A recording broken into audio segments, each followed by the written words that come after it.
Ninja World, somewhere underground. The old Uchiha Madara sat on a special wooden chair, listening to the information brought by White Zetsu, that Uchiha Obito turned evil on the spot and opened the Gyoshan after witnessing his companion Hatake Kakashi stabbing his hand into the heart of the girl he admired, Harano Rin, in the Land of Water. Finally, everything is arranged. After listening to the information brought back by White Zetsu, Uchiha Madara's old face was relieved, but he sighed slightly in his heart. Since opening the Rinnegan and seeing the last record of moon reading on the stone tablet passed down from generation to generation by the Uchiha, he finally found a way to make the ninja world truly peaceful. But it's a pity that his old friend is no longer there. Although he and his good brother, it was Senju Hashirama who went their separate ways because of differences in ideas, and later even risked their lives for it, their ultimate goal is the same. That is, to bring long-term peace to the ninja world.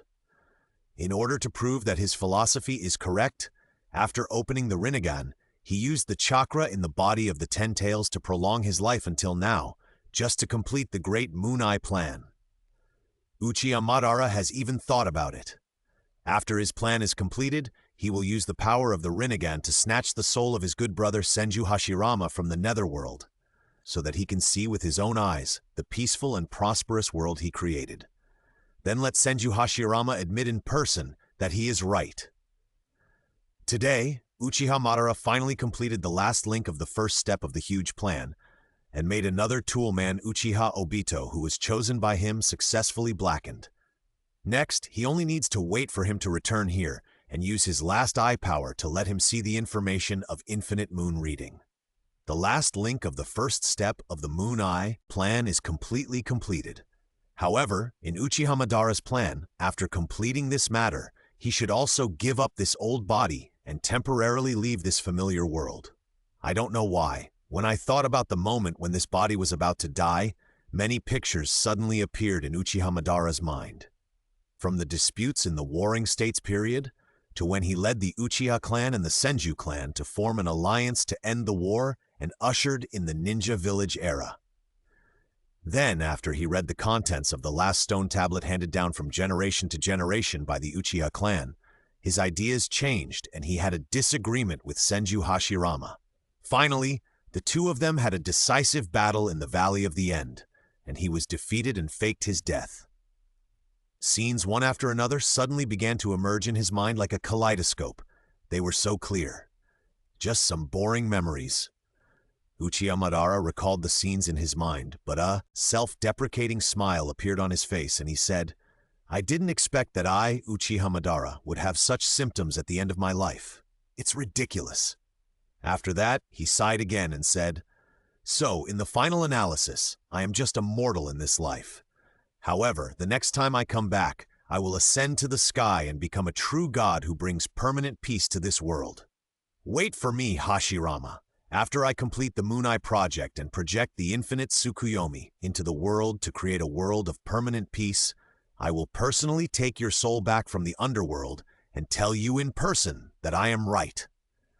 Do you want to understand the true meaning of life?" Suddenly, just as Uchiha Madara was looking forward to the joy after the completion of his plan, a strange voice suddenly sounded in his mind. "Who is it?" The sudden voice made Uchiha Madara's heart tremble. His eyes focused, his pupils suddenly turned scarlet, and he shouted in a deep voice, "Do you want to experience a different life?" The voice sounded again, without responding to Uchiha Madara's scolding, but repeating the two questions again and again. "What's wrong?" Baizetsu heard Uchiha Madara's sudden scolding, and looked at him in surprise, and asked, "Lord Madara, has something happened?" "Nothing." Uchiha Madara waved his hand, then sat down, listening to the two sentences that were asked again and again in his mind, frowned and thought for a while, then answered in his heart, "Yes." Although I don't know what this voice is, in Uchiha Madara's opinion, there is nothing in this world that can threaten him, so it is quite interesting to try to find out what this sudden voice is in the last minute. Ding, the infinite dimension life simulation system has been bound to the host and is being activated. With Uchiha Madara's yes, The voice in his mind finally changed, and then there was a long introduction that he didn't quite understand. The infinite dimension life simulation system allows the host to connect to the infinite dimension world with consciousness and simulate different lives in different dimension worlds. The experiences and knowledge learned in the simulated life are all obtained by the host. And after the host has experienced a life each time, the system will also give an evaluation based on the various indicators such as the characters, events, and life completeness experienced by the host in the life experience of the dimension world, and give corresponding rewards. The greater the impact of the host on the dimension world in each life experience of the host in the dimension world, the higher the life completeness. And if the host can find the true meaning of life from each different life, it is possible to upgrade the system and get the possibility of transcending the constraints of this world. Therefore, please host, be sure to seriously experience every different life in the infinite dimensional world. Infinite dimensional world, experience life? After listening to the introduction of the voice in his mind, Uchiha Madara roughly understood what this so-called infinite dimension life simulation system was, but he didn't fully understand it. At this time, the voice sounded again. Ding! The infinite dimension life simulation system has been activated successfully. Would the host like to start the experience now? Let the consciousness experience different lives in different worlds? Interesting. Uchiha Madara listened to the questioning voice in his mind, and a smile suddenly appeared on his old face, saying, "Then let me see how you want me to experience a different life. Take me there. Different worlds. Ding. The system starts connecting to infinite dimensions and searches for matching dimensional worlds. Search completed. A total of 13,572 dimensional worlds were matched this time, and the connectable worlds are being screened. Screening completed. A total of 542 dimensional worlds were successfully connected this time. Because this is the first time the host has connected to a dimensional world, the system now randomly selects a dimensional world to connect to the host. Selection successful. Please prepare to connect to the dimensional world. Connection countdown 3, 2, 1. Start connecting. Connection successful. Host's first dimensional world life experience. Start! It was the Taisho period. Legend has it that after the sun sets, evil spirits appear to eat people. There are also people who can hunt evil spirits and wander around the world, killing evil spirits in the night and protecting people in the darkness. Uchiha Madara's consciousness gradually awakened, and the memories in his mind gradually revived. At this moment, he only remembered that before he lost consciousness, he heard a series of boring voices, and then his consciousness seemed to be forcibly pulled out of his body by some force. Then, he found that he had become what he is now. Uchiha Madara raised his hand and looked at his small palm. His brows frowned on his tender face, and he whispered, "Young child's body, real touch. Is it possible that I have really been reborn in a different world?" Recalling the memories of himself as Uchiha Madara that kept emerging in his mind, he suddenly felt a little distant, as if a long time had passed. At this time, a familiar voice sounded in his mind. The host's consciousness was born in this world as a baby, but because the host's original memory was too huge, the baby's brain could not bear it. For protection, the system sealed the host's own memory and slowly merged it with the new body. Now the host's own memory has been completely revived in the current body after 5 years of fusion. Please actively experience a different life in this world. This is a system loophole, which has been repaired and compensated for the host's photographic memory talent. Hereby explain. During the host's experience of life in this world, please do not end your life in any way, otherwise you will not be able to get a score, and the system will also give corresponding penalties. Uchiha Madara heard the voice in his mind and roughly understood what was going on. The thing is that his consciousness was brought to this world by the so-called infinite dimension life simulation system, and then he was born as a baby.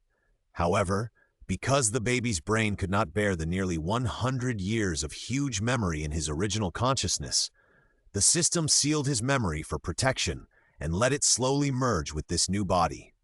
This fusion took 5 years to complete. After the fusion was completed, his consciousness was truly awakened in this body. In other words, after his body was born in this world, he had been living in a daze and was treated as an idiot for 5 years. However, because this was a loophole caused by the so-called system, it compensated his body with a talent of photographic memory. But can a mere photographic memory be called a talent? Talent? Photographic memory? Ha! Uchiha Madara showed a trace of disdain on his young face. Then he closed his eyes, put his hands together, prepared to refine chakra, and then opened the Sharingan to let the system see what talent is. But after trying a few times, Uchiha Madara found that his body could not refine chakra at all. Without chakra, even ninjutsu cannot be used, let alone opening the Sharingan. After several unsuccessful attempts, Uchiha Madara frowned and said thoughtfully, "Because it is a different world and the body has changed, so everything in the ninja world no longer exists? Are you going to let me experience the life of an ordinary person? Interesting. But before that, I need to figure out what kind of world this world is." Uchiha Madara said, looking down at his clothes, which were similar to the clothes of ordinary people in the ninja world, and there was no way to infer anything from them. "Ban, where are you going?" Suddenly, an urgent call came from a distance. Uchiha Madara didn't know that the voice was calling him, but the name called by the voice made him stand up subconsciously and look in the direction of the voice. He found that the call came from a woman with long black and purple hair and wearing a black and purple printed kimono. When Uchiha Madara saw the woman also saw him and walked towards him quickly. However, when the woman approached him and was about to reach out to hold his hand, Uchiha Madara instinctively took a step back and avoided her palm. "Ban you." Tamayo saw Uchiha Madara's action and was stunned for a moment, then looked at him in surprise and said, "Have you regained consciousness?" Uchiha Madara was born because the system blocked his consciousness during the fusion of the original body's memory for protection. Without a body, only instincts remained. So when the parents of Uchiha Madara's body found that he was unable to communicate with others when he was 2 or 3 years old, they took him to seek medical treatment everywhere.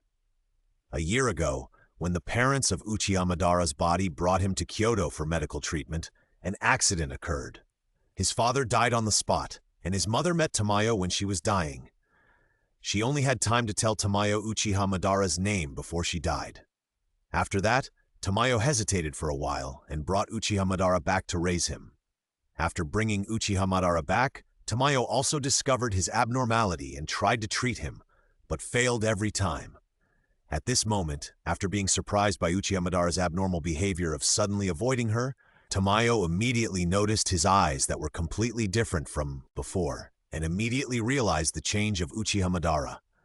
Uchiha Madara ignored Tamayo's surprise, just looked at her expressionlessly, and asked indifferently, "What are you?" Although he no longer had the body of the Uchiha clan and the Sharingan, even with instinct, Uchiha Madara could clearly feel the abnormality of this woman. This woman is definitely not human. However, after Uchiha Madara felt the abnormality of this woman, he immediately realized that although this world cannot refine chakra, it seems that it is not just a world of ordinary people. Interesting, since it is not a world of ordinary people, then what is this woman in front of me? Demon? Or ghosts or something like that? Uchiha Madara thought secretly in his heart. What thing? When Tamayo heard what Uchiha Madara said, her expression immediately turned cold. When she looked at him again, her eyes had become extremely cold. She said, "Shouldn't I be the one asking you this? What are you? What did you do to my Madara?" Although Tamayo only raised Uchiha Madara for a year, because Uchiha Madara's body only had instincts, he needed help from others, whether it was eating or bathing. During this year, it was Tamayo who did all these for Uchiha Madara. Therefore, although Tamayo and Uchiha Madara's body had only been together for a short year, in Tamayo's heart, she had already established a mother-son relationship with his body. "What happened to your Madara?" Uchiha Madara seemed to realize something when he heard what Tamayo said, and he couldn't help but frowned and asked, Who are you to me?" Who are you to me?" Uchiha Madara frowned his tender brows, looked at Tamayo and said with vigilance, "Don't try to deceive. I can feel that you and I are not related by blood. Although the body is only 5 years old, this young body has already integrated the consciousness of Uchiha Madara, who is known as the Shura of the ninja world. Even if he has lost the talent of the Uchiha clan, his keen perception of more than 100 years of experience is still there. Therefore, Uchiha Madara can clearly feel that his body is a real person, and there is absolutely no blood relationship with the non-human woman in front of him who looks like a human, but who knows what she is inside.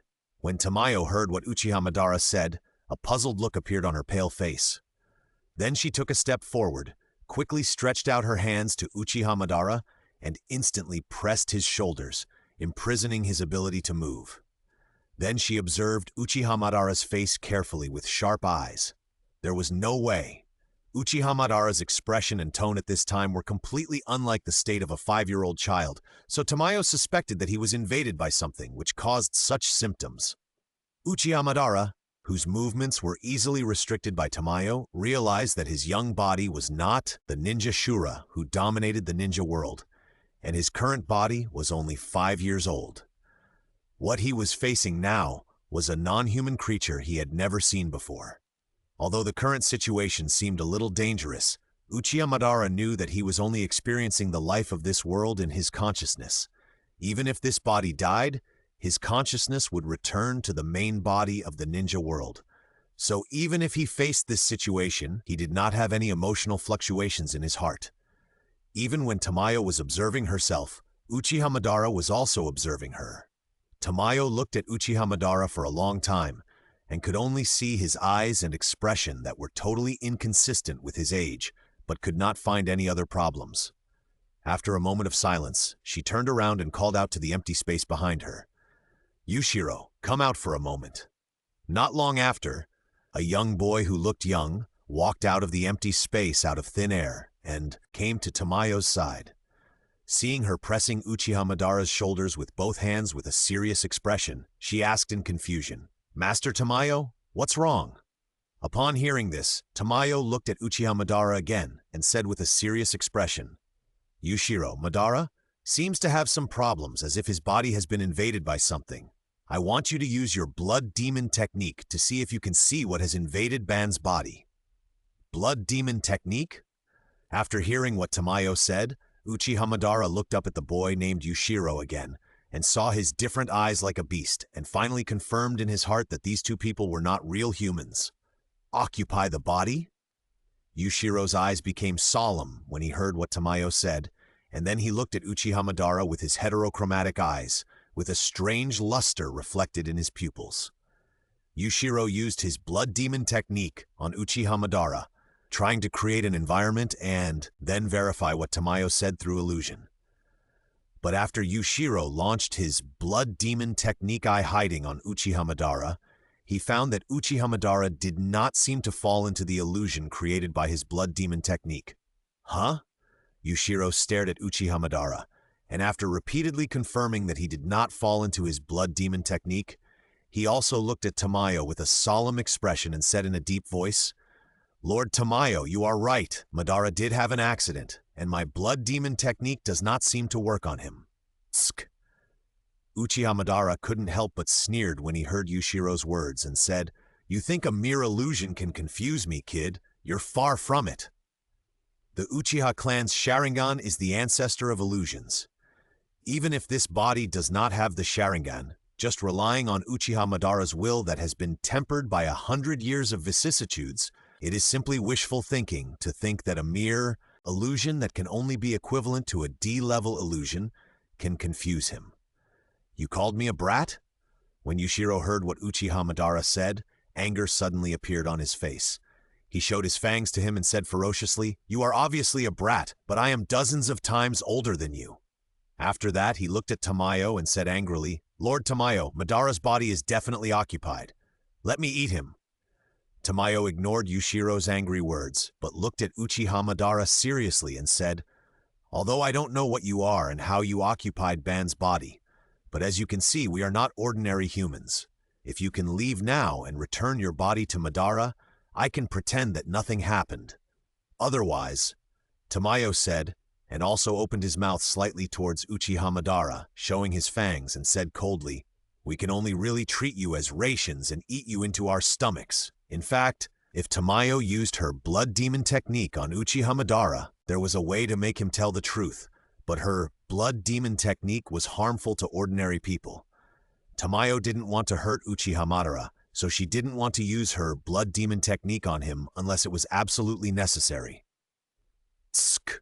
Uchiha Madara heard Tamayo's words, looked at her pretending to be fierce, and showed a look of disdain on her tender face, saying, "Put away your pretending expression. Your acting is really bad. Also, I didn't occupy this body as you think. I am the owner of this body, and I have always been." Uchiha Madara has already seen that although the two aliens in front of him are not human, they seem to attach great importance to their bodies, especially the woman. The emotion revealed in her eyes when she looked at her body is like a mother who wants to protect her child. With such emotions, the relationship between his body and them should not be simple even if there is no blood relationship. Impossible. Stop talking nonsense. Yushiro heard what Uchiha Madara said, but said angrily, "Madara is only 5 years old, but the way you speak, you feel at least 50 years old. You shouldn't." "Yushiro, stop it!" Tamayo suddenly raised her hand, interrupted Yushiro, and said, "I believe him." After that, she let go of Uchiha Madara's shoulder, looked at him, and said, "Then, at least tell us your real name. Also, why did you wake up in this posture?" Uchiha Madara heard what Tamayo said, looked at her with a little surprise, and said, "My name is Uchiha Madara. My name is Uchiha Madara." Uchiha Madara looked at Tamayo, said his name, then pondered for a while, and continued, "As for why I woke up in this posture, you can regard me as a reincarnated soul." Yushiro couldn't help but sneered when he heard what Uchiha Madara said, and said, "Don't joke, what reincarnation? How could there be such a thing in this world? Do you think we are Yushiro?" Tamayo interrupted. Yushiro again glanced at him lightly, and said, "In this world, even aliens like us can exist. Who can say for sure that things like reincarnation do not exist?" Then she looked at Uchiha Madara again and said, "Then, Uchiha Madara, sir, if it is convenient, can you tell us your true origins?"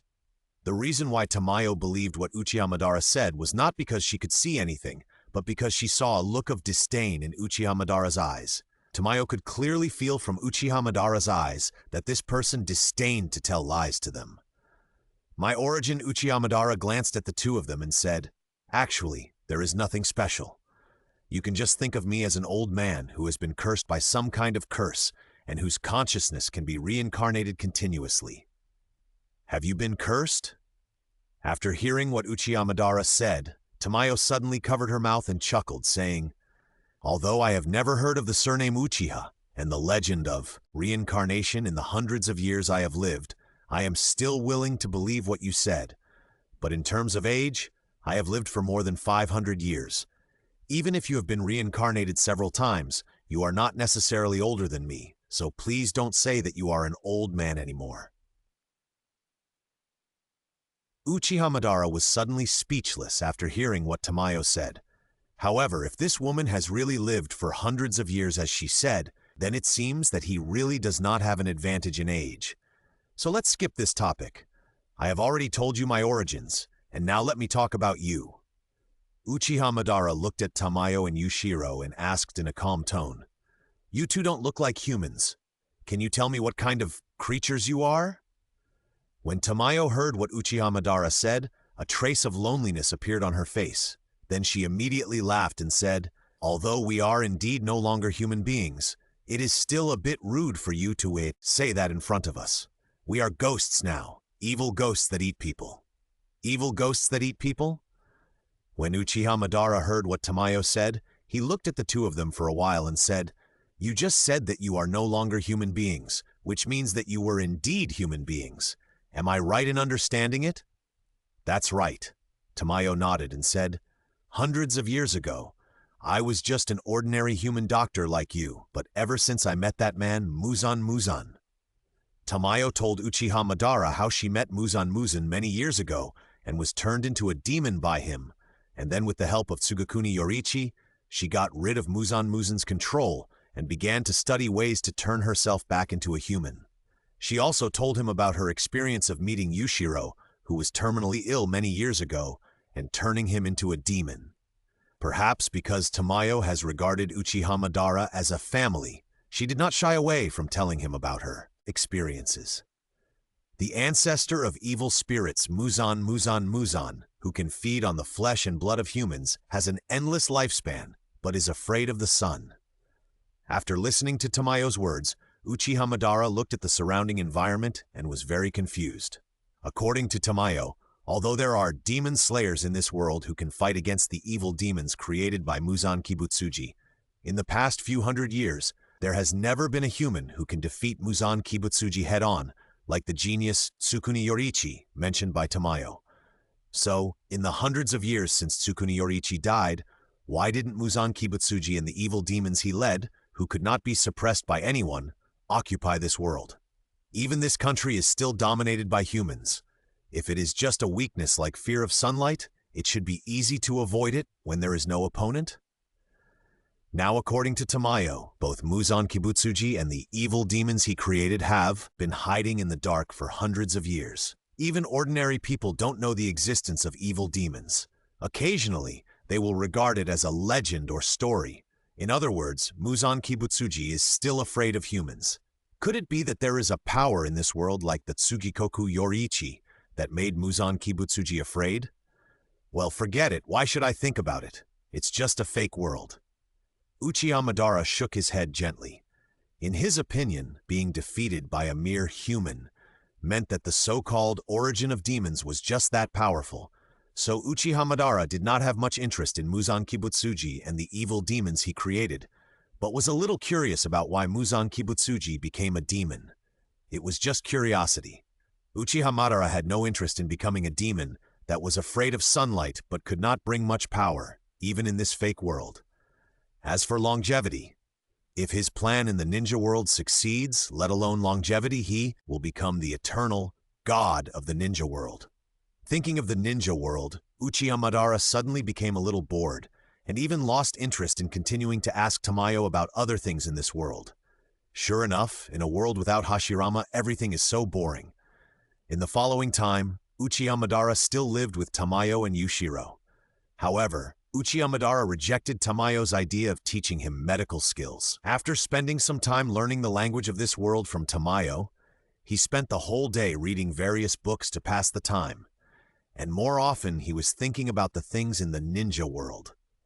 Although this is just a false world, and he no longer has the body of the Uchiha clan, the so-called infinite dimension life experience system has clearly stated that no matter how long his will lives in this world, when his consciousness returns to his body, the time in the ninja world will only be equivalent to a moment.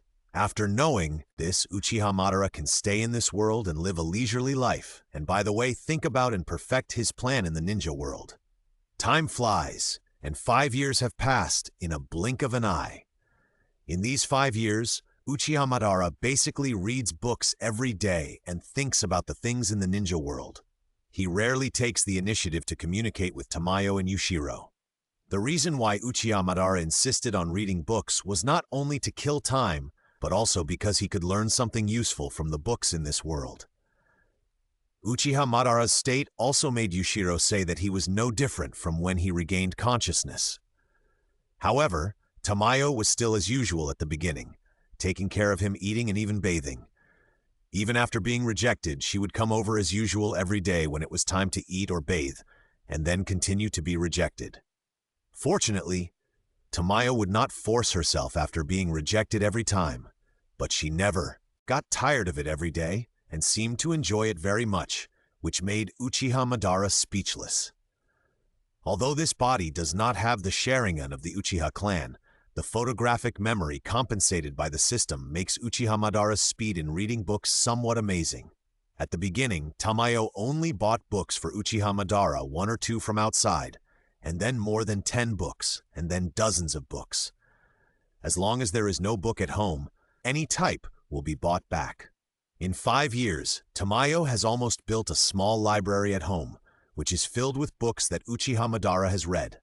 Every time Yushiro passes by the room where the books are stored, he can't help but complain that he has almost spent all the savings of Tamayo's medical practice for hundreds of years to buy these books.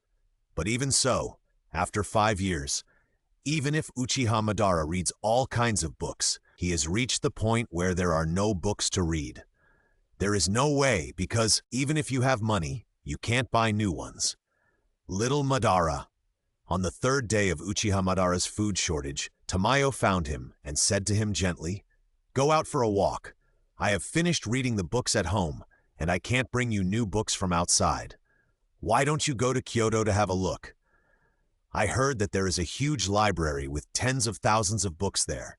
There are all kinds of books in it. The books in it should be enough for you to read for a long time, and we are not far from Kyoto. It only takes half an hour to get there by carriage." Uchiha Madara heard what Tamayo said, looked up at her, and said, "I'm not interested. I read books just to kill time. It doesn't matter if I don't read. Also, don't call me with that childish name anymore." "Of course I know." Tamayo bent down, raised her hand and rubbed his head, and said gently, "The reason why I suggested you go to Kyoto is not only to let you go to the Kyoto Library to read books, but more importantly, I want you to have more contact with others. I can see that you have a very strong aversion to everyone around you. Even if you have a mature soul that has been reincarnated in this body, if you continue like this and don't communicate with normal people, you will only become more lonely in the future. So, little Madara, promise me? Go out for a walk." Uchiha Madara looked at Tamayo with a gentle face, sighed softly and said, "Okay, I will go to Kyoto. Take your hand away." I don't know why. Uchiha Madara suddenly hated this body, so weak that he couldn't even avoid the palm of this woman. Should I exercise this body? Uchiha Madara suddenly had such a thought in his mind. If he had the body of the Uchiha clan, even at his current age, if this woman dared to put her palm on his head, he could easily chop her arm into 3 pieces. The next morning, the weather was a little gloomy and the sun was not visible. Uchiha Madara got on the carriage called by Tamayo in front of a market, and then set off on the road to Kyoto under her eyes. Tamayo stood at the intersection, watching the carriage made by Uchiha Madara disappear at the end of the road, and then slowly retracted her gaze. If it was an ordinary 10-year-old child, Tamayo would definitely not let him go to Kyoto alone, but Uchiha Madara has behaved more maturely than an adult in the past 5 years, and the 10-year-old Uchiha Madara does not look much more immature than Yushiro, so Tamayo can let him go on a long journey alone with peace of mind. Besides, Kyoto is not far away, and it only takes more than an hour to go back and forth every day. On the way to Kyoto, after the carriage that Uchiha Madara was riding had been going for more than 10 minutes, the horse pulling the carriage suddenly stopped for some reason, and then neighed uncontrollably. No matter how the coachman tried to comfort it, it refused to be quiet, as if it had sensed some danger. Uchiha Madara on the carriage frowned when he saw this. Then he stuck his head out of the carriage and looked to the right. There, Uchiha Madara felt a dangerous aura approaching quickly. When he was about to speak and tell the driver to run away, he saw a huge figure rushing out of the woods beside the road and rushing towards their carriage. It was a monster that was twice as tall as a normal person, with a human upper body and a beast's lower body. At the moment, the monster had a terrified look on its face, as if it was running away. Monster! Monster! When the driver saw the monster rushing towards the carriage, he was immediately frightened and collapsed on the seat. As the reins in his hand loosened, the horse pulling the carriage immediately struggled violently, driving the carriage just in front of the monster's escape route. "Get out of the way, damned beast!" The monster, blocked by the carriage, yelled angrily and swung its claw-like hands at the carriage. The whirring force left no doubt that if it was hit, both the carriage and the horse pulling the carriage would be torn to pieces. Uchiha Madara saw this and was about to dodge, but saw a figure rushing from behind the monster at a faster speed, blocking the carriage that was about to be torn apart, and slashing the monster with the long sword in his hand. Flame-breathing one-type Shiranui. As the fiery red blade swung, the blade light was like a flame, slashing across the waist of the monster, and instantly cut it into 2 pieces. However, the monster was not dead yet. After the upper body fell to the ground, It used its hands to support the ground in fear and was about to flee far away, but another figure was faster, and its figure was like a flame-like afterimage. It caught up with the monster in an instant, and the blade of the long sword in his hand crossed the monster's neck and beheaded it instantly. The headless monster's body began to dissipate rapidly like ash and disappeared without a trace in an instant. At this time, the man who killed the monster sheathed his long sword, turned around and looked at the panicked driver and asked with a bright smile, "Don't worry, the evil has been killed. Are you all right?" "Don't worry, the evil has been killed."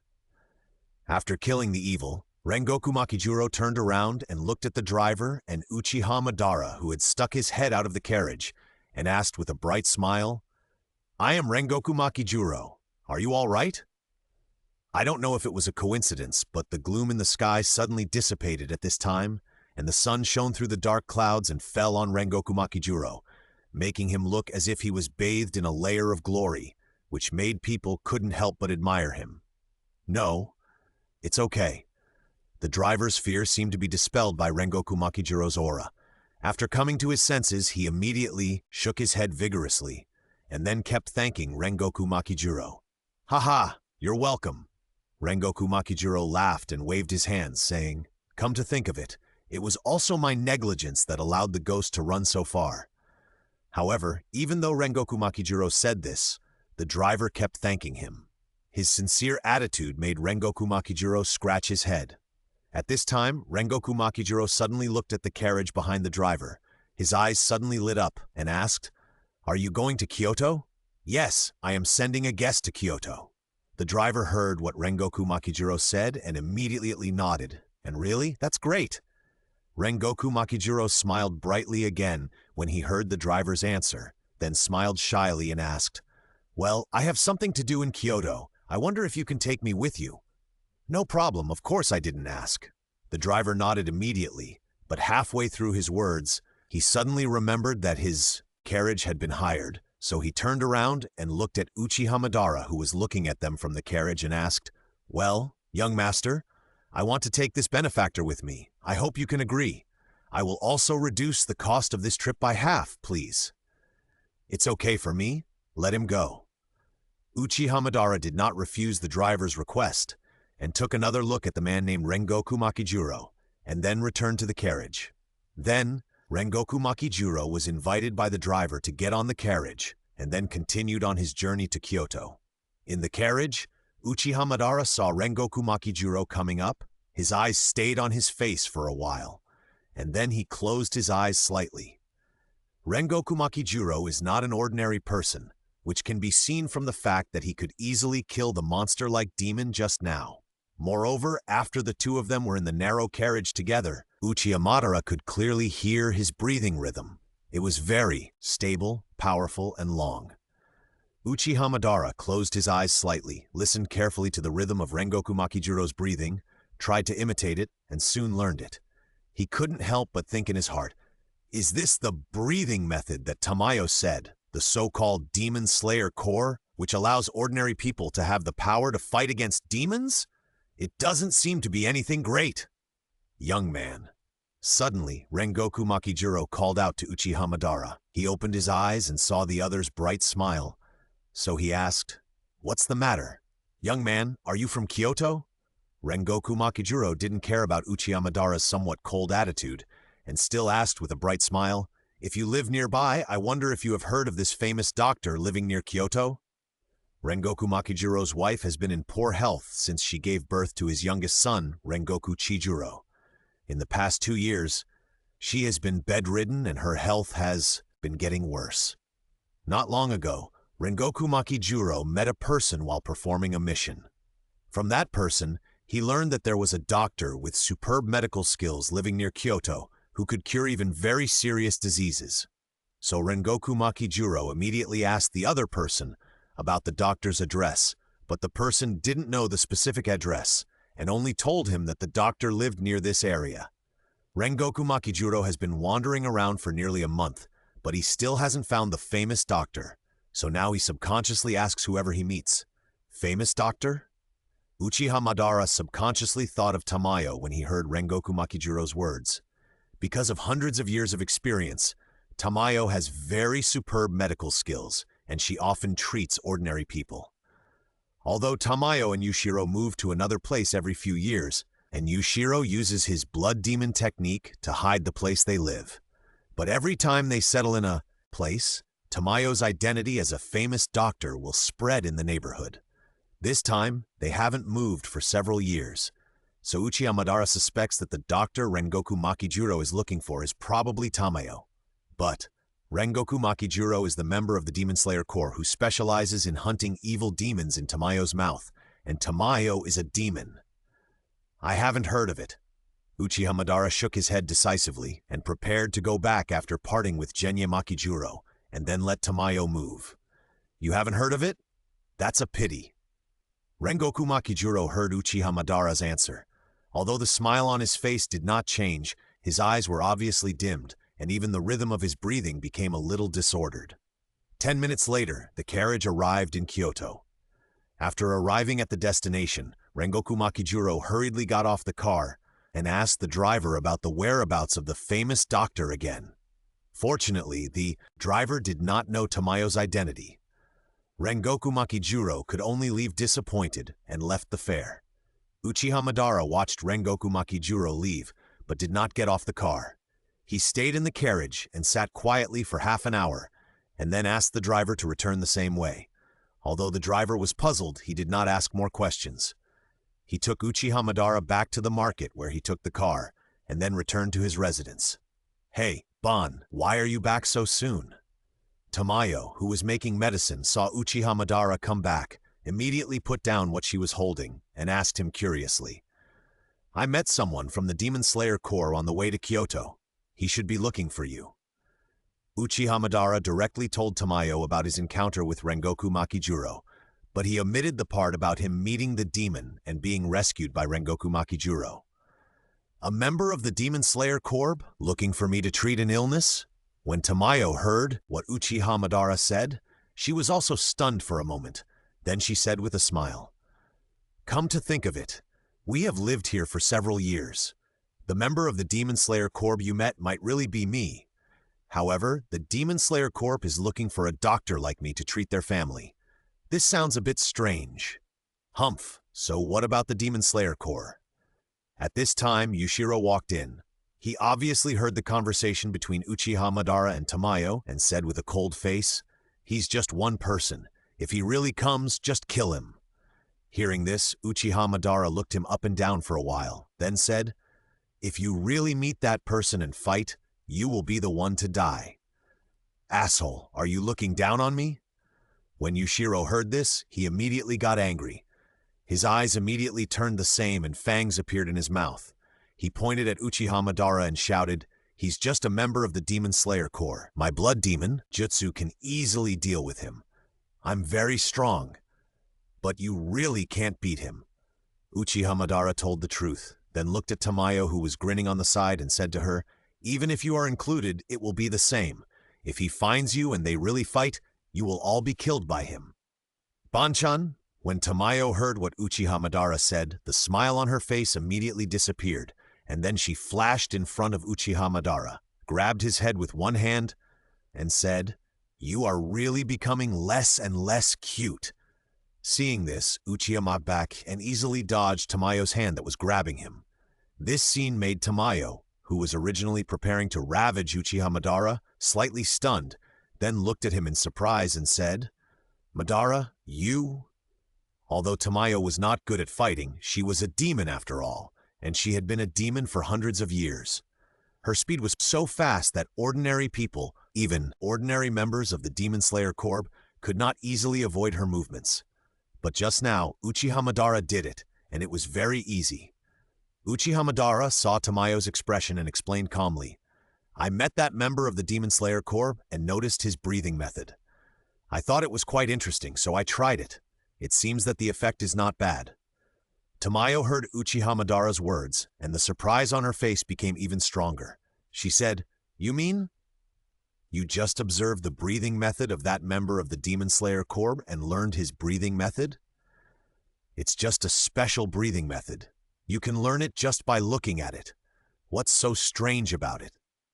Uchiha Madara said as a matter of course. This is still without the Sharingan. If his Sharingan was still there, even if it was only the most basic single Magatama, he would have learned not only the so-called breathing method at that time, but also the sword skills that the man used to kill the evil spirits. Of course, if the Sharingan was still there, it would be useless for him to learn the sword skills that didn't seem to be too advanced. Ban, you? Tamayo didn't doubt Uchiha Madara's words, but even if she had long been accustomed to his specialness, she couldn't help but feel a little disturbed when she heard such things. Moreover, the talent that Uchiha Madara suddenly showed made Tamayo's mind suddenly emerge with some images that had been sealed for hundreds of years. Images about that man. You are really a monster. Yushiro looked at him directly, his face full of disbelief, and said, although I don't know what breathing method is, you actually learned the other's breathing method just by observing the breathing method of a member of the Demon Slayer Corps. And after trying it, you can immediately avoid the actions of Lord Tamayo. This is simply outrageous. Madara, do you know? The longer I get along with you, the more I feel your presence. It's even more outrageous than me and Lord Tamayo. Uchiha Madara ignored Yushiro, but looked at Tamayo and asked, so, what should we do next? What should we do? When Tamayo heard what Uchiha Madara said, a trace of contemplation appeared on his face, and then he smiled and said, since Ban said that even if Yushiro and I were combined, we might not be able to beat the Demon Slayer Corps member he met. So, the person Madara met is very likely not an ordinary member of the Demon Slayer Corps. And if I remember correctly, the Rengoku family seems to be a very famous and very old ghost hunting family. So the Rengoku Makijuro that Madara met might be the pillar of this generation of the Demon Slayer Corps. In this case, let's move. But where should we move to this time? Frowning her beautiful eyebrows, thinking for a while, and then smiled and said, I see, why don't we move to Kyoto? As long as we stop practicing medicine for a short time after moving there, we shouldn't be noticed. Kyoto. Is it to make it easier for Ban to read books? Sure enough, Master Tamayo, who always thinks of others, is the most gentle. Yushiro looked at Tamayo and said secretly in his heart. After making the decision, the three of them left their current residence directly, took only some simple items and moved directly to Kyoto, and then bought a house in a place called Asakusa, in Kyoto Prefecture, and lived there. In order to avoid running into Rengoku Makijuro, who was looking for them, Tamayo and Yushiro rarely went out in the 6 months after moving to Kyoto, and did not continue to practice medicine. They just went back to their original residence every once in a while to move the things they needed from there. Uchiha Madara went to the Kyoto library every day. Just as Tamayo said, there were countless books collected in this magnificent library. Even with his reading speed, it would not be possible to finish reading all the books here in a short time. In his spare time, Uchiha Madara would also study the breathing method he learned from Rengoku Makijuro to improve his physical ability. Just like that, time passed slowly, and another 5 years passed. After 5 years, Uchiha Madara had read most of the books in the Kyoto library, and this was because he deliberately slowed down his reading speed. Otherwise, even if the books in the Kyoto library would continue to increase and update, they would definitely not be able to keep up with his reading speed. From this vast amount of reading, Uchiha Madara also learned a lot of things that he couldn't learn in the ninja world, but unfortunately, if this knowledge was before he discovered the Moon Eye Project, it might still be useful. But after the Moon Eye Project, the entire ninja world will sink in his infinite moon reading and live the life of his dreams. Naturally, this knowledge will not be used. Therefore, even if Uchiha Madara learns more knowledge now, it is just to kill time for his boring life in this world. In boredom, Uchiha Madara also improved the breathing method he learned from Rengoku Makijuro and created a set of breathing methods that is more suitable for his body. Kyoto Library, 3rd floor. While reading in the library, Uchiha Madara met a special person. No, it should be a special ghost. From this ghost, Uchiha Madara felt the breath of a ghost like Tamayo and Yushiro, but the intensity was not at the same level. That aura is quite strong. When Uchiha Madara discovered this ghost, the ghost also noticed him and seemed to have some interest in him. Interesting. Are you targeting me? After Uchiha Madara felt that he was locked by the other party's aura, a smile rose on the corner of his mouth, and then he turned and left the library. There are still some books here that he hasn't read yet, and he can't destroy them. Well, that's it. It's definitely not because there are too many ordinary people here, and when the ghost fights, they will be affected. As expected, when Uchiha Madara left, the ghost that noticed him immediately followed, and then Uchiha Madara took the other party directly to the Yili wilderness outside Kyoto. Interesting. Did you bring me here on purpose? When Uchiha Madara stopped, the ghost's voice came from behind him, with a little surprise in his tone. Uchiha Madara turned around, looked at him expressionlessly, and said, "Isn't this very obvious?" "Oh, that man?" "No, it's the ghost who heard Uchiha Madara's words, observed him carefully for a while, then raised a smile at the corner of his mouth and said, 'You are very special. You have the smell of someone I met before, a disgusting smell.'" "Disgusting?" Uchiha Madara looked at him and said, "Your tone is full of resentment. It seems that the person you are talking about should have dealt a heavy blow to you. Because our smells are similar, you want to take revenge on me for the resentment you have for that person?" When the ghost heard Uchiha Madara's words, the smile on his face immediately disappeared. Instead, he showed a cold expression with murderous eyes and said, "Sure enough, people with this smell are so disgusting. But one thing is that you are not as strong as the man I used to be, and you don't have a knife in your hand. I see. Because I don't have a weapon that can kill demons, I gave you the courage to appear in front of me." Uchiha Madara looked at him, a thoughtful look on his face, and then said, "This cautious character, could you be the so-called first demon, Muzan Kibutsuji?" When the demon heard what Uchiha Madara said, his face froze, and the murderous intent in his eyes instantly became stronger, with a hint of shame and anger.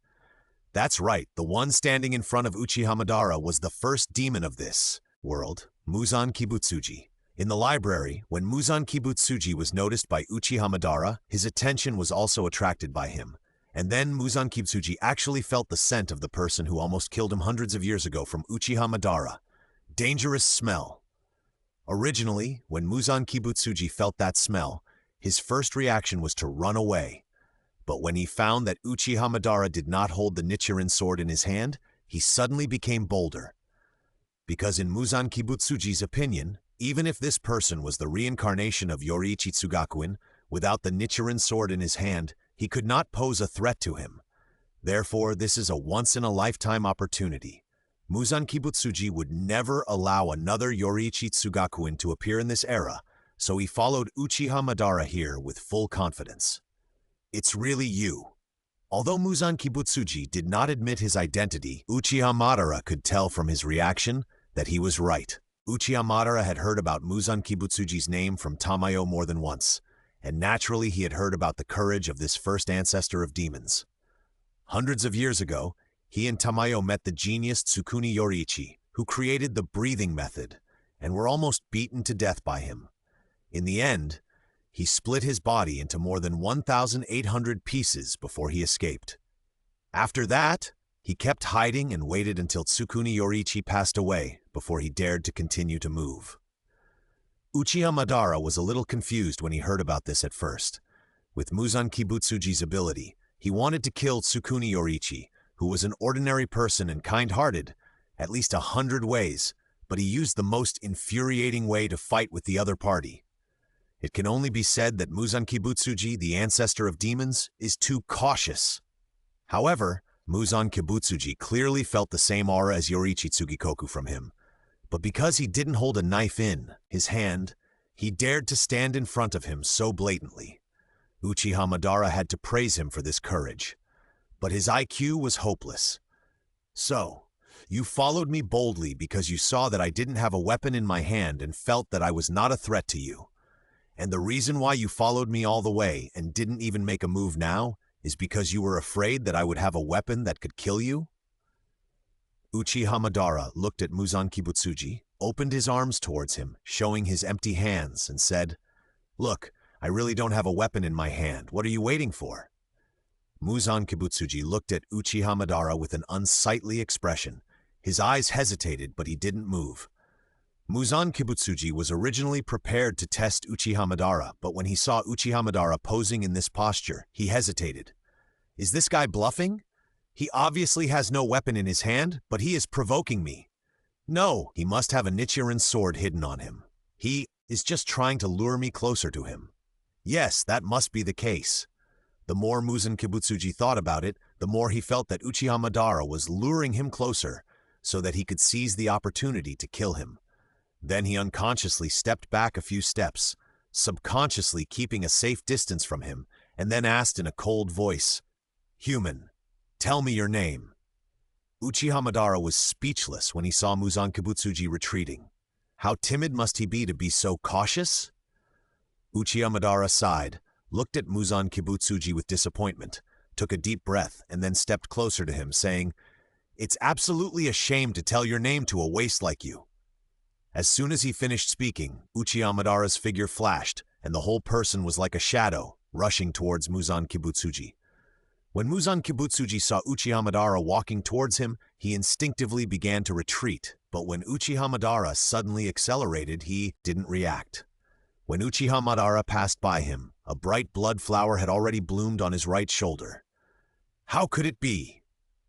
Muzan Kibutsuji widened his eyes, then slowly looked to the side, and was horrified to find that his entire right arm had disappeared from his shoulder. At this time, Muzan Kibutsuji didn't feel any pain at all, and only endless fear filled his whole body. If you want to escape, do it now. Uchiha Madara casually threw his arm aside, then looked at Muzan Kibutsuji, who was terrified, and said, "Before I tear off your legs too." Damn it! Muzan Kibutsuji came back to his senses with just a thought, and a new arm immediately grew on the shoulder where the arm was torn off, and then looked at Uchiha Madara with an ugly face, with the urge to rush up and tear him apart. But when he saw the other party's red eyes, a voice in his heart kept telling him, "Run away. This person is more dangerous than Yoriichi Tsugakuin. You will die if you have to stay." In the end, the voice in Muzan Kibutsuji's heart overcame the impulse of his body and chose to retreat temporarily. "I'll remember you," Muzan Kibutsuji said to Uchiha Madara with hatred, then turned around and fled from Uchiha Madara's sight at a speed as fast as flying. Uchiha Madara looked at the direction where Muzan fled in silence, and he breathed a sigh of relief in his heart. Although Uchiha Madara had just easily torn off one of Muzan's arms, that kind of injury was not even an injury for Muzan. Uchiha Madara immediately understood from Muzan's regeneration speed that he probably couldn't kill that coward with his bare hands. In addition, it was already dark. This was also the reason why Uchiha Madara watched Muzan escape. If they really fought, with his current ordinary body, Muzan would definitely be able to drag him to death as long as he was ruthless enough. After all, fighting with the breathing method was very physically demanding, especially the breathing method improved by Uchiha Madara, which was very powerful, but also consumed a lot of energy. Uchiha Madara estimated that with his current body strength, using his improved breathing method to fight with all his strength, his body would collapse in 10 minutes at most. Fortunately, that guy is just a coward. Uchiha Madara whispered to himself, then looked at the arm he had torn off from Muzan Kibutsuji, and then walked over to pick it up.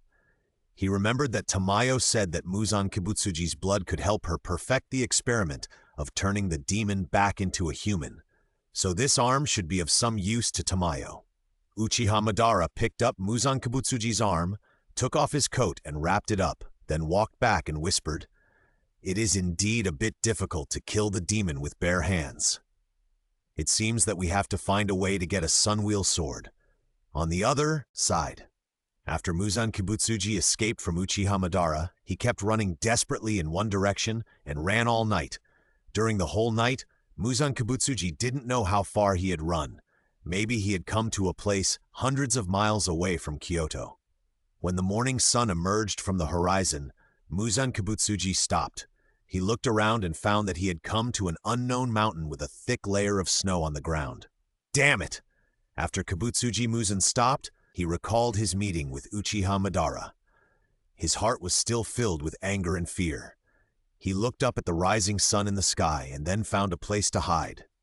Somewhere in the mountains, in a simple wooden house, a young man with dark red hair and eyes of the same color walked out of the house carrying a basket of charcoal, ready to go down the mountain. Tanjiro. At this time, a woman wearing a purple kimono with Ichimatsu patterns, a white square-necked long dress on the outside, and a white headscarf on her head, walked out of the house, looked at the young man, waved, and said gently, "Your face is completely black. Come here." The boy named Tanjiro came to the woman with the charcoal frame on his back. The woman took out a towel, half knelt on the snow to wipe the charcoal stains off the boy's face, and said, "It's dangerous on snowy days, so it's okay if you don't go today. It's the first month of the year now. I want everyone to have enough to eat, and I also want to sell more charcoal." Tanjiro said. "Thank you, Tanjiro." The woman looked at the boy with satisfaction. Brother, are you going to town today too? I want to go too." A girl who looked to be in her teens and a boy who was only 8 or 9 years old ran over excitedly and said to Tanjiro with anticipation on their faces, "No, you can't keep up with Brother Tanjiro, and it's snowing. It's too dangerous." Before Tanjiro could speak, Aoi Kamado said to the two of them, "Hanako, Shigeru." Tanjiro came up to the two of them, stroked their heads, and said, "I can't take you with me today, but I will bring you a lot of delicious food when I come back, so you have to be good at home." "Really?" X2, yeah. After coaxing his younger siblings, Tanjiro stood up, looked at his other brother not far away, and said, "Tako, if possible, can you chop some firewood and bring it back?" "Of course I can." The boy named Takeo responded, then lowered his head and whispered, "It's just that I originally wanted to come together today. Then I'll go out." Tanjiro held the charcoal frame behind him, waved to his family, and then walked down the mountain. Not far away, he met his sister Nezuko again. "Brother?"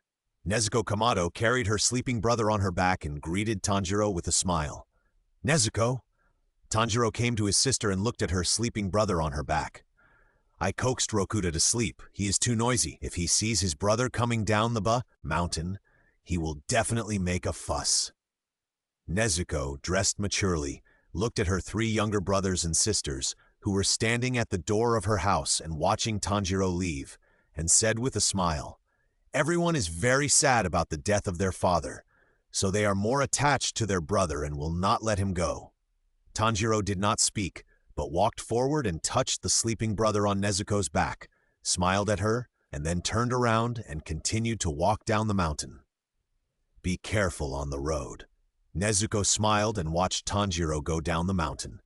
After going down the mountain, Tanjiro spent a whole day to finally sell all the charcoal he brought down the mountain. However, when he was about to go back to the mountain, it was already dark, and then Grandpa Saburo at the foot of the mountain asked Tanjiro to stay at his house for one night on the grounds that there are ghosts at night. At the same time, Muzan Kibutsuji, who had been hiding in a dark cave somewhere on the mountain for a whole day, walked out of the cave with an increasingly depressed mood and then walked towards the direction of the Kamado family. "What did you say?" Tamayo and Yushiro looked at the arm that Uchiha Madara brought back, their faces full of shock and disbelief.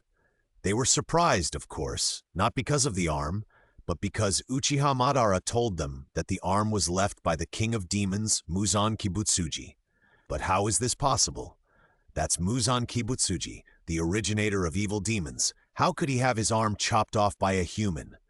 Especially when this person is Uchiha Madara, who has been with them for more than 10 years. "This is impossible. Madara, you must be bragging, right?" Yushiro grabbed Uchiha Madara's clothes and kept asking, "How did you meet Muzan Kibutsuji and tear off one of his arms? This kind of thing will never happen." After more than 10 years of getting along, Yushiro watched Uchiha Madara grow up, and he was very familiar with Uchiha Madara's habits over the past decade. Although he heard a few years ago that Uchiha Madara learned the breathing method of the Demon Slayer Corps member who was looking for Master Tamayo just by observing the other party, he dared to guarantee that he had never seen Uchiha Madara practice in the past few years. In Yushiro's opinion, how could such an Uchiha Madara survive after being targeted by Muzan Kibutsuji? Not to mention that he tore off one of Muzan Kibutsuji's arms with his bare hands. This is simply a fairy tale. Even novels dare not write like this. Uchiha Madara pushed Yushiro away and had no intention of telling him again about his encounter with Muzan Kibutsuji. After all, watching that kind of coward run away from him was not something worth boasting about for Uchiha Madara. On the contrary, he felt that such a thing was very shameful. "Yushiro!" Tamayo called out to Yushiro, who was about to question Uchiha Madara, then came to the arm, checked it herself, and said in a low voice, "This arm belongs to Muzan Kibutsuji. Madara is not joking." Although Tamayo was also very surprised and shocked that Uchiha Madara would actually meet Muzan Kibutsuji and could tear off an arm from him with his bare hands. But after seeing Yoriichi Tsugikoku, who forced Muzan Kibutsuji to split into more than 1,800 parts to escape in the same encounter, Tamayo still had a strong ability to accept the fact that there really existed geniuses in this world who were beyond the cognition of ordinary people.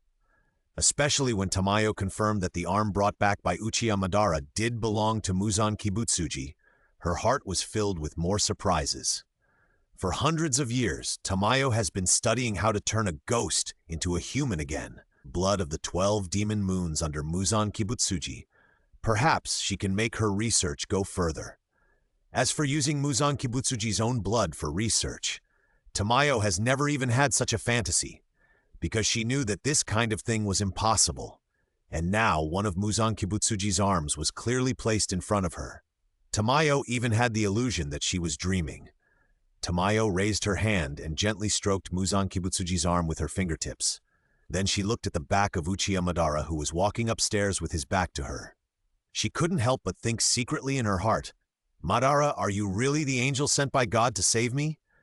With Muzan Kibutsuji's arm, Tamayo believed that she would definitely find a way to turn the demon back into a human. "At least, I have to turn Yushiro back into a human." Tamayo thought so in her heart, and then carefully picked up Muzan Kibutsuji's arm and walked towards the laboratory while shouting to Yushiro, "Yushiro, I'm going to start analyzing the blood in Muzan Kibutsuji's arm. You come and help me." "Ah! Oh!" When Yushiro heard what Tamayo said, he immediately chased after her, then snatched Muzan Kibutsuji's arm from her hand and said, "How can you let you Tamayo-sama hold such a thing?" On the other side, Uchiha Madara returned to his room, took off his wet clothes and took a shower, then sat by the window, thinking about the fight with Muzan Kibutsuji today. Well, although it can't be called a fight, but when Uchiha Madara used his improved breathing method, his body seemed to have some strangeness. After learning and improving the breathing method, he learned from Rengoku Makijuro, Uchiha Madara never used it at all, let alone used it in actual combat. Today's encounter with Muzan Kibutsuji was the first time he used the breathing method to fight the enemy, and when Uchiha Madara concentrated on using his improved breathing method, he clearly felt that his spirit seemed to have entered a special level. At that time, Uchiha Madara could clearly feel that the details of his body were clearly visible, and it seemed that he could also see the breathing and blood flow inside the other person's body. That feeling was like opening the Bayon of the Hyuga clan, but it was not exactly the same. However, that state seemed to have a very heavy burden on his body. Uchiha Madara estimated that if he entered that state with all his strength, at most 10 minutes, his body might collapse because he could not bear the heavy breathing method. Compared with the breathing method learned from Rengoku Makijuro, Uchiha Madara's improved breathing method can allow his body to temporarily surpass the limit and exert more powerful power, but the load it brings to the body is also far greater than Rengoku Makijuro's breathing method. Sure enough, the breathing method improved with the common sense of the ninja world is not suitable for use in a world without chakra. Uchiha Madara raised his head, looked through the window at the moon in the sky, and said softly, "In the final analysis, it is because this body has not been tempered by chakra and is too weak." When Uchiha Madara improved and created this breathing method, he subconsciously used the experience and common sense from the ninja world in his mind as the basis. In the ninja world, the bodies of ninjas have been tempered by chakra, and both the flesh and the internal organs are much stronger than ordinary people in this world. That kind of difference is a gap that people in this world cannot make up for, no matter how much they train. However, even so, Uchiha Madara did not plan to improve the breathing method again, because after seeing the strength of the origin of demons, Uchiha Madara felt that even if there was only a few minutes of fighting time, it would be enough for him to kill Muzan Kibutsuji 10 times. Of course, this is under the premise that Muzan Kibutsuji does not run away, and he has a weapon in his hand that can cause real damage to the demon. Time passed slowly, and another 2 years passed. During these 2 years, Tamayo studied the arm of Muzan Kibutsuji that Uchiha Madara brought back, but he still could not find a way to turn the demon back into a human. Tamayo could feel that she was just a little bit away from success, just a little bit away, and she would find a way to turn the demon back into a human. But at this critical moment, the flesh and blood sample of the arm of Muzan Kibutsuji that Uchiha Madara brought back was used up. Without the important sample, Tamayo's experiment had to stop. However, although she failed to find a way to turn a demon into a human, Tamayo also developed a drug that could suppress Muzan Kibutsuji's demon power. According to Tamayo's estimation, if this drug can be injected into Muzan Kibutsuji's body, it can maximize the suppression of his ability to split his body into countless small pieces that he escaped from Yoriichi Tsugakuni. If I had created this drug hundreds of years ago when I met Yoriichi Tsugakuni, Muzan Kibutsuji might have been killed by Yoriichi Tsugakuni at that time. Tamayo looked at the medicine in her hand and said to herself, then looked at Uchiha Madara, who was lying in the garden basking in the sun, and smiled. It's a pity that 2 years ago, after Muzan Kibutsuji saw Ban's power that could rival that of Yoriichi Tsugakuni, I'm afraid that Ban will not appear in front of him before he dies. Tamayo was once forced to follow Muzan Kibutsuji for a long time, and she knew his character very well. That is, he was a coward. After Muzan Kibutsuji escaped from Yoriichi Tsugakukoku, he did not dare to show up openly until Yoriichi Tsugakukoku passed away. 2 years ago, Muzan Kibutsuji met Uchiha Madara again, and he escaped, after having his arm torn off by his bare hands. It is estimated that he would not dare to appear in front of Uchiha Madara before he died. Moreover, even if Tamayo knew that Uchiha Madara might have the power to kill Muzan Kibutsuji, she never thought of asking him to hunt down Muzan Kibutsuji, because in Tamayo's heart, being able to continue to live quietly with Uchiha Madara and Yushiro like this may be more important than killing Muzan Kibutsuji.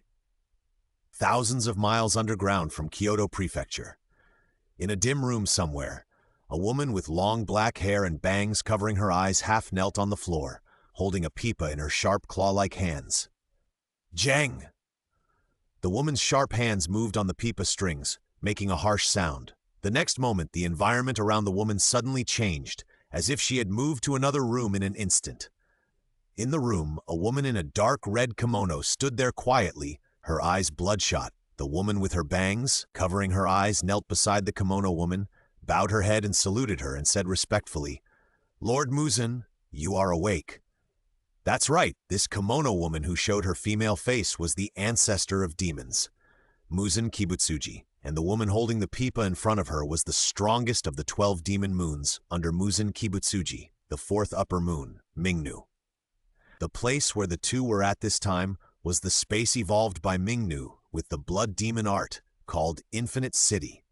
After having his arm ripped off by Uchiha Madara 2 years ago, Muzan has been hiding in the Infinite City and has never left again. Oh no, before entering the Infinite City, he seemed to have met a family in the mountains. In that family, Muzan saw some things related to the hateful person hundreds of years ago. After repeatedly confirming that the family were ordinary people, Muzan turned the humiliation he suffered from Uchiha Madara into anger and poured it all on them. During this period, he found that there was a girl in the family who seemed to have the physique of Shuei. He turned the girl into a ghost out of interest and left. During the 2 years of hiding in the Infinite City, Muzan kept recalling the scene of his fight with Uchiha Madara in his mind, and the more he thought about it, the more he felt something was wrong. Although that human was powerful, he seemed different from Yoriichi Tsugikoku back then. Muzan Kibutsuji couldn't tell exactly what the difference was, but he just had that feeling, so he decided to test that man again. Of course, to be on the safe side, Muzan Kibutsuji would not go there himself, but would let his demons go.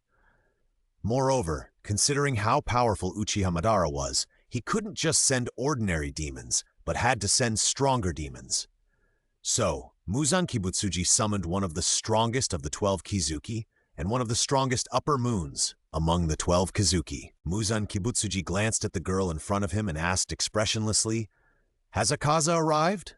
That's right, the subordinate summoned by Muzan Kibutsuji was Akaza, the third strongest upper moon demon among the 12 Kizuki. "Already here." Mingnu raised her head and answered, then asked, "Do you need to bring him to you now?" "Bring him here," Muzan Kibutsuji said. "Yes."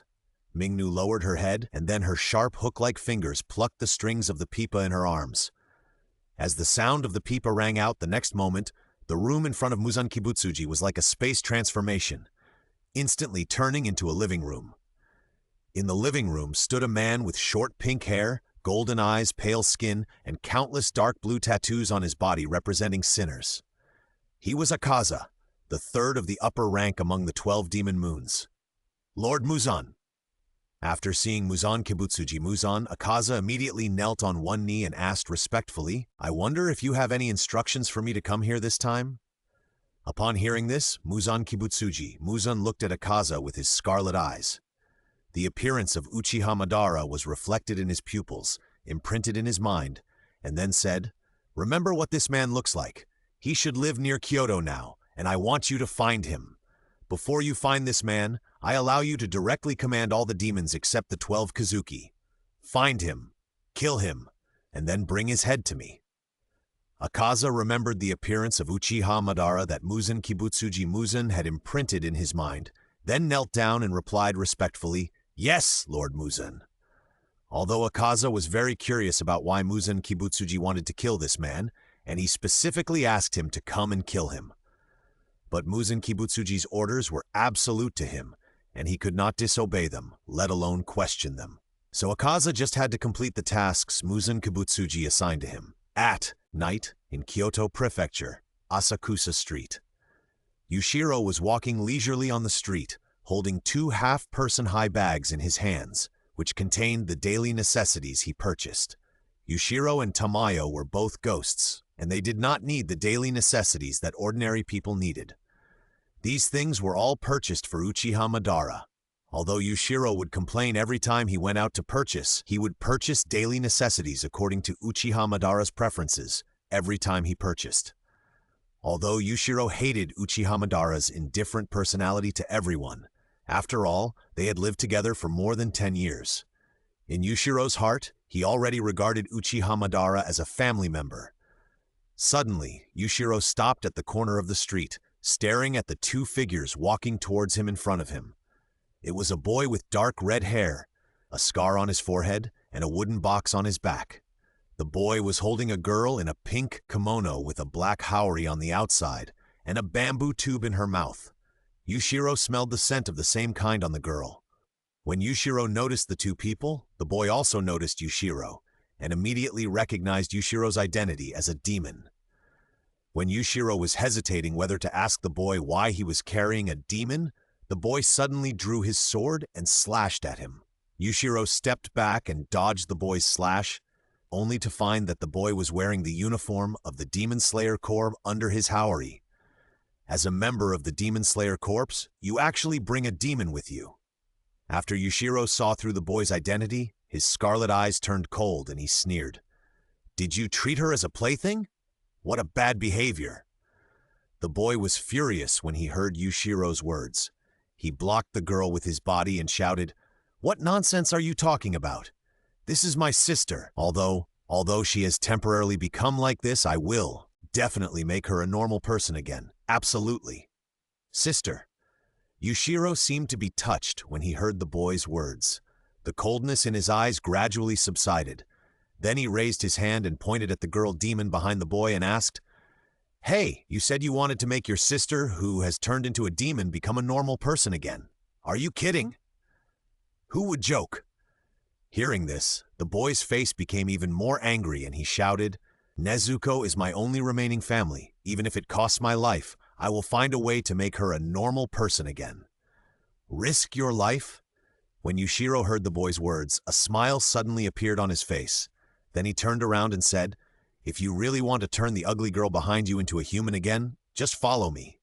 Ugly? Ugly girl? When the boy heard Yushiro's words, his expression froze for a moment. Then he pulled the girl behind him and chased Yushiro with an angry face, shouting, "Asshole! How could Nezuko be an ugly girl? Are you blind, you bastard?" "Shut up and follow me," Yushiro said without turning his head. "If you really want to turn the female ghost next to you into a human." "Asshole, stop right there. Let me take you to a brighter place and take a good look at Nezuko's appearance. She is a recognized beauty in the town." The boy chased Yushiro angrily, shouting, "Also, why should I believe you? You are a ghost too." Although he said so, the boy followed Yushiro obediently, because he could feel that although Yushiro was also a demon, he was like his sister, without the stench of those evil demons who eat human flesh and blood.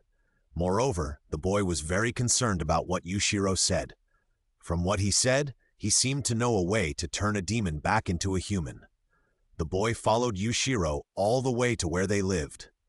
Yushiro unlocked the residence hidden by his blood demon technique and led the two into the courtyard. "I'm back." Yushiro put down the things in his hand, ignored Uchiha Madara, who was lying on the rocking chair in the courtyard, to bask in the moonlight, and greeted the house. Uchiha Madara ignored Yushiro and looked at the brother and sister he brought back. His eyes stayed on the scar on the boy's forehead for a while. Then he looked at the girl next to him and frowned, saying, "Ghost! It seems a little different again. Yushiro, you're back." At this time, Tamayo came out of the house and saw Kamado, Tanjiro, and Nezuko, who were brought back. She said with a look of surprise, "Hey, are there guests?" The boy Yushiro brought back was named Kamado Tanjiro, a demon hunter who had just been selected for the Demon Slayer Corps, and the girl next to him, as he said, was his sister. 2 years ago, Kamado Tanjiro's family was attacked by demons, and all his brothers and sisters, including his mother, died. Only the eldest sister, Kamado Nezuko, survived, but she was also turned into a demon. Later, the two met Tomioka Giyu, a demon hunter from the Demon Slayer Corps. However, the Demon Slayer Corps water pillar Tomioka Giyu, who came upon hearing the noise, intended to kill Nezuko, but was met with fierce resistance from Tanjiro. During the battle, Tomioka Giyu witnessed Nezuko, a demon, still maintaining her sanity to protect Tanjiro, and after thinking about it, he decided to let Nezuko go, and after Tanjiro woke up, he told him to go to Sakonji Urokodaki in Sagiri Mountain, and then under the guidance of Urokodaki Sakonji, Tanjiro successfully passed the test and became a demon hunter. Tanjiro Kamado looked back and forth between Uchiha Madara and Tamayo for a while, then bowed 90 degrees to Uchiha Madara and said loudly, "Hello, I am Tanjiro Kamado, and this is my sister Nezuko. I heard that you have a way to turn a ghost back into a normal person. Please help me turn Nezuko back into a human, please." Tanjiro Kamado has a very sensitive nose. He can clearly smell that among the 3 people in the yard, only Uchiha Madara is a normal person, and the other 2 are ghosts. So he subconsciously thinks that the method that Yushiro mentioned that can turn ghosts back into humans must be in the hands of Uchiha Madara, a human. However, Uchiha Madara and Tanjiro Kamado did not know that the ghost who attacked the Kamado family 2 years ago was Muzan Kibutsuji, whose arm was torn off by Uchiha Madara and then fled all the way from Kyoto to the mountain where the Kamado family lived. The reason why Muzan Kibutsuji went on a killing spree against the Kamado family was largely because he turned the humiliation he suffered in front of Uchiha Madara into anger and vented it on the Kamado family. Now, Tanjiro Kamado, as the only remaining child of the Kamado family, brought his sister who had turned into a demon and came to Uchiha Madara for help. It must be said that fate is sometimes really wonderful. "Little demon, you've got the wrong person." Uchiha Madara, who was lying on the rocking chair, pointed at Tamayo and said, "She is the one who can turn demons back into humans." "Huh?" Tanjiro stood up immediately after hearing what Uchiha Madara said, looked at Tamayo with a surprised look and said, "But isn't this lady a demon?" Yushiro, who was standing by, heard this and suddenly rushed to Tanjiro, knocked him on the head with a knife and shouted angrily, "You little brat, be polite to Lady Tamayo. I'm so sorry, Madame Tamayo. Tanjiro rubbed his head sincerely and apologized loudly, then bowed 90 degrees to Tamayo and said loudly, I want Nezuko to become a normal person again. Please help me. Tamayo glanced at Nezuko beside Tanjiro, then shook her head regretfully and said, I'm very sorry. Although I have been researching ways to turn ghosts back into humans, I haven't succeeded yet, so I'm afraid I can't help you for the time being. Temporarily? Tanjiro heard what Tamayo said, but he was not disappointed. Instead, he looked at her with surprise and asked, You said it's just temporarily impossible, which means you really have a way to do it? The matter of turning ghosts back into normal people. There is indeed hope, but...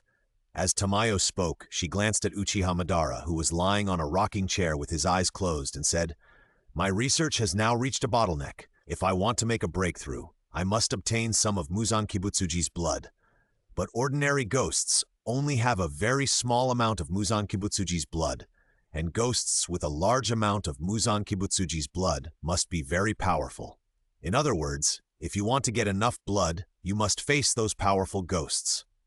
Tamayo did not tell Tanjiro that he must have Muzan Kibutsuji's blood, because she knew very well that in the world today, perhaps only Uchiha Madara was able to obtain flesh and blood samples from Muzan Kibutsuji, and the reason why she said this to Tanjiro was not because she had much confidence in him, but because she wanted to give Tanjiro some hope. Sometimes, just a little bit of hope can make people live stronger. You need the blood of a powerful demon. Tanjiro turned his head and looked at Nezuko beside him tenderly after hearing what Tamayo said. In that case, I will try my best to kill those more powerful demons and then send their blood to your hands. As he spoke, Tanjiro looked at Tamayo and said with a smile, If you succeed, not only Nezuko, but more people will be saved. What a responsible child. When Tamayo heard what Tanjiro said, a gentle smile appeared on her face. She waved at them and said, Come in. The situation of the child next to you seems to be a little special. I need to take some of her blood to observe. By the way, tell me about the child's situation. Yushiro on the side saw the smile on Tamayo's face. He looked serious on the surface, but he was shouting in his heart, Miss Tamayo's smile is so beautiful. Yes, thank you. Tanjiro bowed to Tamayo again, then pulled Nezuko into the house. At this moment, Uchiha Madara, who was lying on the rocking chair, suddenly opened his slightly closed eyes. He suddenly stood up and shook his body. The whole person quickly appeared in front of Yushiro, then raised his hand and grabbed a ball that was flying towards this side. Bang! The speed of the ball was very fast. This speed made the weight of the ball like an iron ball. When it came into contact with Uchiha Madara's palm, it immediately made a heavy sound. However, the moment Uchiha Madara's hand touched the ball, his palm rotated outward, instantly unloading most of the heavy force on the ball, and then caught it in his hand. However, at this moment, another ball flew at a faster speed, aiming directly at Tamayo. Uchiha Madara was about to reach out his hand, but Tanjiro, who had also reacted, had already pulled out the Nichiren sword from his waist and slashed at the rapidly flying ball. Water-breathing Type 1 Water Surface Slash! The blade of the Nichiren sword passed through the rapidly flying ball and directly cut the ball in half. Aha! As expected, a building appeared in an empty place. A crisp laugh was heard, and everyone looked in the direction of the sound. A girl who looked young and was playing with a ball in her hand was looking at them with a smile on her face. Next to the girl, there was a short-haired boy with his eyes closed. The boy raised his left and right hands, and there was an open eye in his palm staring at them. Whether it was the girl's golden vertical pupils or the eyes in the boy's palm, they had clearly revealed their identities. Ghosts! The female ghost was playing with the ball in her hand, and her vertical pupils swept over everyone, finally landing on Uchiha Madara, who was holding the ball in his hand. She smiled and said, "You actually blocked 2 of my balls. You are quite capable." Tanjiro let go of Nezuko's hand, held the knife with both hands, looked at the 2 ghosts with a serious look, and said in a deep voice, "Mrs. Tamayo and everyone else, you go into the house and hide for a while, and I will leave this too." Bang! However, before Tanjiro finished speaking, he saw a shadow flying by, and then the head of the female ghost who was playing with the handball suddenly exploded. Shushamaru! The ghost with eyes on his palms was also frightened and screamed when he saw this scene. What is going on? Tanjiro stared blankly at the female ghost whose head had disappeared but whose body was still standing for a while, then suddenly looked at Uchiha Madara beside him and found that the ball in his hand had disappeared. He immediately thought of what he had just seen, that the shadow that smashed the female ghost's head was the ball that flew out of Uchiha Madara's hand, and then he understood what was going on. But how is it possible? Tanjiro looked at Uchiha Madara in surprise and said with shock on his face, "This person is obviously a human. How can he have such power?" If the head of the ghost was cut off with a blade, it would not be strange, but smashing the head of the ghost with a handball, this should not be the power that humans should have. Boy, what are you thinking about? Uchiha Madara looked at Tanjiro, who was still surprised, then pointed at the female ghost whose head he had smashed and said lightly, "It's not over yet. I won't attack casually next time." Tanjiro heard this and immediately looked at the female ghost. The head that was originally smashed was already recovering at a speed visible to the naked eye. "Huh!" Seeing this, Tanjiro tightly grasped the handle of the Nichiren sword in his hands with both hands and said seriously, "No problem, please leave it to me next."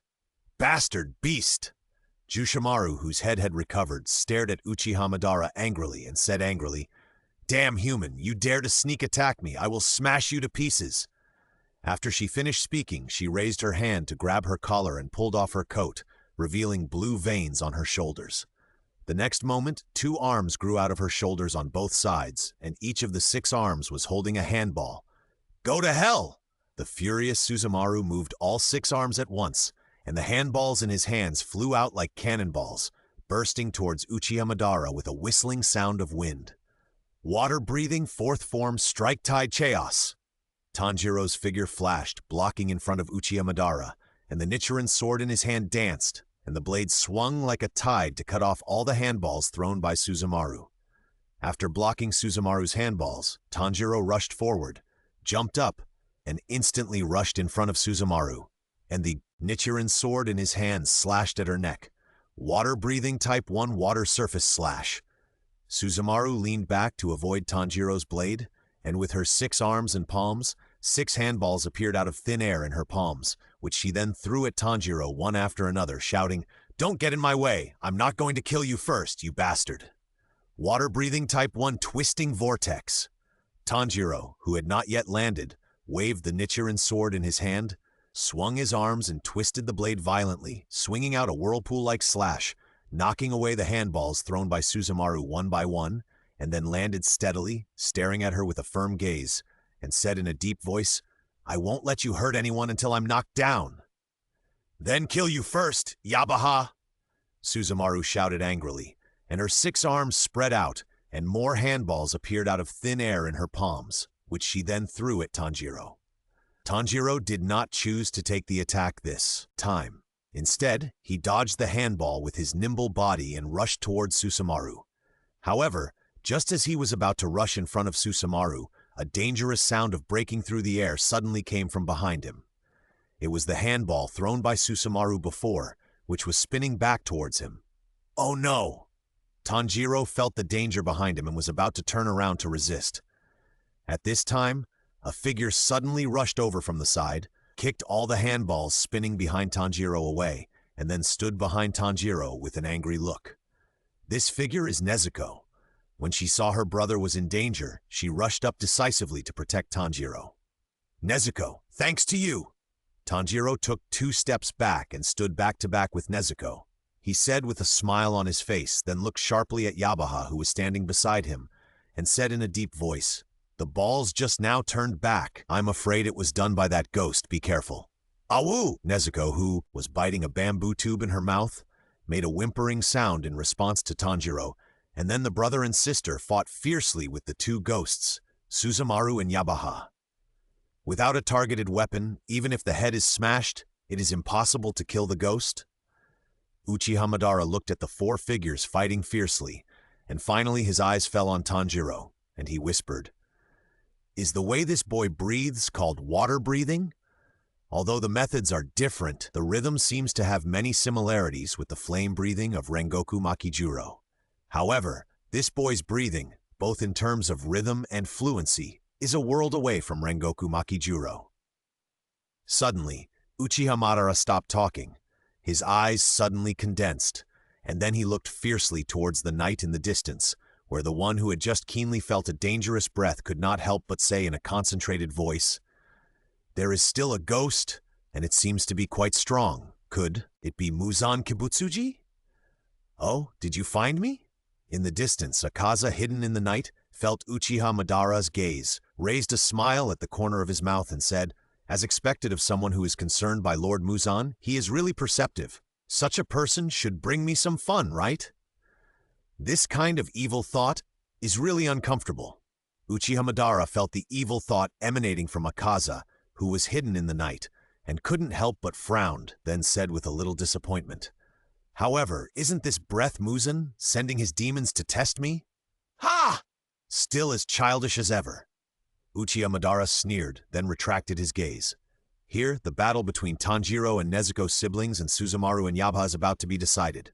With the help of Yushiro, Tanjiro has seen through Yabaha's blood demon art, and Nezuko, who is gradually adapting to the battle, is gradually showing her strength to overwhelm Suzumaru. Water, breathing, pick up, form, life flow. Tanjiro found the opportunity and used his strongest move. His body turned and tumbled like a dragon, dispelling the control of Yabaha's arrow blood demon art, and then cut off his head with a knife. On the other side, after Nezuko fought with Suzumaru, the power of the handball she kicked back became stronger and stronger. In the last blow, the handball she kicked back directly smashed half of Suzumaru's body. Water breathing phase 1 water surface slash. Tanjiro seized the opportunity and rushed over. The sunblade in his hand slashed out horizontally, directly cutting off Suzumaru's head and ending the battle. Who? After watching Suzumaru's body turned into ashes after being beheaded by him, Tanjiro was so tired that he half knelt down, holding the sunblade with both hands and gasping for breath. After panting for a while, Tanjiro raised his head and smiled at Nezuko, who was squatting in front of him. He raised his hand and gently stroked his head, saying softly, "Nezuko, thanks to you, we won." "Yes, thanks to her, you can defeat those two trashes, Suzumaru and Yabaha." Suddenly, a voice came from behind Tanjiro. The voice sounded soft and a little teasing, but everyone, including Tamayo and Yushiro, instantly raised the alarm in their hearts. Almost at the same time, they turned their heads and looked in the direction where the voice came from. It was a figure with short peach-colored hair, golden eyes, pale skin, and countless dark blue tattoos all over his body. He was obviously smiling, but the words engraved on his eyes made Tanjiro and Tamayo feel like they were falling into an ice cave. The left eye is upper string, and the right eye is 3. Seeing the words engraved in the eyes of this figure, Tamayo immediately confirmed his identity. He is Akaza, the third of the 12 moons, the strongest under Muzan Kibutsuji. Why is he a direct subordinate of Muzan Kibutsuji, an upper moon of the 12 moons, and the third demon at that, appearing here? Tamayo looked at Akaza, who was half crouching on the wall, and asked with a trembling voice, "Although I don't know why there are ghosts and humans hanging out together, I'm not here to find you." Akaza said, raising his hand to point at Uchiha Madara, chuckled and said, "I'm here for him." "Come for Madara?" Tamayo followed Akaza's gaze and saw Uchiha Madara, who still had a calm face. Suddenly, he thought of the arm of Muzan Kibutsuji, Muzan that Uchiha Madara brought back 2 years ago, and what he said at the time. For some reason, his heart suddenly calmed down, and he thought to himself, "Yeah, what am I afraid of? Ban can tear off an arm from Muzan Kibutsuji Muzan with his bare hands. With him here, it's no problem to deal with the 12 demon moons." But Akaza's eyes suddenly swept over the 3 ghosts, Tamayo, Yushiro, and Nezuko, and then said with a smile, "You should all be ghosts, right? But you seem to be different from ordinary ghosts. You actually fight for humans and your kind. Can you tell me why you did this?" Without waiting for Tamayo and the others to speak, Akaza continued on his own. "I remember now. I remember Lord Muzan said that hundreds of years ago, there was a fellow named Tamayo who somehow got rid of his control." Akaza pointed at Tamayo and said with a smile, "That fellow was you, right?" After that, Akaza looked at Nezuko beside Tanjiro and continued. Not long ago, this kind of thing happened again. That must be you. Hehe, I didn't expect that this time I not only found the human that Lord Muzan ordered, but also happened to meet the traitor that Lord Muzan has been looking for. I'm so lucky.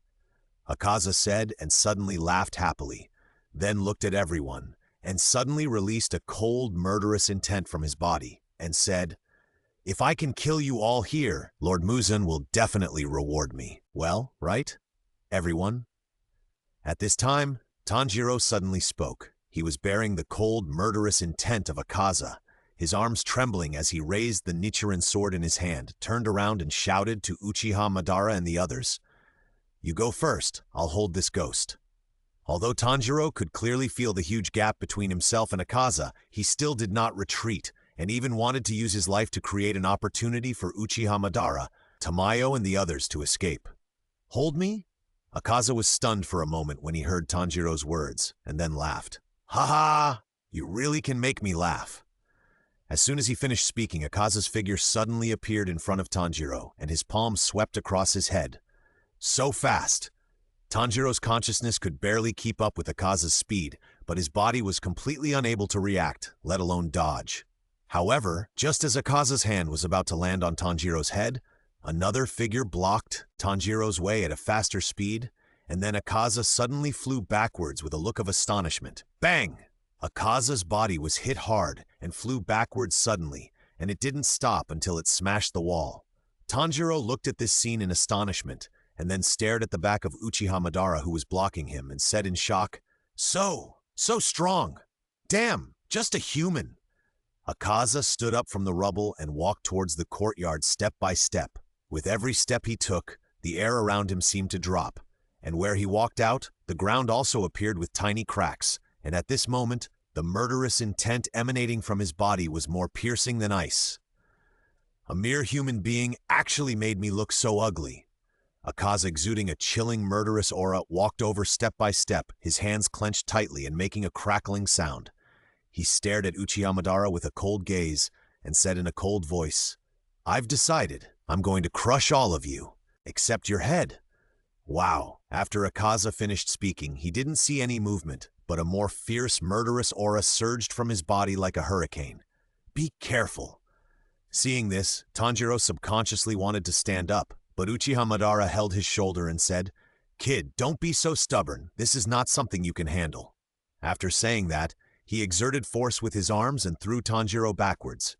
When Tanjiro was thrown out, the Nichiren sword in his hand also fell from his hand and just stabbed into Uchiha Madara's side. After Uchiha Madara threw Tanjiro out, he reached out and grabbed the sun blade that fell from his hand. He glanced at the blade and said, This is the weapon that can kill the evil, the sun blade?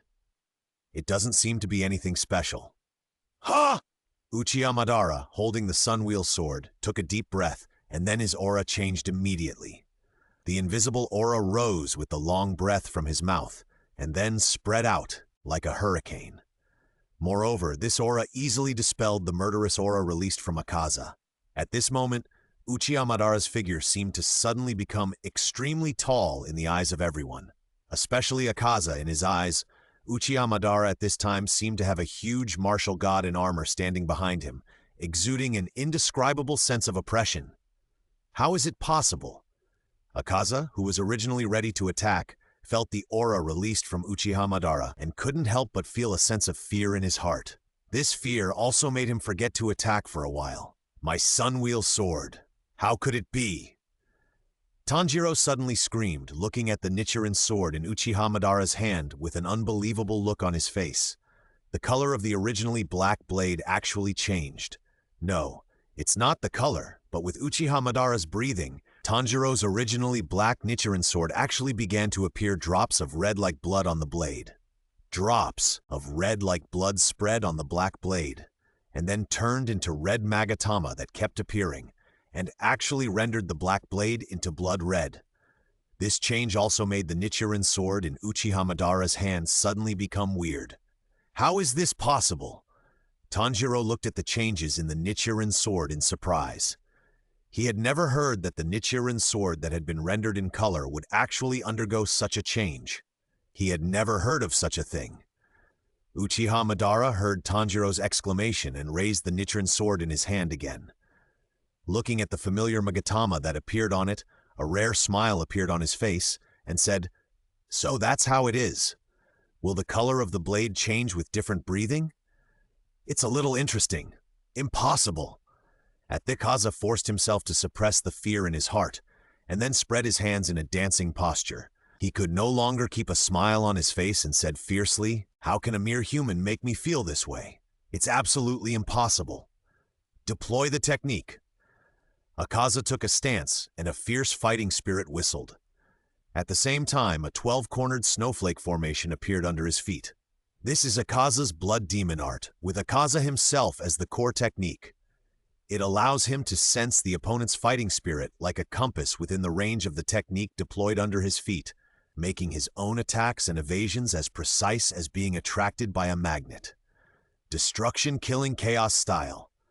Akaza's right fist hit the same place violently at an extremely high speed. The fighting spirit compressed the air and attacked Uchiha Madara like a cannonball. Oh? When Uchiha Madara saw this form of attack, a look of surprise emerged on his face, and then he raised the sunblade in his hand and swung it at the whistling air cannon. Uchiha Madara swung the sword with the body of the sword instead of the blade. The wind pressure generated when he swung the sword swept out like a hurricane, and actually rolled back the air cannon blasted by Akaza. Seeing this, Akaza's eyes condensed slightly, moved his legs to change posture, and then waved his right fist again, shouting, "Destruction kill air style!" Boom, boom, boom! Akaza swung his fists in succession, delivering 6 consecutive blows into the air with his fists, and the whistling fighting spirit roared in, so fast that it was difficult to see clearly. Seeing this, Uchiha Madara increased the strength of his sword-holding hand, and then swung the sword horizontally. Clang! The blade rubbed against the air, releasing a slash that cut off all of Akaza's attacks, and this slash also carried a scorching high temperature, while cutting off those attacked by Akaza's fighting spirit, and then turned into a hot wind that rolled towards Akaza. How is this possible? Akaza felt the hot wind blowing towards him with an expression of disbelief on his face. During the long time since he became a demon, countless members of the Demon Slayer Corps had died at his hands, including many powerful humans with the title of Pillars. But no matter what kind of opponent it was, no one could be like Uchiha Madara, who could easily resolve his attacks by just standing still and swinging his sword. Squeak! Akaza suddenly inserted his fingers into his head, using this method to calm himself down. This method was very effective. Akaza calmed down immediately and regained his composure. Then he looked at Uchiha Madara and said, "You are very strong. No one is stronger than you among all the humans I have ever met. But even so, you are just a human. A mere human, no matter how tenacious, can never defeat us because we are immortal." After saying this, Akaza stepped on his feet and jumped up, jumping above Uchiha Madara. Then he turned around in midair and punched Uchiha Madara below. Destruction, kill fracturing style many leaves flash willow. Akaza's fierce punch from top to bottom was like a meteor falling from the sky. When its impact fell, it blasted the ground where Uchiha Madara was standing into pieces like leaf patterns. But Uchiha Madara's figure had already disappeared on the spot, so Akaza's punch was just a lonely punch. "You just said immortal?" Uchiha Madara's figure came from Akaza's side. The latter turned around suddenly, only to see a residual shadow flash by. He subconsciously turned sideways and raised his arms to block. When Uchiha Madara's figure stopped, Akaza's movements also suddenly stagnated, and his hands were also broken at the elbows, and then fell off his arms. So fast! Akaza didn't care about his severed hands. He just shook slightly, and the new arms regenerated instantly. However, he was a little surprised to see Uchiha Madara's speed for the first time, and then subconsciously stepped back a few steps to distance himself from him. "Are you afraid?" towards Akaza's neck, saying at the same time, "Look, no matter how far away you are, I can easily cut off your neck with just a slight swing of the sword." How could it be? At this time, the blade in Uchiha Madara's hand seemed to be in slow motion in Akaza's eyes, but his body seemed to be still. No matter how he struggled, he could not move at all. He could only watch the blade covered with blood-red Madara-sama slashing towards his neck little by little. Move! Move for me! Akaza watched the blade in Uchiha Madara's hand approach his neck little by little, and couldn't help but shout loudly in his heart, but it was useless. In the end, he could only watch the blade touch his neck and then penetrate it little by little. Boom!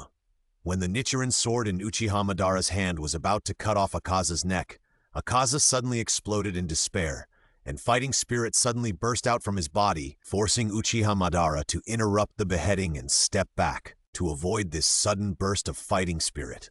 Oh? Uchiha Madara looked at the fiercer fighting spirit rising from Akaza's body, and his indifferent eyes fluctuated slightly, and then he praised.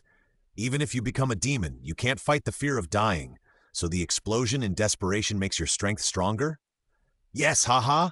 Akaza's neck, which was cut off by half, recovered instantly, and then looked at Uchiha Madara and laughed. I want to thank you, human. You have made my strength evolve again. I can feel that my strength is closer to that person. To thank you, I will tear you apart bit by bit, and then eat all of it into my stomach without leaving any trace. Akaza was originally the second upper string, but was surpassed by Duma later and was squeezed to the third. Although he was resentful, the opponent's strength was indeed above him, and there was nothing he could do.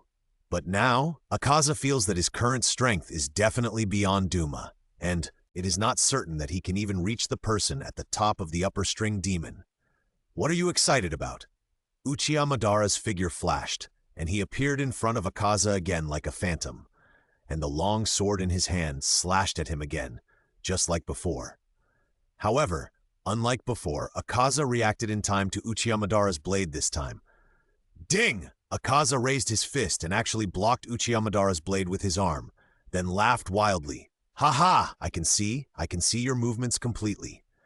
But your blade can no longer cause any harm to me, and now it's my turn to fight back. Akaza, who blocked Uchiha Madara's slash, showed ecstasy on his face, then shook his arms, bounced off the blade that crossed his arm, and then waved his hands, and his fists danced towards Uchiha Madara like a storm. Ding! Ding! Ding! Ding! Facing Akaza's crazy attack, Uchiha Madara waved his Nichiren sword to block while retreating.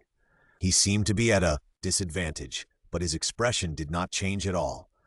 Ha! Akaza's movements became faster and faster, and the smile on his face became more and more excited. In the end, the movements of the two people fighting were so fast that Tanjiro and others who were watching the fight could not see them at all. Good. So powerful. Not far away, Tanjiro watched the fight between Uchiha Madara and Akaza, and the surprise on his face never disappeared. In a fight of this level, let alone intervening, I am afraid that just getting closer will be torn to pieces by the aftermath of the fight between the two. Tanjiro never thought that humans could be so powerful.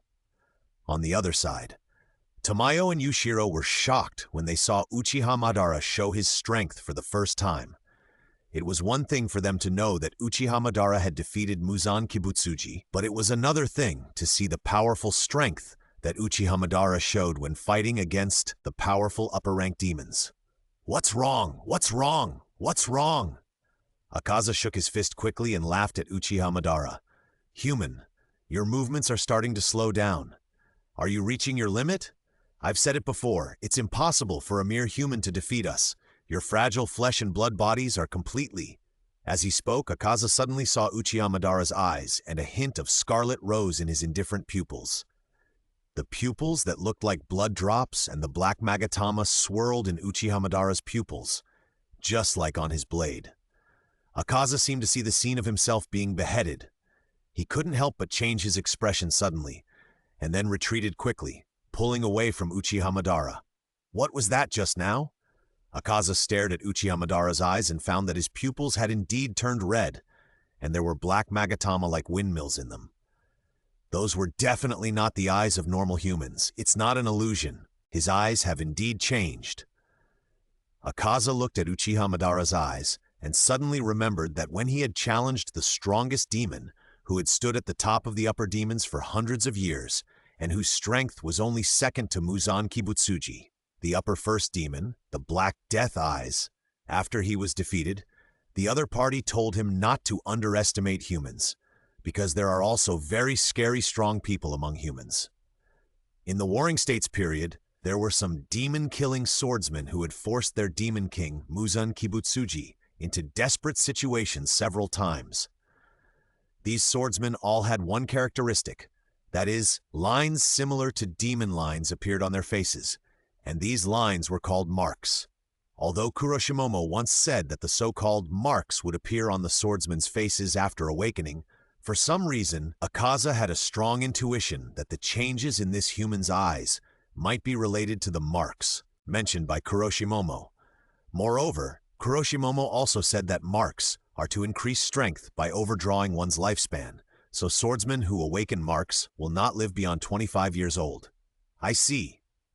After thinking about this, Akaza calmed down immediately, then raised his hand and pointed at Uchiha Madara, saying, "It turns out that your ridiculously powerful strength was obtained by overdrawing your own lifespan.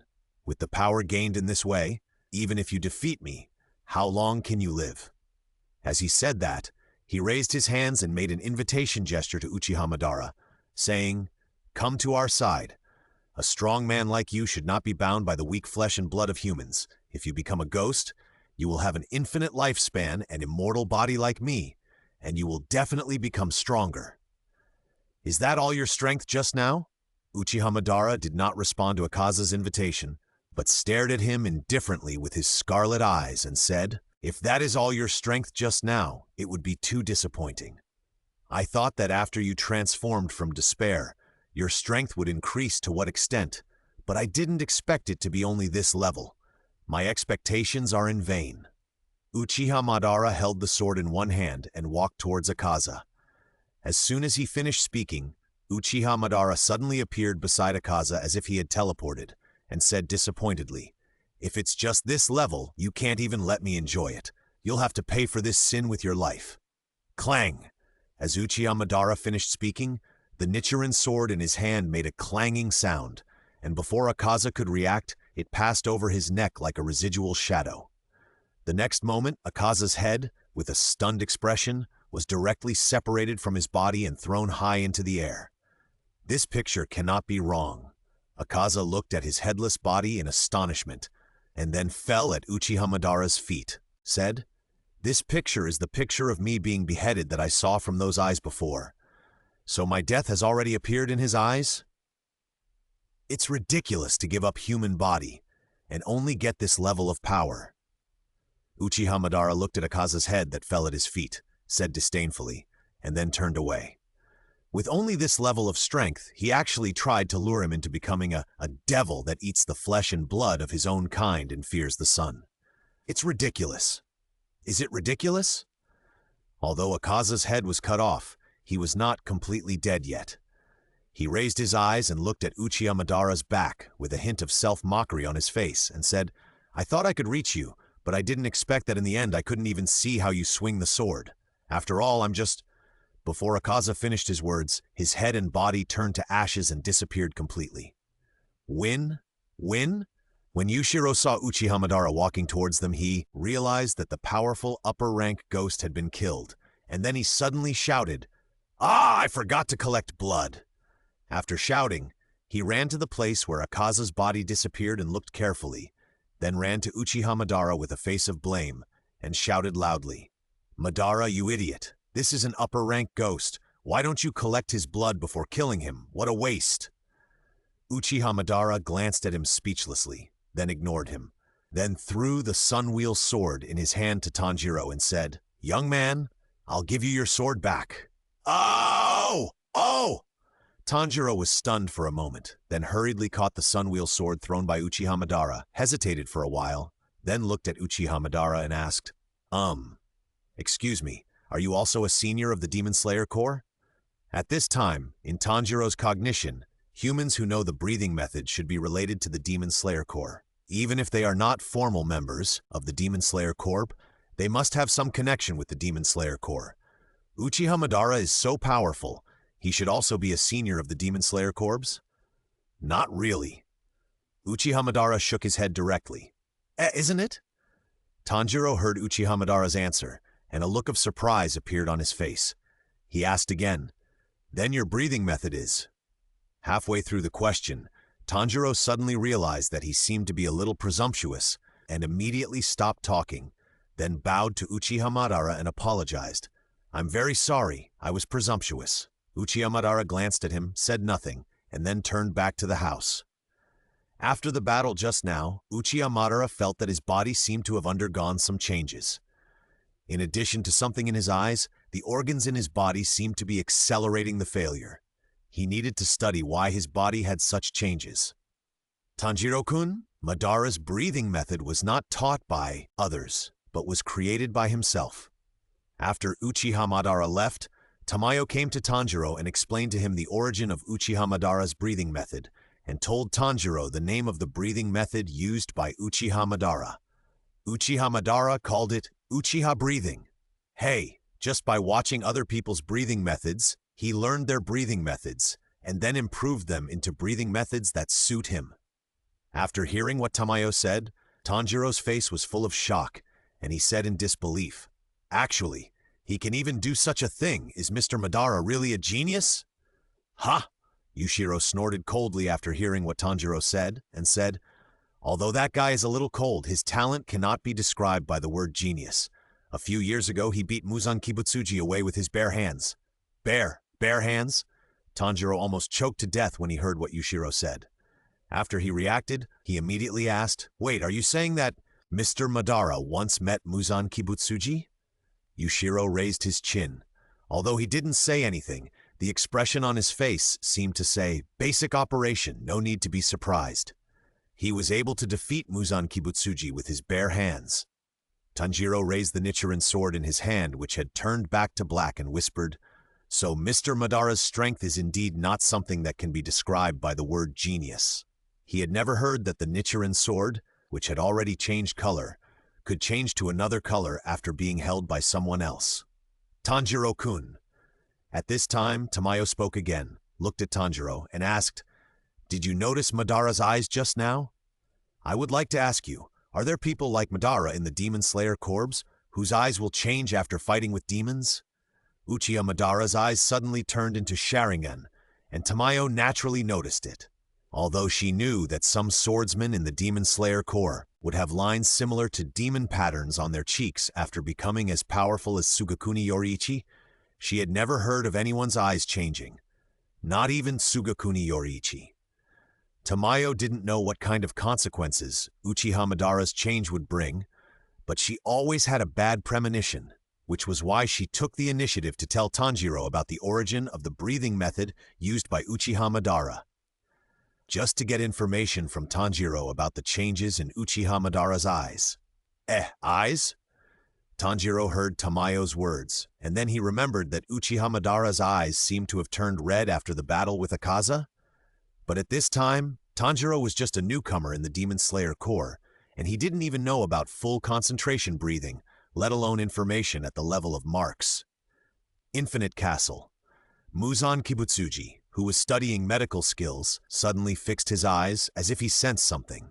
As the source of all the evil ghosts in this world, Muzan Kibutsuji can control the life and death of almost all ghosts, and can also sense their life and death. And just now, Muzan Kibutsuji sensed Akaza's death. "Akaza, is he dead?" Muzan Kibutsuji closed the book in his hand expressionlessly, and then a ferocious expression suddenly appeared on his face, and he cursed with murderous intent. "Waste! All waste!"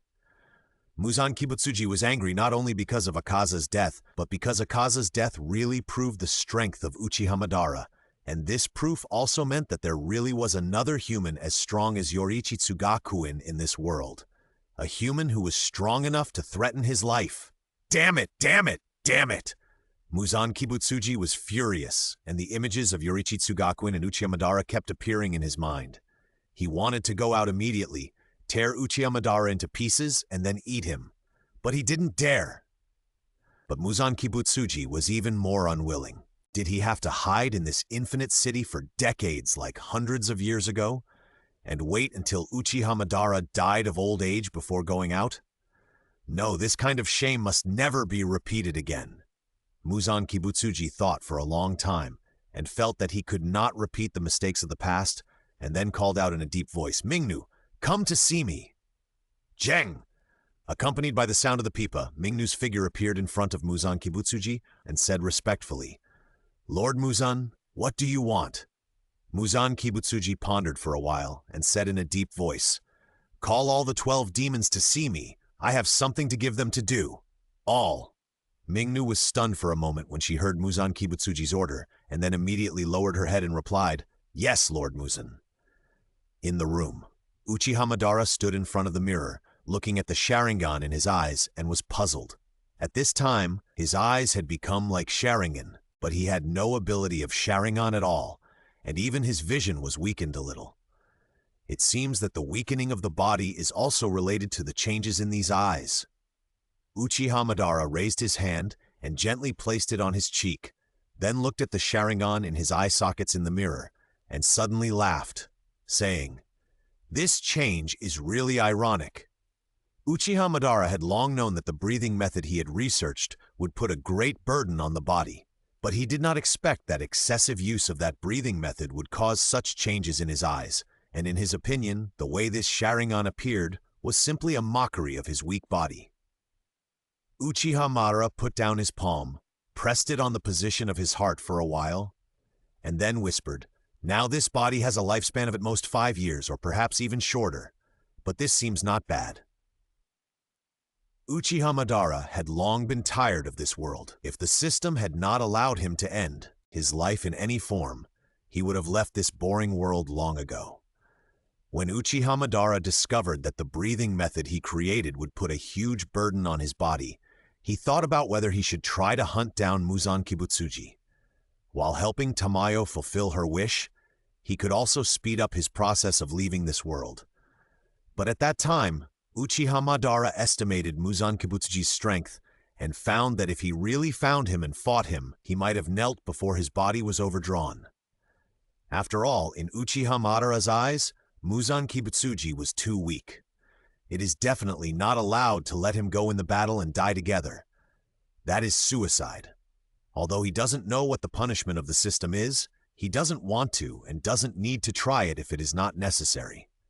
After all, the system has made it clear that no matter how long his consciousness stays in this world, it is only a moment in the ninja world. So Uchiha Madara gave up the idea of going out to hunt down Muzan Kibutsuji. If he kills him, his body will be disabled, but he can't die, and the days to come will be even more difficult.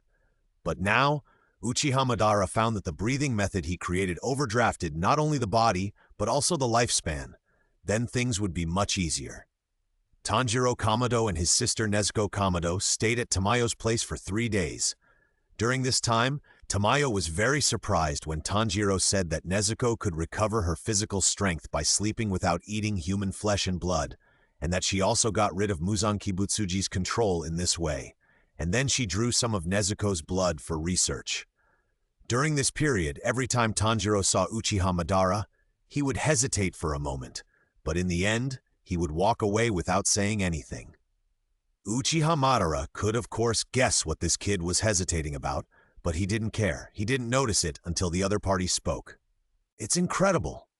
After observing Nezuko Kamado's blood for 3 days, Tamayo exclaimed, "Tanjiro-kun, your sister's blood is very special, and it changes almost every day."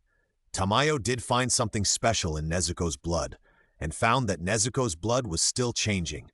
If it continued like this, she would probably grow to a point that even Muzan Kibutsuji couldn't imagine, and in the end, she would even be able to overcome what Muzan Kibutsuji had always been afraid of: sunlight. Of course, she hadn't confirmed this last guess, so she didn't say it out loud. "Then Lord Tamayo, can you turn Nezuko back to a normal person?" Tanjiro asked immediately. Whether Nezuko would grow or overcome sunlight or not was secondary to Tanjiro. What he cared about most was whether Nezuko could turn back to a normal human being.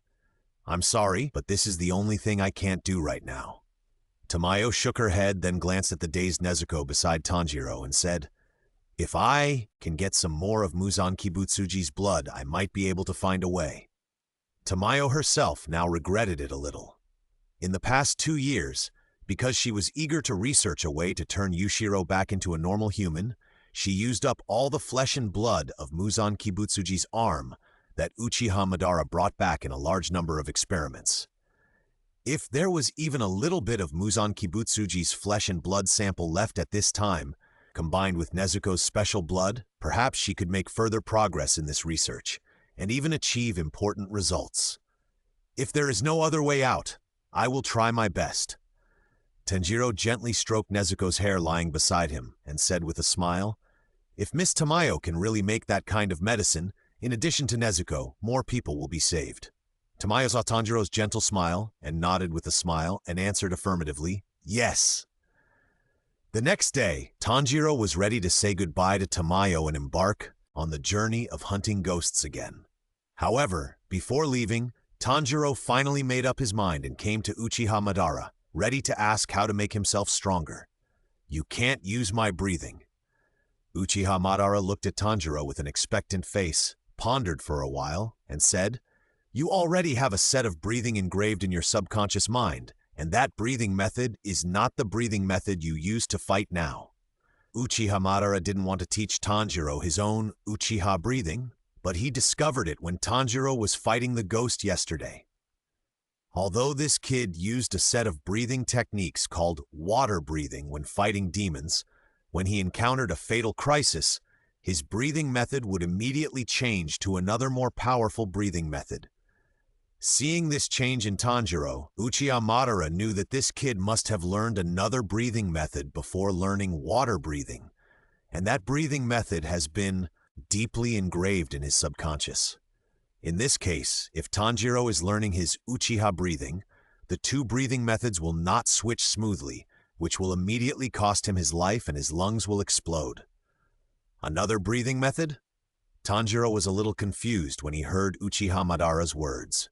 He was sure that he had not learned any other breathing methods except water breathing. "You?"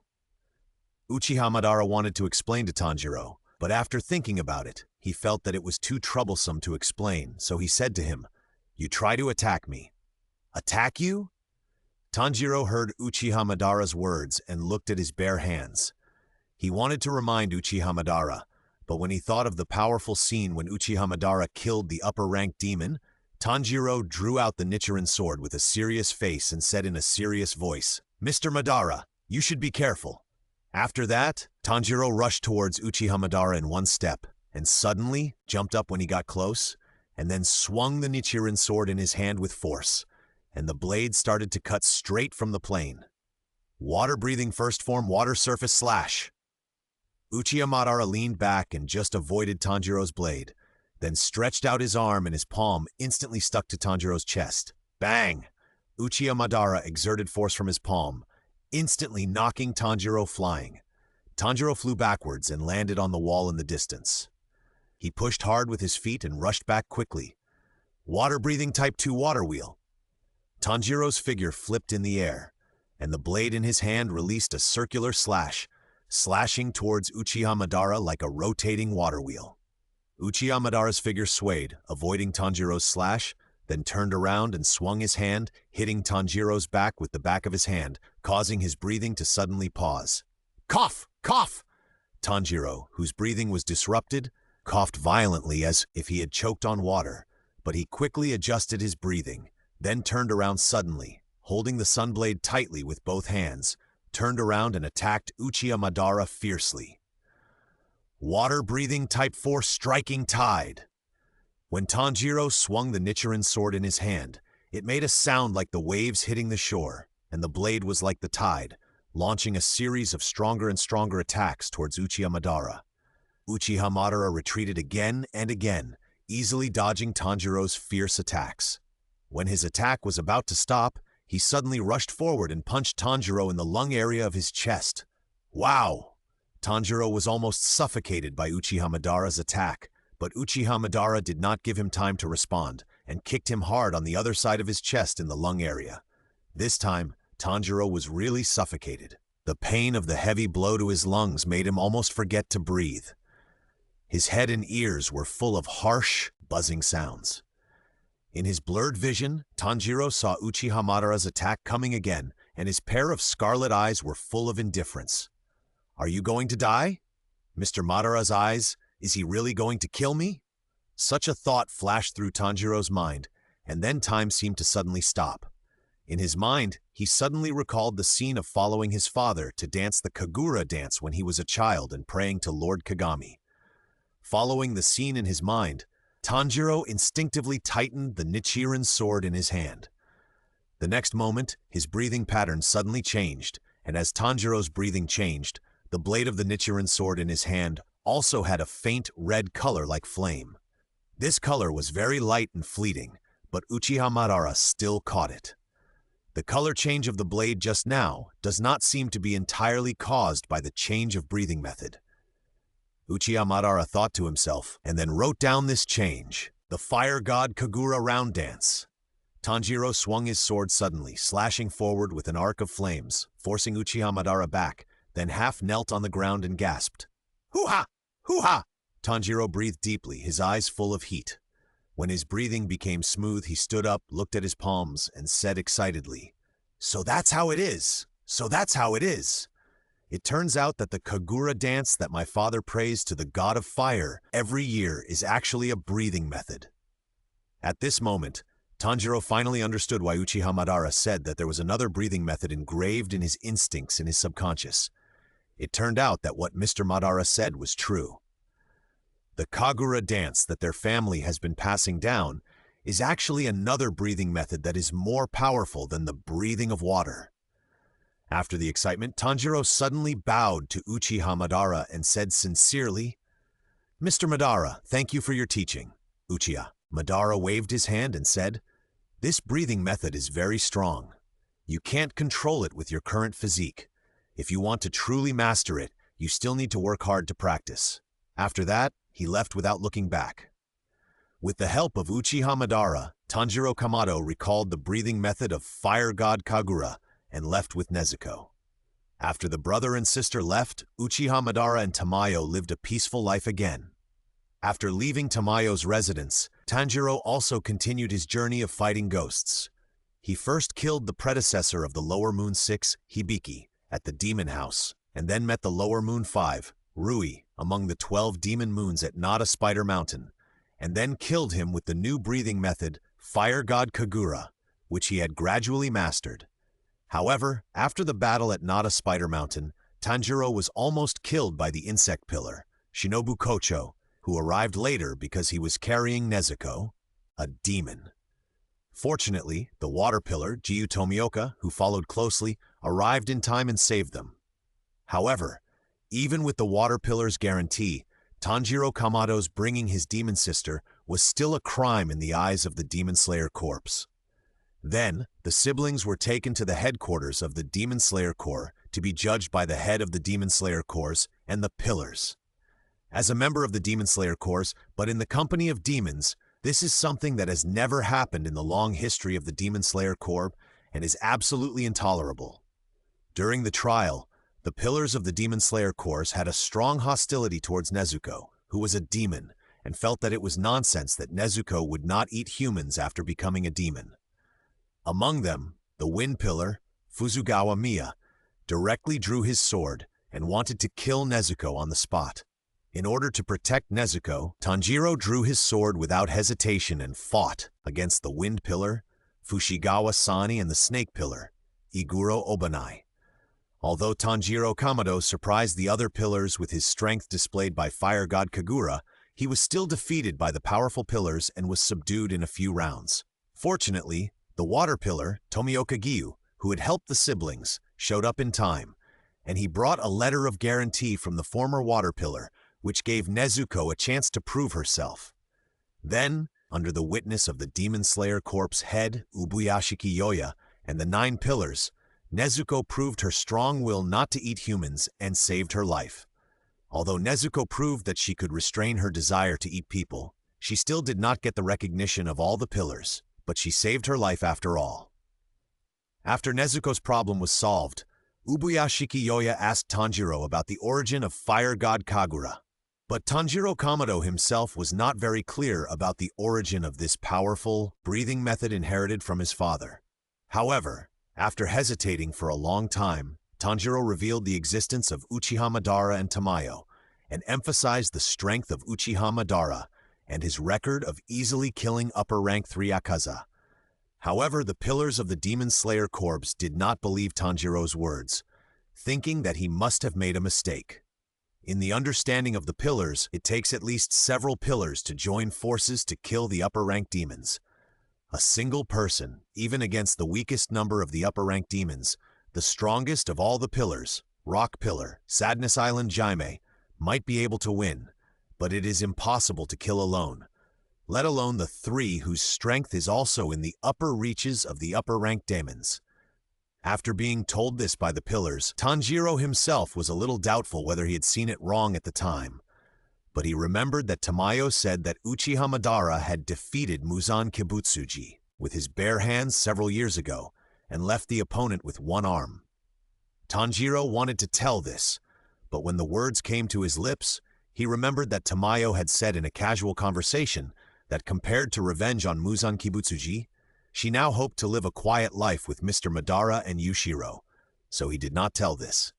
However, as the leader of the Demon Slayer Corps, Ubuyashi Kiyoya also became interested in Tamayo when he learned that there was a demon who could get rid of Muzan Kibutsuji's control and was still studying how to turn demons back into humans. In addition, knowing the long history of the Demon Slayer Corps, Ubuyashi Kiyoya also believed that there were people in this world who could easily kill the upper-rank demons. When he learned from Tanjiro Kamado that Uchiha Madara did not have a Nichiren sword as a weapon, he sent a crow to send an invitation to Uchiha Madara to the swordsmith village to forge a suitable Nichiren sword for him. At the same time, he also sent an invitation to Tamayo to come to the Demon Slayer Corps' headquarters to fight against Muzan Kibutsuji together. The messenger sent by Ubuyashi Kiyoya soon found the residence of Tamayo, Uchiha Madara, and the other 2. Tamayo was very surprised by the invitation from the head of the Demon Slayer Corps, but after careful consideration, she did not refuse the invitation. Uchiha Madara had no interest in this kind of thing, but since Tamayo agreed, he did not refuse. However, because Tamayo's research had reached a critical point and needed some time to deal with it, she asked Uchiha Madara and Yushiro to follow the messenger of the Ubuyashiki family to the village of swordsmiths first, and she would wait until the research in her hand was completed before going to the Demon Slayer Corps headquarters to meet them. Time also began to turn from here. Since the death of Akaza, the 3rd of the upper moons, Muzan Kibutsuji has summoned all the remaining upper moons of the 12 demon moons. After lying dormant for a while, they suddenly became active in an unusual way, and their frequent activities naturally attracted the attention of the Demon Slayer Corps. So in just a few months, the Demon Slayer Corps' pillars and Muzan Kibutsuji's 12 demon moons also fought more frequently than ever before in the past hundreds of years. Delicious! Delicious! On the infinite train, the flame pillar Rengoku Kyojuro was eating a beef pot bento with relish, shouting delicious, and next to his left hand was a pile of empty bento boxes, more than a dozen of them. Wow, so awesome!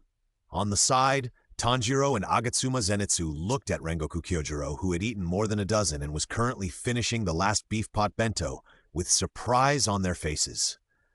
Is this the pillar? Sure enough, it's so scary. Sure enough, the strength of the pillar is not only in strength, but also in appetite. Hashibira Inosuke was eating a box of beef pot bento, unwilling to admit defeat, and wanted to compete with Rengoku Kyojuro in appetite.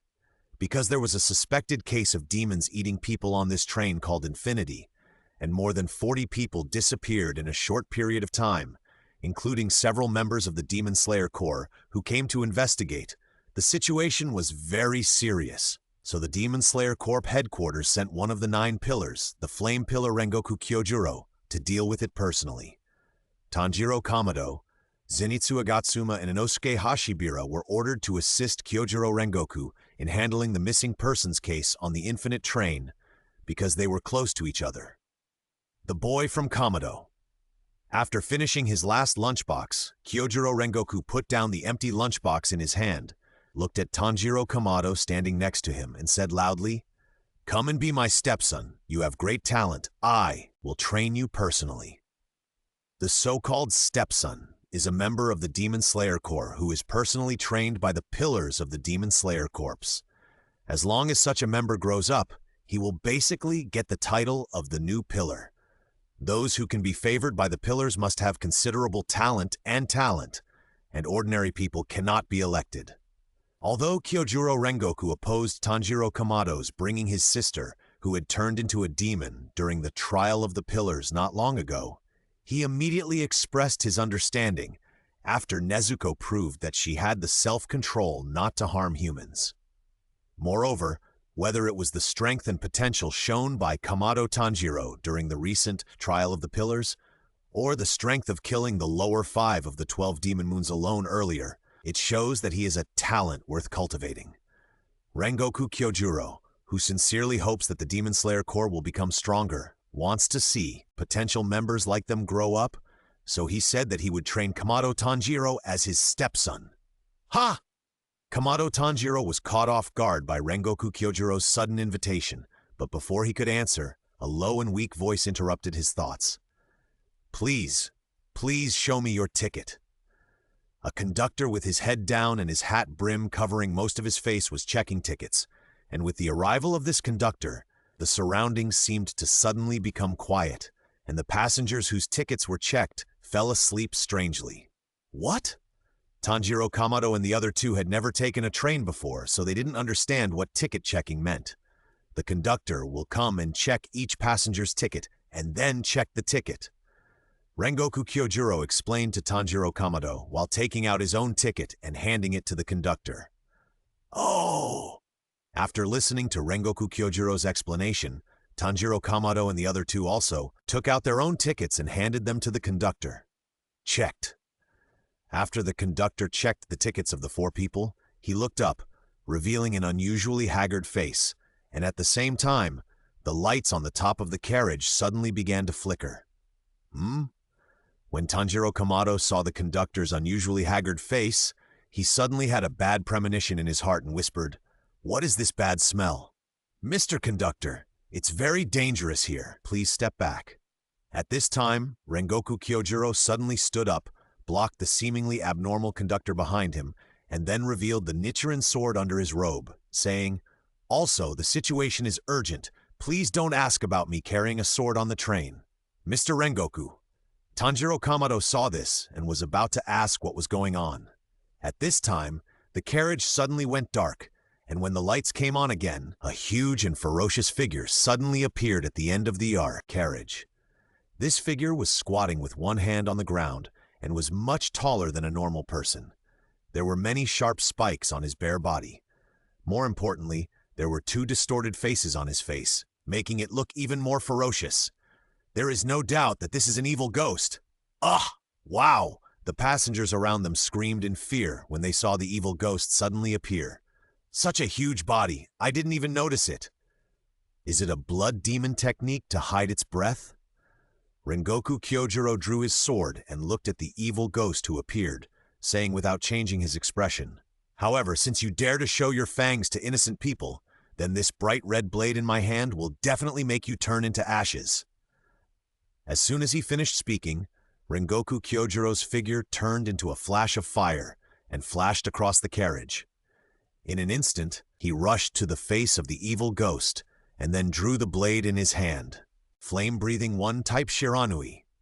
The blade wrapped in flames passed through the neck of the evil ghost. Before the evil ghost could react, the huge head was directly chopped off and turned into ashes. Good, so awesome!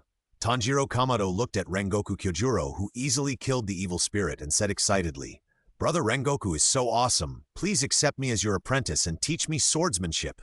"And me? Me too!" Zenitsu Agatsuma and Inosuke Hashibira also echoed excitedly. "No problem. I'll do it from now on." Rengoku Kyojuro was about to agree to the 3 people, but halfway through his words, his face suddenly changed. His eyes suddenly became sharp, and then he jumped towards the 3 people, swung the blade in his hand, and slashed down close to Zenitsu Agatsuma's cheek. Huh? Zenitsu Agatsuma was directly shocked by Rengoku Kyojuro's sudden move.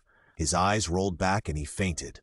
Brother Rengoku, Tanjiro Kamado, and Inosuke Hashibira were also startled by the sudden move, But when they looked at the place where Rengoku Kyojuro swung his sword, the expressions on their faces immediately became serious, and then they immediately drew their respective Nichiren swords. Because behind Agatsuma Zenitsu, a tall figure appeared at some point, reaching out to the unaware Agatsuma Zenitsu, and the person pointed at by Rengoku Kyojuro's blade was exactly the figure that suddenly appeared behind Agatsuma Zenitsu. Swish! The red blade slashed past, and the hand that silently reached out to Agatsuma Zenitsu was directly cut off by Rengoku Kyojuro's blade. The owner of the wrist quickly retreated and distanced himself from Rengoku Kyojuro. What a good knife! The figure raised the arm that was cut off at the wrist, opened his mouth, revealing a mouthful of sharp teeth, and smiled. With this decisiveness and extraordinary strength, you should be the so-called pillar, right? He had long hair, tied behind his back, his forehead and cheeks were covered with bulging blue veins, and he had a short beard on his chin. As he spoke, his severed palm had regenerated. I am the Flame Pillar. Rengoku Kyojuro stared at the eyes of the demon, holding the knife in both hands, and said, There are indeed demons from the 12 Kizuki on this train. The 12 Kizuki! When Tanjiro Kamado heard what Rengoku Kyojuro said, his eyes immediately became solemn. A few months ago, Tanjiro Kamado fought against Lei, the fifth of the lower moon among the 12 Kizuki, at Nagagumo Mountain. During the process, he and his sister Nezuko were still no match for him. In the end, he remembered the breathing method of fire god Kagura in desperation and killed him. He almost lost his life, so he was very clear about the danger level of the 12 Kizuki. And the demon in front of him, although he is also a lower moon like Lei, the number in his eyes is higher. That's right, the demon standing in front of Rengoku Kyojuro at this time is one of the 12 Kizuki, who are direct subordinates of Muzan Kibutsuji, and the number engraved in his left eye is 2. The characters engraved on the single eye represent the lower moon demon among the 12 demon moons, and the number in the eye represents his ranking among the lower moon demons. The number 2 is engraved on the left eye of this demon, which means that he is the lower moon demon 2 among the 12 demon moons. His name is Wender. It is indeed a pillar. Wender's eyes swept over Kamado Tanjiro and the other two, and then looked at Rengoku Kyojuro, licked his lips and said, There is only one pillar? Well, it's not bad. Do it. Whoosh!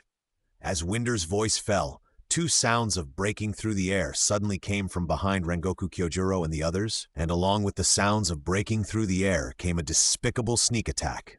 Be careful. Flame, breathing 4 type, the winding of the rising flame. Before Kamado Tanjiro and the others could react, Rengoku Kyojuro had already swung his sword, and the blade he slashed out was like a vortex of flames, repelling the 2 sneak attackers at the same time. Tsk! An amazing reaction ability, worthy of being the pillar of the Demon Slayer Corps.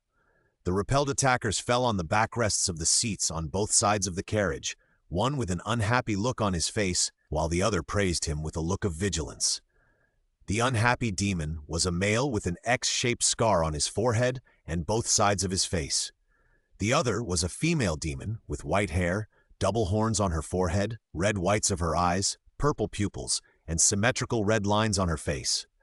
More importantly, these 2 demons had numbers engraved in their left eyes, the 12 Kizuki again. Rengoku Kyojuro glanced at the 2 attackers and said in a concentrated voice, 3 of them at once. Although they are all lower ranked, this lineup is undoubtedly the most luxurious lineup I have encountered so far. This is really a big crisis. Although he said this, there was no sign of weakness on Rengoku Kyojoro's face. 12 Kizuki, and there are 3 of them. Agatsuma Zenitsu, who had woken up at some point, saw the 12 Kizuki in the carriage and suddenly burst into tears, shouting, Let's run away! Shut up! Hashibira Inosuke shouted. His eyes swept over the 12 Kizuki one by one, and finally fell on the lower moon 2, Wender. Then he raised the double swords in his hands, shouted and rushed towards the other party. Wah! Isn't this the scene we have been waiting for? Pig rush forward. Wender threw a glance at Hashibira Inosuke, who was rushing towards him, dodged his attack by turning sideways, and then kicked him away. It's useless. Hashibira Inosuke's figure flipped in midair, his legs landed on the top of the carriage, and then he kicked hard, and the whole person flew towards Winder again. The blades of the double swords in his hands rushed towards Winder. Beast breathing one, fang-piercing shot. Boring attack. Ruri looked at Inosuke Hashibira, who was attacking him again with disdain, stretched out his right hand, and actually grabbed the two swords that were stabbing at him with his bare hands, then clenched his left fist and hit Inosuke Hashibira's chest hard, knocking him directly to the ground. Weak ants, you're only in the way.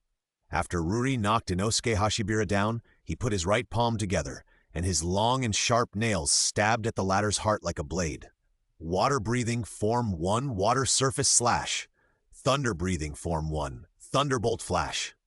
At the critical moment, Tanjiro Kamado and Zenitsu Agatsuma attacked at the same time, and the black and gold blades intertwined like thunder and waves, and finally bloomed on Winderui's body at the same time. Bang! Winderui's right arm exploded directly into the blood mist under the joint attack of Tanjiro Kamado and Zenitsu Agatsuma. Tsk! Winderui glanced at his disappeared right arm. A trace of anger flashed in his eyes. His shoulders shook slightly, and a new arm regenerated instantly. Then he looked at Tanjiro Kamado and Zenitsu Agatsuma with gloomy eyes and said in a deep voice, "Very good, ants. You have successfully angered me." As soon as he finished speaking, his arms suddenly swelled to a huge size, and his sharp nails were like blades flashing with cold light, and he swung them at Tanjiro Kamado and Zenitsu Agatsuma at the same time. Tanjiro Kamado and Zenitsu Agatsuma saw this and were about to swing their swords to block. At this time, a flash of fire flashed, and the tall figure of Rengoku Kyojuro suddenly appeared in front of the two of them. He swung the Nichiren sword in his hand from bottom to top and slashed at the huge palms of Winderu with a blazing blade. Breathing of flame second form rising flame sky. The fire flashed, and Winderui's huge palms were directly chopped off, and his figure subconsciously retreated. Although he got more blood given by Muzan Kibutsuji, Winderui still had a sense of crisis that he might be killed at any time when facing this flame pillar. "Brother Rengoku, you are so strong!" Tanjiro Kamado and the other two shouted excitedly, then surrounded Rengoku Kyojuro and said, "Let's help too!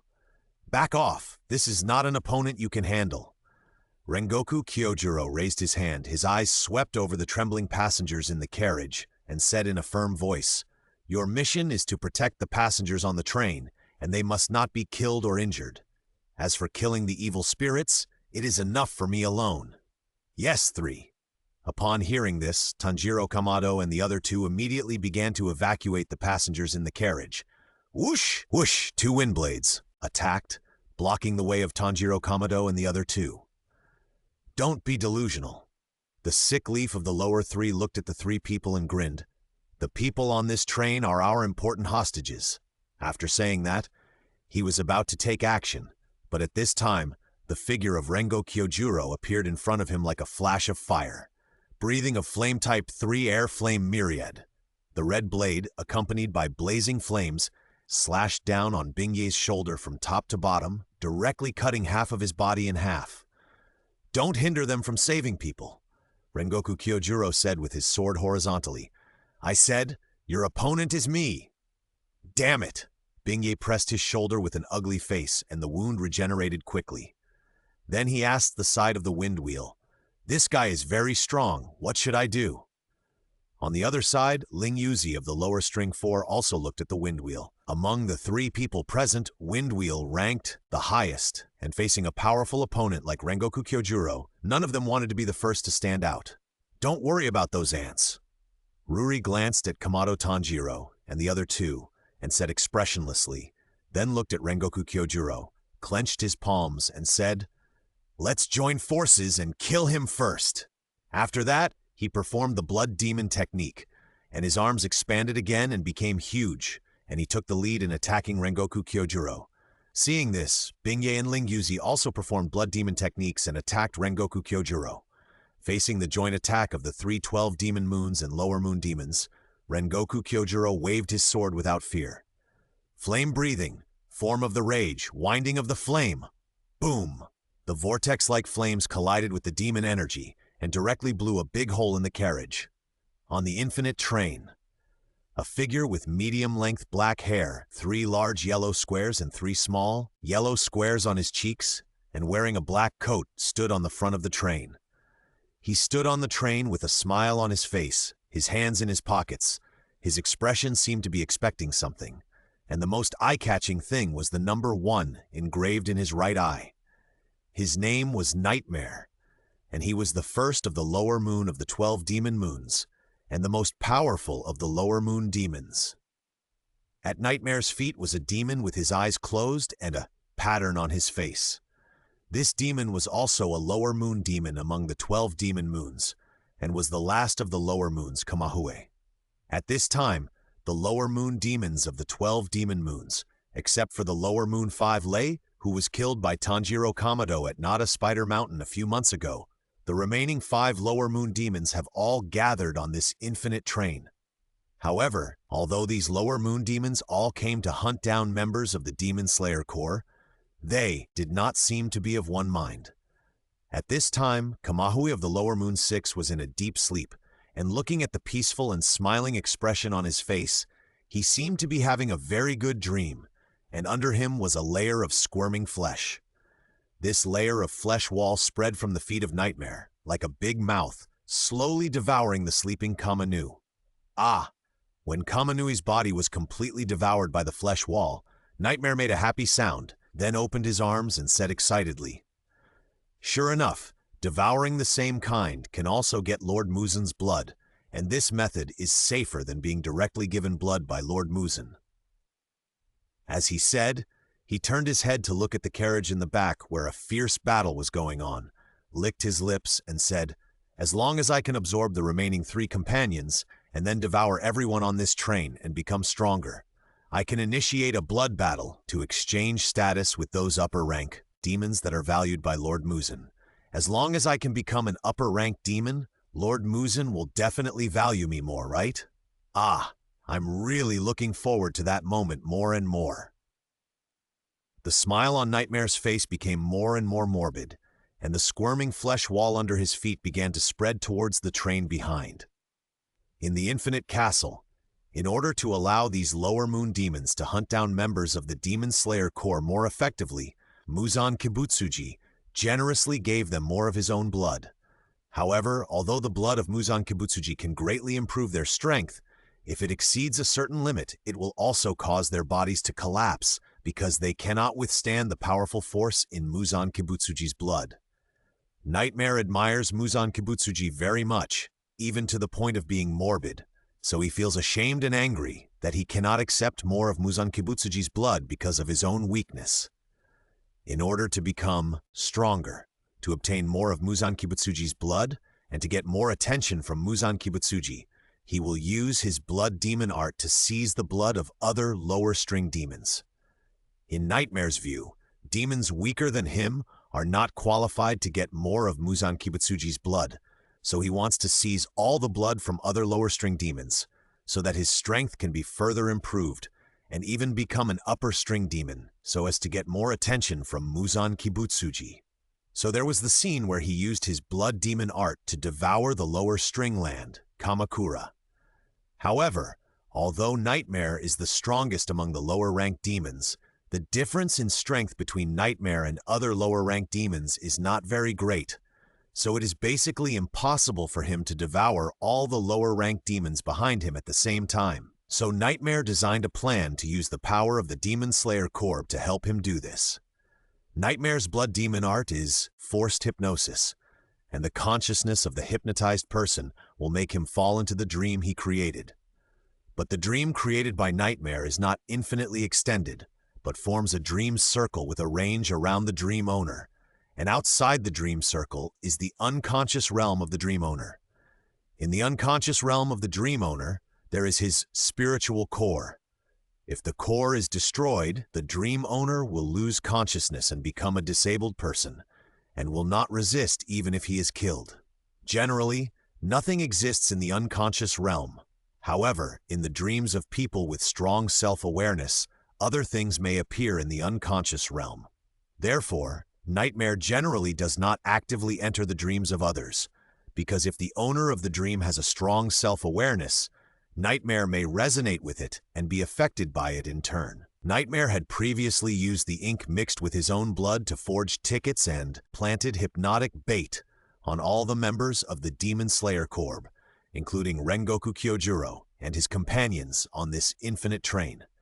As long as Nightmare triggers this bait, even a pillar as strong as Rengoku Kyojuro will instantly fall into his hypnosis and enter a state of sleep. The reason why he did not trigger this bait now is that he wants to use Rengoku Kyojuro's power to weaken the power of the remaining 3 lower string demons, so that it will be easier to devour their blood later. In the carriage of the infinite train, the fierce battle, Rengoku Kyojuro relied on his powerful strength to fight against 3 demons alone. He quickly cut off the heads of lower string 2, Wonder, and lower string 3, Bone Leaf. Only lower string 4, Ryuko, was left. With her blood demon art of escaping, she escaped from Rengoku Kyojuro's sword. However, in the fierce battle, Rengoku Kyojuro did not realize that after he killed the 2 lower string demons, Winder and Bone Leaf, their bodies were absorbed by Nightmare, which had merged with the entire train before they turned into ashes. Nightmare! After escaping from the carriage, Ryuko found Nightmare standing on the roof, and her panicked face suddenly showed a look of surprise, and then she ran towards him quickly. Ryuko had encountered the pillars of the Demon Slayer Corps more than once, but every time they met, she would run away without hesitation. This time, Lingjuzi originally thought that she had obtained more blood of Muzan Kibutsuji and became stronger. After joining forces with the other 2 lower-ranked demons, she could easily kill even the pillars of the Demon Slayer Corps. Unexpectedly, Rengoku Kyojuro was much stronger than they expected. Rururu and Byoba, who were in front of her, were easily beheaded by Rengoku Kyojuro.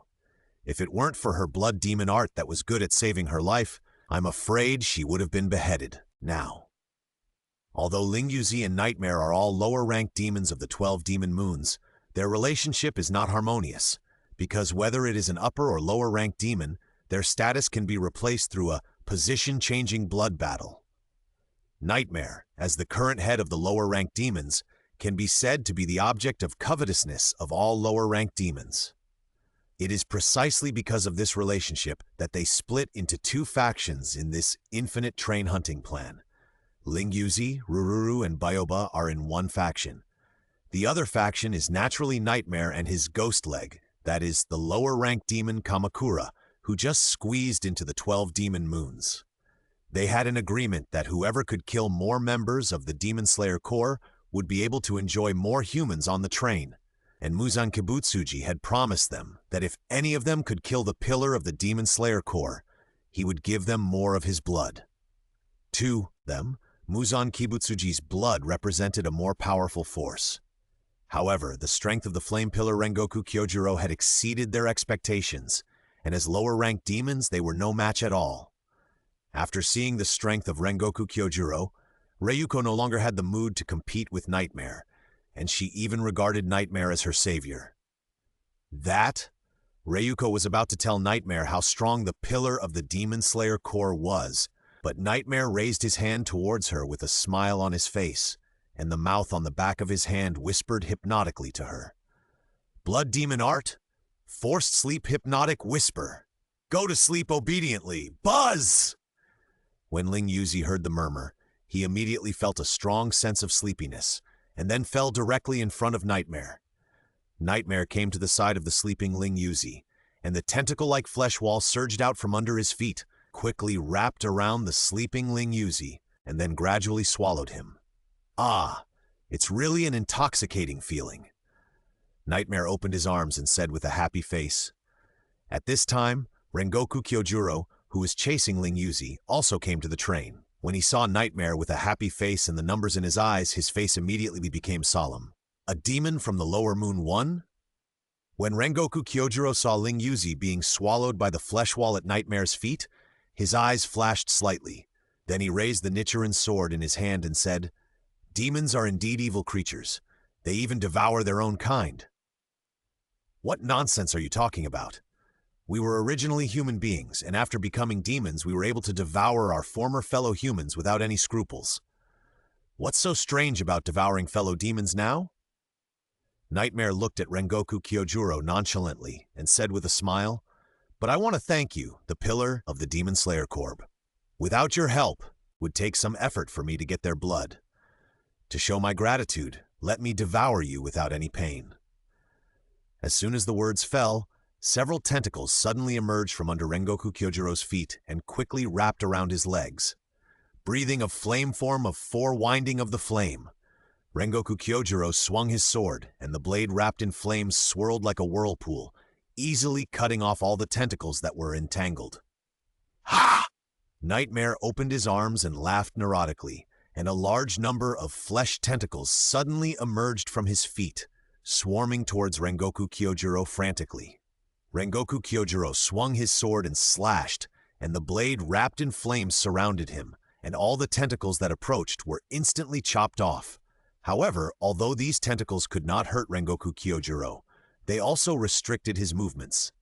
At this time, the tentacles under Nightmare's feet had begun to quickly spread to all the carriages of the infinite train, and soon occupied the entire train. It actually assimilated with the train. This is bad. Rengoku Kyojuro saw Nightmare's actions and immediately showed an anxious look on his face, but the tentacles that kept pouring out around him made it difficult for him to split his attention. More importantly, there were hundreds of sleeping passengers in this fast-moving train, which made him dare not use powerful destructive moves here. For a moment, Rengoku Kyojuro fell into anxiety. "Brother Rengoku, we're here to help you." At this time, Kamado Tanjiro and the other two also found this place. After seeing Rengoku Kyojuro's situation, they immediately rushed up to help. "I don't need your help here." Rengoku Kyojuro stopped Kamado Tanjiro and the other two who wanted to help and shouted loudly, "You go to the front of the train now and find a way to stop the train." "Okay, we'll go right away." Hearing this, Kamado Tanjiro and the other two immediately turned around and rushed to the front of the train. However, when they approached the train cab, a huge palm composed of countless flesh tentacles suddenly appeared, blocking their way. "No, I can't. The fusion is about to be completed. I can't let you free your hands now." A mouth appeared on the palm of the huge fleshy hand, and it made a nightmare sound, launching the blood demon art towards Tanjiro Kamado and the other two. Blood demon art, forced sleep hypnosis whisper. "Buzz!" Tanjiro Kamado and the other two heard this magical voice, and they felt their heads sink, and then they fell into a coma. Nightmare had already set up hypnotic bait on Tanjiro Kamado and the others. Now he just activated this bait, so that Tanjiro Kamado and the other two had no resistance and easily fell into his blood demon art.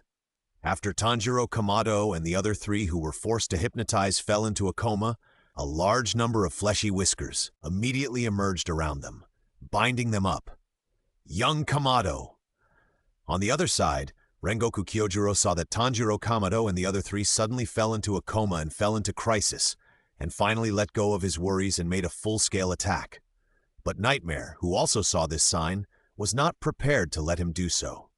Suddenly, a large number of flesh tentacles emerged around Rengoku Kyojuro, and on these tentacles, in addition to the hypnotic voice of Nightmare, there were also many huge eyes with the word "Dream" engraved on them.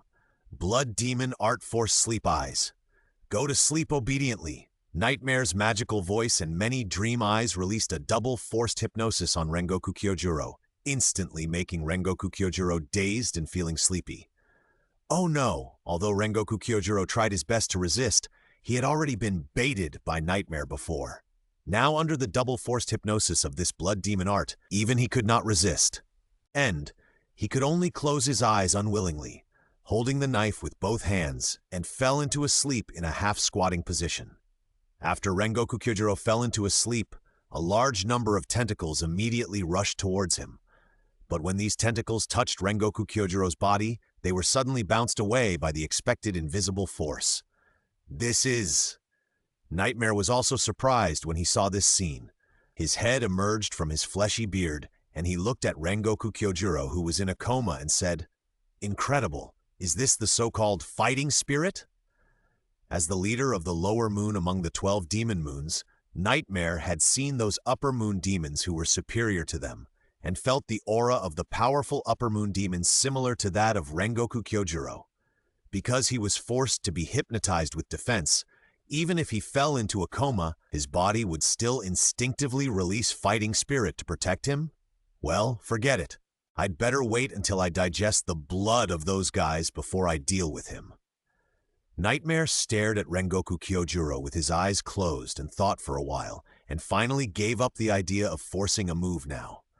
Although Rengoku Kyojuro had been hit by his blood demon art, he was still surrounded by a strong fighting spirit, instinctively protecting his body. Nightmare is confident that he can break through the fighting spirit in Rengoku Kyojuro, but hypnosis is only hypnosis after all. If he takes action now but fails to kill Rengoku Kyojuro with one blow, he might wake up from his coma, which will be troublesome. Although Nightmare is neurotic, he is not stupid. After seeing the fighting spirit that Rengoku Kyojuro instinctively released while in a coma, he knew that he would definitely not be his opponent in a head-on confrontation. However, after he digests the blood of Lord Muzan in the bodies of the 4 lower moons he devoured, he will become even more powerful. At that time, a mere pillar of the Demon Slayer Corps can be easily killed. Boom! Suddenly, just when Nightmare temporarily gave up attacking the comatose Rengoku Kyojuro, a loud bang suddenly came from behind him, and then a sharp sound of breaking through the air whistled from behind. Water-breathing pickup form life flow. Tanjiro Kamado rushed over like a raging wave, and his hands slashed, cutting off Nightmare's head from his flesh whiskers. You? How could it be? Nightmare's severed head looked at Tanjiro Kamado in surprise and asked, I clearly hypnotized you. Why did you wake up so quickly? Thanks to Nezuko. Tanjiro Kamado said secretly in his heart, and then his body moved in vain, rushing towards the sleeping Rengoku Kyojuro. Because his sister as a demon could not show up in front of others casually, he avoided the previous ticket inspection trap. Just now, after Tanjiro Kamado was hypnotized, he fell into the crisis of being swallowed. After Nezuko noticed it, she used a headbutt to forcibly pull him out of the dream, which saved his life. After Tanjiro Kamado woke up and found that Nightmare's body had merged with the train, he first rescued Zenitsu Agatsuma and Inosuke Hashibira, who were also forced to hypnotize, and then asked them and Nezuko to rescue the passengers on the train, and he came directly to Nightmare. Of course, Tanjiro Kamado knew that with his own strength, even if he could defeat Nightmare, he would definitely not have enough time, so his initial goal was to wake up Rengoku Kyojuro. Don't even think about it. Nightmare saw Tanjiro Kamado's movements and immediately realized his purpose, and immediately controlled a large number of flesh tentacles to block him. Water-breathing 3 types flowing dancing. Tanjiro Kamado's body moved at high speed like water, and his figure flashed between many tentacles like an afterimage, and in an instant he came to the sleeping Rengoku Kyojuro. Then, just as he was about to reach out and forcibly wake up the sleeping Rengoku Kyojuro, he was forced back by the fighting spirit released instinctively from Rengoku Kyojuro's body. Haha, he fell asleep with vigilance. In this case, even if his companions approached rashly, they would be attacked by his instinctive defense. Seeing what happened to Tanjiro Kamado, Nightmare laughed heartily, and then controlled more tentacles to attack him. Tanjiro Kamado ignored Nightmare's ridicule. He did not give up waking up Rengoku Kyojuro just because of the instinctive defensive fighting spirit around him. Water-breathing ninth form water flow and spray. Tanjiro Kamado swung the Sunblade in his hand, cutting off all the tentacles that attacked him from all directions, and used the force to rush in front of Rengoku Kyojuro again. Water-breathing fourth form strike tide. Tanjiro Kamado turned the Sunblade in his hand over, controlled the butt force, and swung the back of the blade to slash at the sleeping Rengoku Kyojuro. Bang! Tanjiro Kamado's Nichiren sword touched the comatose Rengoku Kyojuro, immediately triggering the instinctive defensive fighting spirit around him. This fighting spirit was so strong that it not only easily bounced the Nichiren sword in Tanjiro Kamado's hand, but also caused the Nichiren sword in his hand to fall out of his hand. However, although the Nichiren sword in Tanjiro Kamado's hand was bounced, his attack also allowed it to break through the fighting spirit defense around Rengoku Kyojuro, and the whole person approached Rengoku Kyojuro. Tanjiro Kamado clenched his fists and wanted to use his fists to wake up the comatose Rengoku Kyojuro, but before he did so, he suddenly felt unsafe, and then he gritted his teeth, raised his head, and rammed into the ladder. "Brother Rengoku, wake up quickly!" With a hopeful roar, Tanjiro Kamado's head rammed heavily into the forehead of the comatose Rengoku Kyojuro. Bang! Tanjiro Kamado's hard family headbutt hit Rengoku Kyojuro's forehead hard, knocking the unconscious Rengoku Kyojuro out. However, Tanjiro Kamado's headbutt also successfully woke Rengoku Kyojuro from his coma. Rengoku Kyojuro, who had woken up, stood up and touched his swollen forehead, feeling a little speechless. Because before he was physically awakened by Tanjiro Kamado, he had already found a way to get out of the dream. Even without Tanjiro Kamado's physical awakening, he could still wake up from the dream. So he is feeling a little complicated now. And what's wrong with this kid's head? Tanjiro Kamado didn't know how Rengoku Kyojuro felt. When he saw him wake up from his coma, he immediately shouted excitedly, "Brother Rengoku, you finally woke up!" "Ah!" Rengoku Kyojuro nodded, then raised the blade in his hand, swung it casually, and cut off the tentacles that attacked from Shisho, then walked step by step to the front of the train. When passing by Tanjiro Kamado, he said to him, "Young man Kamado, you go protect the passengers on the train, and I will take care of this ghost." "Yes, Brother Rengoku." Tanjiro Kamado picked up his fallen saber immediately upon hearing this, and then leaped towards the carriage. "Ah! What are you talking about in front of me?" At this time, Nightmare's voice, accompanied by countless tentacles, attacked Rengoku Kyojuro and Tanjiro Kamado. Tanjiro Kamado, who was jumping towards the carriage, was directly forced back by these tentacles. "Especially you, kid! Just your existence is enough to make me angry." Obviously, compared to the powerful Rengoku Kyojuro, Nightmare hated Tanjiro Kamado, who had ruined his plan, even more, so that he received more care than Rengoku Kyojuro, the pillar. Oh no! Faced with Nightmare's emphasis on care, Tanjiro Kamado's face changed slightly. However, just as he was about to swing his sword to fight, a figure bathed in flames suddenly appeared in front of him. It was the flame pillar Rengoku Kyojuro. Breathing a flame type 3 air flame myriad, Rengoku Kyojuro took a step forward, swinging the sun blade in his hand from bottom to top. The blazing flames wrapped around the blade instantly cut off the many tentacles that were attacking and opened a path for Kamado Tanjiro to enter the carriage. "Go, young man from Kamado! Don't hesitate!" Rengoku Kyojuro's voice rang in Kamado Tanjiro's ears. "Oh!" Kamado Tanjiro nodded heavily, then twisted his body in midair, seized the opportunity created by Rengoku Kyojuro for him, and rushed into the carriage quickly. "Too naive!" The head of Nightmare reappeared, looking at Rengoku Kyojuro, and said, "Do you think that by sending that kind of weak ant into the carriage, you can save the passengers inside? Don't forget, there are 8 carriages below, and my body has been completely integrated with the entire train. As long as I want, I can instantly devour all the passengers on the train at any time." "I believe him." Rengoku Kyojuro interrupted Nightmare directly, smiled, and said loudly, "I believe them.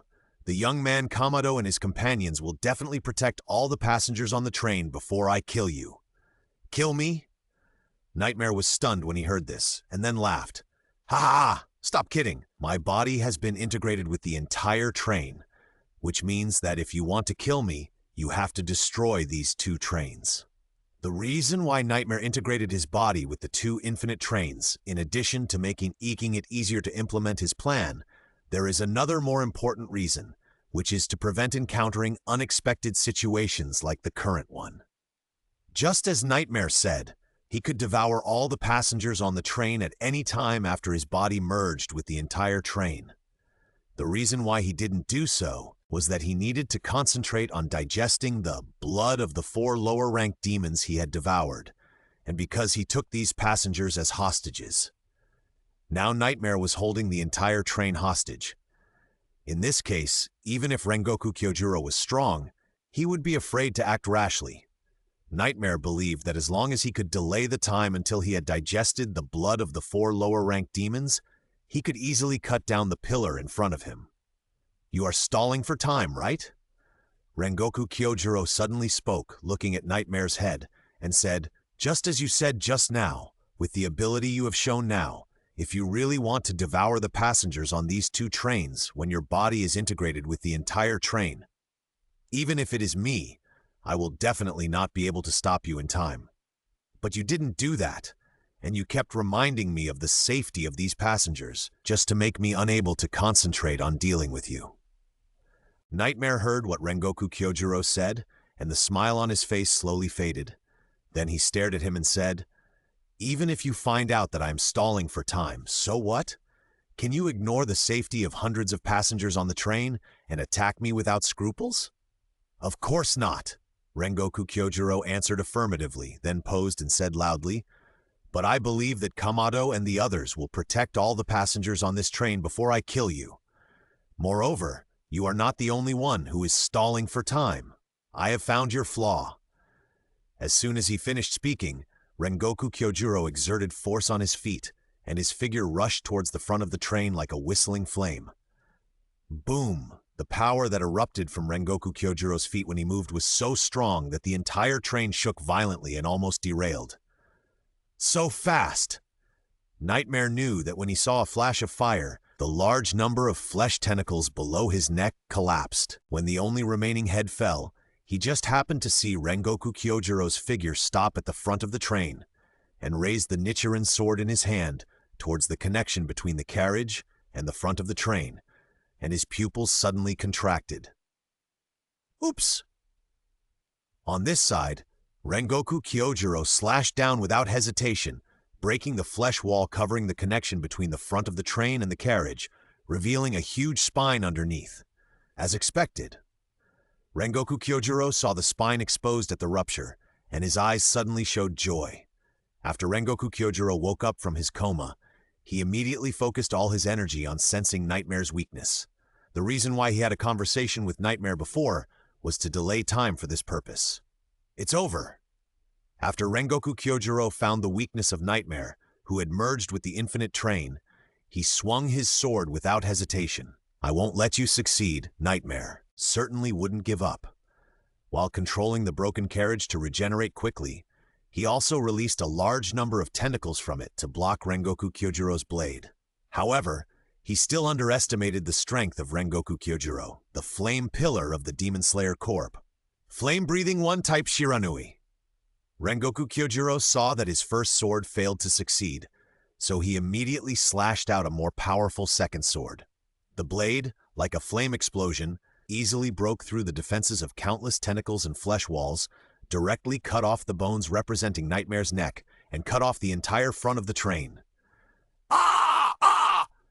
As the front of the train, the head, was cut off, the dying screams of Nightmare rang out, and then the whole train began to lose control, directly detached from the track and rolled out. What's going on? The carriage is rolling over. Oh no, the train derailed. Derailed? Ah! Are we going to die? Ouch! On the train, Tanjiro Kamado was also startled by the sudden derailment of the train. Fortunately, all the carriages were filled with flesh walls created by Nightmare, which saved them and the passengers in the carriages. Damn it! Just a little bit, and I can finish it. On the chopped-off front of the car, Nightmare's head fell to the ground powerlessly, staring at the standing figure, unwillingly saying, "But don't be too proud. As the pillar of the Demon Slayer Corps, your power is indeed strong. But we who have been defeated by you, even if we bear the name of 12 Demon Moons, are ultimately just the lowest level of demons. Only the upper strings, those evil demons who have not changed in the past 100 years, are the real sharp blades in the hands of Lord Muzan. Each of them has hunted more than one demon hunter who carries the pillar of the Demon Slayer Corp. Compared with them, even if they have obtained more blood given by Lord Muzan, they are just the brilliance of fireflies. The power of the upper strings is not in the same dimension as us. Pillars of the Demon Slayer Court, you will soon feel despair, because this time, Lord Muzan has sent out all the upper strings of demons. Ha! Along with the laughter, Nightmare's head turned into ashes. All the upper-ranked demons, are they all dispatched? After hearing Nightmare's last words, Rengoku Kyojuro's eyes were full of solemnity, and he said in a deep voice, "This is really incredible information. We must inform everyone of this news immediately. Brother Rengoku, At this time, Tanjiro Kamado and others ran towards him excitedly. "Brother Rengoku, has the demon been killed?" Tanjiro Kamado asked excitedly. "Yes, it's done." Rengoku Kyojuro nodded, then glanced at the derailed train not far away and asked, "How are the passengers?" "All are fine." Kamado Tanjiro said with a smile, "Thanks to the meat left by the demon, the passengers on the train were protected, and only a few passengers received some minor injuries." "Is that so?" Rengoku Kyojuro nodded, then smiled and said, "Everyone is fine. That's the best. Only a few passengers were injured, and the demons on the infinite train were completely eliminated, which means that our mission this time has been perfectly completed." "Great, great! The mission is perfectly completed. Great! Wow! Ha, ha, ha! All thanks to me! Oh, I don't think I came at a good time." Suddenly, a voice came from a distance, interrupting their celebration. Everyone looked over and saw a man wearing a special standard hat on his head, a red shirt on his upper body, and holding an iron fan in both hands walking towards them. Clang, clang! When Rengoku, Kyojuro, and Kamado Tanjiro saw this man, they immediately drew their blades without hesitation, their eyes full of vigilance and solemnity. Not only because they immediately realized that this man was a demon at the first sight, but also because the words upper string and 2 were engraved on his strange pupils. With this feature, the identity of the person is ready to be revealed. Upper string 2, why are you here? While Kamado Tanjiro was secretly puzzled in his heart, his vigilance was also raised to the peak, because he could clearly feel that the power of the demon in front of him was completely incomparable to the lower string demons he had met on the train before.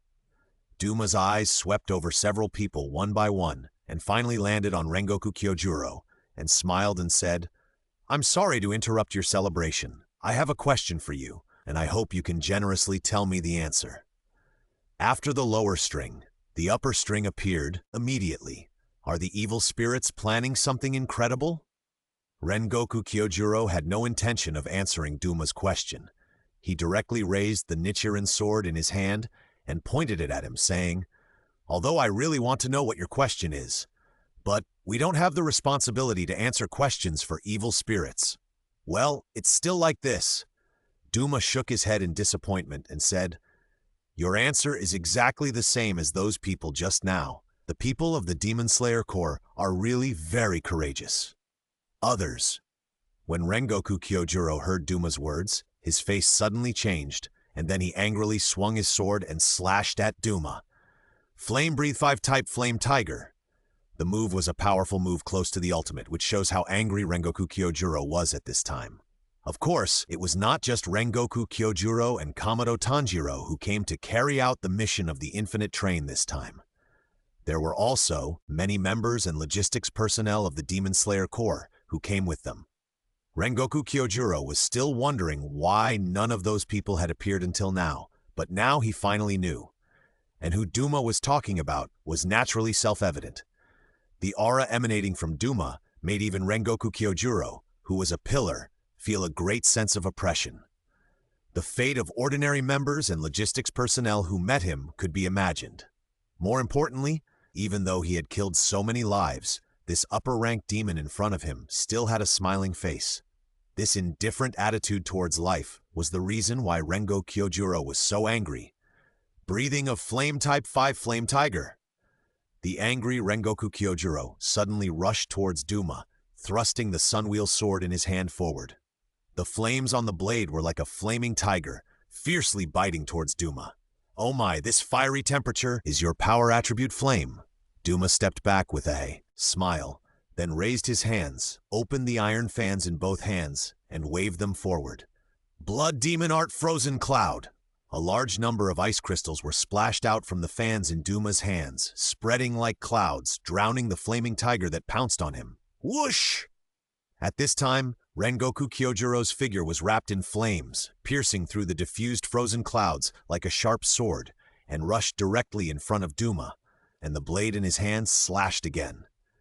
Breath of Flame Type 1 Shiranui. Duma raised his hands and blocked Rengoku Kyojuro's blade with the iron fan in his hands and smiled at him. "Your power attribute is fire, and mine is frost. It seems that our meeting is destined, and it is very fate. It is indeed fate, but it is an evil fate. Rengoku Kyojuro replied, and then lowered the blade in his hand, and then swung it suddenly from bottom to top, and the blade slashed towards Duma with blazing flames. Flame, breathing second form, rising flame sky. Duma flew back, distanced himself from Rengoku Kyojuro, and then looked down at the wound on his chest and smiled. I see. It seems that it is indeed an evil fate. As he said that, Duma opened his hands and opened the fan in his hand, and a cold air spread out. Through the fight just now, Duma has already understood that the person in front of him is not an ordinary person, not the kind of opponent that can be easily solved. If he wants to kill the other party, even he must take it seriously. As the saying goes, fate has brought us together and we must die. I will use the blade in my hand to chop off your head. Breathing of flame-type Shiranui. Rengoku Kyojuro held the blade in both hands and said this without changing his expression. Then he rushed forward again and took the initiative to attack. The blade slashed at Duma horizontally, and the momentum was like a burst of fire. Blood Demon Jutsu Lotus Leaf Ice waved the twin fans in his hands, and the cold air on the fans sprinkled out lotus-shaped ice crystals, blocking Rengoku Kyojuro's slash. Blood Demon Jutsu Desolate Garden Weeping Snow. After blocking Rengoku Kyojuro's attack, Duma took a step forward, waved the twin fans in his hands, turned defense into offense, and launched a fierce attack on Rengoku Kyojuro. Breathing of Flame Type 4. The Winding of the Flourishing Flame. Rengoku Kyojuro swung his sword to meet the attack. The blade wrapped in flames collided with the frost-filled fan in Duma's hand, launching a dazzling and extremely fast attack and defense. The fierce fight between the two was like a clash between flames and frost. Every collision would produce a stream of hot steam that spread like a hurricane. In the distance, Kamado Tanjiro and others watched the fierce fight between Rengoku Kyojuro and Duma, their faces full of shock. So fast, I can't see their movements with my naked eyes. So powerful, it feels like I can't intervene at all. So scary, a fight of this level, even if you are just caught in it, you will die immediately. Flame-breathing 5-type Flame Tiger. Blood Demon Art Frigid White Princess. Boom, boom, boom. The fierce fight between Rengoku Kyojuro and Duma became more and more intense, and in this fierce collision, both of them inevitably began to suffer injuries. However, for Duma, who is a demon, this kind of injury that is fatal to ordinary people can be regenerated in an instant. But for Rengoku Kyojuro, who is a human, every injury is a huge burden on his body, even if the strength of both sides is equal. In the battle, compared with the evil demons that can heal themselves infinitely, the latter obviously has an absolute advantage over the flesh and blood of humans. For a long time, the pillars of the Demon Slayer Corps always lost in the battles with the middle and upper rank of the 12 demons, and it is precisely because of this reason. In this battle, as time went by, Rengoku Kyojuro's physical strength continued to decline due to his physical injuries, while Duma's physical and physical strength were not affected at all. This advantage and disadvantage of both sides also began to gradually affect the balance of victory and defeat. Brother Rengoku, Tanjiro Kamado, who gradually adapted to the speed of the battle between Rengoku Kyojuro and Duma, occasionally caught the scene of Rengoku Kyojuro being injured. At this moment, he never hated his weakness so much. It's not just Tanjiro Kamado. The same goes for Inosuke Hashibira and Zenitsu Agatsuma. For the three of them at this moment, the battle between the pillars and the upper ranks, let alone participating in it, they can't even get close to it. As for rushing into the battlefield regardless of danger, even the most reckless Inosuke Hashibira didn't have such an idea, because they knew clearly that doing so would not only not bring any help to Rengoku Kyojuro, but would distract him. Damn it! I can't go on like this. I have to find a way to help Brother Rengoku. I have to concentrate and recall the breathing method of Fire God Kagura. Only in this way can I intervene in this battle and help Brother Rengoku. Tanjiro Kamado whispered to himself, then drew out his Nichiren sword and began to concentrate, staring intently at Rengoku Kyojuro and Duma in the battle. The scene of Rengoku Kyojuro being injured constantly told him that he must find a way to interfere in this battle, even if it cost him his life. Even for a moment.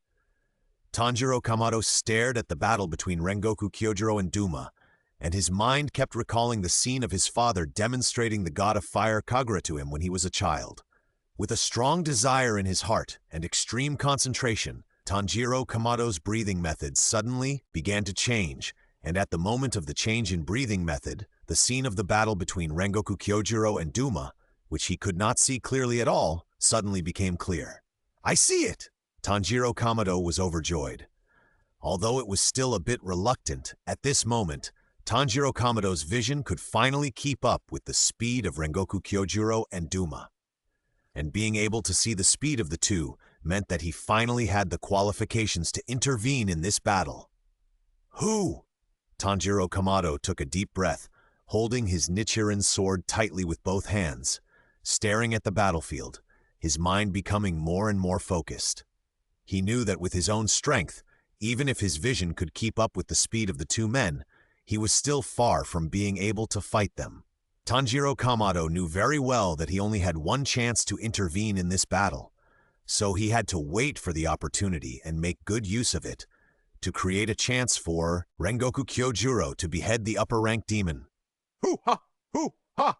Rengoku Kyojuro's breathing was rapid, and every time he breathed, he felt as if his lungs were being cut by countless tiny blades, which was heartbreaking. Duma's blood demon art was not just pure cold. The ice crystals produced also contained a deadly poison that could cause respiratory failure. During the battle with him, Rengoku Kyojuro would inevitably inhale the ice crystals he scattered in the air as long as he breathed. Rengoku Kyojuro's breathing method allowed him to be immune to the coldness of Duma's blood demon art to a great extent, but he could not avoid the poison inhaled into his lungs when breathing. "No, I can't go on like this." Rengoku Kyojuro tried his best to control the rhythm of his breathing, staring at Duma, who had a relaxed smile on his face, and thought to himself, "This upper-ranked demon is far superior to the previous lower-ranked demons in terms of blood demon, art, and regeneration speed. Although I am very unwilling, I am afraid that I can't kill him with my current strength." Thinking of this, Rengoku Kyojuro turned his head slightly and glanced at Kamado Tanjiro and others who were still watching the battle in the distance, and the passengers who had not yet completely evacuated to a safe distance, and a trace of determination flashed in his eyes. "No, I can't fall down now. What's wrong?" Duma saw Rengoku Kyojuro suddenly stop moving and couldn't help but ask him, "Hill of the Demon Slayer Corps, are you no longer able to do it?" "Don't be ridiculous." Rengoku Kyojuro clenched his hands, tightly gripped the Nichiren sword in his hand, and said calmly, "The only duty of us in the Demon Slayer Corps is to kill evil demons like you. I will not stop fighting until I kill you, even if I only have one breath left." "I see. What a great will." Duma nodded in admiration, then looked at Zenitsu Agatsuma and others who were organizing the evacuation of passengers on the Infinite Train, and said with a smile, "Although you say that, you are struggling to stand in front of me now, just to buy time for those people to survive. Am I right?" "That's right." Rengoku Kyojuro didn't care that his thoughts were seen through, and said loudly, "As long as I'm alive, I won't let anyone die in front of me." "Even if you say so." Duma folded his hands, looked at Rengoku Kyojuro, and said with a smile, "You can hardly breathe now. How long can you hold on?" "Until my heart stops and I can't breathe." Rengoku Kyojuro shouted in a deep voice, raised the Nichiren sword in his hand above his shoulder, and his body suddenly burst out with a burning aura like a raging flame. "Oh, you can actually burst out such a powerful force. It seems that your words are not empty." Duma felt the hot and powerful momentum that suddenly burst out from Rengoku Kyojuro, and the smile on his face was immediately restrained. He replaced it with a serious face and asked, "In the past 100 years, among the pillars I have seen, your spirit is the one that I admire the most. So tell me your name, the unknown pillar." Duma was not joking. As the second upper string, he had killed many pillars in his long years as a demon. Rengoku Kyojuro's strength and talent may not be the strongest among the pillars he has killed, but his personality and spirit are definitely the easiest to convince people. "I am Rengoku Kyojuro, the Flame Pillar, one of the 9 pillars." Rengoku Kyojuro replied. "Rengoku Kyojuro." Duma smiled and nodded, then said, "I remember your name. To show my respect, after I kill you, I will eat you up without leaving any trace." In the eyes of Duma, who only likes to eat young women, eating Rengoku Kyojuro, who is a man, is the greatest respect. That's really grateful. In return, I will also do my best to kill you. Flame-breathing Secret 9 form. Rengoku Kyojuro's hands holding the knife exerted their maximum strength, and it seemed that there was a burning flame rising on the blade, making the originally bright red color gradually become deeper, as if it had been calcined by the flames. Rengoku, boom! As the blade in Rengoku Kyojuro's hand swung out, the fierce slash was like a flame erupting from hell, whistling towards Duma with irresistible power. Facing Rengoku Kyojuro's strongest ultimate attack, Duma was not careless. He released a large amount of cold air from his body and used his strongest Blood Demon technique to deal with it. Blood Demon technique Mist Ice Water Lily Bodhisattva. The cold air released by Duma condensed into a huge ice crystal bodhisattva statue in front of him. The ice crystal bodhisattva statue opened its mouth and exhaled even colder cold air. Boom! The cold air exhaled by the ice crystal bodhisattva statue condensed into an ice crystal storm, which collided with Rengoku Kyojuro's ultimate attack, and the aftermath was like a strong hurricane. Crack! Crack! Crack! The power of the flame and the frost was in a stalemate, and in the end, the power of the flame was more powerful. The scorching impact pierced the ice crystal bodhisattva statue in front of Duma, and then the remaining force bombarded him. However, after this attack, Rengoku Kyojuro's physical strength was almost exhausted and close to exhaustion. Excellent moves! Duma walked out from behind the broken ice crystal statue of the bodhisattva, and his left half was recovering at a speed visible to the naked eye. When he walked in front of Rengoku Kyojuro, the injuries on his body caused by the ultimate attack had completely regenerated. Duma looked at Rengoku Kyojuro, who was half kneeling on the ground with his sword in both hands, and said with a smile on his face, "If I were still a human, I would undoubtedly die from that wonderful attack. But for me, demon, that kind of injury can be healed in the blink of an eye. On the other hand, after using that all-out attack, you can hardly breathe normally. This is the gap between demons and humans. As a human, you, no matter how hard you try, are destined to not be able to defeat me, a demon, so." Duma's face suddenly changed before he finished speaking, and then he turned around. When he turned around, he saw a figure full of anger rushing in front of him with a blade in his hand. This figure was none other than Tanjiro Kamado, who had keenly grasped the opportunity when Rengoku Kyojuro tried his best to strike Duma to expose his weakness. At this moment, when Duma turned around, the flaming blade in Tanjiro Kamado's hand was already within reach. The god of fire Kagura, Biro no Ten! Tanjiro Kamado swung his blade with all his might, and the circular slash with flaming blade hit Duma's neck firmly. The sharp blade easily cut through the skin and sank into the Unfortunately, when the blade in Tanjiro's hand cut open 1/3 of Duma's neck, hard ice crystals suddenly condensed at the cut wound, blocking the blade from going deeper. Beast-breathing two fangs sharp blade slash. At this time, Hashibira Inosuke also joined the battle, and the fang-like double swords in his hands slashed heavily on Kamado Tanjiro's Nichiren sword, allowing the blocked blade to exert force again, breaking the ice crystals blocking the blade, and once again penetrated Duma's neck, cutting half of his neck. But it was stopped again, unable to go deeper. Thunder-breathing Form 1 Thunderbolt Flash Speed. At this time, Agatsuma Zenitsu's figure roared like thunder, and the blade in his hand once again hit the blade in Kamado Tanjiro's hand, and once again received a huge force impact, causing the stagnant blade in Kamado Tanjiro's hand to penetrate again and cut 2/3 of Duma's neck. Just a little bit, you can cut off the head of this evil demon who ranks second among the upper demons of the 12 demon moons. Damn it, it's almost there. Try harder. Tanjiro Kamado roared and pushed harder, and Inosuke Hashibira and Zenitsu Agatsuma followed suit. But no matter how hard they tried, the blades in their hands could not go any deeper.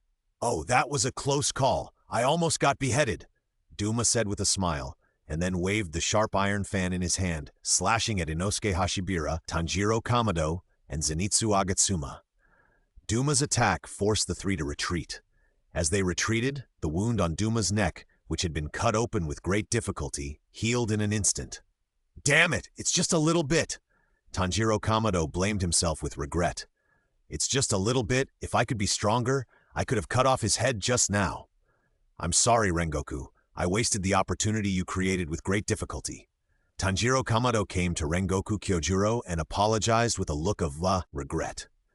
Tanjiro Kamado's regret was not only because he failed to cut off Duma's head, but also because he blamed himself for wasting the opportunity that Rengoku Kyojuro created for him. Don't blame yourself, young man from Kamado. Rengoku Kyojuro, who had recovered a little, stood up, raised his hand and pressed it on Tanjiro Kamado's shoulder, comforting him. No matter what the result is, as long as we have done our best, we don't have to apologize to anyone, and our efforts are not meaningless. At least the passengers on the train have been evacuated safely. After saying that, he raised his arms, tightly grasped the Nichiren sword in his hands, looked at Duma not far away with a sharp gaze, and said loudly, "Young men, let's risk our lives and bury this evil ghost in front of us here." Yes, brother Rengoku. Tanjiro Kamado, Inosuke Hashibira, and Zenitsu Agatsuma were all shocked when they heard this, and then they all clenched the Nichiren swords in their hands and responded loudly, "Oh my, what a great momentum!" Duma heard Rengoku Kyojuro's words, looked at the few people full of momentum, and showed an expectant look on his face. He smiled and said, "I am also looking forward to what kind of pleasant experience you can bring me next." As he spoke, the cold air filled the air. Rengoku Kyojuro and the other four rushed forward with high morale. Under the night, the fierce battle started again. Under the night, with ghost tattoos all over her body and the posture of a mature woman, Nezuko Kamado dragged the unconscious Zenitsu Agatsuma and Inosuke Hashibira in one hand, and the dying Rengoku Kyojuro in the other hand, and her seriously injured brother Tanjiro Kamado on her back. Nezuko, who was dragging 4 people, ran quickly under the night, and not far behind her was Doma chasing them. At this time, Doma had a leisurely look on his face, as if he was taking a walk, and the speed of chasing Nezuko was always kept at a certain distance, deliberately not catching up. "Come on, I'm exhausted. If you try harder, you can take them away from me." "Come on, it's almost dawn. As long as you hold on until dawn, I can't do anything to these people." Duma was hanging behind Nezuko Kamado leisurely, and he kept cheering her up, showing his bad character. Not long ago, Tanjiro Kamado and his friends fought against Duma, the second upper rank, who was chasing and teasing them. They were undoubtedly defeated. However, just when Duma was about to kill them, Nezuko Kamado suddenly appeared. When Duma saw that Nezuko Kamado, as a ghost, actually stood on the side of humans, he was very surprised and interested. Although Nezuko Kamado was very special, she was certainly no match for Duma, the second upper rank. But after seeing Nezuko, Duma suddenly changed his mind. First, so there was this scene now. "Nezuko, hold on for a while, please." Tanjiro, who was lying on Nezuko's back, was still conscious. He tried hard to encourage Nezuko in her ear, saying, "We are very close to where Miss Tamayo and Mr. Madara live. As long as we get there, we will be safe." Originally, when Rengoku Kyojuro fell, Tanjiro Kamado was ready to die with him. But after Nezuko Kamado appeared, Duma's playful attitude suddenly gave him hope, because he found that the place where the infinite train derailed was very close to where Tamayo and Uchiha Madara lived, so he asked Nezuko to take them there. If he had not seen Uchiha Madara's strength that could easily kill upper rank 3 Akaza, Tanjiro would definitely not have made such a decision. Because of his character, even if he died, he would not bring danger to others. But Tanjiro knew clearly how powerful Uchiha Madara was. He was very sure that Duma, who was chasing them from behind, would not be a match for Uchiha Madara. Duma's current attitude was obviously to play tricks on them. If Nezuko could escape to Uchiha Madara before the other party really wanted to kill him, then they would have a chance to survive. With Mr. Madara's cultivation, he would definitely be able to easily kill this upper-rank demon, right? Tanjiro Kamado thought to himself. "Ouch!" Nezuko responded without turning her head. Then she sped up and continued to run. "Oh? You suddenly sped up? Do you think there is something ahead that can save you?" Duma saw Nezuko suddenly speed up, and the smile on his face became even stronger, and then he also sped up and chased after her slowly. The reason why Duma let Nezuko run away with Tanjiro Kamado and the others, in addition to wanting to play tricks on them, was another purpose. That is, he wanted to try to use them to find more members of the Demon Slayer Corps. After all, Duma knows very well how important a pillar is to the pulp Demon Slayer Corps. Duma's mentality is very peaceful. It would be the best if he can catch one, but it doesn't matter if he can't. He will just take it as spending some time playing. But now Nezuko's performance makes Duma feel that there may be unexpected gains tonight, so he is looking forward to what kind of prey his fishing tactics will catch. Will we meet one or two more pillars of the Demon Slayer Corps? Duma followed behind Nezuko Kamado and said expectantly, "It's really exciting." Nezuko Kamado and her sister didn't know Duma's idea, and they quickly fled to where Tamayo lived. Because they had just come to Tamayo's residence not long ago, even if it was hidden by Yushiro with blood demon art, Nezuko still found this place accurately. And as Nezuko, who was dragging 4 people, broke in, the blood demon art hiding Tamayo's residence was also lifted. Oh, a building appeared in an empty place? Duma, who was chasing after them, stopped immediately when he saw the building suddenly appear. He looked at the house that suddenly appeared for a while and said, "This house should be hidden by a certain demon's blood demon art, right? Interesting. Another one of the same kind who betrayed Master Muzan and mixed with the Demon Slayer Corps?" After Duma finished speaking, his eyes flickered a few times, as if he had thought of something, and then he walked over. "Nezuko, Tanjiro?" In the courtyard, Tamayo, who came out of the house after hearing the noise, saw Nezuko and 4 others, and immediately showed a look of surprise, then immediately came forward to check Tanjiro's injuries, and asked, "What's going on? What happened to you?" "Miss Tamayo, I'm sorry to bother you like this, but we need Mr. Madara's help now." Tanjiro Kamado endured the pain, said to Tamayo with full apology, and then fainted. Tanjiro's injuries were no less severe than those of the unconscious Rengoku Kyojuro and the other 2. The reason he was able to hold on until now was because of his strong will to show Nezuko the way. "I need Madara's help." After hearing Tanjiro's words and looking at the people who were seriously injured and dying due to Nezuko, Tamayo immediately realized something. She immediately took out a few pieces of talisman paper with Yushiro's blood demon technique and quickly pasted them on the unconscious Tanjiro and the others. Then she said to Nezuko in a solemn tone, "Nezuko, listen. No matter what happens later, don't make any noise, understand?" After that, she pasted the remaining talisman paper in her hand on Nezuko's head. Nezuko and the others who were pasted with the talisman paper disappeared directly from Tamayo's sight, as if they had disappeared out of thin air. Oh, is it another demon who betrayed Master Muzan? At this time, the courtyard door was gently pushed open, and Duma walked in. He saw Tamayo standing alone in the courtyard. His eyes narrowed slightly and asked, "Miss, can you tell me where those people who just came in went?" "Upper string 2. Tamayo stared at Duma's pupils engraved with the status and number of the upper string demons for a while, raised his left hand expressionlessly, gently rolled up his sleeves, and then used the sharp nails of his right hand to cut the skin of his arm. "Blood demon art, the magic fragrance of the day. 3 days ago, the village of swordsmiths. It is a village where swordsmiths who have forged the Sunwheel sword for the Demon Slayer Corps for generations live. The location is very secret. Even for members of the Demon Slayer Corps, or even the Pillars, it is very troublesome to go to the village of swordsmiths. First of all, the consent of the leader of the Demon Slayer Corps must be obtained. Before the official departure, the applicant needs to cover his eyes and plug his ears. People with a keen sense of smell like Tanjiro Kamado also need to plug their noses and then be carried by the guide. During the process, the guide will also use a relay method. One guide will run a certain distance and then hand it over to the next one. Not only that, the order of the route and the members of the hidden will also change frequently. The crows will lead to the next location. During the process, even the crows will be frequently replaced.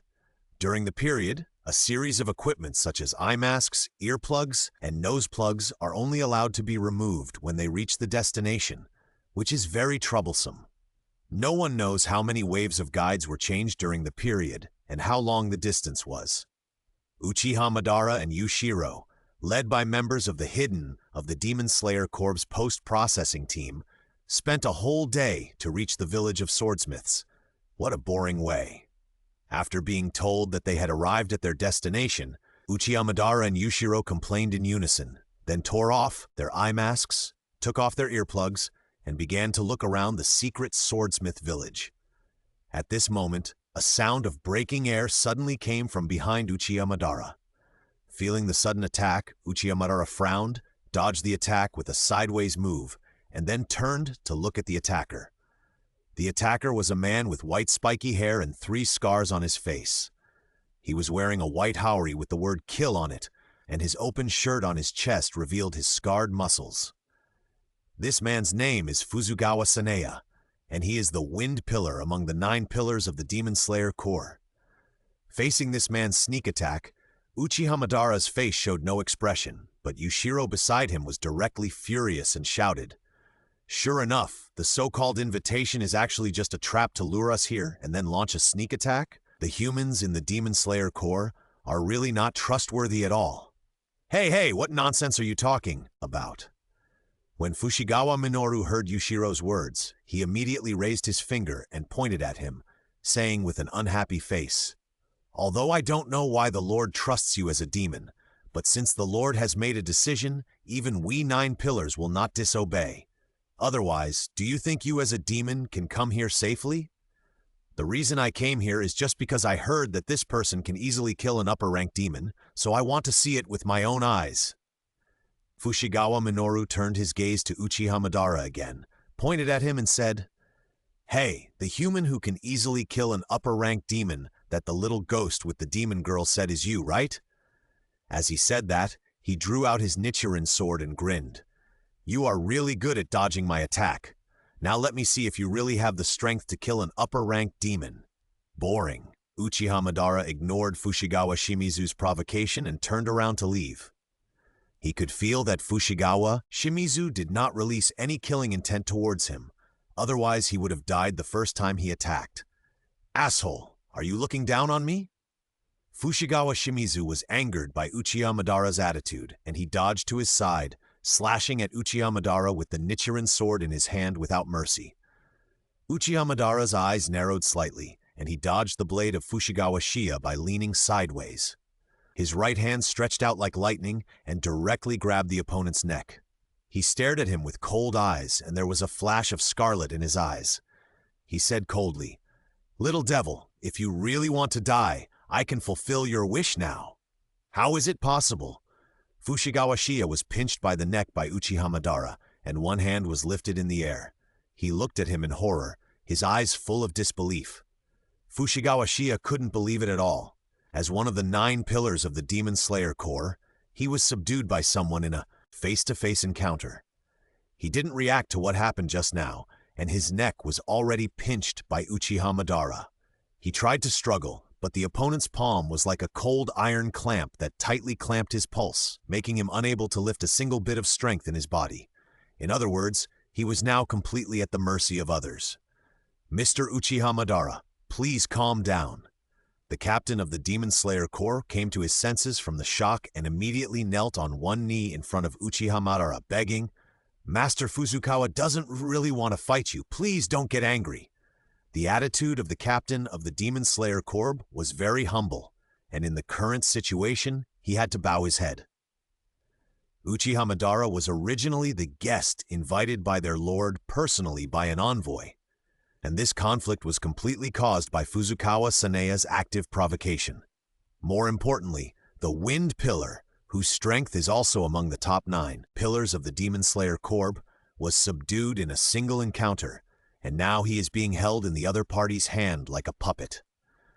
Everything in front of him has fully demonstrated the strength of Uchiha Madara.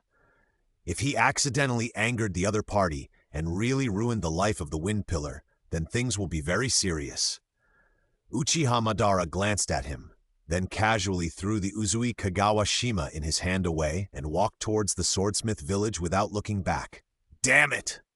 Fushigawara Shima's figure turned in midair and landed on the ground. He glared at Uchiha Madara, then clenched the knife with both hands. Breath of the Wind 1. Lord Fushigawa, please stop. Just as Fushigawa Shima was about to swing his knife at Uchiha Madara again, the surrounding hidden core members of the Demon Slayer Corps rushed to him, hugged him tightly, and advised, Lord Fushigawa, the two of them are guests of the Lord. If you continue to conflict with them here, the Lord will be angry. I know. Fushigawa Shima stopped after hearing this, then waved his hand to throw the hidden core member who was hugging his arm aside, and said, Annoying guys, get out of here! After the hidden corpse members who were hugging Fushigawa Shima tightly really gave up on causing trouble for Uchiha Madara, they let him go one after another, and then stood aside respectfully, but their eyes were still fixed on him, as if they were ready to pounce on him again at any time. Tsk! Fushigawa Shima glared at them unhappily, sheathed the long sword in his hand, and then looked at the back of Uchiha Madara, his eyes flickering slightly, and no one knew what he was thinking. The main hall of the Ubuyashiki residence. The 9 pillars of the Demon Slayer Corps are all gathered here at this moment.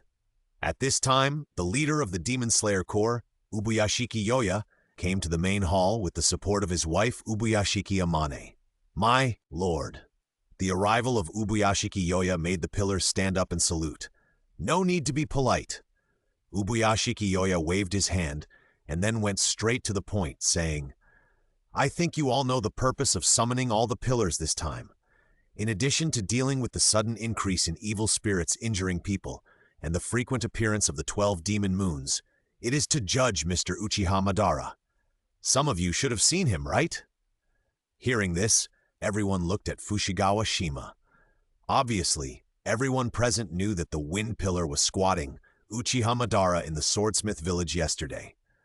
The 9 Pillars meeting of the Demon Slayer Corps was originally held every 6 months, but this time, less than half of the 6 months had passed. The real core reason for holding the 9 Pillars meeting again at this time was because of Uchiha Madara's existence. Fushigawa-san felt everyone's gazes, and a hint of displeasure appeared on his face, but he still stood up and said respectfully to Ubuyashiki Yoya, My lord, it was me who had contact with that person yesterday. Sane? Ubuyashiki Yoya heard Fushigawa-sane's voice, turned to him and asked, Can you tell me what kind of person that is? Fushigawa-san heard this and immediately replied, My lord, that is a very unruly and very powerful human.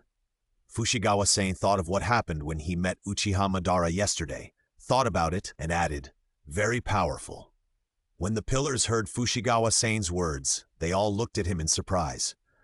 Among the 9 pillars of the Demon Slayer Corps, the Wind Pillar, Fushigawa-san is not the strongest, but it is definitely not the weakest. In fact, his strength is enough to rank among the upper ranks of the 9 pillars. Moreover, Fushigawa-san is very unruly.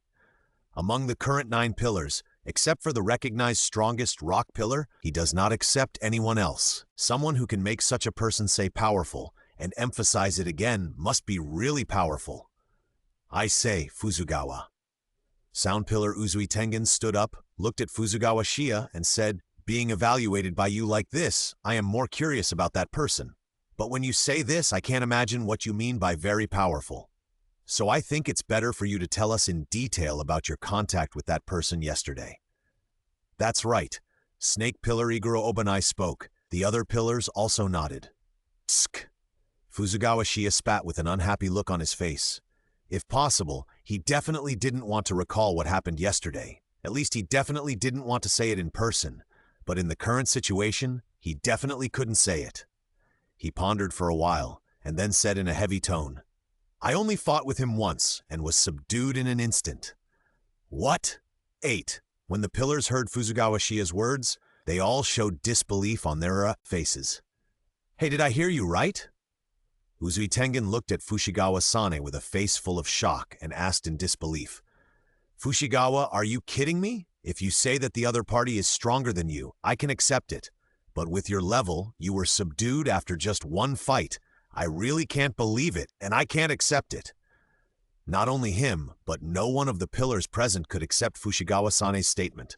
Fushigawa-san's strength was definitely among the top among the 9 pillars. If he was subdued by someone in one encounter, wouldn't it mean that if Fushigawa-san was replaced by any one of them, the result would be the same? Do you think I want to accept this? Fushigawara Shia glared at Uzui Tengen in displeasure and said with a sullen face, "But I'm not kidding. Although I only made a tentative move yesterday, I didn't show any killing intent when I made the move, and I definitely didn't show any mercy. But even so, he still subdued me in an instant." Fushigawara Shia recalled the scene of himself being pinched by Uchiha Madara's neck and unable to even resist. The expression on his face gradually became solemn, and he said seriously, "Although we only fought once, I can clearly feel the gap between myself and that person. No, that's not the level that can be described by the word gap. If I have to describe it, it's that my strength and his are in different dimensions." Fushigawara Shia looked around at everyone and said in a deep voice, "After contacting him, I have begun to believe what the little ghost with the ghost sister said at the time. The man named Uchiha Madara he really has the strength to easily kill the upper rank 3. Uzui Tengen still didn't believe it and said, "Even if you say so, I still find it hard to believe it." "That's right." Iguro Obanai nodded and said, "I think the limit that humans can reach should be the level of Mr. Beimingyu. But even he can't do the level you just said." "It's not impossible, Iguro." Rock Pillar Beimingyu Shingmei spoke up and said seriously, "My level is definitely not what Fuzugawa said. I don't want to say that, and I don't want to believe that such a human exists at this time." Fuzugawa Shinobu looked at everyone angrily and said very unhappily, "But this is the fact." Insect Pillar Kocho Shinobu pondered for a while and said, "Could it be that the other party used other means, such as using poison or having some ability to block other people's senses? Fuzugawa was hit before fighting with the other party, so he was subdued in one encounter?" "Impossible." Fuzugawa Shinobu directly denied Kocho Shinobu's statement and said loudly, "That person is a human, not a ghost, and I am sure that I didn't show any signs of poisoning during the fight with him. Even if you say so, I still think it's possible." Shinobu Kocho still insisted on her judgment and said, "And leaving aside the poison, there are still people with special abilities in this world besides demons." Shinobu is right. Flame Pillar Rengoku Kyojuro looked at Fuzukawa Sanea and said, "I can't believe that someone of Fuzukawa's level would be subdued in one encounter." "I also support Shinobu's statement." Love Pillar Kanroji Mitsuri nodded in agreement. Fuzukawa Sanea wanted to lose his temper, but he didn't know where to start. He even doubted himself. Was he really like what Shinobu Kocho said, because he was hit by the trick that made Uchiha Madara easily subdue him? "I believe Sanea." Just when Fuzukawa Sanea was doubting himself, Ubuyashiki Yoya, who had been silent, suddenly spoke up, and as soon as he spoke, the whole hall immediately became quiet. "Although I don't want to refute my lord, I still want to ask." Beimingyu Xingming looked at Ubuyashiki Yoya and asked, "My lord, what is the basis for your judgment?" "It's not a judgment or speculation. Reason I said this is entirely based on the conclusion I made based on the information I collected." Ubuyashiki Yoya said slowly, "First of all, from the information I have collected, Mr. Uchiha Madara is definitely a normal human being. As for whether he has the special ability of shinobi, let's not talk about it for now. I have had several correspondences with the ghost miss named Tamayo, and she mentioned Mr. Uchiha Madara in the letters. About 8 years ago, Uchiha Madara met the previous Flame Pillar.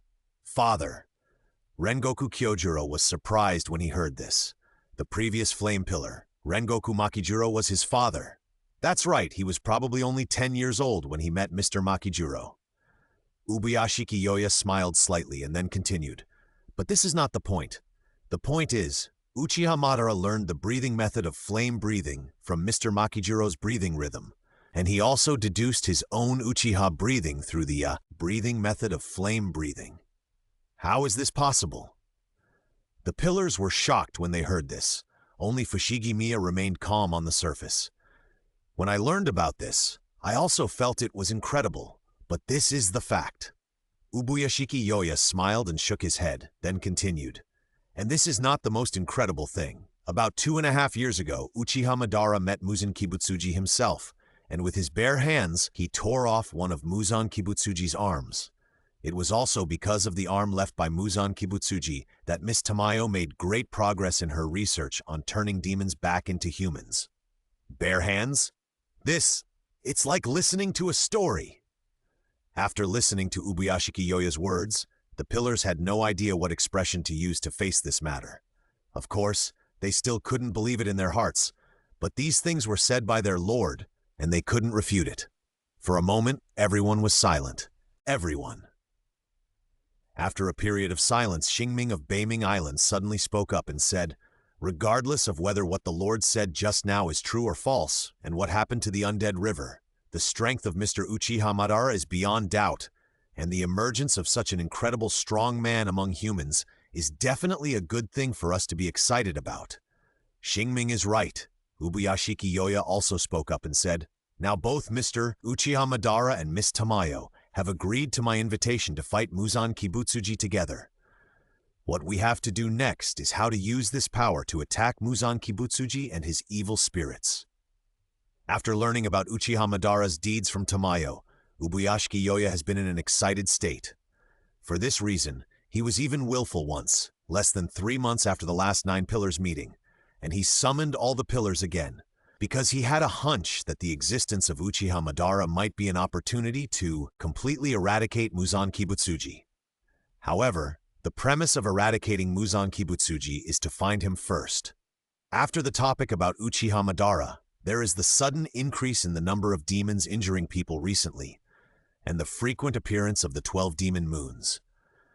Recently, the number of demons injuring people has suddenly increased all over the country, but most of the places that appear are just ordinary demons, and there are only 2 places where the 12 demon moons are suspected to appear: the train called Infinity and the Flower Street in Yoshiwara. The appearance of the 12 demon moons, even if it is only the lower moon, is no longer an incident that ordinary members of the Demon Slayer Corps can handle, and the pillars must be dispatched. Therefore, the Flame Pillar Renku Kyojuro among the 9 pillars was sent to the Infinity Train.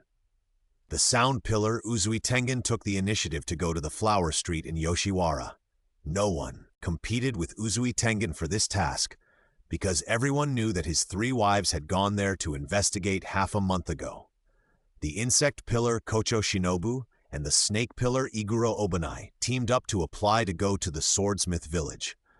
Although they had heard about Uchiha Madara's powerful deeds from Mushikawa and the Lord, they still decided to experience it for themselves.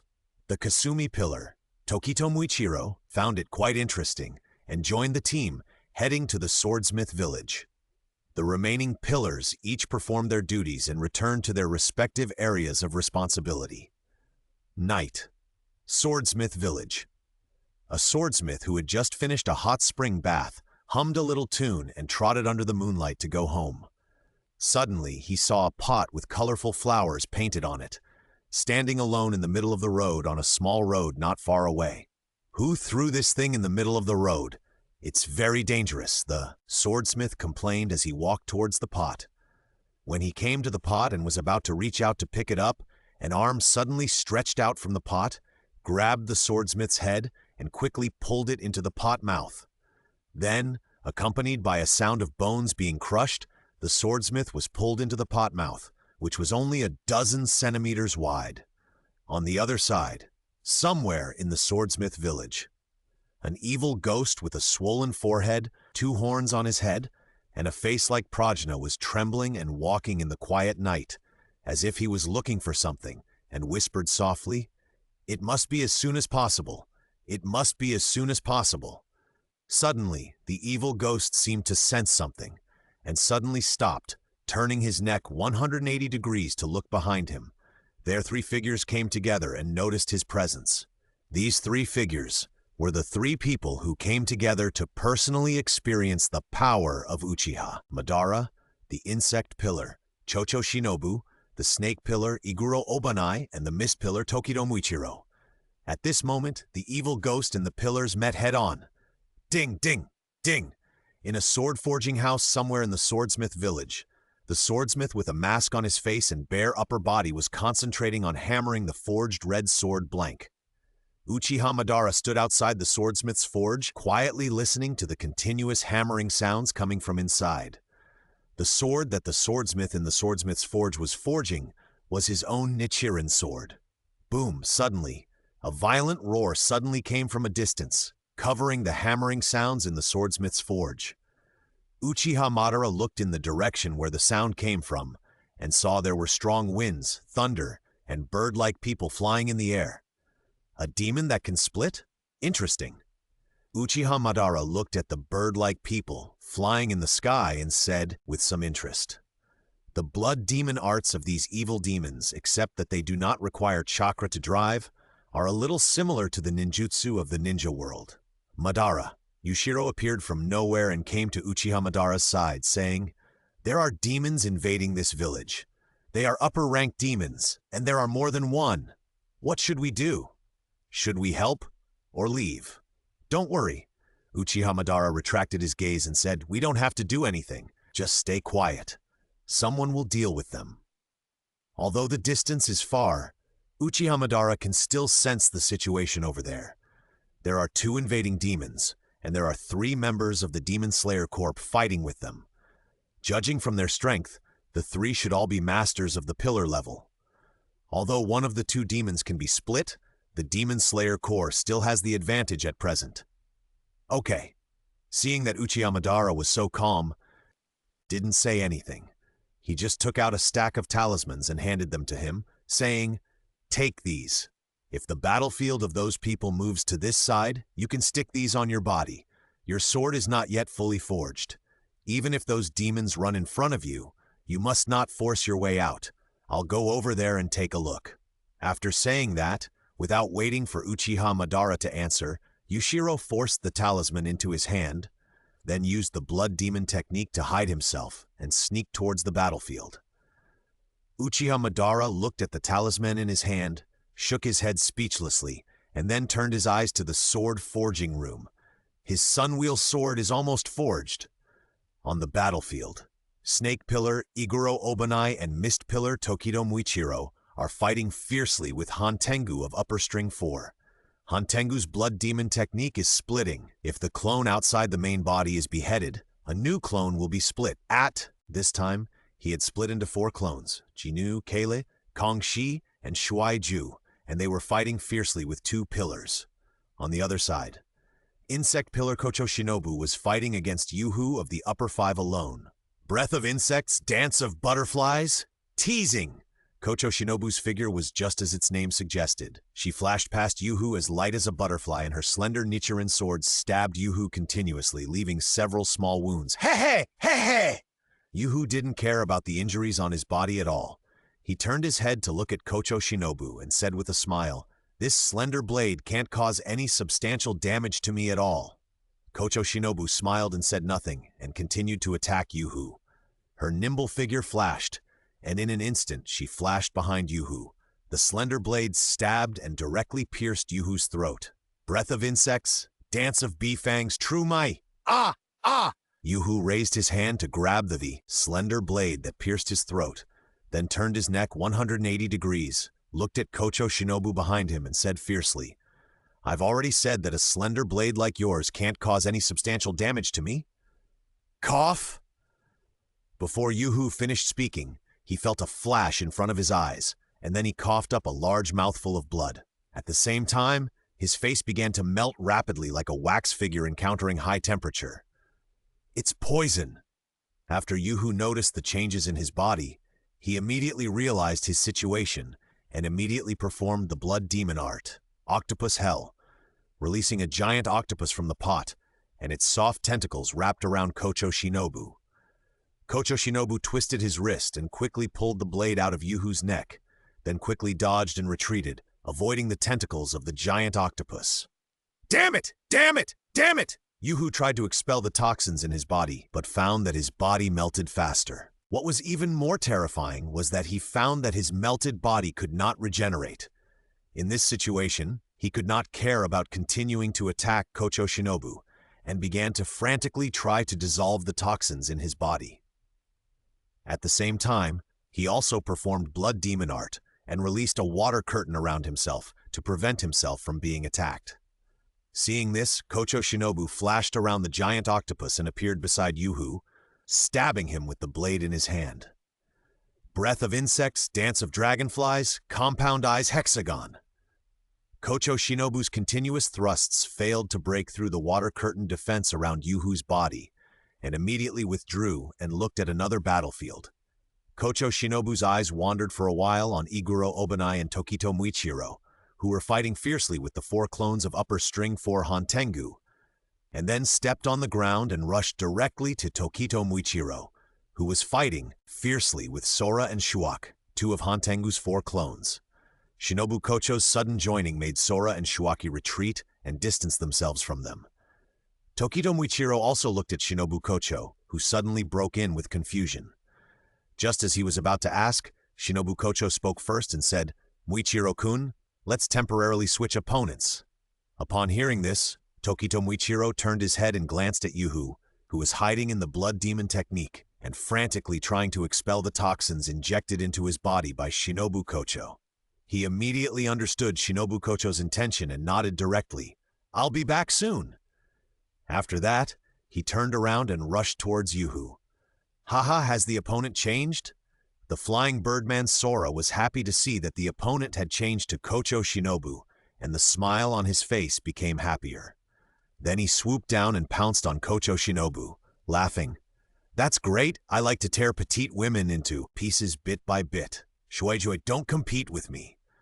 Shueijue, who wanted to attack, put down his hand unhappily after hearing this and turned his eyes to Yuhu. He saw Yuhu's state, but did not stop Tokito Muichiro's plan, but just frowned and said, "How sad. Kasumi breathing second form ye Kasumi."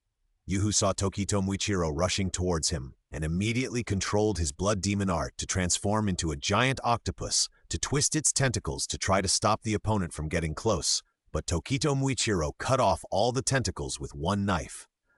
After cutting off the giant octopus, Tokito Muichiro rushed in front of Yuhu's body, and the blade in his hand stabbed him. Mist breathing form 1 drawing the drifting mist.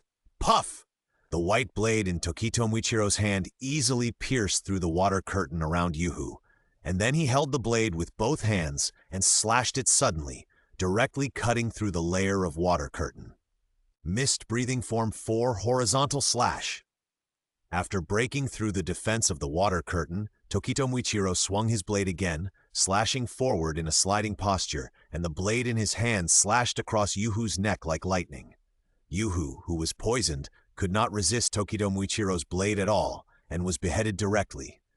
But, damn! The beheaded Yuhu was full of resentment. Because he underestimated Kocho Shinobu and was poisoned, his ability was not fully utilized. He was kneeling like this, and he was naturally unwilling to accept it, but it was useless to be unwilling. After being beheaded, he was quickly reduced to ashes under the gaze of Tokito Muichiro. After watching Upper Rank 5, Gyokutsuchi, completely reduced to ashes, Tokito Muichiro immediately turned around and returned to the battlefield where Kocho Shinobu was. At this time, Kocho Shinobu was fighting with Birdman Sora. Because Sora was only the clone of Upper Rank 4, Hantengu, she was not afraid of the poison in Kocho Shinobu's Nichiren sword, and Kocho Shinobu's fighting style could not cause any injuries to her, so she was suppressed in the battle. There was also a covetous Shuaizetsu next to her, which put her under a lot of pressure. After Tokito Muichiro rejoined the battlefield, although he was stopped by Shuaizetsu, it also greatly reduced Kocho Shinobu's pressure. If Kocho Shinobu was facing only Sora, even if she could not defeat the opponent, she could at least hold out for a while. That idiot Yuhu died just like that. What a waste! Hantengu's true form, Chigi, who was hiding in the dark, saw Yuhu being killed, and he covered his face and cried, saying timidly, "I am the only one left. How can I face 3 pillars? No, I'd better run away." The mouse-sized Chigi was about to escape quietly, but at this moment, a white snake suddenly fell from the sky and blocked his way. "Found you!" Iguro Obanai's figure followed the white snake and fell.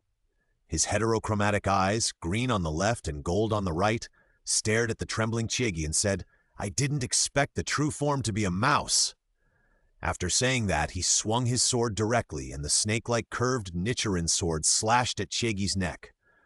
Up to now, Iguro Obanai had already discovered that the Jinu and Keile he was fighting were not Hantengo's true forms.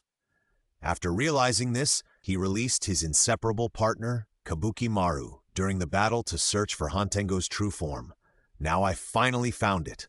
As long as I cut off the head of the cowardly ghost, I can end this battle. Boom. At this moment, a thunderbolt came from behind Iguro Obanai, forcing him to give up beheading the cowardly ghost and dodge the attack. Ha! After the thunderbolt, a gust of wind came from the top of his head, accompanied by a loud laugh. Iguro Obanai supported himself on the ground with one hand, turned his body around and avoided the oppression of the gust of wind. The two ghosts, Jinu and Kele, came and stopped Iguro Obanai from attacking the cowardly ghost. The cowardly ghost seized the opportunity and ran away directly. Iguro Obanai could only continue to tremble with the two clones of Jinu and Kele. Help! Help! Suddenly a cry for help came, causing the four ghosts of joy, anger, sorrow, and joy, who were fighting with Iguro Obanai and others, to change their colors at the same time. They all looked in the direction of the cry for help, only to see that their original cowardly ghost was being held in the hands of a young man with vertical pupils like a ghost. This young man was, of course, Yushiro, who was sneaking around here using the blood demon technique. Yushiro looked at the cowardly ghost in his hand and sneered. I didn't expect that the true form of upper rank 4 would be such a rat-like thing. How ironic. Let me go, the cowardly ghost said, tremblingly, and then his body suddenly grew larger, and his cowardly expression became ferocious. He roared at Yushiro with a ferocious face. You guy, don't you think I'm pitiful at all? In the roar, the suddenly huge cowardly ghost's sharp claws directly tore Yushiro's arm into pieces, and then threw him out. This is the Hate Ghost, an incarnation that only appears when Hantengu's true form is in extreme danger. On the other side, the four ghosts of joy, anger, sorrow, and happiness who were originally fighting with the three pillars also underwent a drastic change. They actually merged into one and became a brand new evil ghost. After the fusion of joy, anger, sadness, and joy, a new form was revealed. It was a young demon boy holding a drumstick and carrying several thunder god drums with the word hate on his back. His name was Hate Pokten. The appearance of the hate demon meant that Hantengu was truly in a fatal crisis, and this crisis was also an opportunity for his strongest clone, Hate Pokten, to appear. The appearance of Hate Pokten also made Iguro Obanai and the other two truly feel the pressure from the upper-rank demon. Hate Pokten's eyes swept over the three pillars and finally fell on Yushiro, saying, "Shameless people, you actually attacked the weak and powerless. It's simply unforgivable." As soon as he finished speaking, a dragon snake-like tree suddenly grew out from under Yushiro's feet and entangled him. One of the dragon snakes opened its mouth towards Yushiro, and a terrifying power gathered in its mouth. Snake-breathing first form, wandering slash. Mist-breathing third form, mist-spraying foam. Just as the power gathered in the mouth of the wooden dragon was about to be released towards Yushiro, the figures of Iguro Obanai and Tokito Muichiro had quietly arrived. The blades in their hands were like giant snakes, spreading mist, and instantly crushed the wooden dragon that was entangled with Yushiro, saving him. "Don't hinder me from punishing this extremely evil person." The blocked Zengbochin raised his hands angrily, and the drumsticks in his hands simultaneously hit the two drums behind him. Boom! Boom! As the drums were struck, countless huge wooden dragons suddenly rose from under his feet, and then roared towards Iguro Obanai and the other two and Yushiro. Blood demon art, infinite woodwork. Seeing this, the four people immediately dodged, but countless wooden dragons chased after them, crushing everything they passed by easily, and their range seemed to be able to expand infinitely, chasing and biting the four people tightly. At this moment, a figure appeared behind Zengbochin without knowing when, and said in a cold voice, "Who allowed you to use this ability in front of me?" Snake-breathing form of very long winding snake. Mist-breathing form 3 misty spraying droplets. Iguro Obanai and Tokito Muichiro swung their swords to cut off the wooden dragons chasing them. But even if these wooden dragons were cut off, more would regenerate immediately, as if endless, so they could only avoid them. "Who allowed you to use this ability in front of me?" Suddenly, a cold voice came from behind Zengbochin, and the appearance of this voice seemed to make everything stop for a moment. "Who is it?" Zengbochin turned around suddenly, and saw a figure who appeared behind him at some point, staring at him with scarlet eyes, cold and indifferent. This figure was naturally Uchiha Madara, who rushed over immediately after seeing Zengbochin using this blood demon technique to manipulate trees. "Little boy, I'm asking you, who allowed you to use this ability?" Uchiha Madara stared at Zengbochin and asked again, "That? What is it?" Zengbochin looked at Uchiha Madara's scarlet eyes with black magatama and seemed to see the scene of his head being taken off his neck by the owner of these eyes. He subconsciously distanced himself from the person in front of him and then manipulated the wooden dragons around him, preparing to attack Uchiha Madara with blood demon techniques. Blood demon art, roaring thunder. Zengbochin's blood demon art was fully displayed, and he saw Uchiha Madara's figure approaching him, and his outstretched palm touched his neck. Zengbochin raised his hand to resist, but once again saw Uchiha Madara's scarlet eyes. This time, through these eyes, he seemed to see a huge martial god in armor standing behind Uchiha Madara. The invisible sense of oppression released by the huge martial god like a mountain made Zengbochin feel like he was being pressed down by a mountain at this moment, and he couldn't move at all. So weak, it's simply an insult to this ability. Uchiha Madara spoke indifferently, and then he had already touched Zengbochin's palm and exerted force, directly taking his head off his neck. Under the night sky, Uchiha Madara's figure stood on the motionless wooden dragon, holding Zengbochin's head with one hand. That scene was shocking. This scene also shocked the three pillars present and made them speechless. So strong is this guy Uchiha Madara? He can do it with his bare hands. Uchiha Madara casually threw the head of the Senpokuten aside, and his eyes swept over Iguro Obanai, Kocho Shinobu, and the other two, and then turned and left. Uchiha Madara knew that he had not killed the ghost, but the reason why he took action was just because he saw Senpokuten using a power similar to wood release, and he was a little angry, and he had no intention of intervening in this battle. Taking off the head of the Senpokuten was also a way to vent his anger, and he believed that Senpokuten would not dare to use that power again, so he was no longer interested in continuing. But, damn it! It was not until Uchiha Madara's figure disappeared that the face of the discarded head of the Senpokuten showed anger, and then the headless body jumped down from the wooden dragon, grabbed the head on the ground, and put it back on its neck. The head of the Apakazu was plucked off by Uchiha Madara with his bare hands, so he would not die from it. Moreover, he was only the clone of upper rank 4, Hantengu, so even if he was beheaded by the Nichiren sword, he would not die. The reason why he took action now was not because he did not want to, but because he was shocked by the scene he saw in Uchiha Madara's eyes before. It was not until Uchiha Madara left that his stiff body and will recovered. Tokido Muichiro had already reacted when the body of the Apakazu moved. When the Apakazu picked up the head from the ground and put it back on his neck, his blade had already arrived. Breath of the Clouds Form 4 Horizontal Slash. In the diffuse mist, the head of the Apakazu was separated from his neck again and thrown high. Almost at the same time, the figure of Kocho Shinobu floated past the severed head of the Apakazu like a fluttering butterfly, and after landing, she gracefully sheathed the Nichiren sword in her hand. Breath of the Insects, Dance of the Bee Fangs, True Desolation. When Kocho Shinobu returned her long sword to the sheath, blood gushed out from several places on the head of the anointed Pokemon, and then it melted quickly like a wax figure encountering high temperature. You can't kill him like this. That little ghost, that's the true body of this upper rank. Only by cutting off the head of that little ghost can we kill this upper rank. Otherwise, even if we behead him, we can't kill the guy in front of us.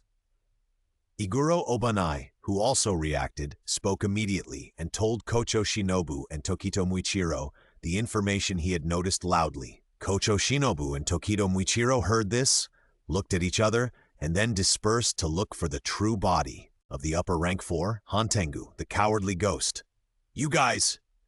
At this time, another head had regenerated on the neck of Senpo 10. He raised his hands and said angrily, "This is so unpleasant." Senpo 10 wanted to use the blood demon technique of controlling the wood dragon, but when he thought of Uchiha Madara and the pair of scarlet eyes, he immediately changed his moves. He flashed and instantly appeared in front of Kocho Shinobu, who was closest to him, and opened his mouth towards him, Blood Demon Technique Crazy Pressure Sound Wave. Invisible ultrasonic waves were released from Senpo Ten's mouth and whistled towards Kocho Shinobu. Kocho Shinobu's face changed slightly, and her body moved nimbly to avoid it, but her left arm was still rubbed by the ultrasonic attack. The whole arm was instantly bleeding and almost collapsed directly. At this time, Iguro Obana suddenly appeared behind Senpo Ten, and the winding Nichiren sword in her hand was like the fangs of a venomous snake biting down on the back of Senpo Ten's neck. Snake's breath, second form, narrowhead fangs. Senpo Ten suddenly turned around. The back of his neck torn by Iguro Obanai's Nichiren sword had no effect on his movements. He raised his left hand, facing Iguro Obanai with his palm, and released several shockwaves. Blood Demon Art, Tearful Stab! Ding! Ding! Ding! Ding! Iguro Obanai held his sword horizontally to block the shockwave released by Senpo Ten's palm, and then suddenly rushed forward, swinging the Nichiren sword in his hand at Senpo Ten with a snake-like curved slash.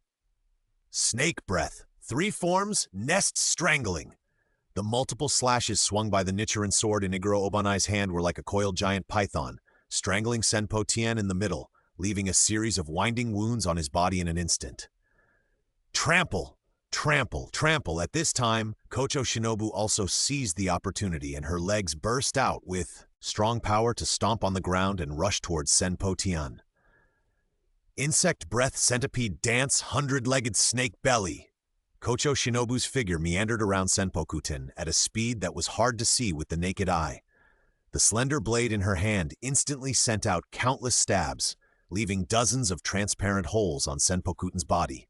A large dose of poison was injected into Senpoku Ten's body with these attacks. The strong poison made his body melt and collapse immediately. "Damn it!" Senpoku Ten roared, and his collapsed body immediately regenerated at a speed visible to the naked eye. Seeing this, Kocho Shinobu and Iguro Obanai's faces also changed slightly. Obviously, neither Kocho Shinobu's poison nor Iguro Obanai's slash could cause a fatal blow to Senpoku Ten. "I'm really irritated by you," Senpoku Ten roared, and then launched a fierce attack on the two. Although he could not dare to use the ability to control the wood dragon, Senpoku Ten, who had merged the 4 ghosts of joy, anger, sorrow, and happiness, could still use the blood demon technique inherited from the 4 ghosts. However, Iguro Obanai and Kocho Shinobu, who bear the title of the Pillars of the Demon Slayer Corps, are not weaklings who can be easily defeated. Their mission is to hold back the Senpoku Ten and buy enough time for Tokito Muichiro to find Hantengu's true body, the cowardly ghost, and behead him. With this goal in mind, the two fought fiercely with the Senpoku Ten again. Where is it? Where is it hiding? Tokito Muichiro rushed through the village, searching for the whereabouts of the cowardly ghost, but he was not good at searching and could not find the other party's trace. Sure enough, this kind of thing should be left to Iguro. Tokito Muichiro thought to himself while searching everywhere. Here. Just as Tokito Muichiro was getting anxious because he could not find the trace of the cowardly ghost, a voice suddenly came from not far to his left. Tokito Muichiro looked over and saw Yushiro looking at him, expression turned into ashes with an expression of regret. "Damn it! Ah!" As the original body of the timid demon was beheaded, the mortal who was fighting with Kocho and Iguro Obanai also stopped his actions immediately, and then turned into ashes with a look of resentment on his face. Kocho and Iguro Obanai looked at each other, breathed a sigh of relief at the same time, and then smiled excitedly. In the battle tonight, they killed 2 upper-ranked demons at the same time. This is a brilliant record that the Demon Slayer Corps has not had in the past 100 years. Thank you very much.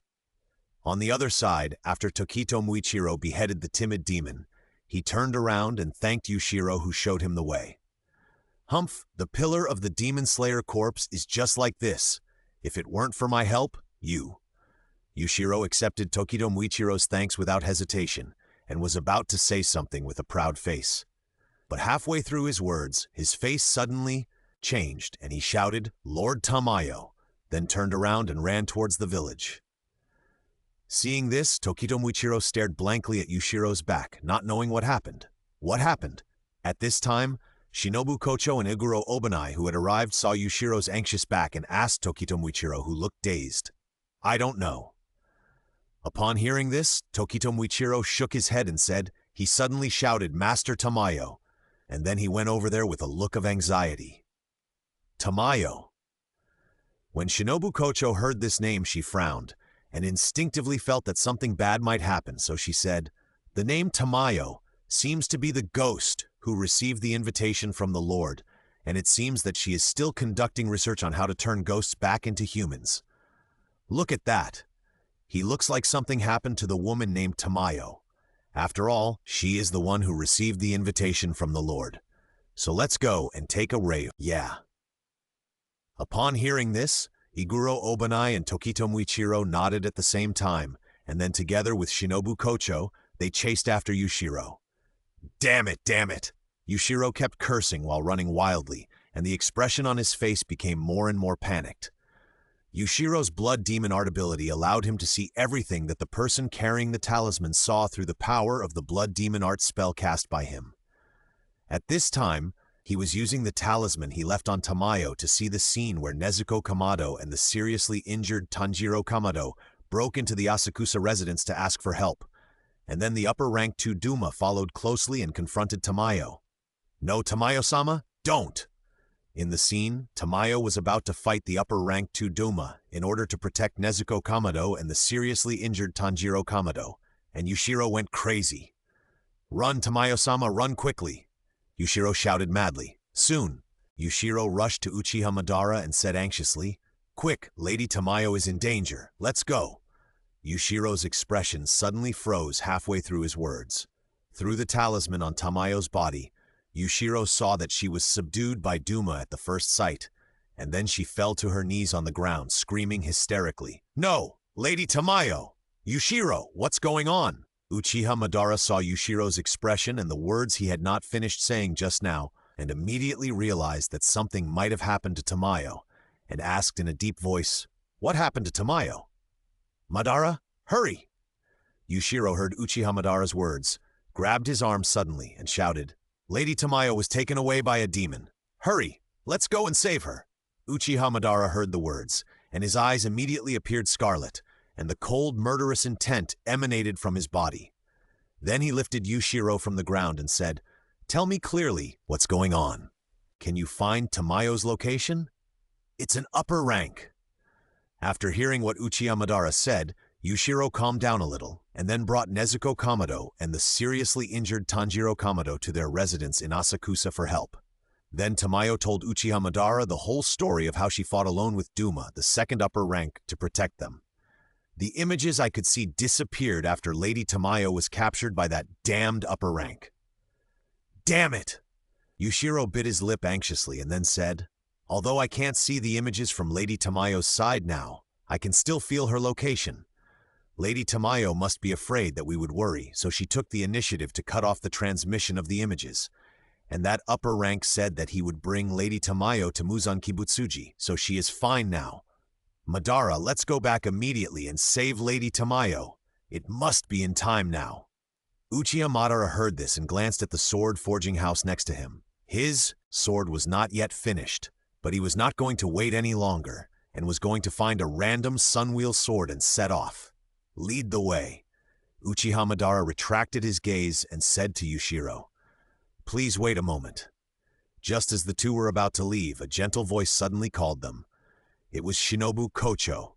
Shinobu Kocho, Iguro Obanai, and Tokito Muichiro followed Yushiro here, and they had been here for a while, so they also heard what Yushiro said to Uchiha Madara. From Yushiro's words, they also knew what had happened. If it was before today, even if Uchiha Madara and Yushiro were guests of their lord, Shinobu Kocho and the other two would definitely not interfere in their affairs. But after seeing the strength that Uchiha Madara had shown before, Shinobu Kocho and the other two understood that this person was their hope to defeat Muzan Kibutsuji. And from Yushiro's words just now, Shinobu Kocho learned that the woman named Tamayo seemed to have been captured by an upper-rank demon for some reason, and that upper-rank demon was going to bring her to Muzan Kibutsuji. More importantly, the boy in front of him, who was also a demon, seemed to be able to find the location of the captured Tamayo in some way. In other words, This demon boy in front of him can find the location of Muzan Kibutsuji through the woman named Tamayo. If this is true, then this matter is a golden opportunity for the Demon Slayer Corps. Shinobu Kocho knows very well that if they only rely on the strength of the Demon Slayer Corps, even if they find the location of Muzan Kibutsuji, it is almost impossible to destroy him. But after seeing the strength of Uchiha Madara, she believes that if she can join forces with this man, she may be able to destroy Muzan Kibutsuji. Not only Shinobu Kocho, Iguro Obanai also has this idea. Tokiuchiro, what am I doing here? What do you want to do? Yushiro turned his head and stared at Shinobu Kocho, who called them with an unfriendly look and said in a cold voice, "If you want to stop us from rescuing Lord Tamayo, I will kill you." "I don't want to stop you, I just want to give you a suggestion." Shinobu Kocho showed a kind smile and said, "From your conversation just now, I roughly know what happened. But if you want to save people, it's easy to fail if you are too impulsive. Especially the opponent is Muzan Kibutsuji." Yushiro frowned when he heard what Shinobu Kocho said and said, "What do you want to say?" Shinobu Kocho did not answer, but looked at Uchiha Madara and continued, "The strength of this gentleman is unquestionable, but no matter how powerful he is still a human being, and Muzan Kibutsuji is the king of evil demons who has lived for 1,000 years and has a nearly immortal body. Even if this gentleman is stronger than him, but without a suitable weapon, I'm afraid he can't kill Muzan Kibutsuji?" After listening to what Shinobu Kocho said, Yushiro looked at the unarmed Uchiha Madara and suddenly fell silent. In fact, before Tamayo was captured by Duma and took the initiative to cut off the screen that Yushiro could see, she had passed some information to him in a way that only the two of them could understand. The general meaning of the message was that although Tamayo was captured by Duma by accident, it was also a plan she came up with on the spur of the moment. Tamayo knew that Yushiro's blood demon technique could locate her position, so when she saw Duma, she immediately came up with a plan in her mind. Tamayo used herself as bait to locate Muzan Kibutsuji, and then let Yushiro and Uchiha Madara cooperate with the Demon Slayer Corps to find Muzan Kibutsuji and kill him. Yushiro had concealed this matter because he was too worried about Tamayo's safety. Now that he has calmed down, Yushiro also feels that since the incident has already happened, it is useless to act impulsively, and Tamayo is right. Compared with just him and Uchiha Madara, there is a greater hope of rescuing Tamayo by cooperating with the Demon Slayer Corps. 3 days! Yushiro was silent for a while, then suddenly looked at Shinobu Kocho and said in a concentrated voice, "Sister Tamayo said that she will find a way to delay for 3 days. 3 days?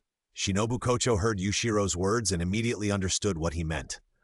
In order to deal with Muzan Kibutsuji, the Demon Slayer Corps must gather all its strength, and it takes time to gather this strength. If there are only 3 days left, she must immediately inform Ubuyashiki Yoya of this news and ask him to summon all the pillars back immediately. As for whether the Lord will agree with Tamayo's plan, Shinobu Kocho knows the answer without thinking. The greatest wish of Ubuyashiki Yoya, or every head of the Ubuyashiki family, is to kill Muzan. So as long as Muzan Kibutsuji himself can be found, even if the hope is slim, he will definitely do it. And Shinobu Kocho believes that all members of the Demon Slayer Corps have the same opinion on this point. So Shinobu Kocho immediately found the village chief of the swordsmith village. The fastest way to pass the message is of course to use a crow. And in the village of swordsmiths, only the village chief has the right to use a crow. So after Shinobu Kocho found the village chief, she immediately asked him to summon a crow and pass the message to Ubuyashiki Yoya, Demon Slayer Corps headquarters. Ahem! After receiving the news from the swordsmith village, Ubuyashiki Yoya coughed up blood because he was too excited, and then said to his wife, "Amane, gather all the pillars immediately." As for the issue of cooperation, Ubuyashiki Yoya had already decided when he wanted to invite Tamayo. Yes! Ubuyashiki Amane nodded, and then began to arrange for the crows to pass the message to the pillars who were carrying out tasks in various places. At the same time, he also issued a call to all members of the Demon Slayer Corps. Accompanied by a loud sound of the pipa, the figures of Duma and Tamayo appeared somewhere in the Infinite Castle. At this time, Naruto, with her long hair covering her face, was holding a pipa and kneeling on a platform. To her lower right was the upper rank 1, Black Death Eyes, who was also kneeling. Above the two, Muzan Kibutsuji, dressed as a doctor, was fiddling with various experimental instruments on a test bench. The strange thing is that the place where Muzan Kibutsuji was standing was opposite to the place where Naruto and Kuroshinome were standing, so that it looked like Muzan Kibutsuji was hanging upside down on the ceiling. Duma raised his head, looked at Muzan above, waved with a smile, and said, "Lord Muzan, I'm back!" Muzan Kibutsuji stopped what he was doing when he heard Duma's voice, glanced at him, and then turned his gaze to Tamayo, who was standing next to him, with a warm smile on his face, and greeted, "Welcome back, Tamayo. We haven't seen each other for more than 400 years. Muzan Kibutsuji!" Tamayo looked at Muzan Kibutsuji with cold eyes, and the hatred in his eyes was not concealed at all. "Ha!" Muzan Kibutsuji put down the tools in his hands, and when he turned around, his figure had already appeared in front of Tamayo, looking at her with a playful face, and said with a smile, "Why are you looking at me like that? It was you who asked me to turn you into a ghost, right? Wasn't it you who ate your husband and son with your own mouth?" Muzan Kibutsuji raised his hand and gently stroked Tamayo's face, then moved his face closer. The expression on his face suddenly became ferocious, and he asked, "It was me who gave you the body of immortality. I don't understand why you actually resent me in turn." Tamayo heard what Muzan Kibutsuji said, grabbed the collar of his chest, and said hysterically, "If you hadn't lied to me, if you could tell me in advance that things would turn out like that, I would never agree to let you become a ghost. The reason why I don't want to die from illness is that I just want to witness my child grow up and become an adult with my own eyes. This is the price." Muzan Kibutsuji looked at Tamayo and said seriously, "In this world, any truth has a price, not to mention the likes of eternal life. When you hear the word eternal life, you should think about the price you will pay." Muzan Kibutsuji gently pushed Tamayo's hand away, straightened the front of his shirt, and continued with a smile. "Besides, even if you killed your husband and son with your own hands because you lost your mind. But after that, you ate a lot of people, and it seemed to me that you enjoyed eating them very much. Yes, I did kill a lot of people when I was self-destructive at that time, so I will definitely go to hell." Tamayo heard this, staring at him intently, and said word by word, "But before that, I will watch you die in front of me with my own eyes." Poof! Muzan Kibutsuji's right hand pierced into Tamayo's left eye like a blade, and his palm directly pierced her head. He stared at her with gloomy eyes and said in a firm voice, "You just continue to have this unrealistic dream, but before that, you must first tell me who that person is. You are scared, right?" Tamayo didn't care that her head was pierced, and even smiled, saying, "That's right, after all, you have experienced this kind of fear once 400 years ago. But I want to tell you that compared to Tsukamura Yoriichi 400 years ago, Madara is now more powerful. You are destined to die in Madara's hands." Tamayo stood on tiptoe, put her face close to Muzan Kibutsuji, looked into his eyes, and said word by word, "This time, you won't have a chance to escape. Tsukamura Yoriichi." Words made Muzan Kibutsuji subconsciously recall what happened when he met that man that year, and even the incurable scars on his body seemed to be aching. However, this dull pain did not make Muzan angry, but calmed him down. "So that man is called Madara?"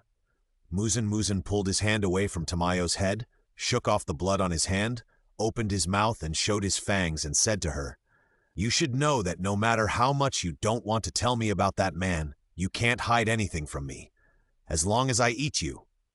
Although Tamayo has escaped from Muzan's control, as the source of evil spirits, he can regain control of everything about her, including her memory, as long as he absorbs her. "Eat me?" When Tamayo heard Muzan Kibutsuji's words, she was not afraid but laughed. Then she opened her arms, looked at him, and said, "If you dare to do this, just try it." Muzan Kibutsuji heard Tamayo's words. His face changed slightly, frowned and stared at her for a while, then raised his hand and waved. The sharp nails scratched the skin on Tamayo's face, and then brought the stained blood to his mouth.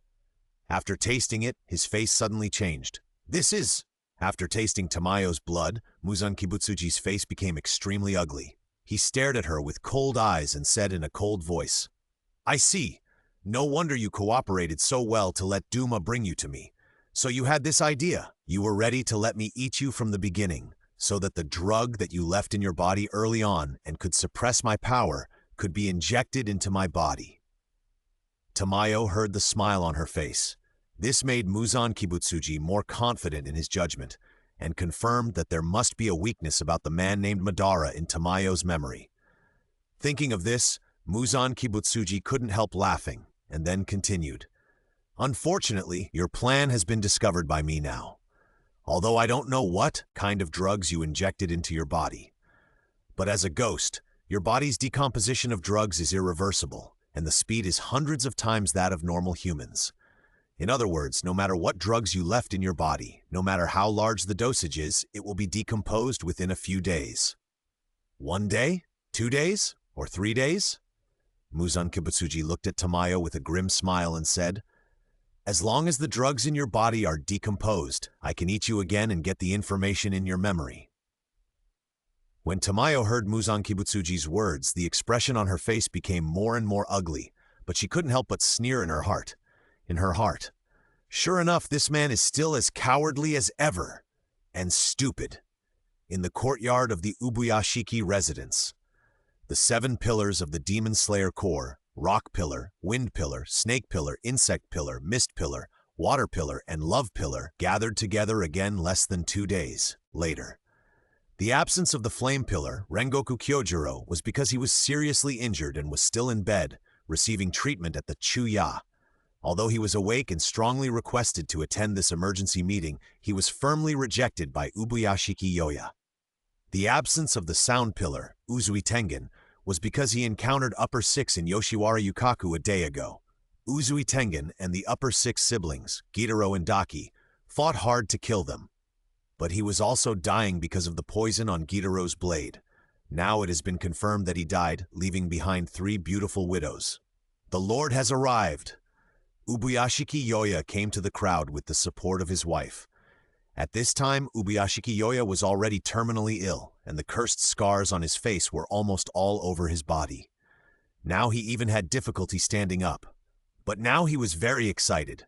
With the help of his wife, Ubuyashiki Yoya came to the crowd and couldn't wait to say, "Everyone, the time to defeat Muzan Kibutsuji has finally come." In the wilderness outside Kyoto, outside a building that looked abandoned for a long time, Uchiha Madara, led by Yushiro, came to a place in this abandoned building and stood in front of a wooden door that looked very old. "It's inside this door, there is no mistake." Yushiro stared at the wooden door in front of him and said solemnly, "But according to the information passed to me by Lord Tamayo, behind this door is a space completely controlled by one of Muzan Kibutsuji's subordinates. As soon as we step in, we will be discovered by the other party immediately." That's right. The wooden door in front of Uchiha Madara and Yushiro is the Infinite Castle, controlled by Upper String 4, Naruto. The two of them did not wait for the Demon Slayer Corps to gather, but waited in the Swordsmith village until Uchiha Madara's exclusive Nichiren sword was forged, and then they started tracking Tamayo's whereabouts. At this time, Yushiro had already found Tamayo's location based on the blood demon arts he left on Tamayo. Behind this door, it's not just Tamayo. Muzan Kibutsuji and almost all of his demons are now gathered in this infinite city, and the infinite city is a space completely controlled by the blood demon arts of the upper 4th Naruto. In the infinite city, Naruto can change the layout at will by playing the pipa and teleport things in the infinite city, and even move this huge infinite city to any place. In other words, as long as they step into the infinite city, their actions will be controlled by Naruto at any time. Naruto will absolutely obey Muzan Kibutsuji's orders. If Muzan Kibutsuji doesn't want to face them, Naruto can throw them out of the infinite city at any time. Although Yushiro's blood demon art can blind people's sight, it can't block Naruto's perception of the infinite city. In this case, the best way is to wait for the Demon Slayer Corps to come, and everyone will rush into the infinite city together, and then use Yushiro's blood demon art to hide their tracks, find Naruto first, kill her, and then they can concentrate on defeating Muzan Kibutsuji. Yushiro originally planned to do so, but when he was about to express his thoughts, Uchiha Madara had already walked towards the door. Bang! Uchiha Madara kicked the wooden door to pieces and then walked in with a knife. Plan? Are you kidding? To deal with a cowardly waste, do you still need a plan? You? Listen to what others have to say. Yushiro was stunned for a moment, then quickly left a mark on the spot, and then chased Uchiha Madara into the Infinite Castle. Clang! In the Infinite Castle, with the sound of a pipa, Mingnu appeared in front of Muzan Kibutsuji and reported, "Lord Muzan, someone broke into the Infinite Castle. What are you going to do with him?" Muzan Kibutsuji was studying the drug components in Tamayo's blood. When he heard Mingnu's report, he stopped what he was doing and said in surprise, "Oh, did he come so soon?" After confirming that the man named Madara had an unusual relationship with Tamayo, Muzan Kibutsuji guessed that the other party would definitely come to rescue him, so he gathered all his men, cannon fodder. But he didn't expect the other party to come so quickly. "How many people are there?" Muzan Kibutsuji asked. Naruto sensed it and replied, "2." "Only 2 people?" Muzan Kibutsuji looked at the experimental equipment on the table and smiled. In Muzan Kibutsuji's opinion, if there is anyone in this world who can threaten his life, it must be the man named Madara. After what happened with Sugaku and Yoriichi, he no longer wants to hide. In this way, the conflict between him and that man is inevitable. Now that the man has taken the initiative to come to the door, although it is a crisis, it may not be a good opportunity to eliminate the other party. Thinking of this, he looked at Naruto and ordered, "I have figured out the composition of the poison in Tamayo's body. It will take about 3 hours to make a neutralizing antidote. Before that, you can dispatch all the demons in the Infinite Castle, including Kurosuke and Duma. Don't let them disturb me." In the original 12 demon moons, the lower string demons were all destroyed on the Infinite Train. Among the upper strings, the siblings of upper string 6, Gitaru, were killed by Sound Pillar, Uzui Tengen, and they died together. Upper string 5, Gamatsubo, and upper string 4, Hantengu, were killed by Kocho Shinobu, Iguro Obanai, and Tokito Muichiro in the Swordsmith village not long ago. Upper string 3, Akaza, died at the hands of Uchiha Madara a few months ago. Now in the 12 Kizuki, except for Naruto, who succeeded the upper string 4, there are only upper string 1, Kuroshigame, and upper string 2. At this time, Muzan Kibutsuji didn't have the heart to fill the remaining positions. Instead, those who were summoned, cannon fodder, were given power close to the level of lower strings. "Yes, Lord Muzan." Naruto took the order, then plucked the pipa and disappeared. After Naruto left, Muzan Kibutsuji devoted himself to research again. Muzan Kibutsuji has lived for 1,000 years. During this long time, he did not waste his time. In order to find a way to overcome his remaining weakness, he not only kept looking for the legendary Blue Blossom, but also kept learning medical knowledge. After 1,000 years, his attainments in medicine have reached an incredible level. In the Infinite City, Uchiha Madara was running with Yushiro in an upside-down passage. After the two of them broke into the Infinite City, it was like entering a maze, as if they were always going back and forth. Even if Yushiro could sense the location of Tamayo, as long as Mingvi didn't let them get close, Yushiro would be helpless. Jang! Suddenly, a pipa sound came, and then the space where Uchiha Madara and Yushiro were located suddenly changed and was transferred to another place. A small bridge flows by the water, and lotus flowers fill the pond. If you ignore the female corpses scattered all over the ground and the evil spirits that were eating the corpses, this place is really nice. Oh, someone is coming! Doma, who was eating with a slender arm in his hand, turned his head and looked at Uchiha Madara and Yushiro, who suddenly appeared, and said with a smile, "But both of them are men, which is a bit annoying." "It's him!" Yushiro saw Duma's appearance and immediately pointed at him and shouted, "Madara, it was him who kidnapped Lady Tamayo." "Oh, is it the companion of that woman?" Duma slowly stood up after hearing Yushiro's words, looked at him with a smile, and said, "In other words, you are a kind of person who can be killed, right?" As soon as he finished speaking, Duma's figure suddenly appeared in front of Yushiro, and the iron fan in his hand swept directly towards his head. So fast. Duma's speed was so fast that Yushiro had no time to react, let alone dodge. However, just when the iron fan in Duma's hand was about to fall on Yushiro's head, Uchiha Madara beside him moved. Bang! Uchiha Madara raised his foot and kicked sideways, and then Duma was kicked out with a look of astonishment and hit the wooden wall in the distance heavily. Oh my, what an amazing power! Duma stood up from the broken wood, and his twisted shoulders quickly recovered. Duma walked forward step by step, and with every step he took, the air around him seemed to be dropping, and where he walked, a thin layer of ice appeared on the ground. Although his face still had an innocent smile, the murderous intent emanating from his body at this moment was more piercing than frost. A mere human actually has a power stronger than us. Duma, emitting a piercing cold air, walked forward step by step, and the iron sand in his hand was creaking. He stared at Uchiha Madara with cold eyes and said with a smile, "It's decided. I will freeze you and then crush all the parts except the head." Blood demon art frozen cloud. Duma waved the iron fans in both hands, scattering a large number of ice crystals, accompanied by cold air, spreading towards Uchiha Madara like clouds. Oh? Uchiha Madara saw this form of attack and subconsciously wanted to use fire escape to fight back. But he immediately realized that there was no ninjutsu in this world, so he drew the sun blade in his hand. The blade of Uchiha Madara's sun blade was blood red, and on the blade were drops of Magatama patterns that looked like blood. Uchiha Madara held the sword tightly, and red flames suddenly rose from the blade. He swung the sword, and the wind pressure generated by the blade swept out like an extremely hot hurricane, and actually rolled back the frozen cloud that Duma had swung.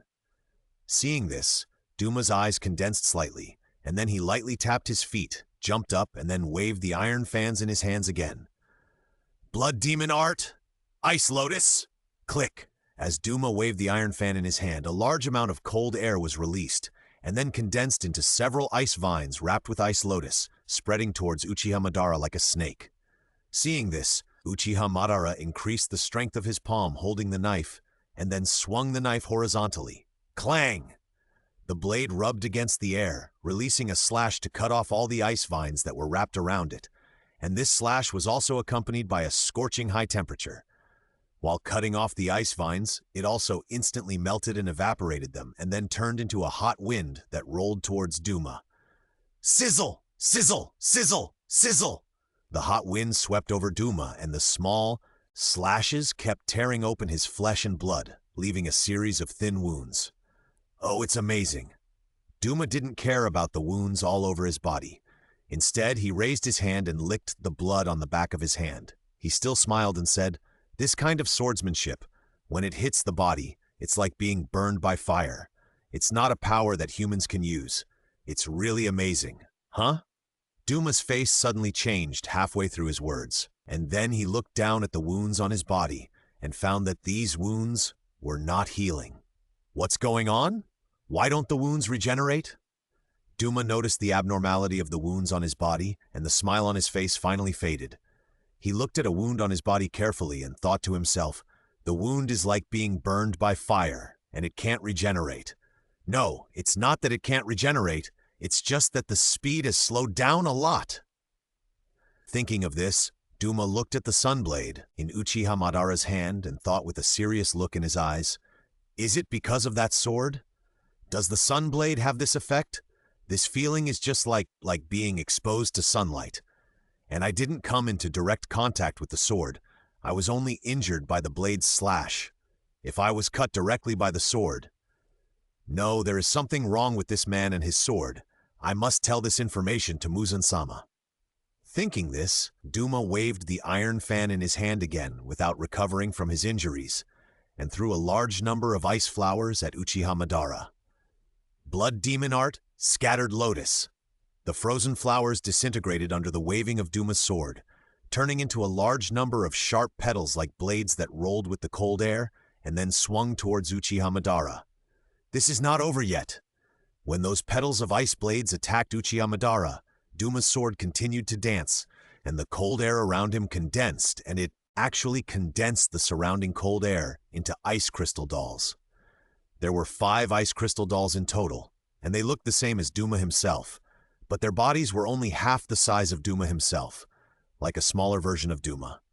More importantly, these 5 ice crystal dolls can actually move like normal people. Blood Demon Art, Crystallization of the Child. After the 5 ice crystal dolls were created, they immediately dispersed, and then followed the petal ice blades from before, rushing towards Uchiha Madara from different directions, with swift movements. Boring tricks! Uchiha Madara raised the Sunwheel sword in his hand expressionlessly, swung it quickly, and easily blocked the petal ice blades that attacked like a torrential rain, and then his figure flashed, flashing like a phantom between the 5 ice crystal dolls that followed closely. Uchiha Quick Slash! When Uchiha Madara's figure stopped, the movements of the 5 ice crystal dolls also suddenly stagnated, and then their heads fell off their bodies. Here! Here! A crow found the mark left by Yushiro outside the Infinite Castle, and then shouted at the top of its voice. Soon, figures gathered one after another. They were the pillars of the Demon Slayer Corp. Have you found it? Is this the hiding place of Muzan Kibutsuji? It seems that Mr. Uchiha and Mr. Yushiro have already gone in. What are we waiting for? Let's go in too. The pillars looked at the entrance of the Infinite Castle and spoke one after another. At this time, the 9 pillars of the Demon Slayer Corp, except for the already sacrificed Sound Pillar, Tengen Uzui, all the other 8 pillars were dispatched. Even the seriously injured Flame Pillar, Rengoku Kyojuro, came. Not only Rengoku Kyojuro, Tanjiro Kamado, Zenitsu Agatsuma, and Inosuke Hashibira also came.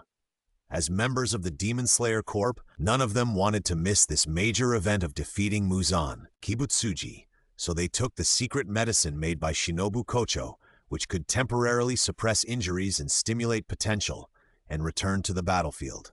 In addition, there was another more important reason why they insisted on coming. Because for Rengoku Kyojuro, Kamado Tanjiro, and the other 3, the reason why Tamayo was captured was entirely because of them. Especially Kamado Tanjiro. If he knew that Uchiha Madara was not at home, he would never let Nezuko take them there, even if he died. So before coming here, Kamado Tanjiro had already told himself that even if he risked his life, he must rescue Tamayo from Muzan Kibutsuji safely. Bang! Rock Pillar Gome of Sadness Island took action directly, smashed the restored wooden door with a meteor hammer, and said, "Everyone, follow me to attack." After that, he took the lead and rushed into the door. "Oh!" The other pillars shouted and followed closely, and then many members of the Demon Slayer Corps led by Kamado Tanjiro and the other 3. Hundreds of people broke into the Infinite Castle one after another, and immediately alarmed the owner of this ghost town. Naruto, clang! The sound of the pipa rang out, and Mingnu appeared in front of Muzan Kibutsuji again and reported to him respectfully, "Lord Muzan, the Demon Slayer Corps has also attacked the Infinite Castle." Oh? Muzan Kibutsuji heard Mingnu's report, but didn't care at all. He just said without turning his head, "Where is that man now?" Muzan Kibutsuji didn't take those people from the Demon Slayer Corps seriously at all. There was only one person who really made him care from beginning to end, and that was Uchiha Madara. Of course, Naruto knew who the man Muzan Kibutsuji was talking about, and answered, "He is fighting Duma." "Duma?" Muzan Kibutsuji stopped what he was doing and said, "If Duma dies, send him to Kurohei." He paused for a moment, then added, "If Kurohei is also dead, use the terrain of the Infinite City to trap him first, and if you can't trap him, throw him out first. As for those people from the Demon Slayer Corps, you can handle them yourself. Just don't let them get in my way." Muzan Kibutsuji knew very well that neither Duma nor Kurohei could be a match for Uchiha Madara, and letting them fight Uchiha Madara was just to consume Uchiha Madara's physical strength. As for the life and death of Duma and Kurohei, he never cared. "Yes!" Naruto took the order, then plucked the pipa and disappeared. Blood Demon Art, Cold and Fierce White Princess. The disheveled Duma waved his only remaining arm and used strong cold air to create 2 ice lotuses in the form of girls. The girl in the ice lotus opened her mouth and exhaled cold air towards Uchiha Madara. Everything was frozen wherever she passed. What a boring trick! Uchiha Madara swung his sword without changing his expression. The hot blade slashed out and ignited the air, forming a huge fireball that smashed towards Duma. Uchiha Flame Blade Great Fireball! Boom! The hot fireball instantly disintegrated the cold air and then bombarded the Ice Lotus girl, disintegrating it in an instant and then evaporated. Ahem! Duma escaped from the heat wave in a panic and then took another look at his left arm that had not yet regenerated, muttering, "Not only did it not regenerate, but the wound became worse and worse, and there was also that flame. This guy is getting more and more outrageous." At the beginning, the knife in the man's hand only heated up, and although the wound after he was cut would regenerate very slowly, it would at least recover. But now, the knife in the man's hand can directly cut out flames, and if he is cut directly by the knife now, not only will it not heal, but it will even gradually worsen. This kind of injury is even more outrageous than their blood demon arts. Duma now doubts whether this man is a human or a more outrageous existence than their ghosts. Duma is very clear that he is no match for this human. If it weren't for the previous shout of, "Don't kill him easily," Duma has no doubt that he would have been finished long ago. But this situation is even more painful than being beheaded directly. Duma still has an innocent smile on his face. However, although there was still an innocent smile on his face, a strange emotion gradually rose in Duma's heart. He had no emotions since he was a human, but he finally felt the feeling of emotions, and it was also the first time he felt human emotions. But human emotions are really annoying. In addition, Duma also had an urge to escape, but without the order of that adult, he couldn't escape, and he didn't dare to escape. Since he couldn't escape, he had to continue fighting. The purpose of this man Duma now was not to kill him, but to torture him. It was just right that he could use this body to consume more of his physical strength for Master Muzan. Thinking of this, Duma took a pose and released a large amount of cold air again. Blood Demon Art Mist Ice Water Lily Bodhisattva. The cold air condensed into a huge ice crystal bodhisattva statue. The statue raised its arm and slashed at Uchiha Madara with a hand knife. "Madara, the people from the Demon Slayer Corps are coming!" Uchiha Madara was about to swing his sword to fight back when he heard Yushiro's surprised cry behind him. He knew that the battle here could be over. When Uchiha Madara looked at the huge ice crystal Buddha statue, his pupils had turned scarlet, and the aura on the blade of the sun blade in his hand became increasingly hot. With one strike of the sword, the huge ice crystal Buddha statue was split in two.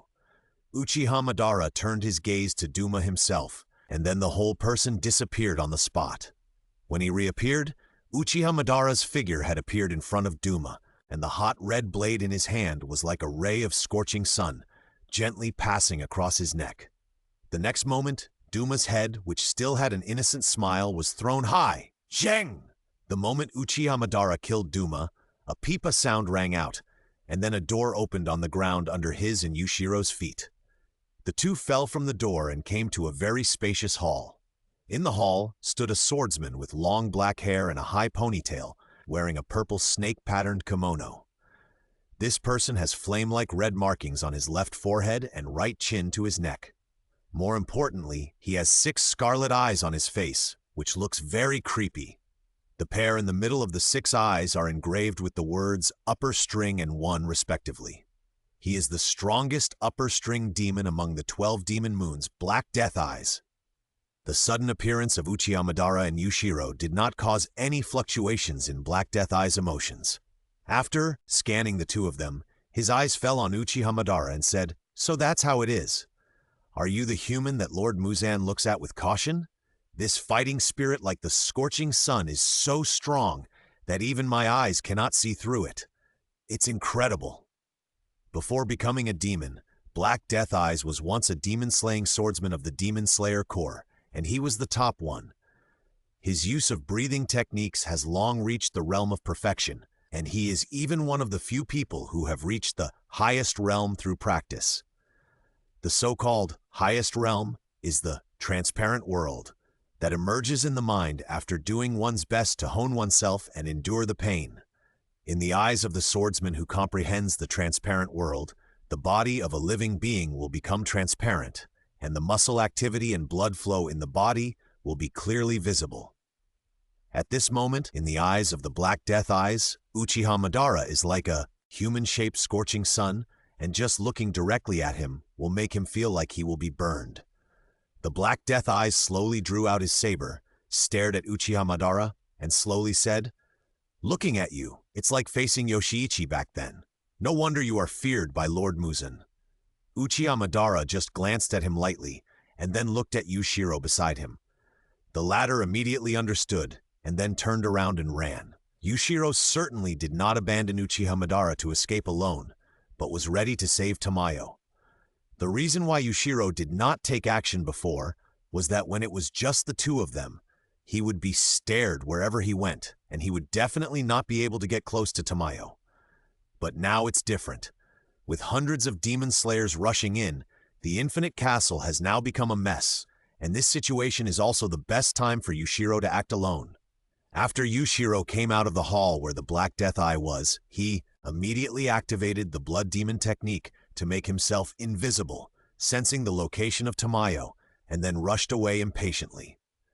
In the hall, Black Death Eye held the knife with both hands and stared at Uchiha Madara with 6 eyes, but did not act immediately. It's not that he didn't want to, but he had a feeling. As long as he drew his knife, he would die immediately. And Uchiha Madara just stood quietly, looking outside the hall, not at all on Black Death Eye, and even touched the saber with both hands. The reason why Uchiha Madara didn't act, in addition to being too weak, was to buy time for Yushiro. After all, with the level of Black Death Eye, he could solve it quickly as long as he worked hard. Such a vulnerable opponent really couldn't arouse Uchiha Madara's fighting spirit, and he had already felt that several strong auras were approaching. We can't drag this on any longer.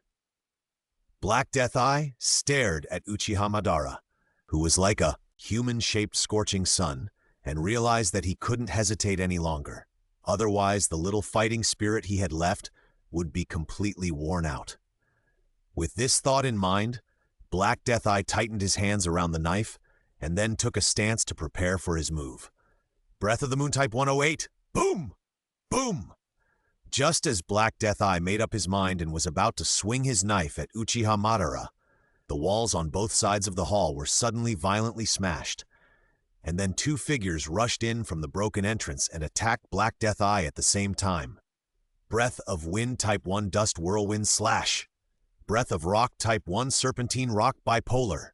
The rotating wind blades, accompanied by powerful shock waves, and the meteor hammers and broad axes with whistling sounds came from Black Death Eye's left and right. It was the Wind Pillar Fuzugawa Shimiya and the Rock Pillar Sadness Island Jome who had arrived. Facing the sudden attack of the 2 pillars, Kuroshimomo immediately gave up attacking Uchiha Madara and instead changed his sword grip, quickly swinging the sword to the left and right. Breath of the Moon 17th Form, Evil Mirror, Moon Reflection Unparalleled. The demon blade swung continuously, and 5 giant shock waves in the shape of a fan dragged on the ground from the free sides of Kuroshimomo, not only blocking the attacks of Fushigawa Shimizu and Beimingyu Xingmei, but also the small arc-shaped slashing waves accompanying the shock waves left several wounds on each of them. Tsk. Fushigawa Shimizu shook off the blood on his hands unhappily, staring at Kuroshigawa Shimizu, grinning. Upper string 1? No wonder you can fight back in this situation. Although he said so, Fushigawa Shimizu did not dare to take it lightly. There is no doubt that the demon in front of him is the strongest demon he has seen since joining the Demon Slayer Corps.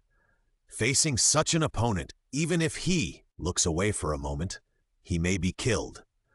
On the other side, Gyomei of Beiming Island turned his head and looked at Uchiha Madara, even though he couldn't see clearly. He said, "You are the Mr. Madara, right?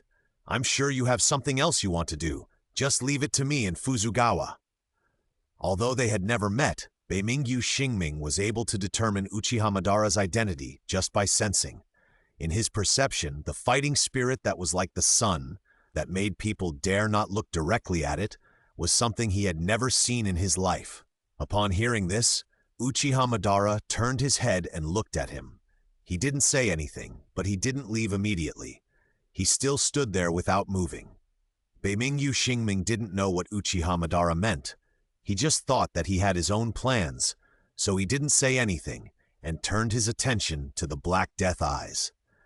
Even though he couldn't see it, the ghostly aura released from the Black Death Eyes made Beimingyu Xingming very sure that the ghost in front of him was definitely not an ordinary little character. I'm on it. After seeing that Beiming Yuxingming turned his attention to Haishime, Fushigawa-san couldn't hold back anymore, roared, and then swung his sword at Haishime again. Breath of the Wind formed 2 sharp claws, evil exercising wind. With one swing of the sword, 4 wind blades like sharp claws broke out from Fushigawa-san's blade and slashed towards Haishime. Haishime leaped up and dodged Fushigawa-san's attack, turned his body in midair, and then swung his sword at Fushigawa-san. Breath of the Moon formed Pearl Flower and Moonlight. 2 blade winds whizzed down from the demon blade in Haishime's hand, and there were many arc-shaped moon blades on the blade wind, slashing at Fushigawa-san. Fushigawa-san dodged Haishime's attack quickly, and then swung his sword again before he landed on the ground. Breath of the Wind form, ivy arising to the sand and dust. With one swing of the sword, 5 wind blades emerged from the blade and slashed fiercely towards the Black Death eyes from bottom to top. Good judgment. Compared to the previous generation, this generation of wind pillars is unexpectedly strong. Facing the attack of Fushigawa Shia, Kokushimo still had time to praise him, but when he was about to swing his sword to block it, he felt an even more fierce gust of wind coming from behind him. Kokushimo turned around and saw the chain in Beiming Yuxingming's hand turning, and the meteor hammer and broad axe connected on both sides were thrown at him at the same time. Rock breathing, 4th form Rhyolite Speed Expedition. Kokushimo gave up resisting Fushigawa Shia's slash and turned to block Beiming Yuxingming's attack with his sword. Swish! Swish! Swish! Bang! The flesh and blood behind Kokushimo was torn apart by the wind blade, and then was blown away by the impact of the meteor, hammer, and broad axe. At this time, Kokushimo had not yet landed steadily, and suddenly 2 figures who had been accumulating strength for a long time rushed out from behind him, swinging their swords at him at the same time. These 2 figures are the snake pillar Iguro Obanai and the water pillar Tomioka Giyu. Snake-breathing Type 2 Narrow Fangs, water-breathing Type 7 Shizuku Ripple Stab. The 2's attacks, the blades like the fangs of poisonous snakes and the rapid thrusts that pierced through the water without causing ripples, attacked Kuroishimo at the same time. Kuroishimo's 6 eyes glared slightly, and he actually sheathed the blade in his hand, and then turned around. Moon-breathing, Type 5 Moon Soul Disaster. As his body turned around, Kuroishimo actually created a huge vortex of blade wind around his body without drawing his sword. These wind blades not only forced back Tomioka Giyu and Iguro Obanai who attacked him, but the arc-shaped slashing trajectory also stopped Fushigawa Shima and Beiming Yuxingmei who followed closely, and then the 4 of them surrounded Kuroishimo. At this time, Uchiha Madara, who had been standing at the door of the hall, suddenly turned around and left without looking back. Fushigawa Miyabi turned his head and glanced at Uchiha Madara's back, as if he understood something, and then shouted with an unhappy face, "That guy just stood there calmly. Is it because he thinks that the 2 of us, Beiming-yu, can't beat this eyeball bastard? Tomivivi. This kind of thing, it's better for you to understand. There's no need to say it out loud."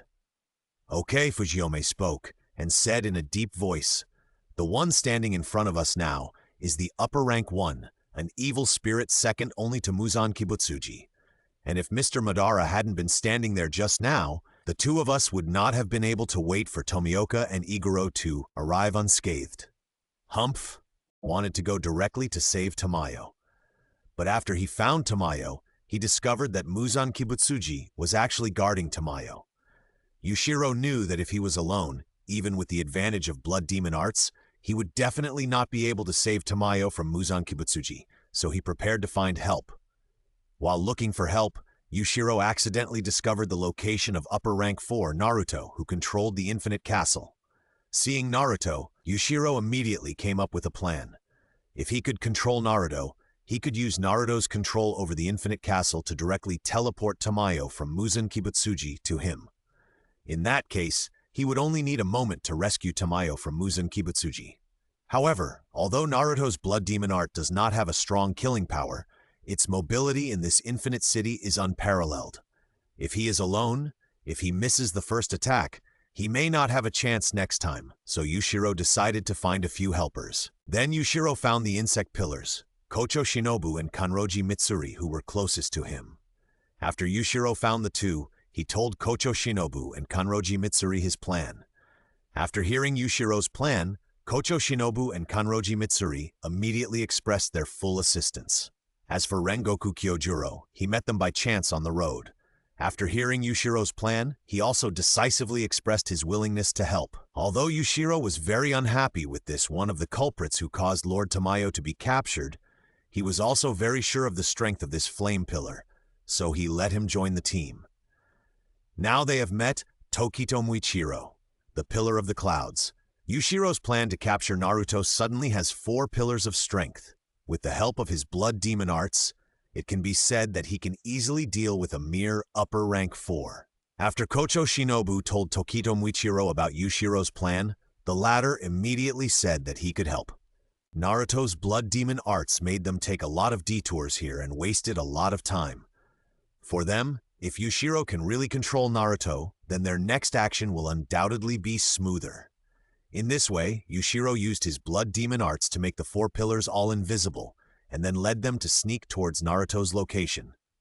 After the 5 people arrived at Naruto's location, Kocho Shinobu and Kanroji Mitsuri appeared and attacked Naruto, attracting Naruto's attention in the open. Yushiro, Rengoku Kyojuro, and Tokito Muichiro approached in secret, waiting for an opportunity to capture her. After a while, with the cooperation of Yushiro and the 4 pillars, before Mingnu could react, she was captured very smoothly. After Yushiro controlled Mingnu with the blood demon technique, he put his hands into her head and said, "Muzan Kibutsuji is next to Lady Tamayo. After I control this woman to save Lady Tamayo, Muzan Kibutsuji will definitely immediately notice that something unexpected happened to her, and then counterattack. So after using this woman's ability to save Lady Tamayo, I can use her ability once at most. I can use this opportunity to send you anywhere here. You'd better think about where to send you with this opportunity." "Of course, send us to Muzan Kibutsuji," Rengoku Kyojuro said without thinking. "We came here this time to defeat Muzan Kibutsuji." "Mr. Rengoku is right," Tokito Muichiro nodded in agreement. "Yeah, I agree with Master Rengoku's decision." Kanroji Mitsuri also agreed with Rengoku Kyojuro's decision. Shinobu Kocho pondered for a while, then asked, "Has Mr. Uchiha Madara found Muzan Kibutsuji now? If not, can he be sent with us to Muzan Kibutsuji?" Shinobu Kocho had seen Uchiha Madara take action in the Swordsmith village, although he was unarmed at the time and only glimpsed him when he attacked. But that was the strength he showed, and it left an indelible impression in Shinobu Kocho's mind. In Shinobu Kocho's view, their only hope of defeating Muzan Kibutsuji might be Mr. Uchiha Madara. Upon hearing this, Yushiro glanced at Shinobu Kocho, then shook his head and said, "We need to find Madara's location, and it may be too late to find him by the time we find him." Of course, Yushiro didn't tell the truth. Although he also believed that Uchiha Madara could defeat Muzan Kibutsuji, and he had confidence in Uchiha Madara, the opponent was Muzan Kibutsuji after all. The 4 people in front of him were the strongest pillars of the Demon Slayer Corps, and their strength was extraordinary. If they met and fought with Muzan Kibutsuji before Madara, they should be able to weaken Muzan Kibutsuji's strength, and then it would be easier for Madara to appear. Although they are now in a cooperative relationship with the Demon Slayer Corps, everything has a sequence. Uchiha Madara is the person Yushiro cares about most besides Lord Tamayo. A partner is definitely not as important as Madara, the family member. So in Yushiro's view, if Uchiha Madara can defeat Muzan Kibutsuji more easily, he will definitely do it without hesitation. "Shinobu, don't hesitate!" Rengoku Kyojuro stretched out his hand and pressed it on Shinobu Kocho's shoulder, smiled confidently. "We came to this battle with the determination to die. If we can fight Muzan Kibutsuji before Mr. Madara, that would be the best arrangement. Even if we die in battle, at least we have contributed our own strength." Although Rengoku Kyojuro had never seen Uchiha Madara, he had heard about the extraordinary strength of Mr. Madara from his lord and several other pillars.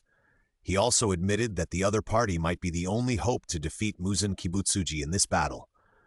But even so, as a pillar of the Demon Slayer Corps, Rengoku Kyojuro would never and would not allow all his hopes and pressures to be placed on others. "I understand, Mr. T. After listening to Rengoku Kyojuro's words, Shinobu Kocho smiled and nodded, then looked at Yushiro, ready to tell them their decision. But before Shinobu Kocho could speak, she heard Yushiro's exasperated voice. Damn, those bastards! Why are they making trouble at this time? Yushiro cursed angrily and then said quickly, Just now, Tanjiro and several others came to Muzan. Kamado and the others? Rengoku Kyojuro heard this and said with a smile, Haha, they really deserve it. They found Muzan on their own. However, they are no match for Muzan Kibutsuji. Yushiro-kun, please send us over as soon as possible. Okay, I'll send you over right away. Yushiro nodded and then began to concentrate on controlling Mingnu. Yushiro's blood demon art cannot control directly, it can only deceive, so he used his own blood demon art to create a false illusion, changing into the appearance of Muzan and giving orders to Mingnu.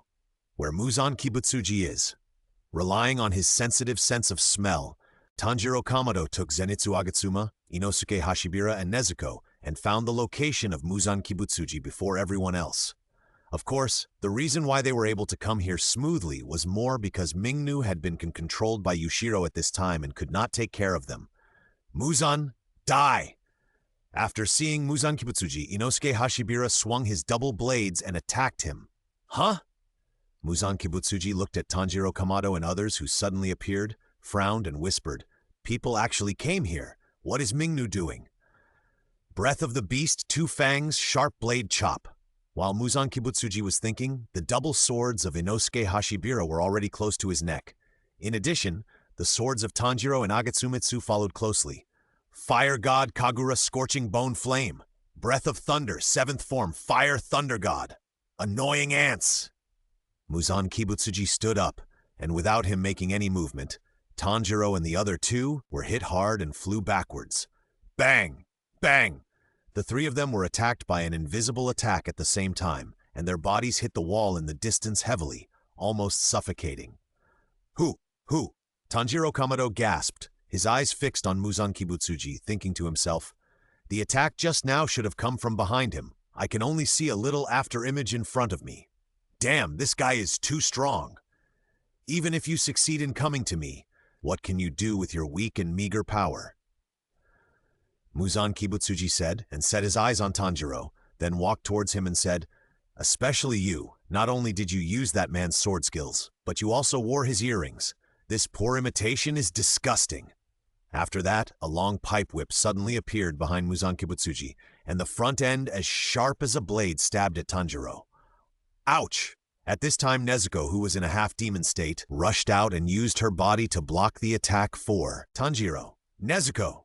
Tanjiro swung his sword suddenly, cut off the whip that pierced through Nezuko's body, and then quickly retreated while holding Nezuko. Ghost? Muzan Kibutsuji looked at the half-demon state of Nezuko and said in surprise, She is a ghost that has escaped from my control like Tamayo? Interesting, it seems that this girl is also a special species beyond my expectations. If I absorb her, maybe there will be some surprises. After saying that, Muzan Kibutsuji flashed in front of Tanjiro and Nezuko, and then reached out to grab Nezuko. The god of fire Kagura Setting Sun turn? Tanjiro reacted and swung his sword suddenly, cutting off Muzan Kibutsuji's wrist, and then quickly held Nezuko and distanced himself from him. Tanjiro, take Nezuko away quickly and don't let him touch Nezuko. At this time, Tamayo, who was bound by the tentacles like flesh, suddenly shouted to Tanjiro. Although Nezuko had not overcome the threat of sunlight at this time, Tamayo, who had studied her blood, knew that there was indeed a possibility that Nezuko's blood could overcome the threat of sunlight, so she must not let Muzan Kibutsuji get even a drop of blood from Nezuko. Oh? After hearing Tamayo's words, Muzan Kibutsuji became more interested in Nezuko. He licked the blood on his wrist and said with a smile, So you have been in contact with this girl, and from the look of you, it seems that this girl really has some secrets hidden in her. In this way, I am more interested in her. Jeng. Before Muzan Kibutsuji finished speaking, there was a sound of a pipa, and then a door suddenly appeared under Tamayo's feet, and then she fell directly from the door. Huh? Seeing this, Muzan Kibutsuji frowned immediately and then shouted in a deep voice, Mingnu, what are you doing? Where Mingnu is. Yushiro created an illusion of Muzan Kibutsuji and gave an order to Mingnu. Teleport Tamayo here. Yes, Lord Muzan. Clang! Mingnu plucked the pipa. The next moment, a door appeared above her, and then a figure bound by flesh tentacles fell out of the door. It was Tamayo. Swish! A flaming red knife flashed, and the flesh tentacles that bound Tamayo were immediately cut off, allowing her to regain her freedom. Yushiro, you? Tamayo looked at Yushiro in surprise, as if she was very surprised by everything in front of her. Lord Tamayo, I'm so glad that you're okay. Yushiro looked at the trapped Tamayo and said with surprise, and then his face changed immediately.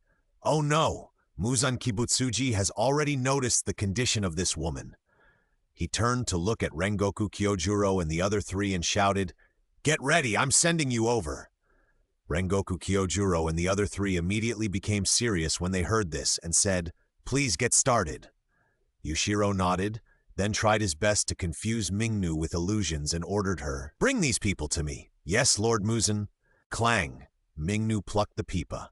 The next moment, a door opened under the feet of Rengoku Kyojuro and the other three. The four did not resist and let their bodies fall into it. After sending the four away, Yushiro's palm inserted in Mingnu's head suddenly began to melt. Seeing this, Tamayo immediately asked, Yushiro, what's wrong? It's that guy Muzan. He is trying to regain Mingnu's consciousness. Yushiro gritted his teeth and said in a deep voice, His power is too strong. Mingnu's consciousness will soon get rid of the illusion I created. Can't let her recover, otherwise it will be very troublesome. I must kill her before she recovers. But before that, I can use this woman's ability to do one last thing. Infinite City, the hall where the Black Death Eyes are.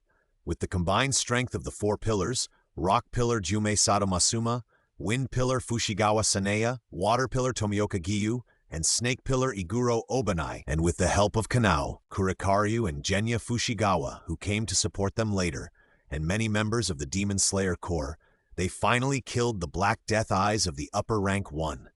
However, their losses were also very heavy. The four pillars were all seriously injured, and Sadamasuma Jome, who was the main force, was even on the verge of death. His right arm was broken at the shoulder, his left leg was also cut off from the knee, and there was a scar on his chest that almost cut him in half. With such injuries, it is amazing that he is still alive. In this battle, Sadamasuma Jome was injured in the end because most of his injuries were caused by protecting others. He opened the mark with his own power, and he knew that the mark swordsman had a short life. However, no matter how short his life is, as long as he doesn't die, he can at least live to the age of 25. But Jome is already 27 years old. If he uses the power of the stripes, he will die after tonight. Although Tomioka Giyu, Fushigawa Minami, and Iguro Obanai also opened their stripes in this battle, they are still young. As long as they survive tonight and successfully kill Muzan Kibutsuji, they can at least live happily for a while. So in the previous battles, no matter who was in danger, he would not hesitate to use his body to resist the other party. This is why he was the strongest but was the most seriously injured. In addition, among the team members who came to support, only Kanao Kurihana and Hiddenkawa survived. Among them, Hiddenkawa was cut into 3 sections in the battle, and his injuries were worse than Jome. If it weren't for his special physique, his body would probably be hard now. At this time, everyone sat around Jome, who was dying, surrounded by mutilated corpses. There was no joy of defeating a strong enemy on everyone's face. Beimingyu Xingming raised his hand with difficulty and opened his mouth, wanting to say something, but in the end he said nothing and just waved to everyone. He was asking everyone to leave quickly, and it seemed like he was saying goodbye. Finally, with a smile on his face, his arms drooped weakly. For a moment, the whole hall was filled with a sad mood. Huh! At this time, Fushigawa Shia, with a ferocious face, stood up and said in a deep voice, Put away all your sadness for me, and let Beimingyu show up and sleep here first. We should go? The real powerful enemy has not been eliminated yet. He gripped the knife hard, and the strong grip turned the green blade into red, emitting a hot breath. It was as if he turned his sadness into anger and ignited the blade in his hand. He held the knife and said to everyone, Only by killing Muzan Kibutsuji can this end. We will meet him after we kill that bastard.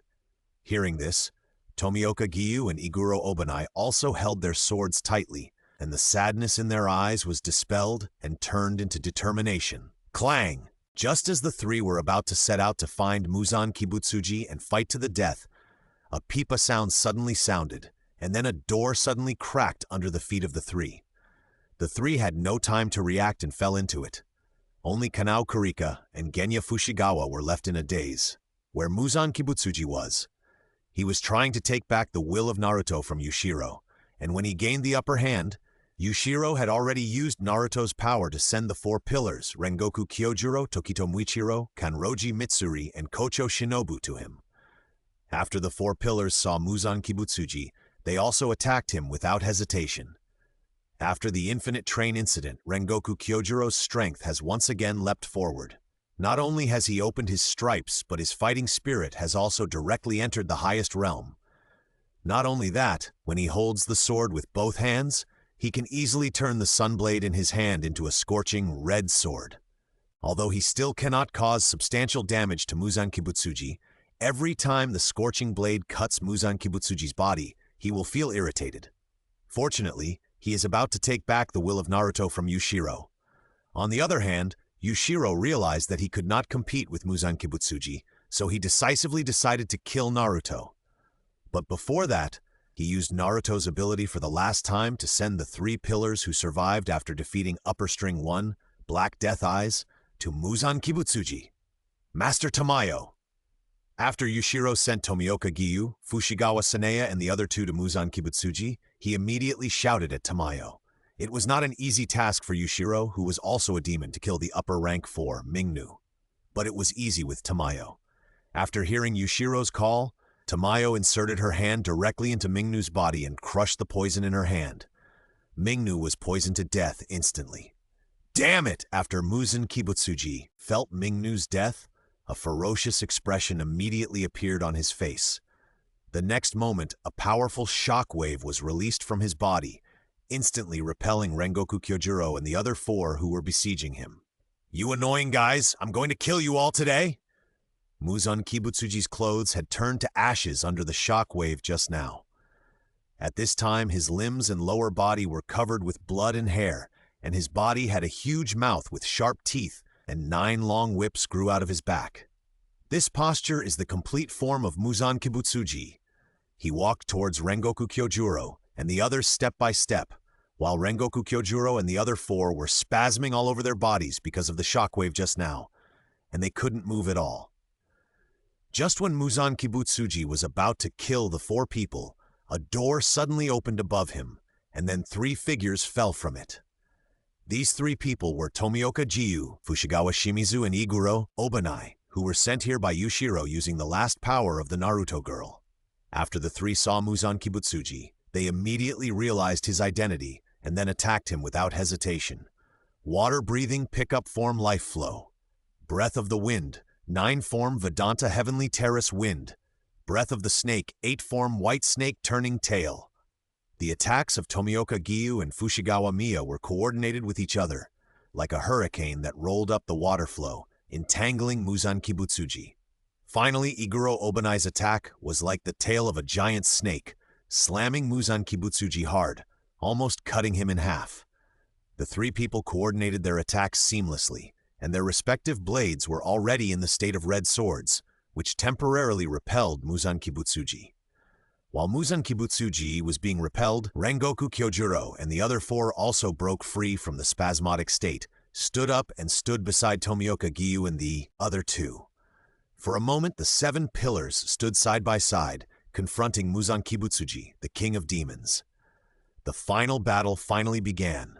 The decisive battle between the pillars and Muzan Kibutsuji was extremely fierce and tragic. Facing Muzan Kibutsuji, the king of evil spirits who could not die even if beheaded, except for sunlight. Even though all the 7 pillars except Shinobu Kocho had mastered the red sword, they were unable to effectively harm him. The red sword they currently possessed could only slow down Muzan Kibutsuji's regeneration speed a little bit. However, Muzan Kibutsuji's attack, if it hit directly, could instantly kill any of them. Even if it was just a slight touch, they might lose their combat effectiveness. Even Kamado Tanjiro and the other two, who quickly recovered their combat effectiveness and immediately joined the battle, could not change the disadvantage. As time went on, casualties finally began to appear among the pillars. First, Tokido Muichiro was hit and his left arm was cut off. Then, in order to save Mitsuri Kanroji, Iguro Obanai was slashed on the face by the whip behind Muzan Kibutsuji and lost her eyesight. Then, Shinobu Kocho's shoulders were pierced by the whip. Fortunately, when her body was about to be torn apart, Giyu Tomioka and San Fushigawa cut off the whip that pierced her body in time. However, both of them were injured. Although Shinobu Kocho took the opportunity to inject the high-concentration poison she prepared into Muzan Kibutsuji's body, it was almost useless. Those poisons could not even make Muzan Kibutsuji's movements slow down, and he easily decomposed them. On the other hand, those who were injured by Muzan Kibutsuji had their blood injected into their bodies by Muzan Kibutsuji when they were injured. The blood, like a fierce poison, was quickly destroying his body. And in this infinite city, the only thing Muzan Kibutsuji was afraid of, sunlight, could not shine in. Despair gradually began to spread to everyone's heart. Everyone! Tanjiro Kamado keenly sensed the despair emanating from his companions, and immediately shouted, "We still have hope! Muzan Kibutsuji is not invincible. We still have Mr. Madara.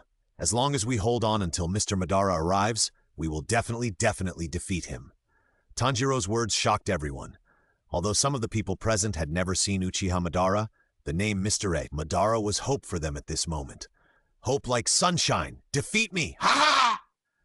Muzan laughed when he heard Tanjiro Kamado's words, then pointed at him and said, "Your name is Tanjiro Kamado, right? Although I don't know what the relationship between you and that man is, your words just now successfully made me laugh. Now I have overcome all my weaknesses except sunlight. There is no way to kill me except sunlight in this world, even if that man is resurrected. Moreover, soon overcome this last weakness and become the ultimate creature that is truly immortal. I will become the god of this world."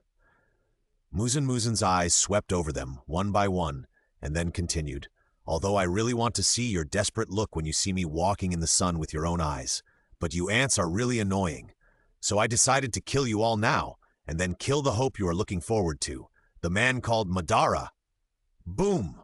As soon as Muzan finished speaking, a scorching flame whistled from his side. The whistling flames were so fast that they instantly engulfed Muzan Kibutsuji. The slash in the flames even directly cut off his left arm at the elbow. Ah! Muzan Kibutsuji roared and released the Blood Demon Art shockwave, which instantly dispersed the flames. The remaining shock knocked down Kamado Tanjiro and others around him, causing them to be temporarily unable to move. At this time, the burns on Muzan Kibutsuji's body quickly recovered, but his severed left arm could not regenerate. However, he no longer had the heart to think about these things. He stared at the man who was walking towards him step by step. His pupils could not help but tremble violently, and he gritted his teeth and said, "It's you!" Seeing Uchiha Madara's appearance, Muzan Kibutsuji instantly thought of that night 2 years ago. Uchiha Madara looked at him. His originally dark pupils suddenly turned blood red, and the magatama in them slowly turned like a windmill. He said indifferently, "Who did you say you wanted to kill?" Muzan Kibutsuji didn't say anything, or he didn't dare to speak, and then glanced at the arm that had not yet regenerated, thinking to himself, "What's going on? Why hasn't the severed arm regenerated yet? And what's the matter with the pain from the wound? This pain is just like the wound is being exposed to sunlight." Muzan Kibutsuji was puzzled, but soon, Uchiha Madara told him the answer with his actions. Wow! Uchiha Madara slightly exerted force on the palm of his hand holding the knife, and the next moment, a hot flame actually burned on his bright red blade. That was not a flame, but a fighting spirit. It's just that the fighting spirit was too strong, as if it was visible to the naked eye, so it looked like a burning flame. Whoosh! With a flash of his body, Uchiha Madara's figure instantly approached Muzan Kibutsuji, and then the sun blade in his hand swung, slashing across his body from bottom to top. Muzan Kibutsuji quickly retreated, and although he dodged the attack, a long wound was still left on his chest. Ah! Ah! Ah! Muzan Kibutsuji covered his wound and screamed miserably. At this moment, he felt that the wound on his chest was not caused by a knife, but was being burned by the fierce sunlight. Muzan Kibutsuji was not unfamiliar with this feeling. As early as hundreds of years ago, the blade of the man named Tsukuni Yoriichi also made Muzan Kibutsuji experience this feeling. It was obviously just a blade, but it hurt him like sunlight. The scars left by Tsukuni Yoriichi on Muzan Kibutsuji's body have not healed to this day, but he has hidden them. But compared to Tsukuni Yoshiichi, the damage caused by Uchiha Madara's blade is far more intense than that of Tsukuni Yoshiichi back then. If Tsukuni Yoshiichi's sword is the rising sun in the morning, then Uchiha Madara's sword is the most intense sun at noon. In addition, Uchiha Madara's sword skills may not be as exquisite as Tsukuni Yoshiichi's, but his speed is faster than Tsukuni Yoshiichi, so fast that even he can't react. However, Muzan Kibutsuji stared at Uchiha Madara with his eyes fixed, and the fear in his heart gradually subsided because he could clearly feel that Uchiha Madara's vitality was rapidly fading. Compared to Tsukuni Yoshiichi, the chosen son, who can use the power of the markings and breathing method without scruples, Uchiha Madara is now overdrawing his own vitality, whether it is the markings, breathing method, or sword skills. This is also the reason why Uchiha Madara never takes action easily. The wound has also begun to regenerate. Muzan Kibutsuji glanced at his regenerated left arm and gradually healing chest, and then sensed the rapidly fading vitality of Uchiha Madara, and suddenly felt that he was fine again. He can only last for 5 minutes at most. As long as I can hold on for these 5 minutes, I will be the winner. Even if I can't hold on, I can escape by self-destructing like I did when I faced Tsugikoku Yoriichi. Sure enough, compared to a mere human, I am the chosen one with a demon body. This battle is not over yet. Puff! Just as Muzan Kibutsuji was imagining how to drag Uchiha Madara to death, a white arm suddenly pierced into his body from behind. Muzan Kibutsuji turned around and saw Tamayo, whose body was covered with talismans.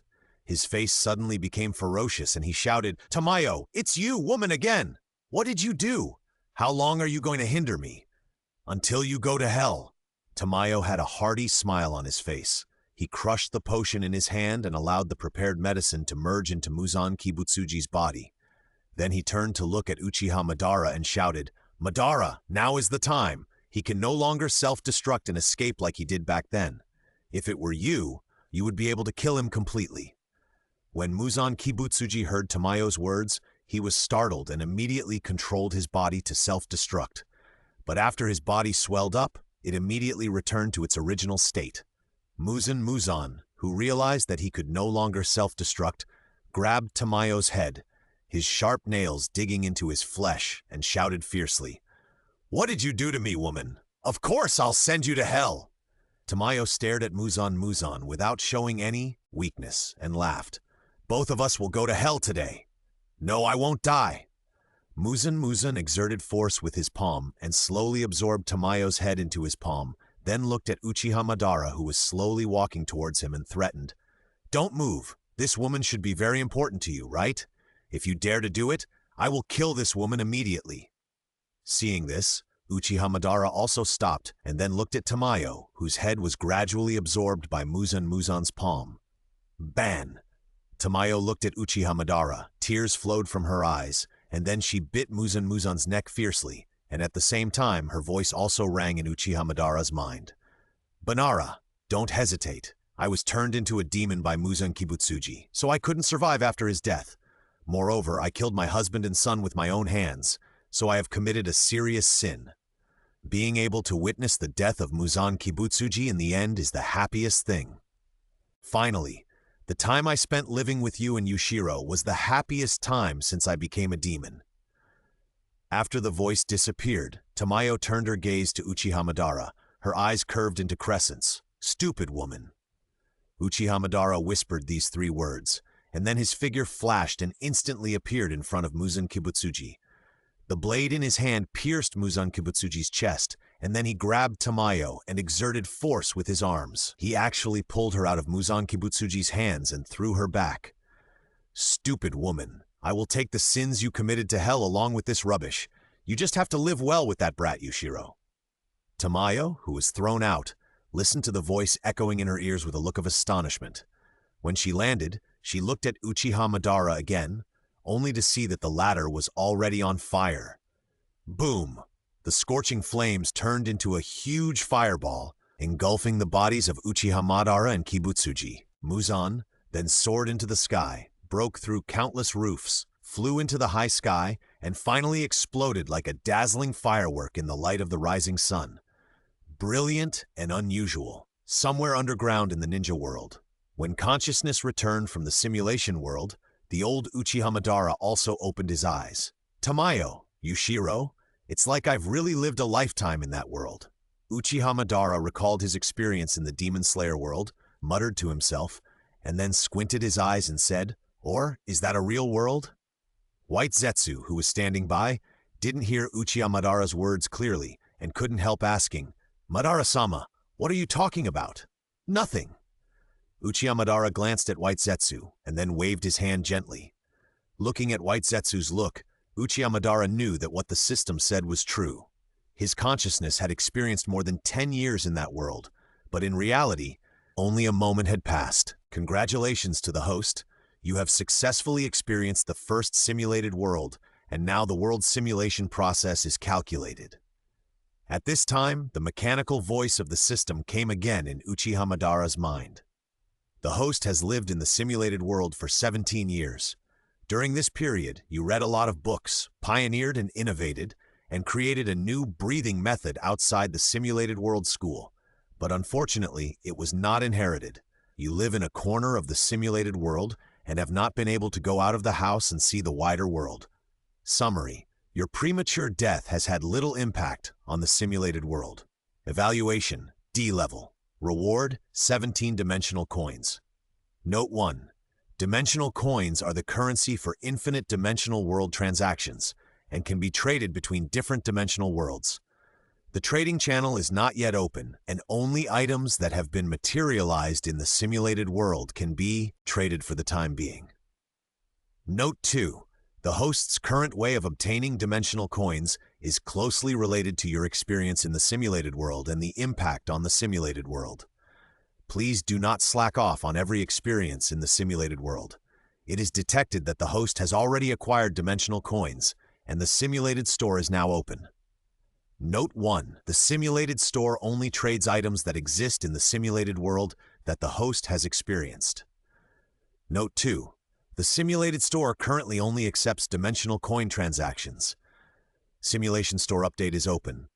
Dimensional coin? Is it the trading currency of the infinite dimensional world? Uchiha Madara heard this and became more and more convinced that the world his consciousness experienced must be one of the so-called infinite dimensional worlds. But he still didn't understand what the so-called infinite dimensional world meant.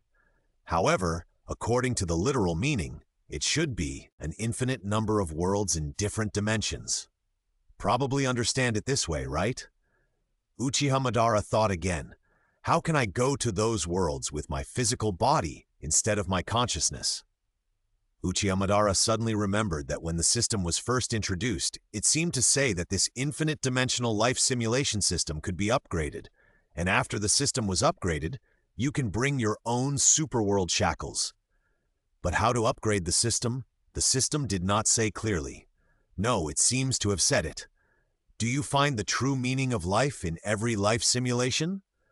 Uchiha Madara thought of this. His eyes flashed with a thoughtful light, and then he smiled. Haha, interesting. It seems that the next time I simulate, I need to make things more interesting. After that, the system prompted that the simulation store had also been updated. Uchiha Madara followed the system's prompts and opened the so-called simulation store. The items that can be traded in the simulation store at this stage are as follows. Sunwheel Sword. A saber made of iron ore Gorilla Scarlet Sand Iron and Gorilla Scarlet Ore that absorbs sunlight, also known as the color-changing sword, will change the color of the blade according to the breathing method used by the owner of the saber. It is a must-have weapon for killing man-eating evil spirits. Trading price, 1-dimensional coin. Note, the form of trading this item is tailor-made. Breathing method, sun breathing. The initial breathing method, the source of all breathing methods. Trading price, 30-dimensional coins. Flame breathing, a derivative breathing method. Trading price, 10-dimensional coins. Thunder breathing, a derivative breathing method. Trading price, 10-dimensional coins. Note, when trading breathing methods, the corresponding sword skills will be used. Rare blood, a rare type of human blood. After being eaten by a demon, it can have the effect of eating dozens or even hundreds of people. Trading price, 3-dimensional coins. Special rare blood. The blood is a rare type of rare blood which can make demons who smell it drunk. Trading price, 5-dimensional coins. Demon transforming physique. Possessing excellent bite force and digestive organs, it has a special physique that can eat demons and transform into demons for a short period of time. The stronger the demon eaten, the more the regeneration ability and strength of the demon obtained will be improved. Trading price, 10-dimensional coins. Demon blood, the blood of evil demons. Effect, mutation. Bloodline items, the price is determined by the concentration. Demon blood, 10% concentration, the power of the lower string. Trading price, 100-dimensional coins. Demon blood, 50% concentration, the power of the upper string. Trading price, 500-dimensional coins. Demon blood, 100% concentration, the ancestor of evil demons. Trading price, 1500-dimensional coins. Demon blood, perfect demon blood, the demon king who is not afraid of sunlight. Trading price, 3000-dimensional coins. After Uchiha Madara looked at the items available in the simulation store, he looked at his dimensional coins, which were only 17 in number. Even if there was nothing he wanted to trade in the simulation store, he couldn't help but curse in his heart. Garbage. The only item that can be traded in this simulation store at this stage that can arouse Uchiha Madara's interest is demon blood. But it only makes Uchiha Madara feel a little interested. Even if he really has so many dimensional coins, he will not trade that kind of thing. Because the host failed to have any impact on the simulation world in the last life simulation, the system can provide the host with a life simulation of this world for free. Does the host need to enter this world again? Note 1. If the impact of the host on the simulation world is calculated as a percentage, and it does not reach 1%, the percentage will not be displayed. Note 2. The percentage of the host's influence on the simulated world is directly related to the settlement evaluation and the dimensional coin reward. Note 3. The same simulated world is only open to the host once for free simulation. The second simulation requires the host to spend dimensional coins and other costs. Oh, I can actually enter the same world again? Uchiha Madara heard the system's prompt, hesitated for a moment, and directly chose to refuse. When Uchiha Madara refused to enter that world again, the system moved. Ding! Special reminder. You have obtained a special reward from the simulated world, Tamayo's Blessing. Note, this is a special reward that can only be given by people who have a strong bond with the host in the simulated world. It is very rare. Will the host accept it? Tamayo's Blessing? Uchiha Madara heard the system's prompt and was stunned for a moment. Then he thought about it and began to check what this Tamayo's Blessing was. Special item, Tamayo's Blessing. He/she condenses thoughts into blessings and sends them to you across the barriers of the dimension. Effect, after wearing it, you will gain a long life of eternal youth and a nearly immortal body. Note 1. The effect of this item is a wish power, curse halo effect, not a physical mutation. Note 2. This item can only be worn by designated people. Blessing across dimensions? Uchiha Madara looked at the lavender flower in the system, and the appearance of Tamayo also appeared in his mind. Does the host accept it? The system reminded again. Uchiha Madara hesitated for a moment, then released the black Zetsu attached to him, and said to it and the white Zetsu beside him, "You go out first." Uchiha Madara didn't want anyone to know about the existence of the infinite dimension life simulation system, even if it was the product of his will, the black Zetsu, so he found an excuse to send both black Zetsu and white Zetsu away. Yes! Black Zetsu and white Zetsu heard what Uchiha Madara said, and they left the underground space and disappeared in front of Uchiha Madara. White Zetsu was fine. This guy really had no brains. Although Black Zetsu was a little confused, he didn't care too much, just thinking that Uchiha Madara was a little melancholy because his current body was about to die. Moreover, Uchiha Obito was also an important chess piece for him, and it just happened that he wanted to see how he was doing now. The girl he loved died in front of him and was killed by his former partner. Although this blow made Uchiha Obito open his Manjeki Sharingan, it also caused drastic changes in his personality and thoughts. What Black Zetsu had to do was to control this change within the scope of his expectations. Does the host accept it? Not long after Black Zetsu and White Zetsu left, the system prompt sounded again in Uchiha Madara's mind. This time he did not hesitate and chose to accept it directly. Buzz! After Uchiha Madara chose to accept Tamayo's blessing, an invisible force appeared out of thin air and continued to flow into his body. Facing this influx of power, Uchiha Madara could clearly feel that his body was undergoing earth-shaking changes.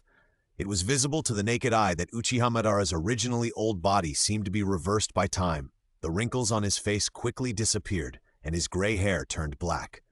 When the invisible force completely flowed into Uchiha Madara's body, he had completely recovered to his youthful appearance. I actually really got younger? Uchiha Madara raised his hands, looked at his palms without any wrinkles, then raised his hands to cover his forehead and laughed crazily. Ha! After laughing crazily for a while, Uchiha Madara's body shook and broke free from the tree tube behind him that was connected to the Outer Path demon statue. Originally, he could only rely on the chakra in the Outer Path demon statue to prolong the life of this old body, but now after accepting the blessing of Tamayo, now that he has regained his youth, of course he no longer needs to be restricted by this. Not only that, Uchiha Madara can clearly feel his current physical condition.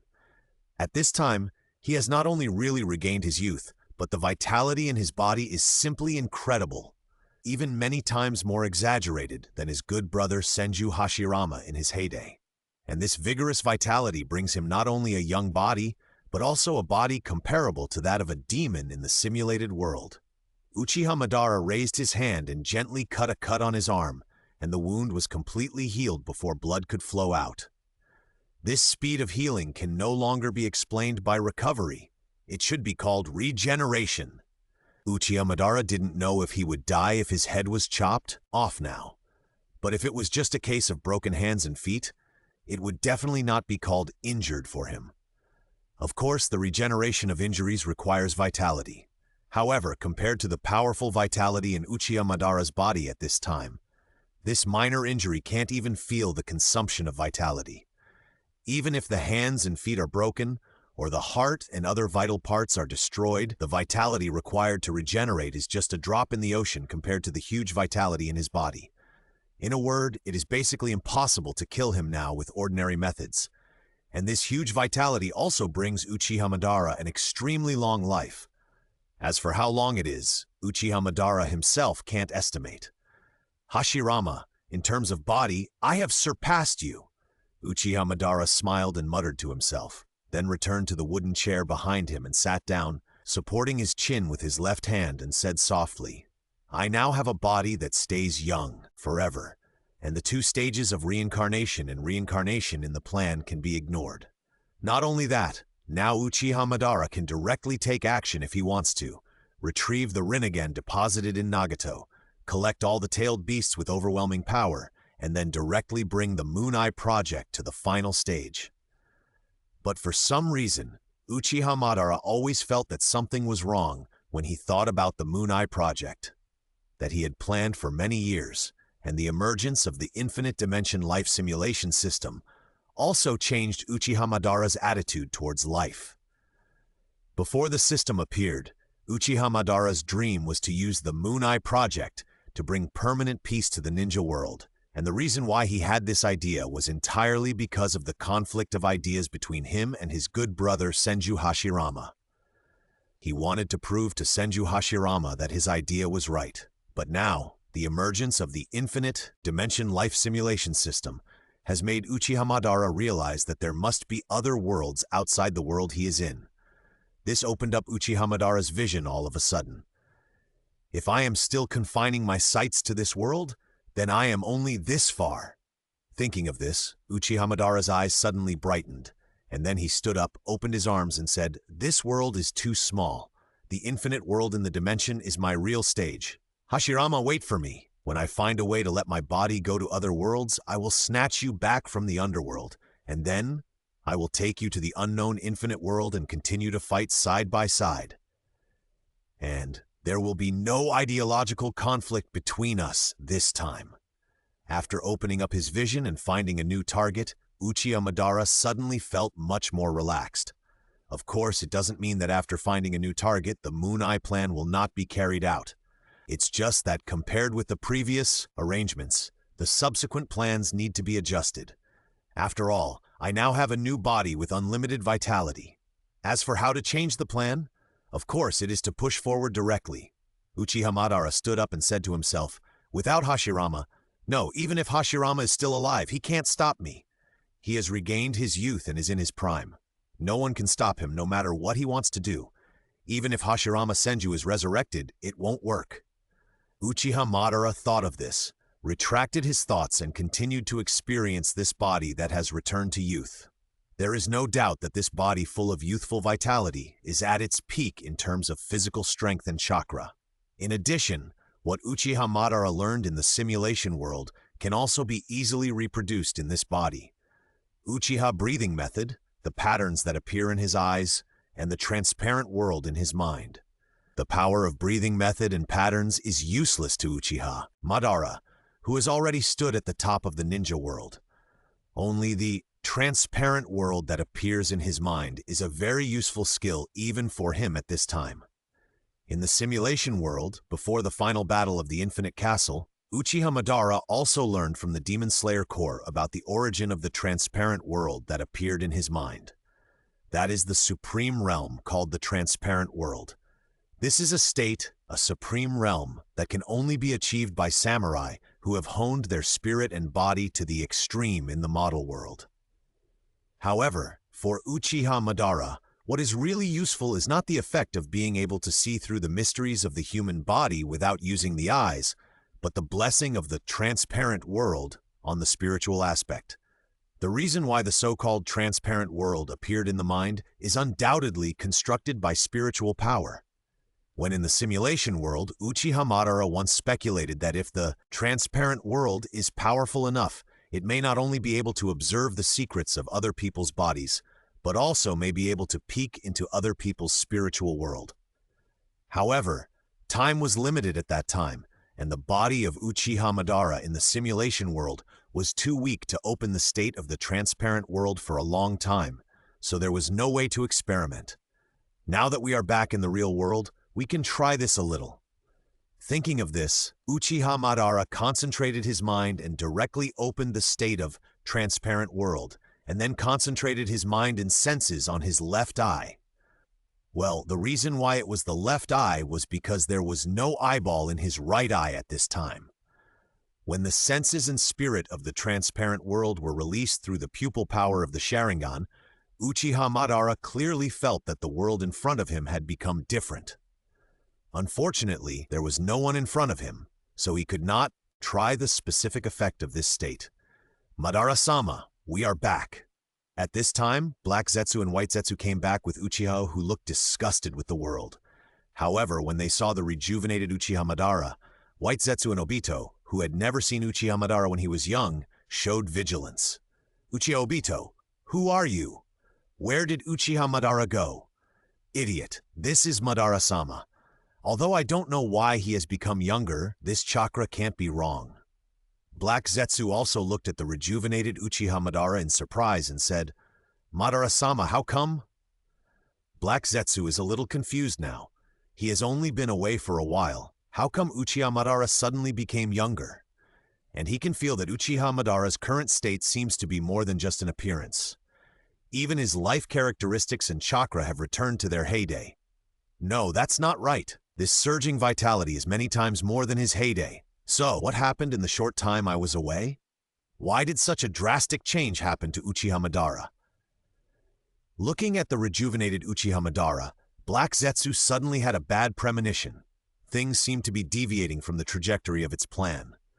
Uchiha Madara glanced at Black Zetsu, then turned his gaze to Uchiha Obito, who had just undergone an important transformation, and said lightly, You actually called me by my name. It seems that this time out has not only changed your mentality, but also made your attitude arrogant. I want to participate in your plan." Uchiha Obito ignored Uchiha Madara's words, but looked at him seriously and said with a firm gaze, "I want to be like you and cut off the cause and effect of this world. I want to create a new world, a world where Lin is still alive. Even if it is just a world in a dream, it doesn't matter. For this I came back." "Oh?" Uchiha Madara looked into Uchiha Obito's eyes, and his eyes seemed to be able to see through his heart. Uchiha Obito felt uncomfortable all over and subconsciously wanted to avoid his gaze. Uchiha Madara seemed to see through Uchiha Obito's thoughts and looked at him with a hint of teasing. The next moment, Uchiha Madara's figure flashed, approaching Uchiha Obito like lightning, and instantly took out his only remaining eye from the eye socket, held it in his hand, and said lightly, "But I don't need you anymore." "You?" Uchiha Obito, who lost his eye, was shocked. With anger and confusion on his face, he asked Uchiha Madara, "Why?" Uchiha Obito was very angry now. He thought Uchiha Madara was the only person he could trust in this world, but he didn't expect the other party to suddenly attack him. "Nothing, it's just that in my plan, I don't need you anymore." As Uchiha Madara said, he raised his hand to push away the long hair covering his right eye and put Uchiha Obito's eye in it. Feeling the power of Uchiha Obito's eyes, Uchiha Madara smiled, looked at him, and continued, "Very good eyes. This power of eyes finally paid off the time I spent on you." Uchiha Obito seemed to think of something when he heard this. His face suddenly became ugly, and then he asked, "You? What do you mean by these words? What did you do?" "It doesn't matter." Uchiha Madara smiled slightly when he heard this, and then raised his arm, and the sickle hanging on the rock wall not far away flew into his hand. He came to Uchiha Obito holding the sickle, and said expressionlessly, "No matter what I did, it has no meaning to you. Goodbye, cowardly boy. Raise your hand and swing the knife." The head of Dahao was thrown high. "It seems that he has developed a bad habit over there." Uchiha Madara looked at Uchiha Obito's head, which was still filled with surprise and confusion, and whispered something. He waved his hand to shake off the blood on the sickle in his hand, then turned to look at White Zetsu and ordered, "Deal with his body and deal with it cleanly." "Ah, yes, Lord Madara." The two White Zetsu, who were still immersed in the shock of Uchiha Obito's death, immediately came back to their senses after hearing Uchiha Madara's voice, and then started to deal with the body happily. These two White Zetsu are special. They are artificial humans with real human emotions. Uchiha Obito is the only human who they have come into close contact with, and have been with for a long time after they have acquired emotions, in addition to Uchiha Madara, and they get along very happily. They also have a little bit of friend emotion towards Uchiha Obito. Therefore, the two White Zetsu still have a little bit of regret for Uchiha Obito's death. Especially the masked White Zetsu. His mind was full of thoughts like, "What a pity he hasn't told me what it feels like to defecate." Black Zetsu, who was standing by, looked at the corpse of Uchiha Obito being processed, and the uneasiness in his heart was already uncontrollable. The body that suddenly regained its youth, and the decisive action of killing the tool that had been cultivated with so much effort. These sudden changes in Uchiha Madara made Black Zetsu realize that things to be really developing in a direction that he could not predict. "Black Zetsu, what are you thinking about?"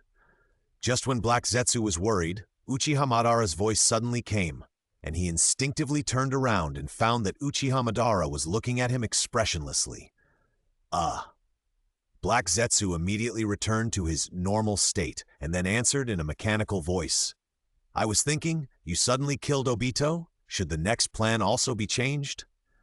Uchiha Madara heard this, turned back to his seat, supported his chin with his hand, and said casually, "No change, just omitted unnecessary links. Now I have returned to my prime and no longer need the so-called spokesperson.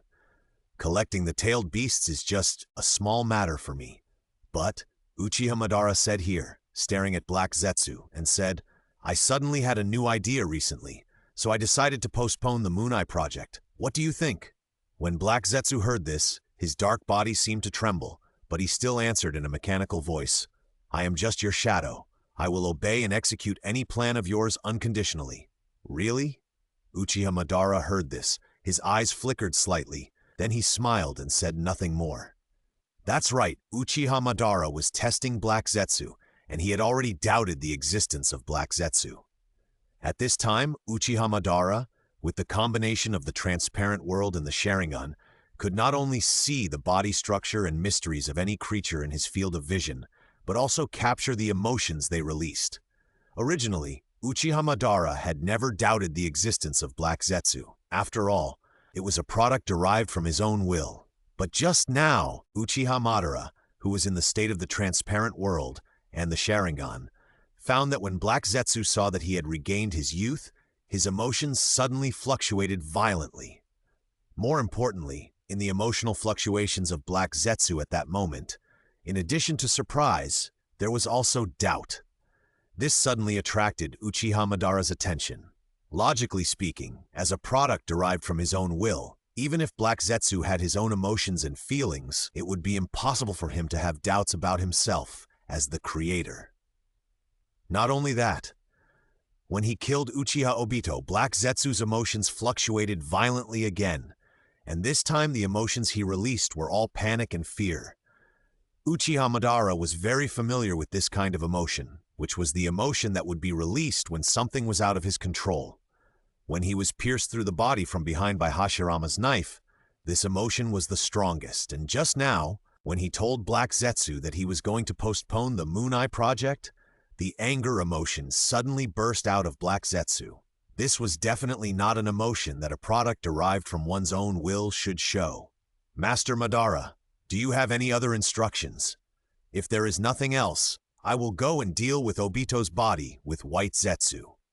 At this time, Black Zetsu suddenly spoke, pointing at the two White Zetsu who were dealing with Uchiha Obito's body, and said, "That guy is too jumpy, we must keep an eye on him."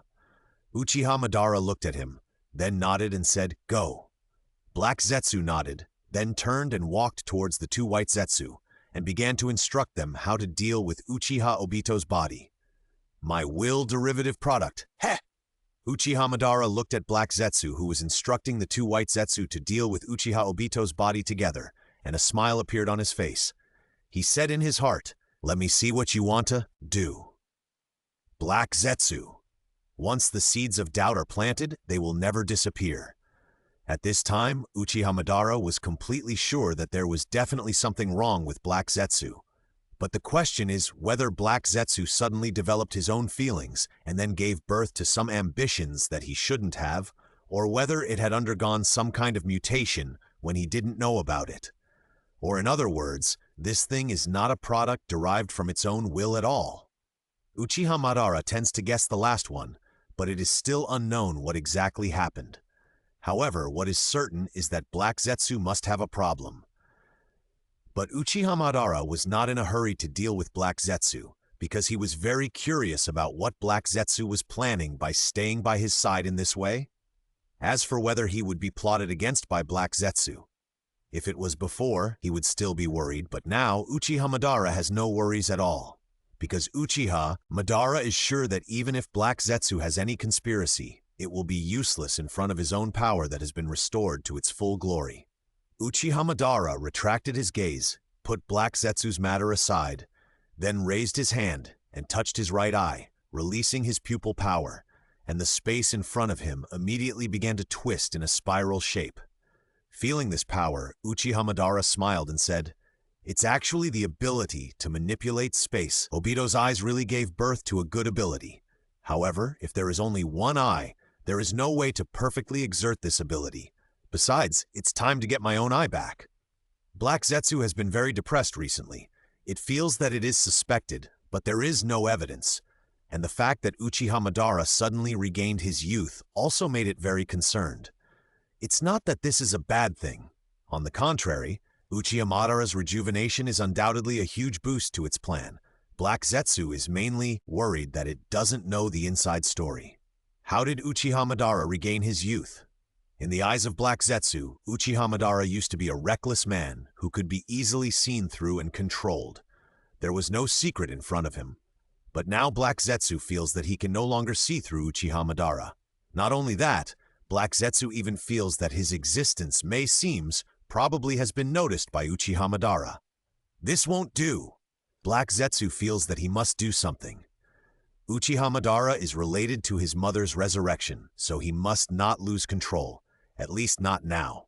Somewhere in the land of fire, Uchiha Madara put on the familiar tight combat uniform and the mottled armor, and walked on the road with the black and white combination of Zetsu, heading towards the direction of the land of rain.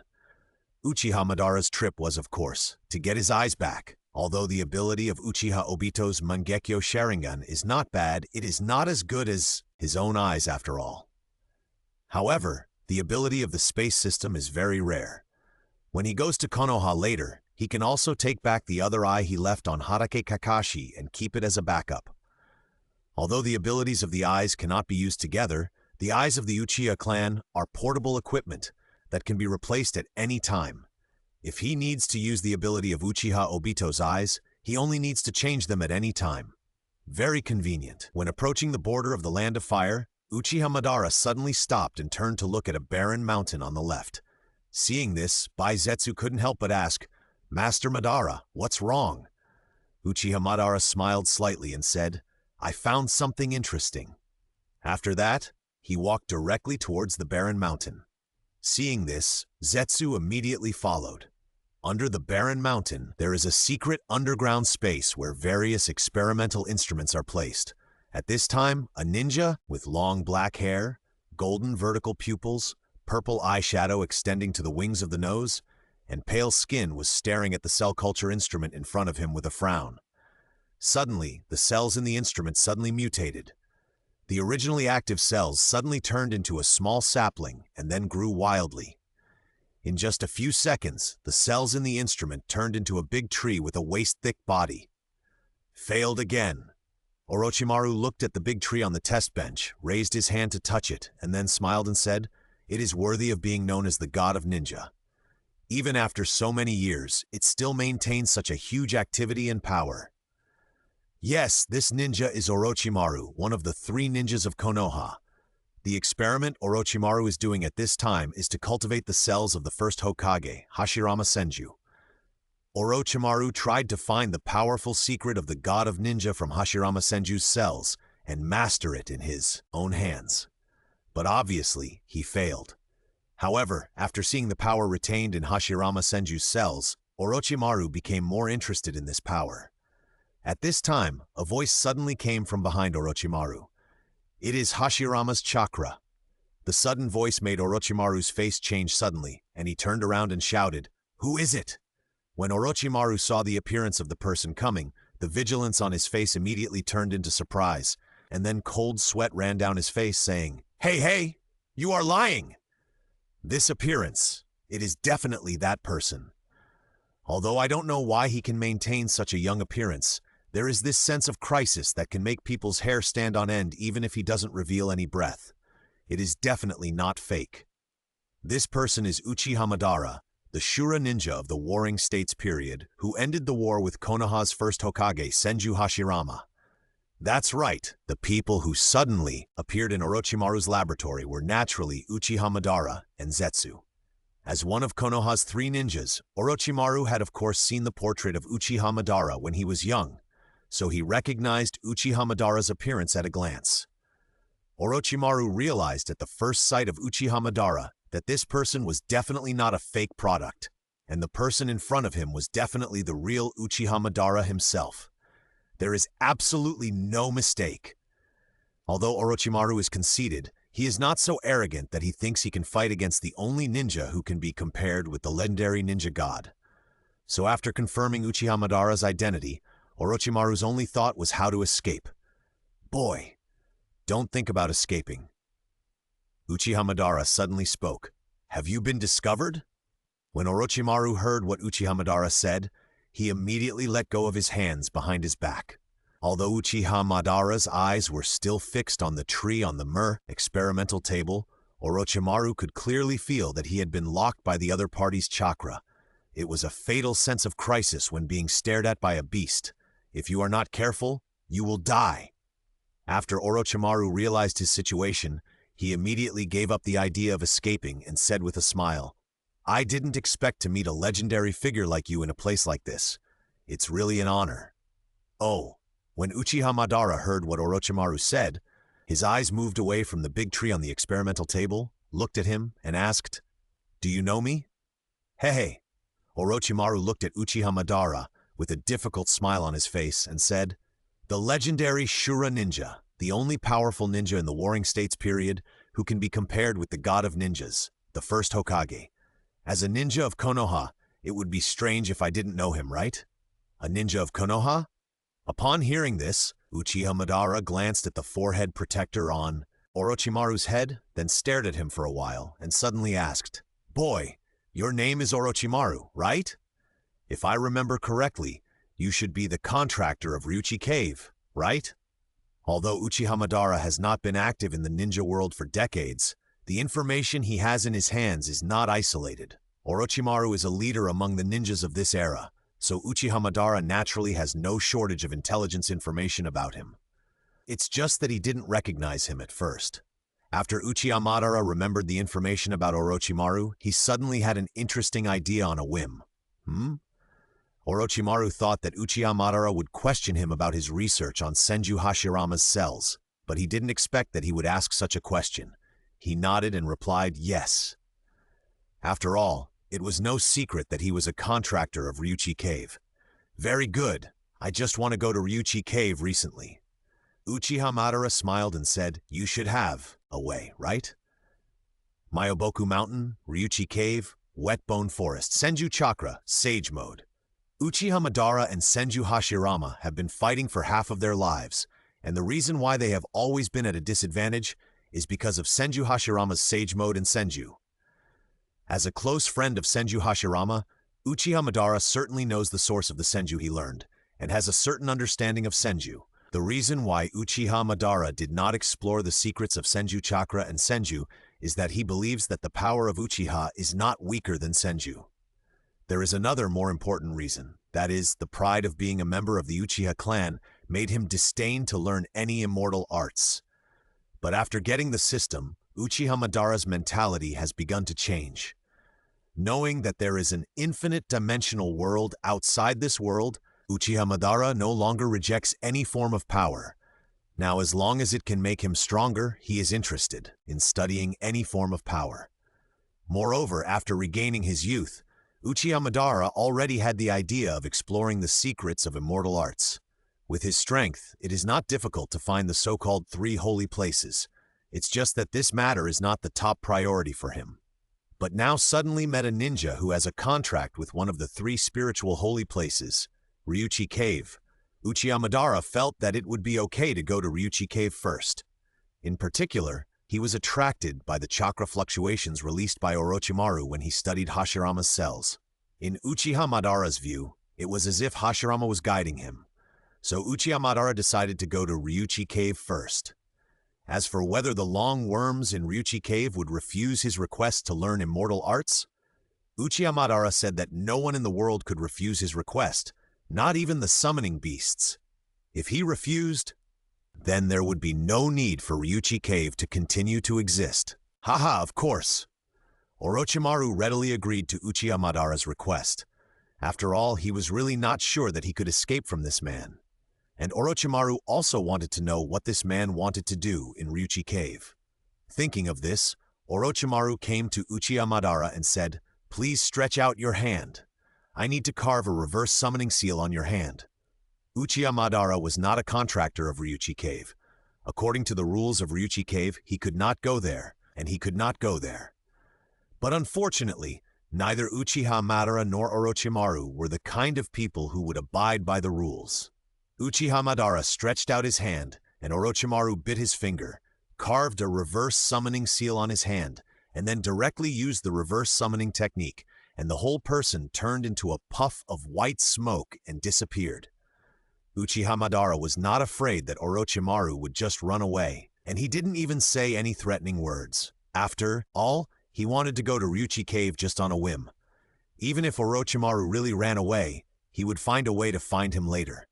If he couldn't go to Ryuchi Cave, he could still go to Myoboku Mountain or Wetbone Forest. But if Orochimaru really ran away this time, if he met him again next time, he might not even have a chance to talk. A few minutes later, Uchiha Madara raised his hand, and then the reverse summoning seal, that Orochimaru had carved on his palm was like a tadpole that came to life, quickly climbing from his palm to his whole body, and then Uchiha Madara's whole body bang and disappeared into a puff of white smoke. Somewhere in the ninja world, in a dark, damp, and huge underground cave, Uchiha Madara's figure appeared with a puff of white smoke. Not far away, Orochimaru pressed his hands on the ground, still maintaining the posture of casting a spell. Is this the Ryuchi cave? Uchiha Madara looked around, closed his eyes and sensed for a while, and immediately sensed the numerous huge chakras in various places in this huge cave. Boy, you can go now. Uchiha Madara opened his eyes and said to Orochimaru, then rushed towards the location where the chakra was the largest in his sense. Orochimaru looked at Uchiha Madara's receding back expressionlessly, pondered for a while, and then followed him. He was really curious about what Uchiha Madara's purpose was in the Ryuchi cave. The Ryuchi cave was very large, so large that it seemed to have no boundaries. Uchiha Madara rushed towards the location where the chakra was sensed and was stopped by a black-haired girl with a golden crown on her head. This black-haired girl was called Tianshin Shenji, and she was one of the senior officials serving the White Snake Immortal in the Ryuchi cave. Although she looked like a young girl, she was actually much older than Uchiha Madara. After Tianshin Shenji stopped Uchiha Madara, she stared at him for a while and then asked, "You are not a contractor of Ryuchi cave. What are you doing here?" Although Tianshin Shenji did not know Uchiha Madara, she could sense the majestic vitality and powerful chakra in Uchiha Madara's body. As a snake that has become a spirit, Tianshin Shenji knew clearly that the man in front of her was not easy to mess with, so she did not even ask Uchiha Madara's identity and how he came to Ryuchi cave, but only asked about his purpose of coming to Ryuchi cave. Uchiha Madara glanced at Tianshin Shenji calmly and said, "Get out of the way, I'm not looking for you." "You? Hiss!"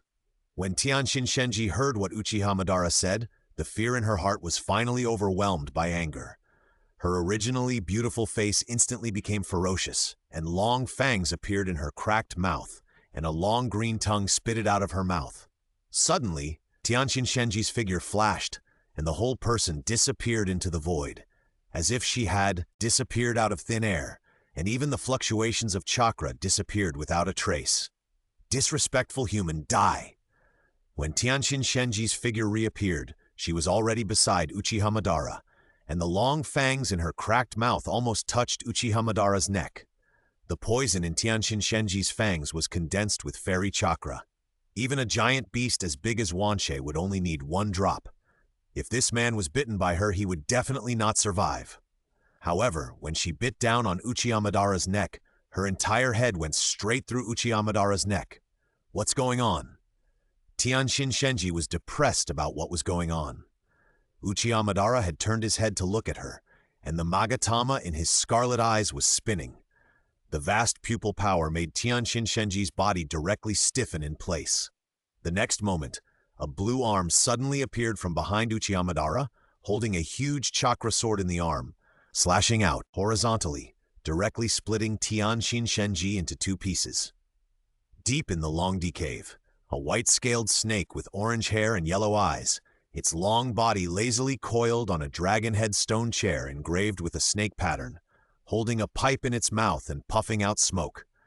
This big snake is the White Snake Immortal of Longdi Cave, a big snake spirit that has lived for thousands of years. Suddenly, the White Snake Sage, who was puffing out smoke, raised his head and looked into the distance with his yellow vertical pupils. His deep eyes seemed to see Uchiha Madara, who was fighting with Tianshin Shenji, and then he asked with doubts, "The reincarnation of Indra? How can he be so young? And what is he doing in Ryuchi Cave?" As a contemporary of the Six-Path Sage, the White Snake Sage certainly knew something about the Six-Path Sage's family, and naturally knew that his two sons' chakras were constantly reincarnated and entangled. However, Ryuchi Cave was different from the toads in Myaboku Mountain. They never took the initiative to contact or participate in the Six-Path Sage's family affairs. Moreover, the White Snake Sage did not have the predictive ability of the Big Toad Sage in Myaboku Mountain, so naturally he did not know why the reincarnation of Indra came to Ryuchi Cave. Kakigijima Tsujin. The White Snake Immortal spoke, summoned 2 girls, and said, "A guest has arrived. You go and bring him to me." Here, Uchiha Madara retracted the Susanoo arm behind him and looked at the body of Tianshin Shenji, who was cut in half by a knife, but was still twitching. He thought, these snakes are really tenacious. Although Tianshin Shenji's body was cut in half by Uchiha Madara, she was not dead yet. However, she was not only physically injured, but also fell into the illusion of Uchiha Madara's Sharingan. The mind was suffering more than the body. At this time, 2 more girls dressed similarly to Tianshin Shenji appeared. The one with dark blue long hair was Kakigijima, and the one with brown long hair was Tsujin. Like Tianshin Shenji, they were elders of Ryuchi Cave, and they were all snake spirits who looked young, but were actually older than Uchiha Madara. They looked at the Tianshin goddess who was cut in half and whose body was still twitching, and looked at Uchiha Madara with a serious look, saying, "Guest, the White Snake Immortal has agreed to meet you. Next, we will lead the way for you. Please follow us." After that, they ignored the Tianshin goddess who was still twitching on the ground and took Uchiha Madara directly to the depths of the Ryuchi Cave. After the 3 left, Orochimaru appeared here.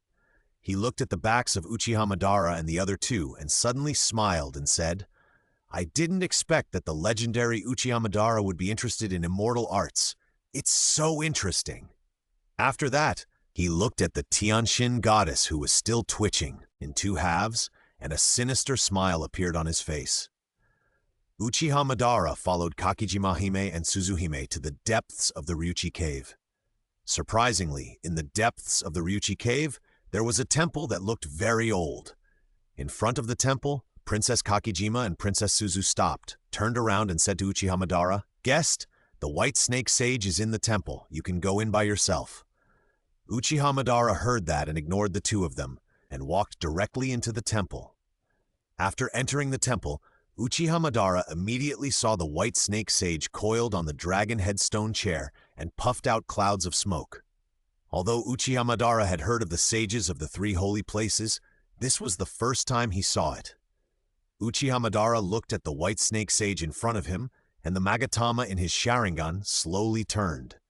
At this time, in Uchiha Madara's eyes, the huge body of the White Snake Sage seemed like a huge chakra aggregate, and the amount was even more exaggerated than that of the tailed beasts. And the chakra in the body of the White Snake Sage seemed to be much more violent than the chakra of the tailed beasts, and it felt like a huge storm brewing. "Boy, what are you looking at?" The White Snake Immortal exhaled a puff of thick smoke, and in an instant, Uchiha Madara's vision was immediately obscured. Then he asked, "Tell me, what is your intention in coming to Ryuchi Cave?" "I want to learn the magic of Ryuchi Cave." Uchiha Madara was also very direct and explained his purpose. "Oh." The White Snake Immortal heard what Uchiha Madara said and showed a little surprise in his eyes and asked, "It's really strange that Uchiha with pupil power wants to learn immortal arts. I can teach you. But before that, I want to know why you chose Ryuchi Cave instead of Miyobaku Mountain and Wetbone Forest. It's not a deliberate choice." Uchiha Madara looked at the White Snake Immortal and replied, "It's just that when I was interested in immortal arts, I happened to meet the contractor of Ryuchi Cave." "Contractor? Is it Orochimaru?" The White Snake Immortal nodded, then looked at Uchiha Madara and said, "Ryuchi Cave will not refuse ninjas who want to learn immortal arts here. And if the target is you, this immortal can personally teach you the immortal arts of Ryuchi Cave. However, before teaching you immortal arts, I must first remind you that the immortal arts practice method of Ryuchi Cave is the most dangerous one among the 3 holy places. Once the practice fails, you will become the food in the stomach of this immortal. So, are you sure you want to practice?" Uchiha Madara didn't even bother to answer this kind of question. He just raised his head and told the White Snake Sage his answer with his eyes. "Humph, what an arrogant brat." The White Snake Sage was very unhappy with Uchiha Madara's attitude, but he still carefully told Uchiha Madara the way to practice the snake fairy art of the Ryuchi Cave. "Listen carefully. The so-called fairy art is to balance the external natural energy with one's own spiritual energy and physical energy, and then combine the new chakra created. Boy, if it's you, you don't need to go through any trials. Just come directly."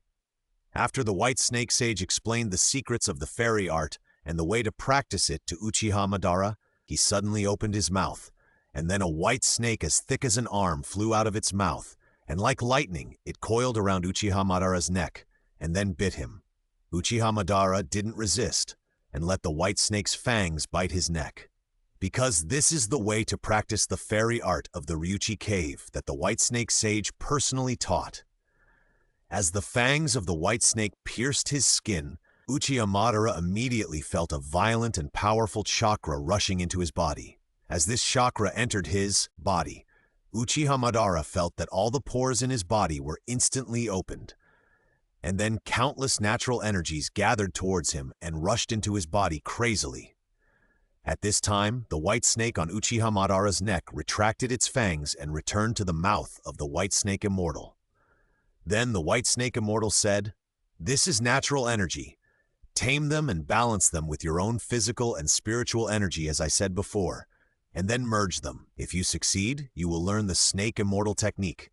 If you fail, ho ho ho!" In the temple of Longqi Cave, the white snake immortal was still coiled on the chair, but there was no one in front of him. "That brat is really arrogant." The white snake sage thought of what Uchiha Madara said when he learned the celestial art, and couldn't help but take a deep puff of cigarette, then exhaled fiercely, saying, "However, it only took him a few minutes to balance the natural energy and successfully condense the celestial art chakra. That Uchiha brat? No, it's the reincarnation of Indra of this generation. It's so good that it's scary." Just now, Uchiha Madara only took a few minutes to master the celestial art practice that the white snake sage taught him in the most dangerous and fastest way, and successfully condensed the celestial art chakra and entered the celestial mode. After Uchiha Madara learned the snake celestial art, he actually said, "What? The so-called celestial mode is only this level." Then he directly used the reverse summoning technique to leave the Ryuchi cave. Not to mention words of thanks, he didn't even say hello. It really made the white snake sage very angry. The white snake immortal pondered for a while and thought of the abnormal vitality in Uchiha Madara's body and said to himself, "If I remember correctly, that kid should be nearly 100 years old now? Why can his body still maintain youthful vitality? And what's going on with the huge vitality in his body? Moreover, I can't even catch his fate at all." The reason why Longqi Cave will not refuse the request of anyone who can find this place to practice the snake fairy art is because the white snake immortal has an ability called Fate Lock. This ability allows it to see through and lock the fate of those who come to Longqi Cave to practice the snake fairy art. For those whose fate is locked by it, as long as the white snake immortal wants, he can intervene in their future destiny at any time. And as long as someone practices the snake fairy art of Longqi Cave, it is equivalent to having their fate locked by the white snake immortal.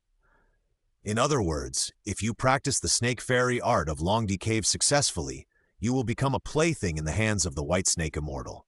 If you fail, it will be even simpler, and you will be eaten directly. But for Uchiha Madara, the white snake immortal can't even see him, let alone lock his fate. The white snake immortal has lived for 1,000 years and has never encountered such a situation. "Master White Snake, it's bad." At this time, Kashimaji suddenly came to the white snake immortal in a hurry and said anxiously, "Master White Snake, Tianzin Shenji is missing." "Huh?" The white snake immortal narrowed his eyes slightly when he heard what Kashimaji said. At this time, the white snake immortal seemed to see the scene of Tianzin Shenji's body being cut into two by Uchiha Madara and taken away by Orochimaru not long ago. However, the white snake immortal was not angry about this matter. Instead, he laughed and said to Kashimaji, "You don't have to look for Tianzin Shenji. Her fate has been broken. Just assume that she is dead." Kashimaji heard this and couldn't help but feel cold in her heart, and then replied respectfully, "Yes, I understand." Somewhere in the land of rain, two groups of ninjas are fighting fiercely. Although both groups are wearing forehead protectors with the logo of the land of rain, their clothes are completely different. One group was dressed in standard Rain Village ninja attire, while the other group was dressed in black waistcoats. At this time, in the battle between the two sides, the ninjas of the Hidden Rain Village were already at an absolute disadvantage. You lost. After the group of people in uniform defeated the ninjas of the Hidden Rain Village, a young man with long brown hair came forward, looked at them and said in a deep voice, "We won't kill you, but please don't bother us again. Trouble you?" When the ninja headed by the Hidden Rain Village heard this, an angry expression immediately appeared on his face, and he shouted at the boy, "Damn it! It's obviously you who frequently do things that are not good for the Rain Country. So Hanzo ordered you to be expelled from the Rain Country. And most of you, Akatsuki, are ninjas from the Rain Country, but you always go against us. That's why I want to ask you, Yahiko, what exactly do you want to do?" The boy named Yahiko heard this, looked at him and answered seriously, "We just want to make this country better." When the ninja from the Hidden Rain Village heard this, he was stunned for a moment. Then his expression became even more angry, and then he shouted at Yahiko, "You said you made this country a better place? Don't joke! You are obviously doing things that are harmful to the Rain Country, but you can still say such things. Do you know that you have been hindering the village's ninjas from performing their missions during this period of time, which has caused huge losses to this country?" "I know, but this is what we must do to stop the war." Yahiko nodded seriously and replied, "What you are doing will cause the relationship between the Rain Country and the Earth Country, which has been eased with great difficulty, to break down again. This will cause war between the two countries to break out again. And the reason why we accepted the commission from the Hidden Rain Village to stop you is to stop the war." The ninja from the Hidden Rain Village almost cursed when he heard this. However, after hearing what Yahiko said, he finally understood why these guys always prevented them from going to the Land of Earth to carry out their missions. The Land of Rain and the Land of Earth are adjacent to each other, so it is impossible for them to have no conflicts. There have indeed been some frictions recently, but to say that a war will break out, it is far from that level. They sent people to sneak into the Land of Earth just to collect intelligence. If this could also lead to a war, the ninja world would have been broken long ago. But these fools were obviously deceived by the people of the Hidden Rock Village, but they thought they were preventing the war. If he guessed correctly, when the people of the Hidden Rock Village hired these fools, they must have used this reason to severely lower the price of hiring them. It is not even possible that they did not pay them. They spent very little money, or even no money, but perfectly prevented them from sneaking into the Land of Rain. The Hidden Rock Village made a fortune this time. In order to stop the war, he chose to stop the village where he was born. That kid is quite conscious. Not far away, Uchiha Madara, who was hiding in the dark, heard Yahiko's words and couldn't help but comment with appreciation. This. Zetsu, who was standing next to Uchiha, heard his words and both were silent for a while. Then White Zetsu spoke up and said, "Madara-sama, judging from the current situation of the Rain Country and the Earth Country, there is no possibility of a war between the two countries. So that kid was deceived by the people of the Hidden Rock Village." Although Black Zetsu didn't say anything, he was thinking in his heart, "That's great. Although Madara is hiding a secret from me now, he is still the Uchiha Madara who is easy to fool and let him control him. Now I don't have to worry about the subsequent plans going wrong." Thinking of this, Black Zetsu breathed a sigh of relief. Uchiha Madara realized something after hearing what White Zetsu said, but he still snorted coldly and said, "White Zetsu, you talk too much. It's obviously just a defective product, but he even dares to mock his master. If this thing hadn't been made by himself, I would have killed him today. Can't I see that Yahiko was deceived? Praising him was just to appreciate what the kid did. Besides, when it comes to playing tricks, Uchiha Madara believes that he can beat Senju Hashirama by 10 streets. As long as he gets serious, even Senju Tobirama, that scheming guy, can't beat him. Look at the Moon Eye project that he designed, which took decades, one link after another. How perfect. In order to prove this, Uchiha Madara even gave up the quick and convenient way and specially designed this perfect Moon Eye project that would take decades to complete. Otherwise, when he opened the Rinnegan, He could directly use illusion to control a ninja to revive him, and then sweep across the 5 major ninja villages to snatch all the tailed beasts. Why is it necessary to be so troublesome? The reason why he chose to use such a complicated method is to wait until the end of the plan to let Senju Tobirama see the masterpiece of his plan. Uchiha Madara glanced at White Zetsu and then thought to himself, a mere defective product. How can you understand my thoughts? Well, Black Zetsu's nickname is Poisonous Tongue, and our White Zetsu is Chatty. This is our instinct. White Zetsu didn't care about Uchiha Madara's words at all, and even didn't forget to pull Black Zetsu next door, saying, "Right, Black Zetsu, ha ha ha! Shut up!" Uchiha Madara shouted coldly, and then appeared and walked towards Yahiko and others who were still arguing with the ninjas of the Hidden Rain Village. Who is it?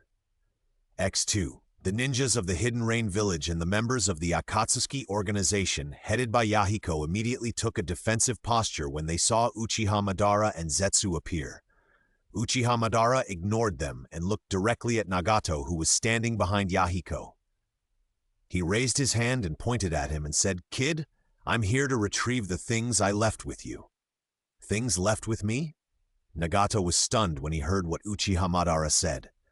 Before he could say anything, he was blocked by Yahiko behind him, and then he shouted coldly at Uchiha Madara, "Nonsense, I don't even know you. Who are you and what is your intention in finding us?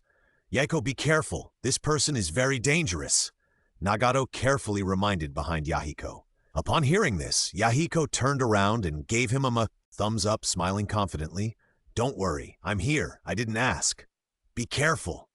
Before Yahiko finished speaking, he saw Nagato's face suddenly change, and he pushed him away, and then he saw Nagato's eyes being dug out by a pair of hands. "Nagato!" Yahiko held Nagato's shoulders, then turned his head suddenly to look at Uchiha Madara and shouted with bloodshot eyes, "Asshole, give Nagato's eyes back." As soon as he finished speaking, he took out a kunai and rushed directly towards Uchiha Madara.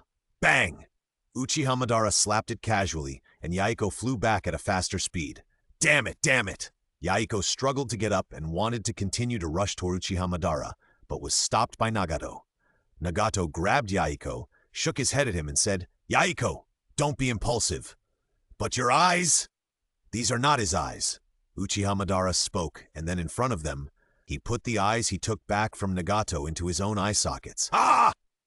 Uchiha Madara felt the powerful pupil power that continued to surge in his eyes and couldn't help laughing happily, saying, "Sure enough, it's still the most convenient to use your own eyes."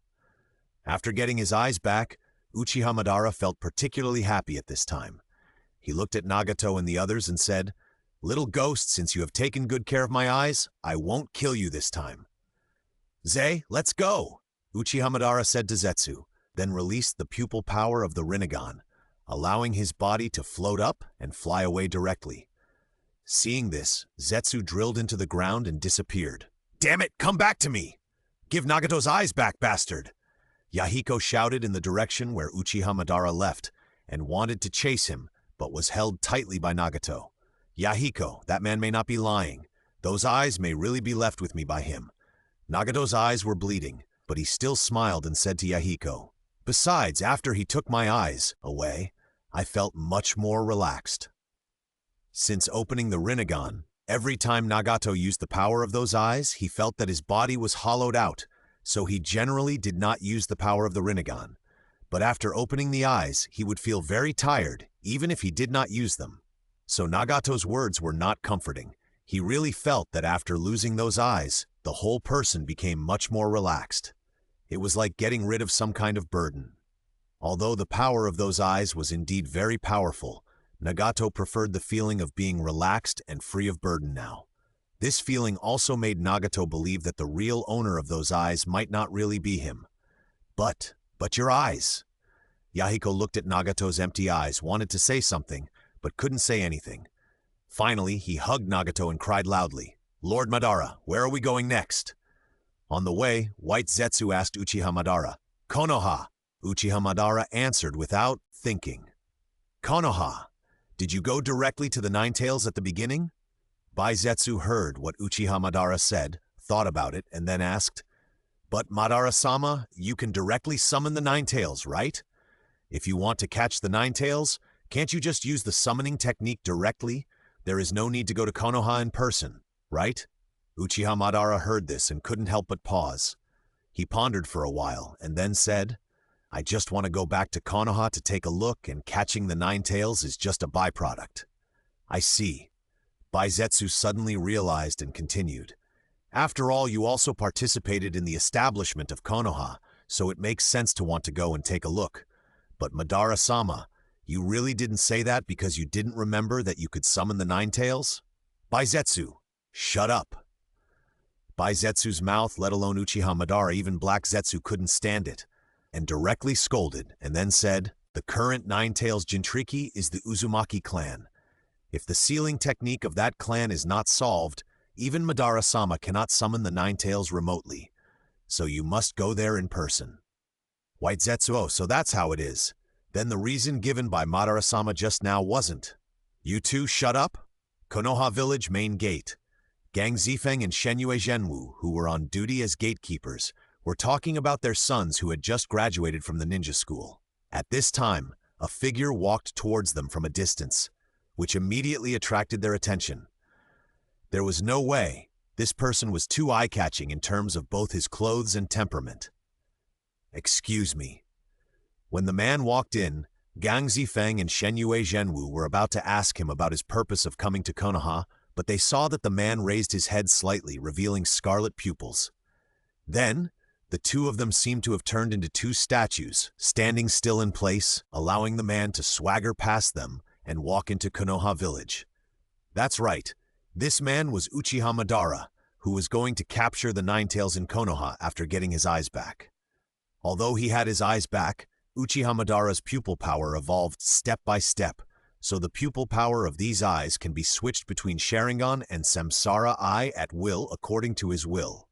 After entering Konoha, Uchiha Madara did not immediately look for Uzumaki Kushina, the current generation of Nine Tails Jinchuriki, but wandered around the village.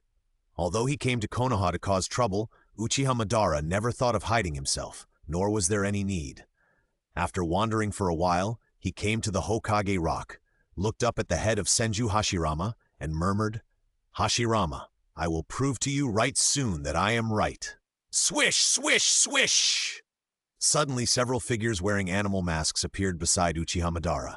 They were the Anbu of Konoha. 4 Anbu surrounded Uchiha Madara in a siege formation. One of them asked, Sir, we suspect that your purpose in coming to Konoha is not pure. Please come with us. Uchiha Madara heard this and withdrew his gaze from the portrait of Senju Hashirama, then swept over several people and said expressionlessly, Is this kind of nature? Originally, when these Anbu saw Uchiha Madara for the first time, they just thought that he looked familiar.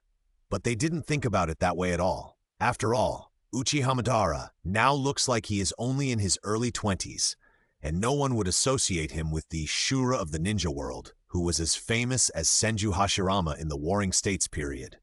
But after hearing what Uchiha Madara said just now, especially the name he gave when he mentioned the second Hokage, Senju Tobirama, the Anbu present finally realized that the person in front of them and the person they thought of in their minds might not just look alike.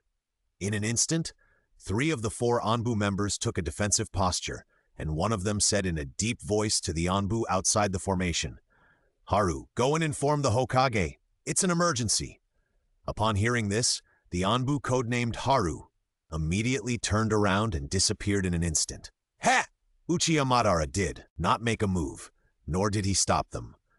He just chuckled, then jumped onto the Hokage rock, found an open place and sat down directly on the ground, and then said to the 3 Anbu who followed closely, Don't worry, I won't do anything until your people are all here. The 3 Anbu heard this but did not speak or make a move, but just stared at him warily. Seeing this, Uchiha Madara also lost interest in talking and directly folded his arms and closed his eyes to rest. Whoosh! Whoosh! Whoosh! Not long after, a large number of figures gathered from all directions. These people were led by the contemporary power holders such as Sarutobi Hiruzen, Shimura Danzo, Mitamon Kadoen, and Utane Koharu, and then included Jiraiya, 2 of the 3 ninjas of Konoha, Orochimaru, Yellow Flash, Namikaze Minato, and other elite ninjas. There were dozens of people. Uchiha Madara opened his eyes, swept his gaze over these people, and finally landed on Sarutobi Hiruzen, the leader, and said, "I remember you. You are Tobirama's disciple. You are a kid of the Sarutobi clan, right? I didn't expect you to become Hokage." Sarutobi Hiruzen and others were not sure whether the man in front of them was the real Uchiha Madara, but now they heard this. This tone and the arrogant attitude did not take them seriously at all. It must be that Uchiha Madara, Sir Uchiha Madara. Since the identity of Uchiha Madara had been confirmed, Sarutobi Hiruzen did not question the identity of the person in front of him, let alone ask him why he was still alive. Instead, he asked directly, "After so many years, you returned to Konoha again. What do you want to do?" A person who disappeared for decades suddenly reappeared. If he said that he came back for a nostalgic tour, no one would believe it. Especially this person was the dangerous person who founded Konoha with the first Hokage, Senju Hashirama, and then tried to destroy it. "I'm here to correct the mistakes." Uchiha Madara looked at him and said, "The ninja village system created by Hashirama is a failed order. Konoha and other villages are all products of failure. I tried to stop Hashirama, but failed. Now I'm back, but Hashirama is not here, so I decided to destroy it all myself. Then I'll create a new order in my own way." Sure enough, he's here to destroy Konoha. After listening to Uchiha Madara's words and understanding his intentions, Sarutobi Hiruzen and others knew that today would definitely not end peacefully, and they all prepared for battle. But the opponent is the ninja world Shura, who was once as famous as the first-generation Hokage, Hashirama Senju, who was revered as the god of ninja. Even if the opponent is only one person, they must not take it lightly. Men Yan, Xiao Chun, you two go and command the evacuation of civilians. Danzo, you command the Anbu to assist them, and then open all the protective barriers in the village. Jiraiya, Orochimaru, Minato, you and I will fight the enemy together. Everyone else, retreat. No one is allowed to join the battle without my order." After arranging the troops, Sarutobi Hiruzen tore off his divine robe, revealing the battle attire underneath. He knew very well that facing an opponent like Uchiha Madara, numbers were meaningless. No matter how many people came who were less powerful than Kage, they would only be cannon fodder. Jiraiya, Orochimaru, and Namikaze Minato also moved at the same time and formed a four-man battle formation with Sarutobi Hiruzen to surround Uchiha Madara. "I thought you would rush forward together, but in the end, it's just the four of you? It seems that I have been underestimated too." Uchiha Madara said this, then stood up and stretched, then his eyes narrowed slightly, and the next moment, powerful chakra with amazing momentum roared out from his body. The heavy feeling of oppression was like a mountain, pressing on everyone's shoulders, making people sweat coldly. "Be careful!" Feeling the aura released by Uchiha Madara, Sarutobi Hiruzen immediately shouted loudly, "Even if we have the advantage in numbers, we must never take it lightly. This man is a ninja who is as famous as the first Hokage. If we are not careful, not only will we die, but Konoha may really be destroyed." "You don't need to remind me of this, old man." Jiraiya felt the heavy aura pressing on his shoulders. Not only was he not afraid, but he said excitedly, "Is this the aura of a ninja who was once as famous as the first Hokage? This is the first time I've felt it. It's really extraordinary. It's not comparable to that old man Hanzo, right, Orochimaru?" Orochimaru was too lazy to pay attention to him. He didn't dare to take his eyes off Uchiha Madara for a moment. He thought to himself, "This aura is really no joke. Fortunately, I didn't act rashly last time." "Teacher Jiraiya, this is not only extraordinary, it is simply daunting." Namikaze Minato held a special kunai in each hand and smiled reluctantly. It is not easy to stand in front of him with such oppression. "Let's stop talking nonsense." At this time, Uchiha Madara spoke. He opened his arms. His eyes instantly turned scarlet, and then said to Sarutobi Hiruzen and the other four, "Little devils, I am impatient. Let's get started." "I'll go first." Jiraiya shouted and took the lead. He quickly formed seals with both hands and took a deep breath. The oil condensed from chakra was ignited the moment it came out of Jiraiya's mouth, and it roared towards Uchiha Madara with a scorching temperature. Fire-style Great Flame Bomb. This is not a regular fire-style ninjutsu. The flame fueled by chakra oil is more destructive and lethal than ordinary flames. "Oh, fire-style?" Uchiha Madara smiled when he saw this, then raised his hands and joined them together, also using fire style to fight back. Fire style, great fire extinguishment, boom! The flame spewing out of Uchiha Madara's mouth collided with Jiraiya's great flame bomb, and a violent roar instantly erupted. Jiraiya's great flame bomb uses oil as fuel, and although it is more durable than ordinary fire style, Uchiha Madara's great fire extinguishment is superior to his in terms of both quality and range. As a result, the two flames only stalemated for a moment, and the flames of the great fire extinguishment suppressed the great flame bomb. Water style, water dragon bomb. At this time, Sarutobi Hiruzen seized the opportunity, and in an instant he circled behind Uchiha Madara and then quickly released a water style. This is not over yet. After releasing the water style, Sarutobi Hiruzen immediately changed his hand seals and released another lightning style.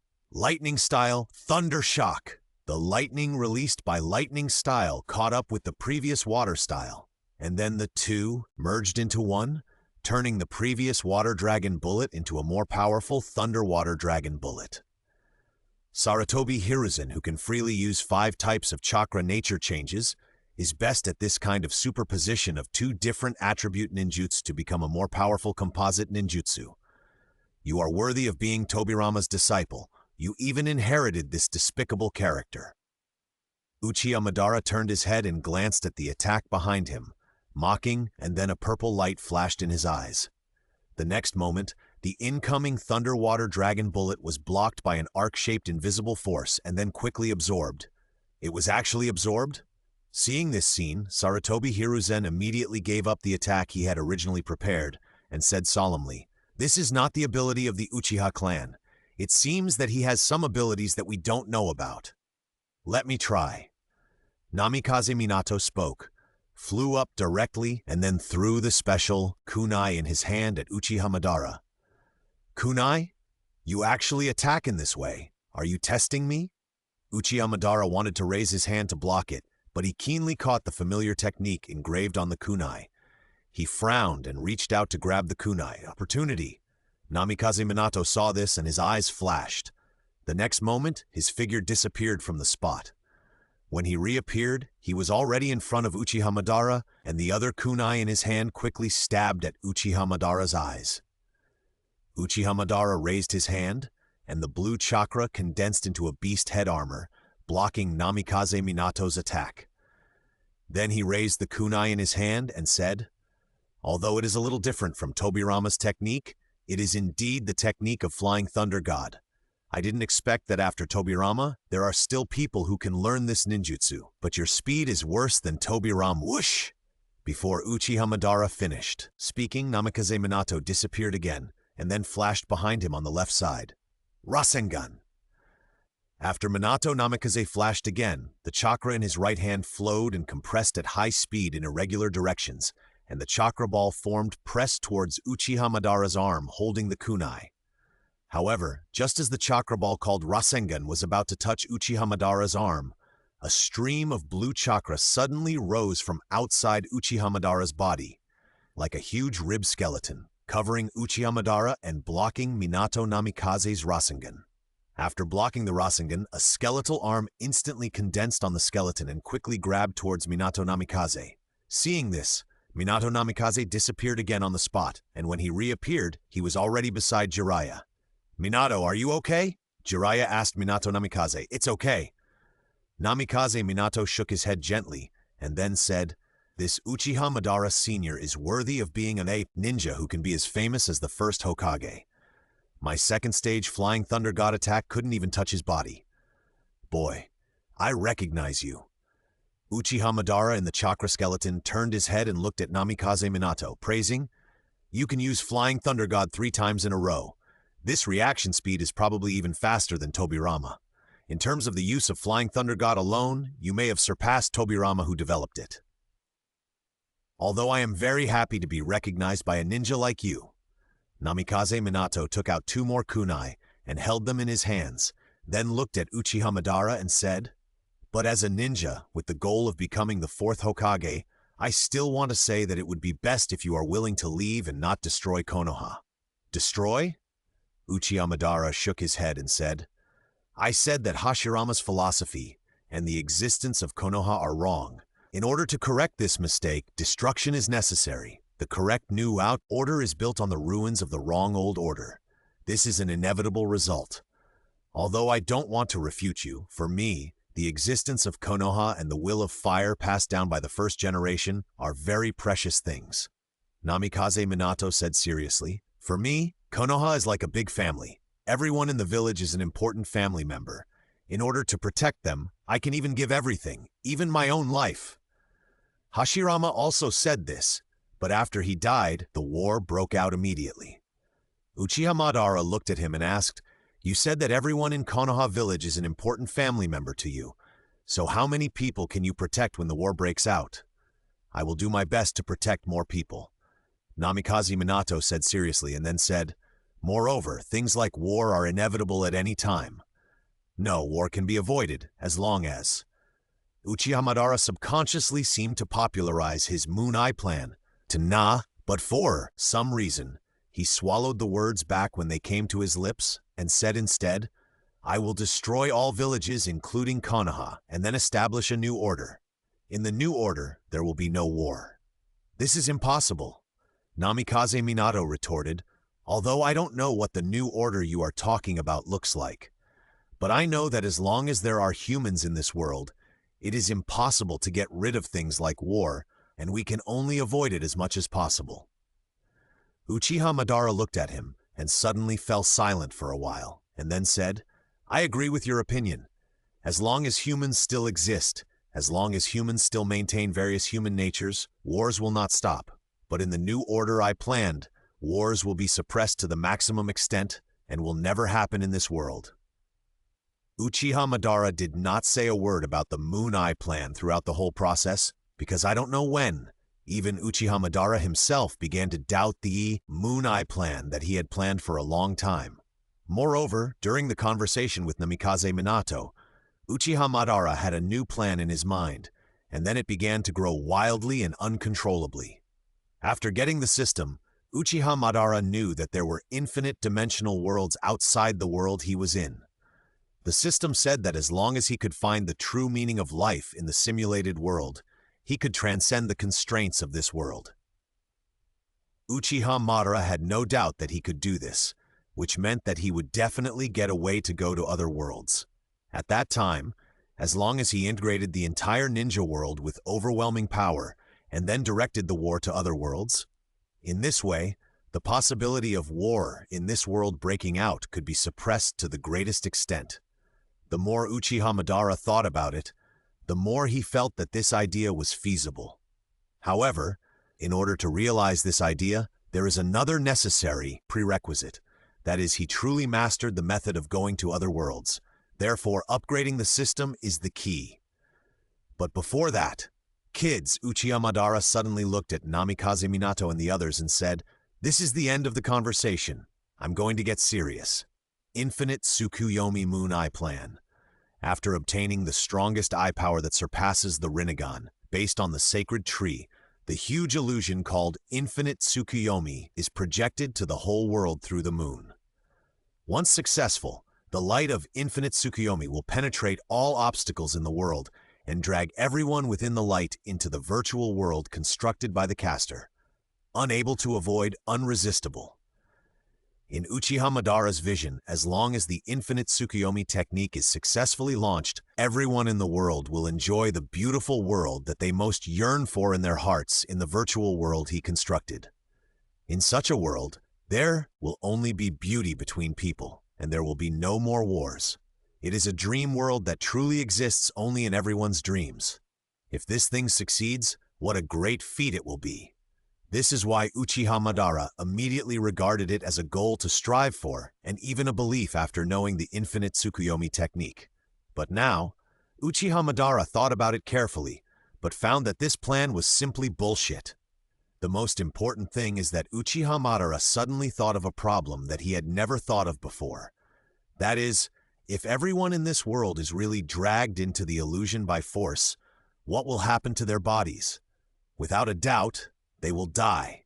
Everyone in the world will die. After realizing this, Uchiha Madara couldn't help but twitch his eyelids. My goodness, I almost killed all the humans in the world. Moreover, now think about it carefully. The beautiful world and the illusion, no matter how real it is, can't replace reality. It's better to commit suicide directly than to immerse yourself in that kind of illusion. Anyway, you will die anyway, and maybe the world after death will be better than the fantasy. After thinking this through, Uchiha Madara almost completely killed the Moon Eye project that he had planned for many years. Little devils! Uchiha Madara suddenly looked at Namikaze Minato and others and said, "The conversation ends here. I'm going to get serious." After completely giving up the Moon Eye project in his heart, Uchiha Madara immediately noticed something that was usually ignored, but very important in retrospect. For example, why did the Six-Path Sage leave the infinite Tsukuyomi technique that can destroy all mankind on the Uchiha clan's stone tablet? For example, what kind of existence is the Ten-Tails, which is only a shell, and its chakra is divided into 9-tailed beasts? Finally, is Black Zetsu really just a derivative of his will? Uchiha Madara now has many doubts that need to be verified. Compared with these doubts, even catching the 9-tails is no longer the top priority, so he is no longer in the mood to fool around with these kids here. Namikaze Minato. Namikaze Minato was full of doubts. Why did they suddenly get serious when they were talking so well? He thought he could persuade Uchiha Madara to retreat with his mouth-to-mouth trick. Boom! Uchiha Madara, who was no longer in the mood to play around, stopped talking nonsense and directly released the power of the eternal Manjiki Sharingan and activated the perfect form Susanoo. In an instant, a martial god as tall as a mountain stood in front of Namikaze Minato and others. Not only them, but all the ninjas and villagers of Konoha village saw this giant war god that was taller than the Hokage rock. What is this? Namikaze Minato and others looked at the dreamlike behemoth in front of them, and they were all stunned, and then a sense of powerlessness emerged in their hearts. About 10 minutes later, under the Hokage rock, Uchiha Madara stood on the half-remaining head of Hashirama Senju, and under his feet was Namikaze Minato, whose hands and acupuncture points on his back were pierced by black sticks. Further down, there were Konoha ninjas lying on the ground, including the third-generation Hokage Sarutobi Hiruzen, Jiraiya, and Orochimaru. The famous ninjas of Konoha village were either seriously injured and unconscious, or had black sticks stuck in their bodies and could not move. It took 10 minutes. You guys did a great job. Uchiha Madara's chakra was restrained, and then he looked at Minato Namikaze under his feet and said, "Boy, you are faster than Tobirama, but you are not as cruel as him. If it were him, he would definitely cause me more trouble. Although this kid is good at Tobirama's technique, his personality is more like Hashirama. After realizing that I didn't want to kill anyone, he always aimed at avoiding my vital parts when attacking me. At this point, what's the point of you saying this?" Hearing this, Minato Namikaze couldn't help but smile bitterly and said, "Although I am defeated and have no right to make demands, I still hope that you can show mercy and stop attacking Konoha again." Minato Namikaze thought that Uchiha Madara would be very strong, but he didn't expect him to be so strong, not to mention defeating him with the strength of almost the entire Konoha village. They only lasted 10 minutes in front of him. This is the result of Uchiha Madara still letting him win. Otherwise, Konoha might really be destroyed today. It was really hard for Minato Namikaze to imagine how powerful the first-generation Hokage was that he could suppress Uchiha Madara all the time. He now understood a little bit why Hashirama Senju was revered as the god of ninja. A ninja who could suppress Uchiha Madara, who was as powerful as a demon, was a god, wasn't he? The reason why Minato Namikaze didn't have any hatred towards Uchiha Madara was not only because he was defeated head-on by the opponent's overwhelming power, but also because although Uchiha Madara defeated all of them, he didn't kill anyone. At this time, those people lying under the Hokage rock, even if they were seriously injured and unconscious, no one died. I've said that the system of the ninja village is a wrong order that must be corrected. This cannot be changed, so Konoha and other villages must be destroyed. Uchiha Madara looked at him and said, "However, there is still time, and correcting this mistake is not the top priority for me now, so you still have time. During this period, you can also try to unite with other villages to resist. But I must remind you that this time is just a greeting. The next time you face me, it will be a war, and war will kill people. After Uchiha Madara finished speaking, he suddenly released a murderous aura that made Minato Namikaze's scalp numb. Feeling this murderous aura, Minato Namikaze couldn't help but look stern, and then answered seriously, "I understand." Uchiha Madara heard the murderous intent on his body, and then said, Then, Minato. Before Uchiha Madara finished speaking, he was interrupted by a call from a distance.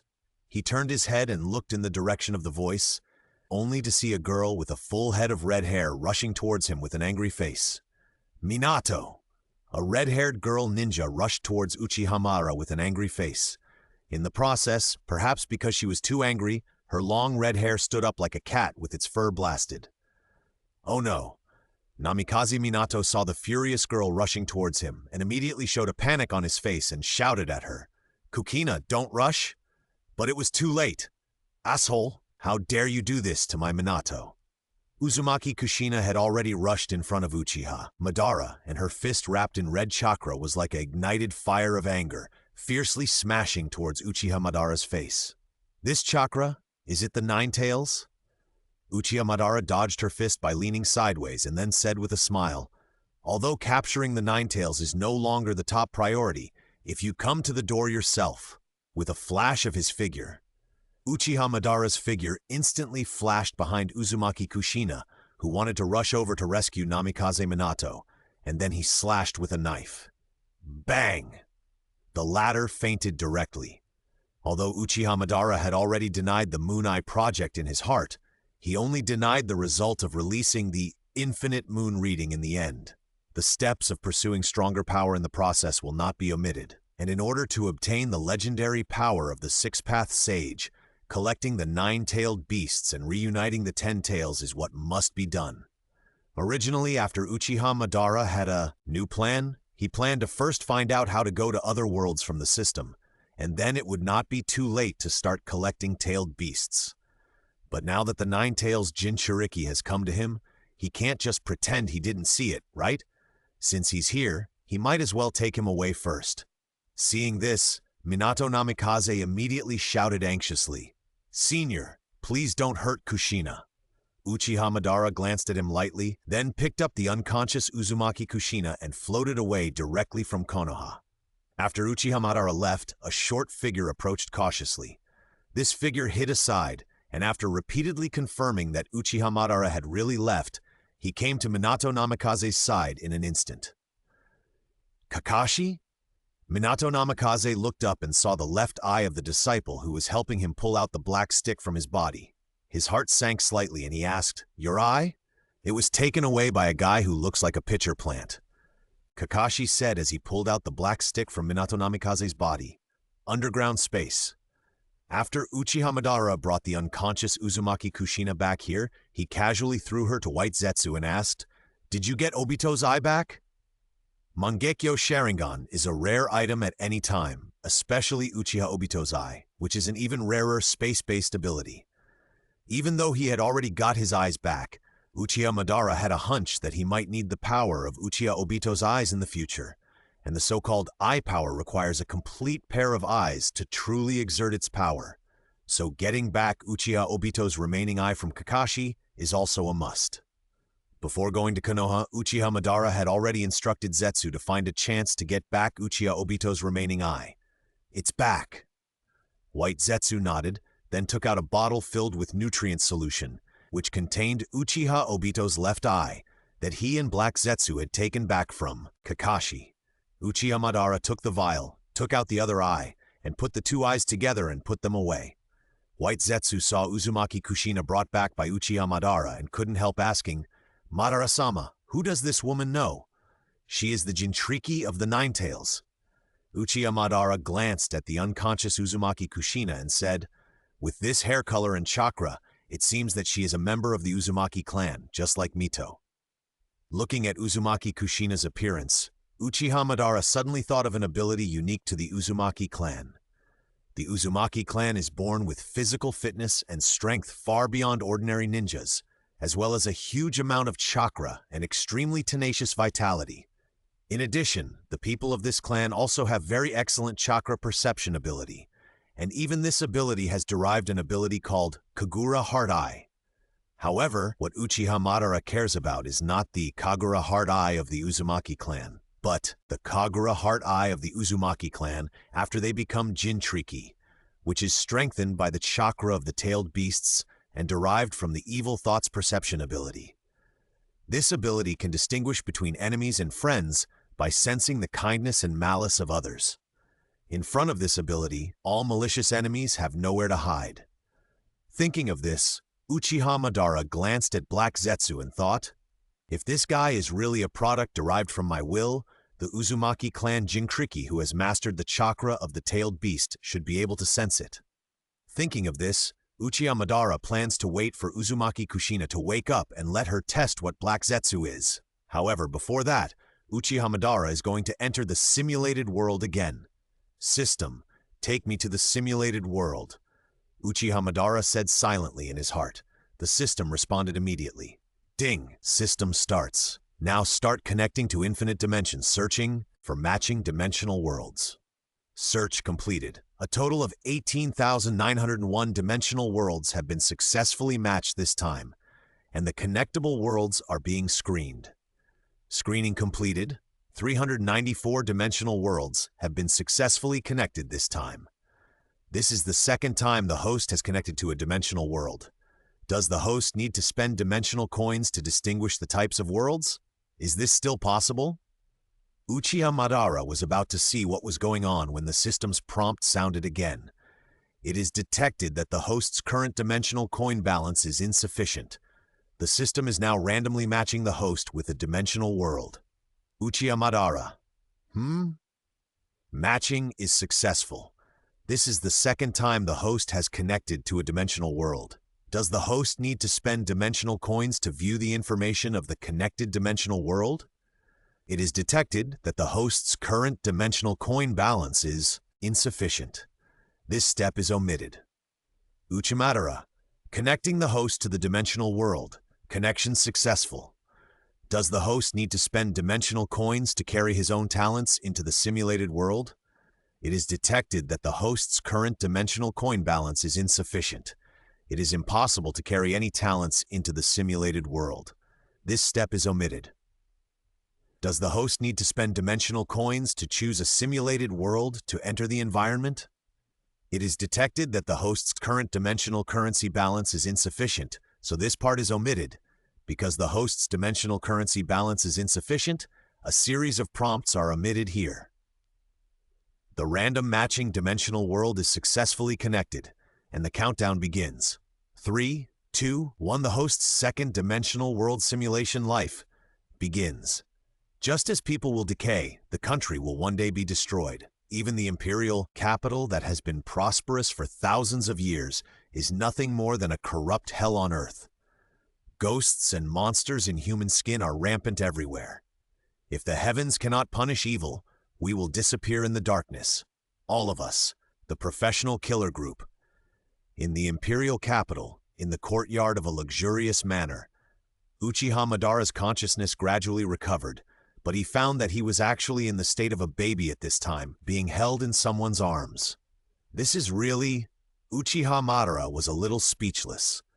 With this attitude, it would be better to let the system block for a few years like in the previous world. As soon as this thought fell, the system prompt immediately rang in his mind. Ding, the host can spend dimensional coins to transition to the childhood stage. Hint 1. Spending one dimensional coin can transition to 1 natural year and can only transition to 10 natural years at most. The years spent on spending dimensional coins can be included in the settlement after the end of the simulation world. After listening to the system's prompts, Uchiha Madara felt that the series of prompts of insufficient dimensional coin balance before entering the simulation world seemed to echo in his mind again. He wondered if the system was using this method to remind him of the importance of dimensional coins, although Uchiha Madara only had 17 dimensional coins now. But there was no other way. With his personality, How could he endure being held in someone's arms when his memory had been restored and he had a way to transition to this period? So of course, he decisively chose to transition and directly completed it. Ding, the host chose to spend 10-dimensional coins to transition to the 10 natural years of growth period in this world. Deducting the balance. Deduction successful. Now is the host's transition time. As the system's prompt sound stopped, Uchiha Madara felt a moment of trance. When he came back to his senses, he found that his body had indeed grown to the state of a 10-year-old, and the memories of the past 10 years were still there. It felt like his life was fast-forwarded 10 years in an instant. Uchiha Madara clenched his palms and whispered, "Although it is still a bit inconvenient to be 10 years old and have a body that has not undergone any training, at least I can do a little bit." Uchiha Madara still clearly remembered the system's evaluation of his life experience in the simulated world after the last simulation world ended. Living in a corner, unable to go out of the house and see a wider world, and dying prematurely, the impact on the simulation world is minimal.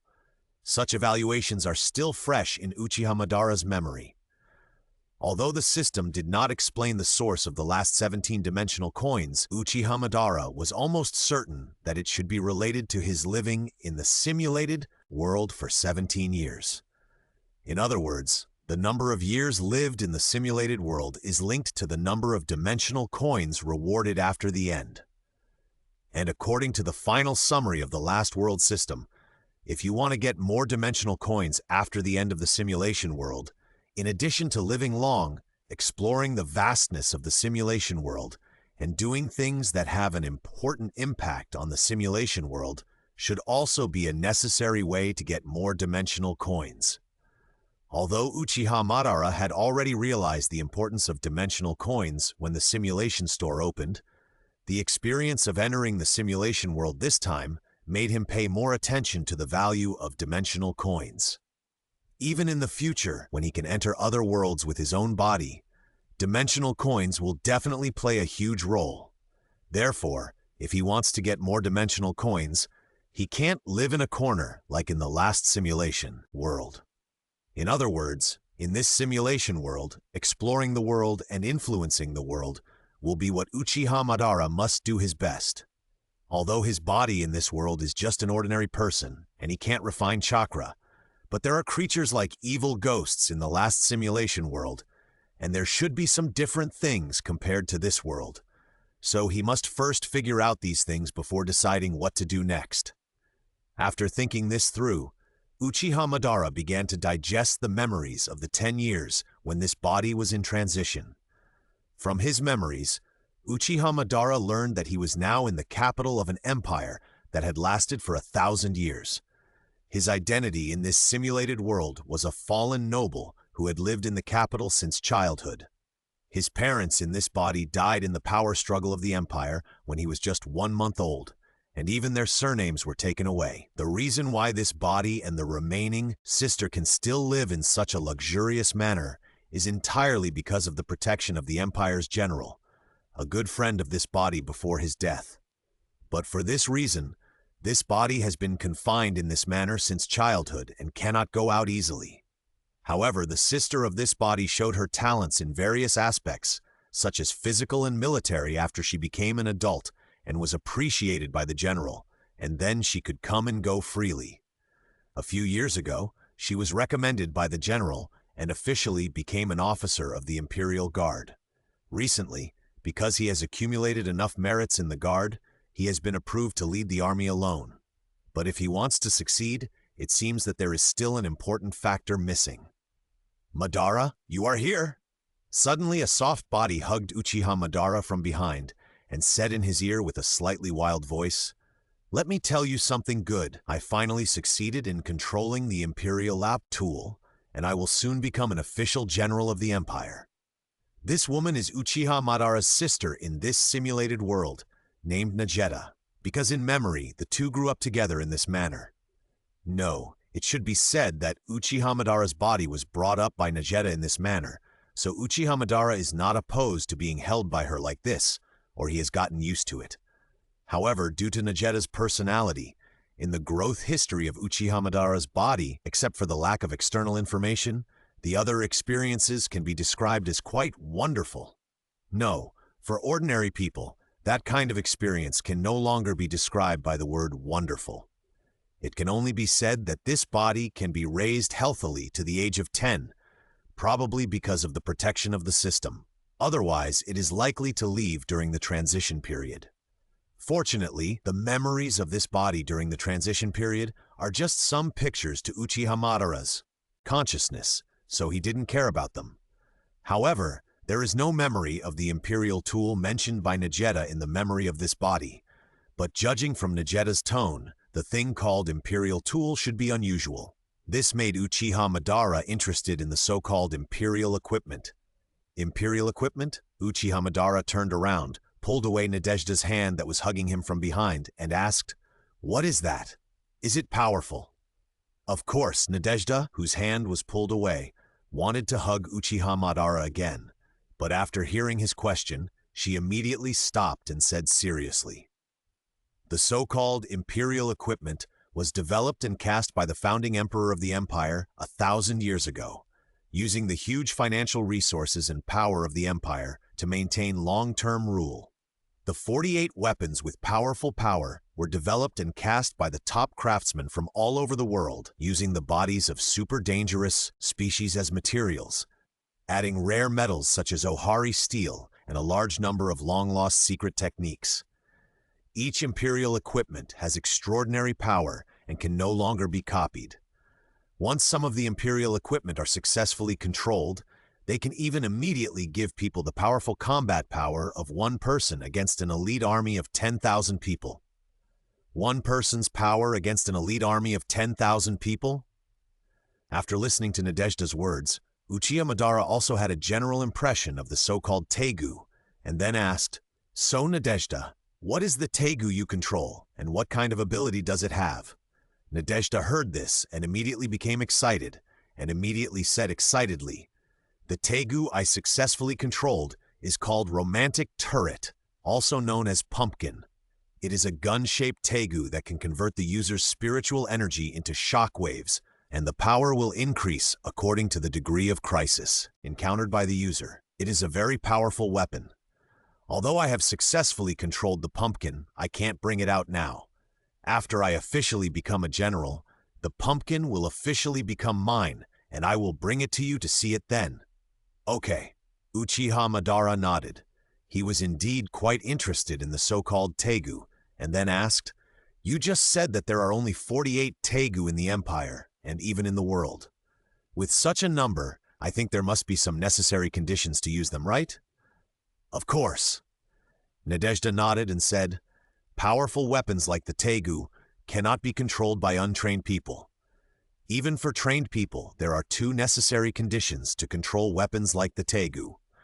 The first is that the temperament must be compatible. Each Tegu has its own unique temperament. People who do not match the temperament cannot use the Tegu. If they are forced to use it, not only will the power of the Tegu not be able to be exerted, but it may even hurt the user itself. In addition, each Tegu seems to have its own consciousness and can identify the user's first impression of the Tegu. If the user's first impression of the Tegu is not good, even if the temperament matches, they will not let you use it, and they may even resist." At this point, Nadezhda suddenly hugged Uchiha Madara's neck, then showed a narcissistic smile and said, "Let me tell you a secret. When your sister was choosing the Tegu, I matched the temperament of several Tegu at once. Unfortunately, everyone's physical strength and energy can only control one Imperial tool at most, so I can only choose the Pumpkin that suits me best." As she said that, Nadezhda suddenly squatted down, looked at Uchiha Madara with gentle eyes and said, "Also, after I officially become the general, you don't have to be trapped here anymore. You can go out from here openly and go anywhere you want." "Yeah." Uchiha Madara nodded lightly, without much reaction. Bang! Seeing this, Nadezhda hit Uchiha Madara's head with a headbutt and said angrily, "You guy, I did such a great thing. Won't you be moved? Give me a little reaction, okay?" Uchiha Madara rubbed his forehead, thought for a while, then looked at her and said, "Thank you for your hard work, Nadezhda. Although he didn't have much affection for this sister, he thought of the blessing that Tamayo gave him after the last simulation. And in the last world, Tamayo once said to him, "If you are alone, you can't understand the true meaning of life." No matter from which aspect, Uchiha Madara suddenly didn't reject having one or two close people in the simulation. Yugai. Najeda was still very dissatisfied with Uchiha Madara's reaction, and then she started the long-lost survival training for her beloved brother. Thanks to Najeda's survival training, every now and then Uchiha Madara's physical quality is far better than that of his peers. The next day, Najeta went out excitedly early in the morning. After today, she can officially become a general on the side of the Empire, and then do what she has always wanted to do. Uchiha Madara was thinking about how to train his current body. After all, no matter what he wants to do next, whether it is exploring the world or influencing the world, he must have a strong body. Without chakra and an ordinary body, the various methods of training in the ninja world will definitely not work. The breathing method in the previous simulation world can be tried. In the last world, Uchiha Madara used the breathing of flame he learned from Rengoku Makijuro to deduce his own Uchiha breathing method. However, in the last world, Uchiha Madara did not consider the issue of lifespan, or did it on purpose, which led to the deduced Uchiha breathing method being too overbearing. As a result, although the Uchiha breathing method has a strong burst of power in a short period of time, it also causes serious damage to the body, and the duration of the burst state is too short. This time, in order to simulate the dimensional coin reward after the end of the world, Uchiha Madara did not intend to die prematurely again, so Uchiha breathing was not applicable. Breathing of flame is very suitable for Uchiha Madara, but the power is not enough after all, and he only knows the breathing method of breathing of flame, and does not know the matching sword skills. Speaking of which, Uchiha Madara found that in the simulation world, he can also open the simulation store and buy things in it. And in the simulation store, he can use dimensional coins to buy the complete breathing of flame and matching sword skills, as well as various other breathing methods. But Uchiha Madara looked at his remaining 7 dimensional coins and decisively closed the simulation store. There was no way. The balance was insufficient, so he could only rely on himself. It was not difficult to improve the Uchiha breathing method, and it would only take a little time. After making a plan, Uchiha Madara began to deduce a new breathing method based on the Uchiha breathing method, and by the way, exercise this ordinary body. Time flies. 2 years later, Uchiha Madara spent 2 years to improve and create the new Uchiha breathing method, based on the original Uchiha breathing method, and created a matching sword technique. Although the new breathing method is not as good as the original Uchiha breathing method in terms of short-term power burst, it is better in terms of durability and less burden on the body. If the pattern is not activated, it will basically not have any impact on lifespan. According to Uchiha Madara's understanding of ordinary people in this world over the past 2 years, with his new breathing method and sword skills, he can easily crush anyone except the Teigu users. Of course, he can also easily suppress Teigu users like Najeda. He has tried this many times in the past 2 years. He has not come into contact with those powerful Teigu users who can form an army by themselves, as Najeda said, so he will not comment on it for the time being. However, in Uchiha Madara's view, no matter how strong the Teigu is, the user is just an ordinary person like Najeda, who is slightly stronger, and there is always a way to deal with it. With this level of strength, Uchiha Madara feels that he can go out and start to explore this simulated world. In the past 2 years, Uchiha Madara has also learned about this world from various channels. This world is centered on the empire that has existed for 1,000 years and occupies the largest and most fertile land. The only kingdom that can rival the empire is the kingdom that is gradually rising in the west. The southern islands and the northern, frozen land are relatively backward. But for the people of the empire, whether they live in the west, south, or north, they are all called foreign races. As for the east, it is an unknown land that has not been explored yet. At noon, after Najeda returned to the manor, Uchiha Madara told her about his idea of going out for a walk.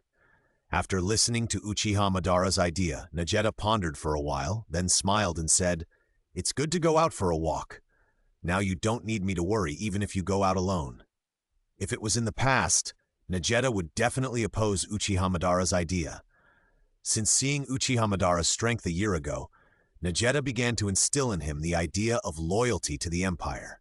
Even half a year ago, Nageta had always insisted that Uchiha Madara sign up for the army when he came of age, and then serve the Empire like her.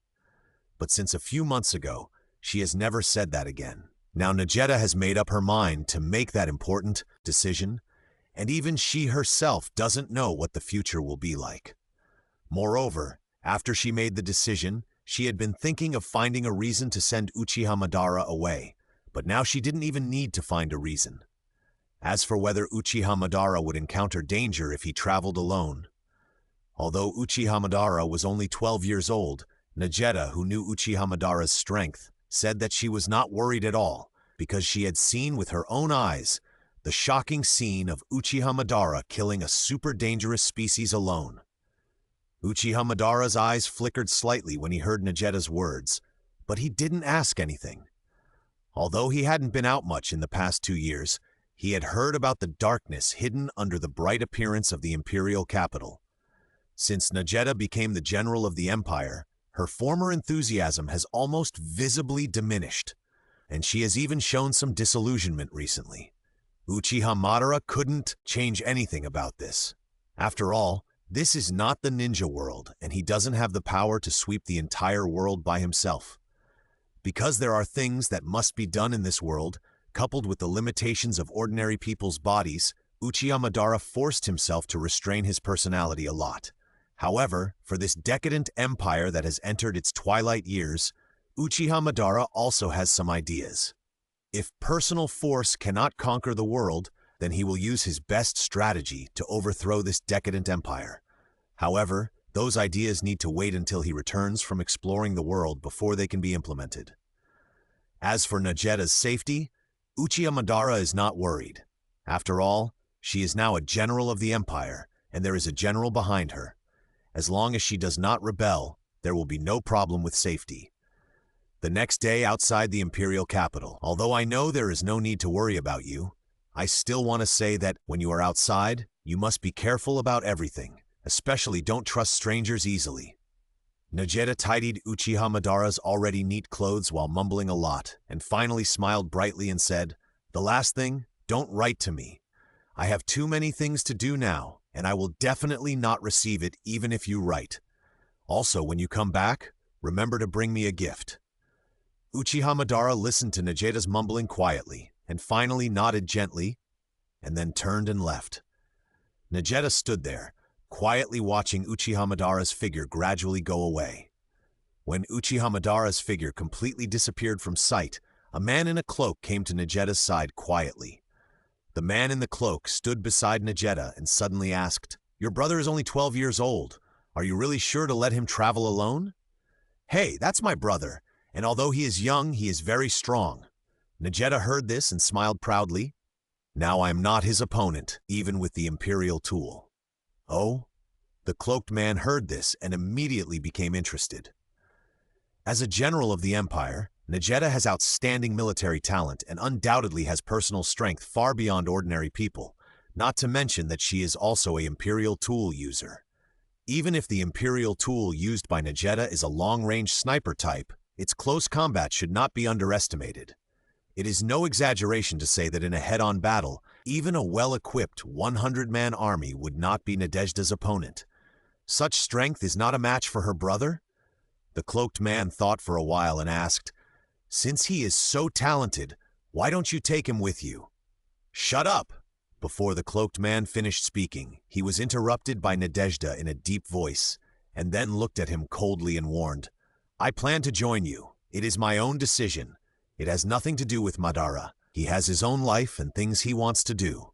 He will not and cannot be influenced by anything, even me. If I know that you dare to secretly contact Madara without telling me, I will never forgive you." "I understand." The cloaked man nodded gently and then asked, "When are you going to act?"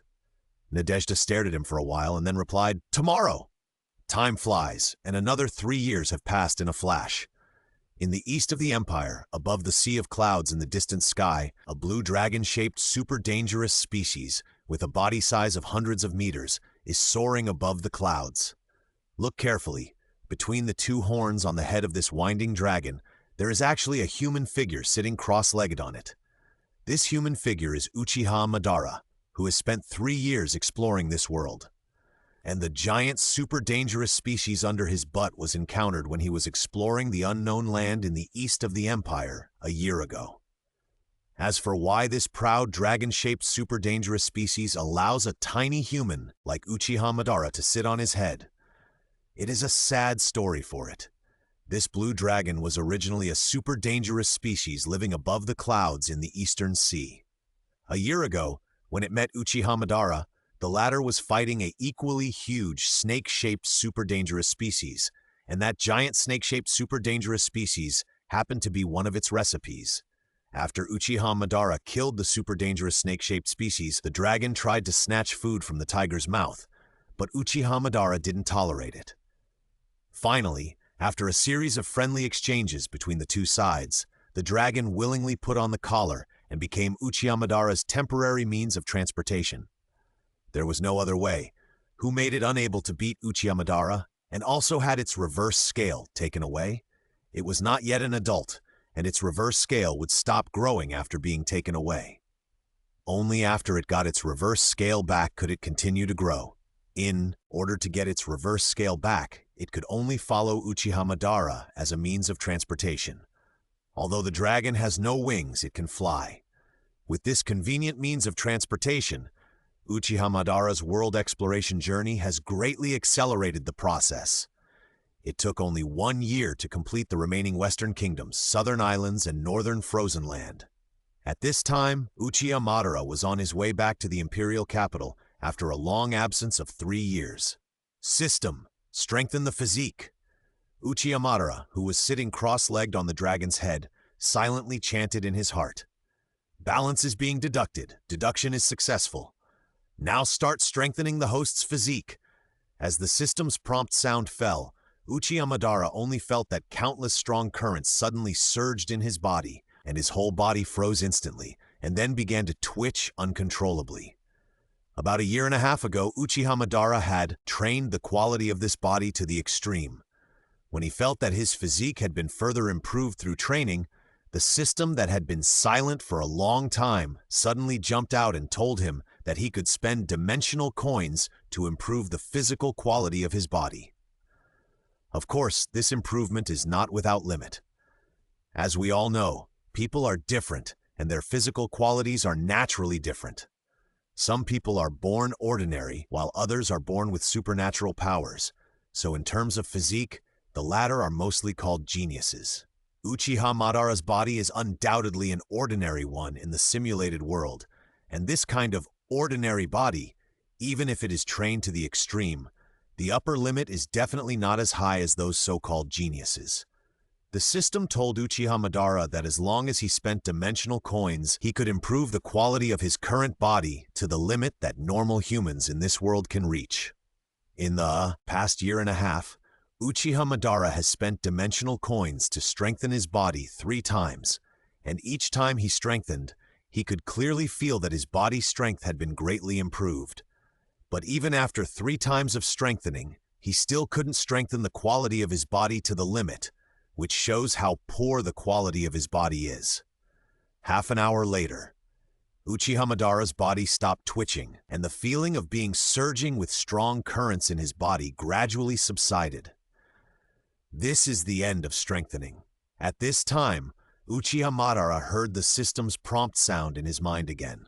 The host's physique has been strengthened to the limit of normal humans in the simulated world and can no longer be strengthened. Has it finally reached the limit? Uchiha Madara couldn't help but breathe a sigh of relief when he heard the system's prompt. From the first time to now, this is the 4th time, each time 1-dimensional coin. When he entered the simulation world, he had 17 dimensional coins in his balance. He spent 10 coins on the transitional 10-year growth period and 4 coins on strengthening his body. Because he couldn't find a suitable weapon, he also spent one-dimensional coin to buy a tailor-made Sunwheel sword from the simulation store. Now he only has two-dimensional coins left. If his body is not strengthened to the limit, he will be out of balance again. As for Imperial equipment, Uchiha Madara happened to encounter a few of them during his travels in the past few years, but their abilities were average and they were not suitable for him to use. However, spending dimensional coins to strengthen his body in the simulation world has once again raised Uchiha Madara's attention to things like dimensional coins. He was thinking, since dimensional coins can strengthen the body in the simulation world, can they also strengthen his body in reality? If so, can chakra, eye techniques, etc. be strengthened as well? Thinking of this possibility, Uchiha Madara has made up his mind that no matter what method he uses, he must get as many dimensional coins as possible in this simulated world. In the past 3 years, Uchiha Madara has explored this world almost completely. The next step is to do something that can affect this world. Uchiha Madara looked ahead and said softly, "If this corrupt empire can be overthrown, it should have a significant impact on this world, right? As the strongest empire that has stood in this world for 1,000 years, once it is overthrown, the impact will definitely be huge. At least, Uchiha Madara thinks so. Uchiha Madara has begun to think about how to use his own abilities to overthrow the powerful empire that has lasted for 1,000 years after returning to the imperial capital. Not long after, the dragon crossed the sea and came to the land in the east of the empire. As a super dangerous species, and a super dangerous existence among super dangerous species, the dragon must not blatantly enter the territory of the empire. So Uchiha Madara let the dragon put himself down when it entered the land range, and then let it leave. Of course, Uchiha Madara had never thought of letting the dragon go, at least not before he left this world. After all, as a means of transportation, the dragon is still very qualified, and its combat power is not bad. Uchiha Madara could let the dragon go with confidence because the dragon's reverse scale was still in his hand, and through the reverse scale, Uchiha Madara could summon it back at any time. Unless the dragon did not want to take back its reverse scale and stopped growing from then on, it could only obey Uchiha Madara's call. In the evening, somewhere in the imperial capital, Uchiha Madara stood outside the manor where he had lived for 12 years, his face a little gloomy. After 3 years of absence, he returned here, but found that his home had changed owners. No one would be in a good mood. Uchiha Madara was most worried about Najeda. As a general of the empire, her home was now occupied by someone else. Needless to say, something must have happened. Just as Uchiha Madara was about to break into the manor and find out what was going on, 2 figures suddenly caught his attention.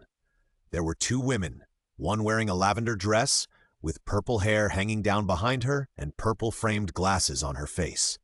The other looked younger, wearing a light pink dress, with pink hair tied in twin ponytails and pink pupils. At this time, Uchiha Madara stared at the girl with pink pupils, not because of her appearance or anything else, but because he felt a familiar aura from the girl. No mistake, this kind of fluctuation is the fluctuation released by Najeda's imperial weapon, Romantic Turret Pumpkin. Uchiha Madara had fought with Najeda holding a pumpkin countless times in the past, and was very familiar with the fluctuations released by the pumpkin. So he could be sure that Najeda's pumpkin was now on that girl. In addition, Uchiha Madara, who had opened the transparent world, found that the physical fitness of these 2 women was also far superior to that of ordinary people, which meant that they were not ordinary people. Moreover, the 2 women were also sneaky in their movements, and it was obvious that they were avoiding something. Uchiha Madara thought about it and quietly chased after the 2 women. At night, Uchiha Madara had been wandering behind the 2 women, and just when he was about to find an opportunity to catch the girl with the pumpkin to ask about Nadezhda, the 2 women suddenly entered a bookstore, and when they came out, the purple-haired woman had a pair of large scissors on her back. Uchiha Madara could feel that the large scissors on the purple-haired woman's back were also an imperial weapon, and the 2 people went out with imperial weapons, obviously to cause trouble. He wanted to see what the 2 women were going to do, so he didn't act immediately and continued to follow them. The two women were running in the night while talking about something. Uchiha Madara followed behind them and could vaguely hear their conversation. From the conversation, the two seemed to want to assassinate someone. Suddenly, Uchiha Madara stopped abruptly and hit his figure. Bang! Suddenly, another figure jumped down from the tree in front and landed heavily between the two women. The force of the fall was so great that the hard ground was crushed directly. This attack was obviously aimed at killing people. Enemy? The two women dodged the attack sharply and then looked at the figure who attacked them at the same time with a look of vigilance. The attacker was also a woman, dressed in the uniform of a security guard and holding a cute dog in her hand. The cute dog looked like a toy, and even when it fell heavily to the ground when the woman attacked, it did not react at all. Another imperial weapon? Uchiha Madara looked at the cute dog lying at the feet of the security team woman like a toy, and was slightly surprised. In the past 3 years, Uchiha Madara has traveled almost all over the world, and he has only met 3 users of imperial weapons. Now, as soon as he returned to the imperial capital, he directly encountered 3. But think about it. Things like imperial weapons are originally the property of the empire, so it is not strange to see them appear in the imperial capital. After the attack, the guard woman with the cute dog imperial weapon did not attack the two again. Instead, she took out a wanted poster and pointed at the purple-haired woman with the big scissors on her back and said loudly, "Sure enough, she looks exactly like the one on the wanted poster." Her identity has been confirmed to be Hill from Night Raid. After that, she looked at the pink-haired girl who activated the imperial weapon, romantic turret Pumpkin, and said, "She is with the members of Night Raid and is holding an imperial weapon. It can be determined that she is also one of them." Great! Hiding and waiting in the middle of the night, and as expected, we have a big harvest. Finally, I caught you! Night Raid! The woman became more and more excited as she spoke, and finally her smile became a little distorted and hideous. She pointed at the two and said loudly, "Imperial Capital Guard, Seleucus Euphykidus, in the name of justice, I hereby sentence you to evil. Be careful, mine." The purple-haired woman looked at the distorted face of Seryu Ubiquitas and suddenly had a bad feeling in her heart. She then whispered to her companions, "This person is different from ordinary security guards. Don't be careless."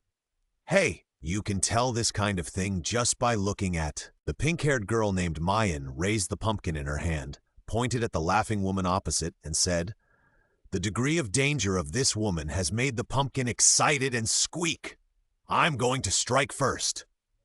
After saying that, she pulled the trigger and the shockwave condensed by her own mental power shot out like bullets at Seryu Ubiquitas.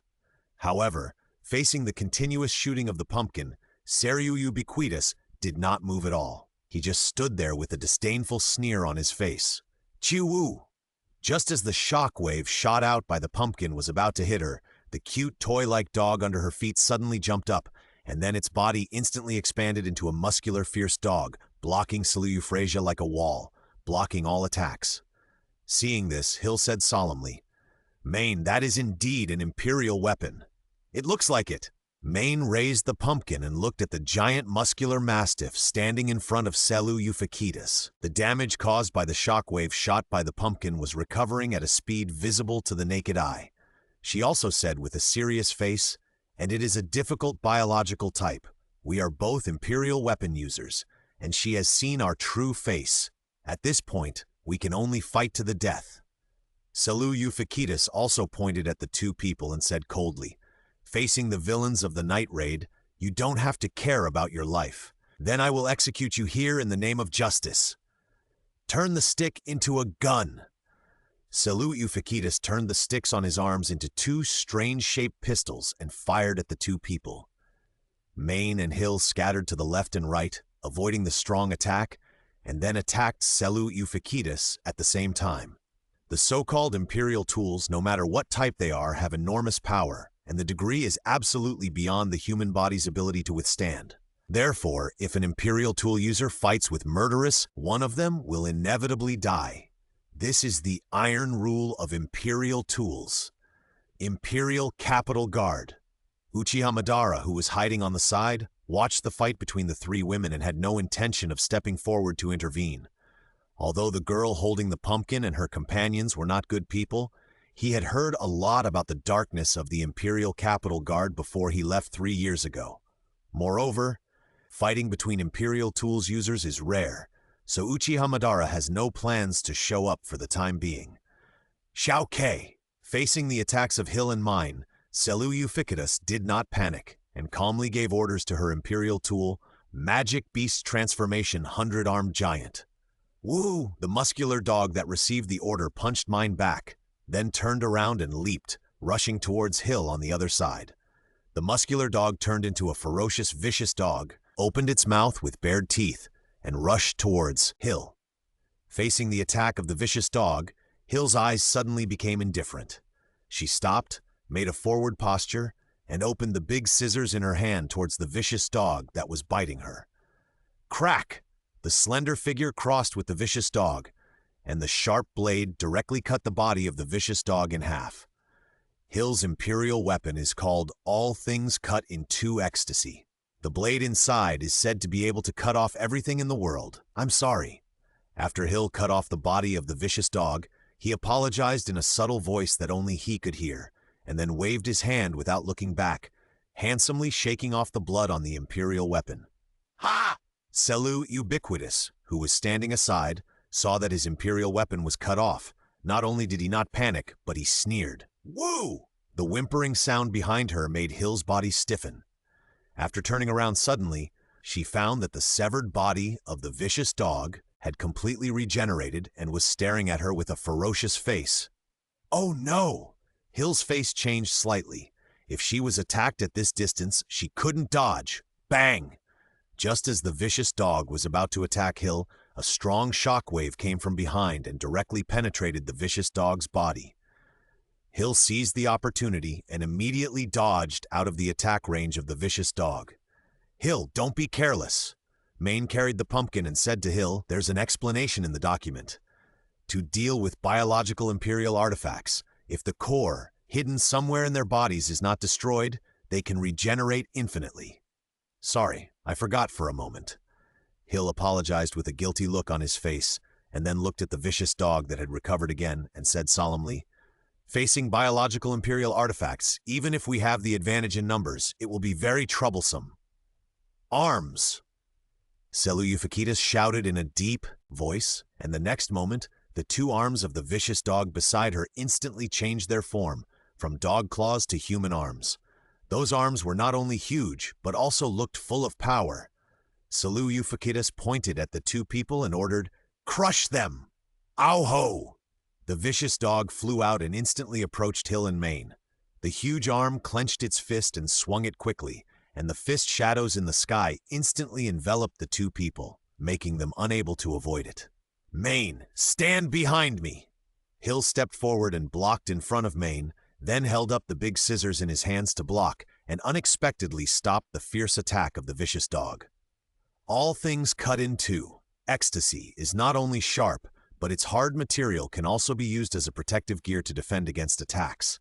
However, although the imperial weapon is hard, Hill holding it is only a human being, and facing the fierce attack of the biological imperial weapon, it is impossible to resist for a long time.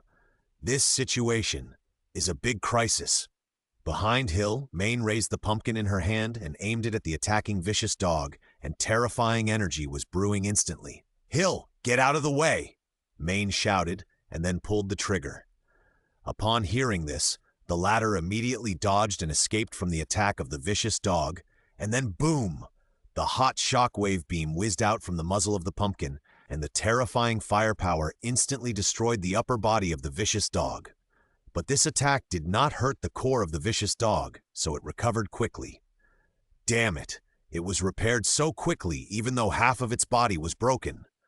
Mane stared at the recovered vicious dog with an ugly expression. Don't underestimate the durability of the imperial weapon, villains. Seeing this, Selu Euphictus also smiled triumphantly, but as soon as she finished speaking, her expression suddenly changed, and she looked to the left. Hill's figure had already rushed to her side, attacking her with the big scissors in his hand. No matter how powerful the imperial weapon is, it is just a tool. As long as the user is killed, it will stop immediately. Don't underestimate me, you villain. Salute Euphicletus bent over and leaned back, narrowly avoiding Hill's scissors, then raised the gun in his hand and fired at Hill.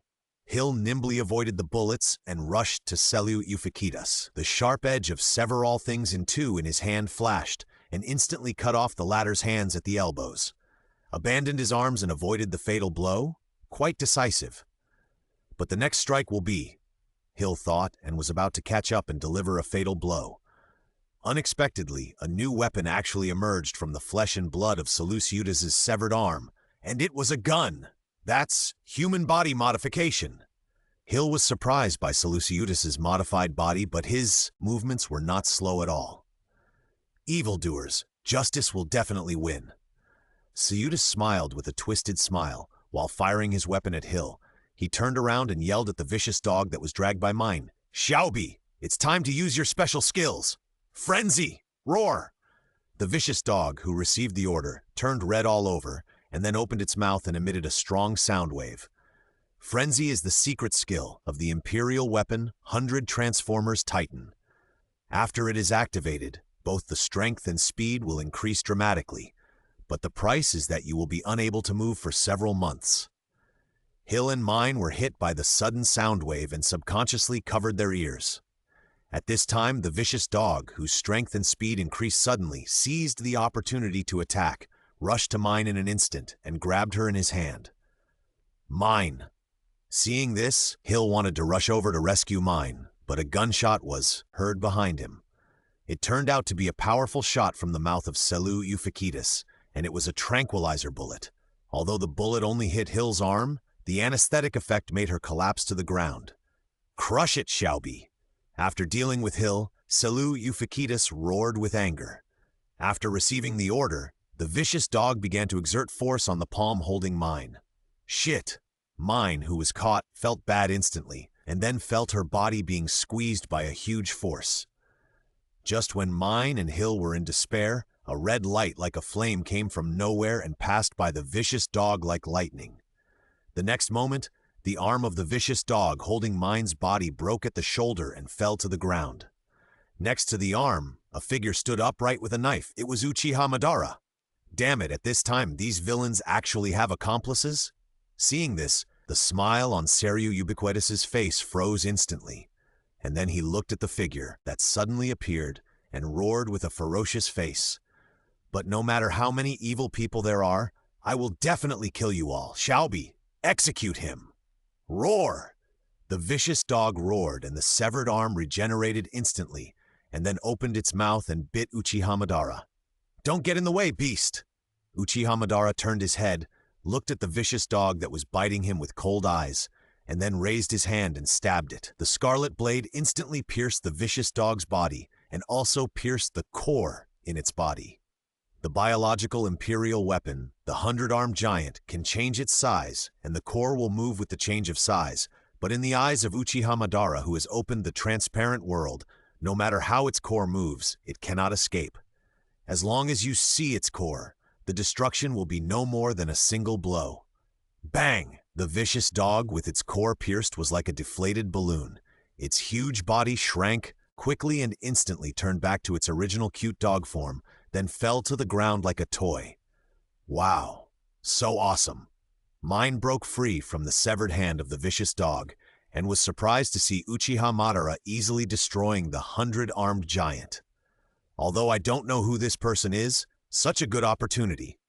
Although she didn't know what was going on, after escaping danger, she immediately reacted, grabbed the pumpkin that fell beside her, stood up quietly, and wanted to run towards Hill. "Don't move!"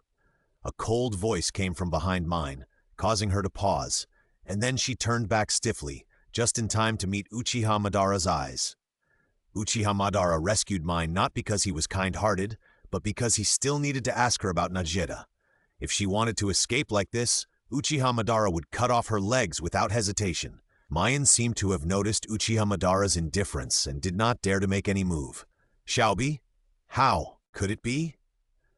When Seleucus Euphicletus saw that his imperial weapon was destroyed, he was stunned for a moment, then looked at Uchiha Madara with bloodshot eyes, opened his mouth and fired at Uchiha Madara with the barrel of the gun in his mouth and cursed incoherently. "Asshole! Asshole! You actually gave my shinobi?" Uchiha Madara turned sideways and fired more bullets. Looking at Seiryu Ubiquitous with a distorted expression, frowned slightly, then raised his foot and kicked the 100-armed giant whose core had been destroyed towards her, knocking her unconscious. After dealing with Seleucus Ubiquitous, Uchiha Madara looked at Mayan again and asked, "Where did you get your tegu from?" "My tegu? Are you talking about the pumpkin?" Mayan was stunned for a moment when she heard Uchiha Madara's question, and then replied, "This was given to me by the boss." Although Mayan didn't know Uchiha Madara, her sixth sense as a woman told her that the man in front of her might not be their enemy. Especially when she heard Uchiha Madara's question, this feeling became stronger. Never underestimate a woman's intuition. Especially since Mayan is a user of the Tegu pumpkin, which uses mental power as an attack ability, her mental power is strong and her intuition is more accurate than other women. It is precisely because of this strong intuition that Mayan did not hide it and directly told how she got her pumpkin. "Boss?" Uchiha Madara frowned slightly when he heard this. His intuition told him that the boss this woman was talking about was most likely Najeda, so he asked again, "What's her name, your boss?" "Nagisita," Main immediately replied. "The boss's name is Najeda. Do you know her?" "Nagisita. Najeda, did you change your name?" When Uchiha Madara heard the name Main said, he was basically certain that the boss Najeda she was talking about was Najeda herself. Although he didn't know why Najeda left the imperial capital, why she changed her name, and why she was hanging out with some killers. But knowing that she was still alive was enough. "Where is Najeda? Take me to see her," Uchiha Madara said. "Are you really someone the boss knows? Great." Main heard Uchiha Madara's request and was even more certain that the person in front of her was definitely not an enemy, so she happily agreed to Uchiha Madara's request. "But wait a minute!" Main wanted to help Hill, who was hit by the tranquilizer bullet. But when she saw Seiryu Ubiquitous, who was knocked unconscious by her own imperial weapon not far away, her eyes suddenly turned cold. She suddenly picked up the pumpkin and shot the woman's head to pieces. Although Main was a killer, she was not a bloodthirsty person. But for some reason, she always had a very dangerous intuition about this woman named Seiryu Ubiquitous. Her intuition told her that if she didn't kill this woman here, she would definitely take away something very important in the future. This feeling was very strong, so Main decisively killed her here. "Okay." After killing Seiryu Ubiquitous, he clapped his hands happily, thought for a while, and picked up the imperial weapon, the 100-armed titan whose core was shattered by Uchiha Madara. After doing all this, Mayan came to Hill's side, helped her up, and then smiled at Uchiha Madara. "Let's go." Outside the imperial capital, in the mountains 10 kilometers north, Uchiha Madara followed Mayan and Hill to a conspicuous building built on the mountain. "This is the headquarters of our night raid." Mayan stood in front of the building and proudly introduced their headquarters to Uchiha Madara, and then shouted loudly inside, "Hey everyone, come out quickly." After shouting, she said to Uchiha Madara, "Come to think of it, you came just in time. Our boss just came back from going out not long ago. She is not often here." Uchiha Madara ignored her because he had seen a familiar figure that he had not seen for a long time walking out of the building. "Ban?"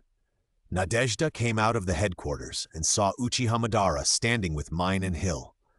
She was stunned for a moment, then rushed over quickly and pounced on Uchiha Madara. Uchiha Madara saw this and several black lines appeared on his forehead, and then he silently moved away. Bang! Nadezhda's pounce was empty and the whole person fell directly to the ground. The picture froze for a moment, then she jumped up suddenly and yelled at Uchiha Madara.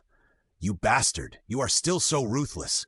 Facing the hug of your dear sister who you haven't seen for many years, you actually dodged without hesitation." "Sister? Sister?" Hill and Main, as well as Akado, Lubbock, and Brand, who came out of the headquarters with Nadezhda, all showed extremely surprised expressions on their faces. They have been with Nadezhda for several years and have never heard that she has a younger brother. Especially Main here.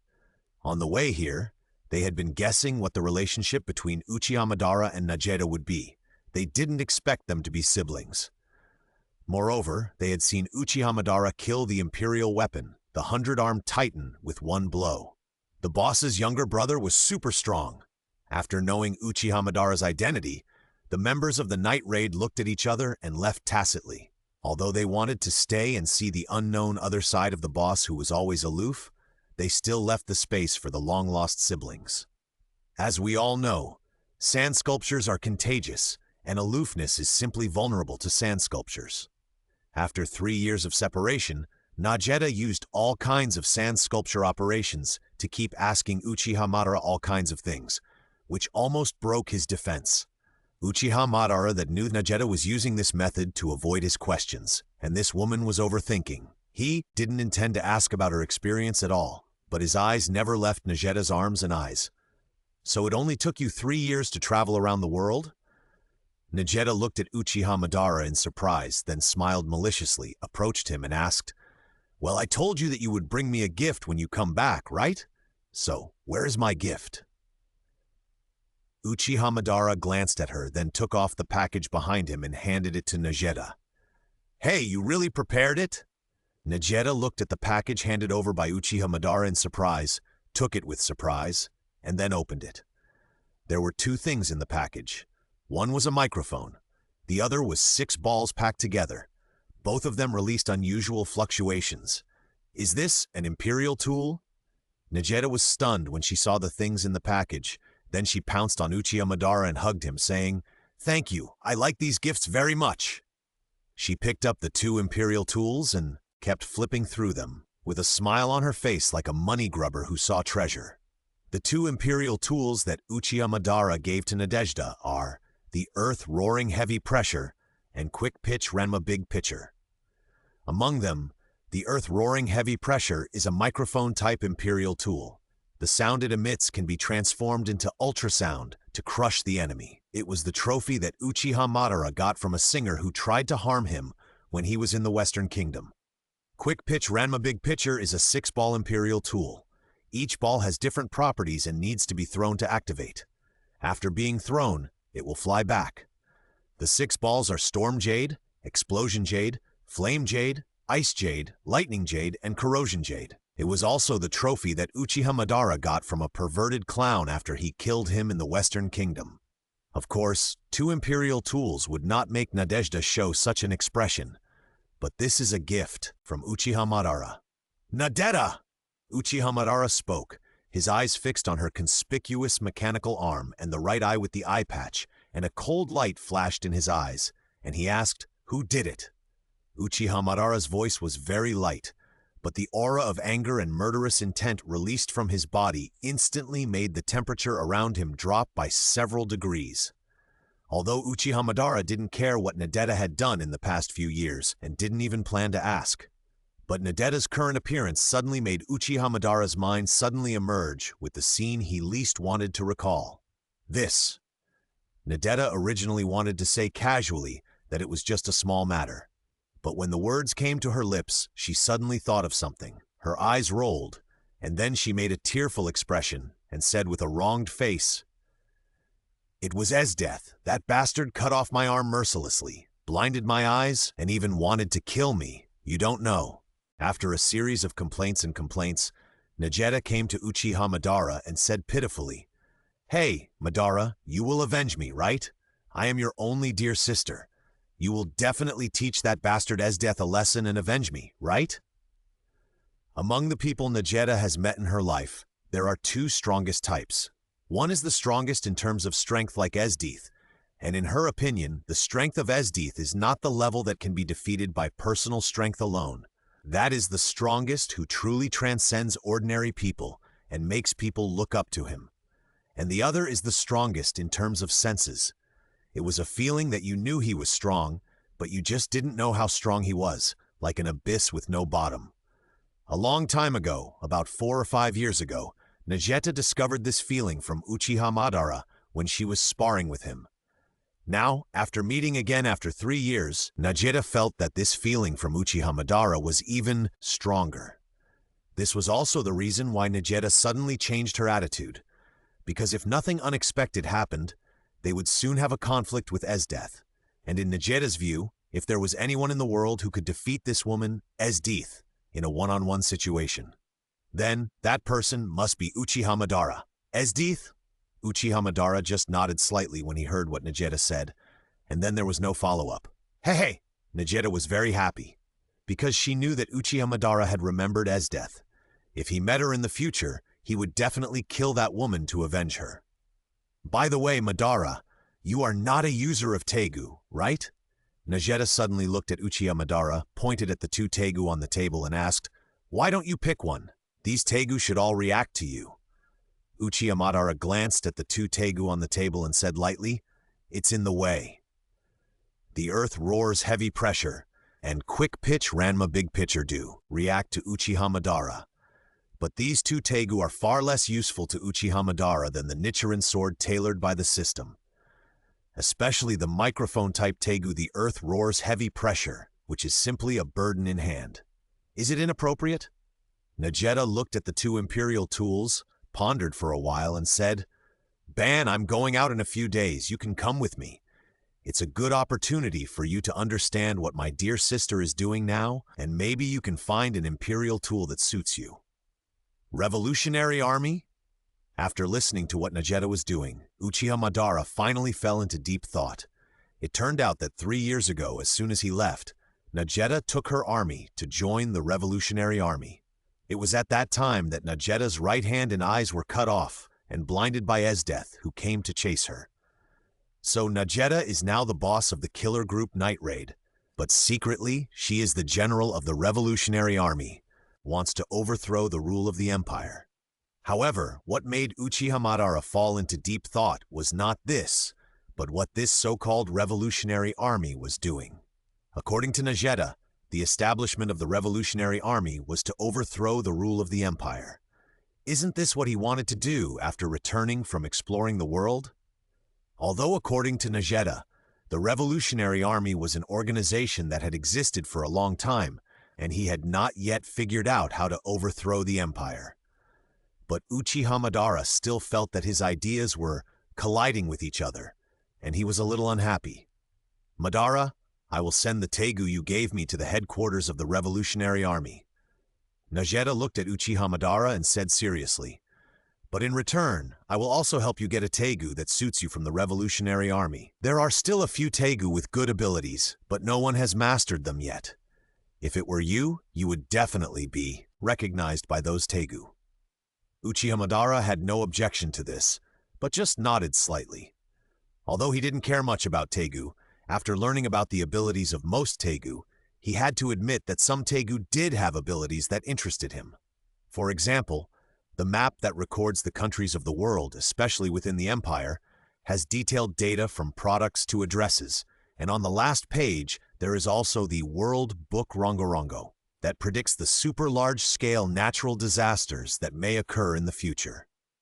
The space-based Imperial weapon, Dimensional Array Shangri-La, that can instantly move the target to the designated location, and the strongest trump card hidden by the Empire, known as the first and strongest Imperial weapon, the origin of Imperial weapons, and the pinnacle of all Imperial weapons, the Supreme Imperial Weapon, the supreme throne of the protector of the country. According to legend, the Supreme Throne has the power comparable to that of gods, and can only be used by those with the blood of the Emperor. Uchiha Madara really wants to see how strong the gods in this world are? Hey! Najeda saw that Uchiha Madara did not object, so she smiled and came over, hugged his neck, and said, "With your help, I believe we can successfully overthrow the rule of the Empire and end this dark era." Once, Najeda's ideal was to change the Empire, but after working hard, she found that it was impossible to change this corrupt empire from the inside, and she had to end its rule in order to start all over again. So, Najeda did not hesitate to join the Revolutionary Army. In fact, the forces currently gathered by the Revolutionary Army are already militarily capable of overthrowing the Empire. But there is still an insurmountable obstacle in front of them: Esdeath. Not to mention the almost invincible Esdeath army under Esdeath's command. Just based on Najeda's assessment of Esdeath herself, it would take at least 100,000 elite soldiers and 10 Imperial weapon users, including the strongest trump card in the Night Raid, a Kame, to achieve this. Note that the above-mentioned are only for Esdeath alone, and this is only possible. This assessment is enough to show how much Vegeta values Esdeath. After the two of them talked alone, Vegeta introduced the proud Uchiha Madara to all the members of the Night Raid. Everyone was also very interested in Vegeta's younger brother, especially after hearing Main say that he destroyed the power of the Imperial weapon, the 100-armed Titan with one strike. They became even more interested.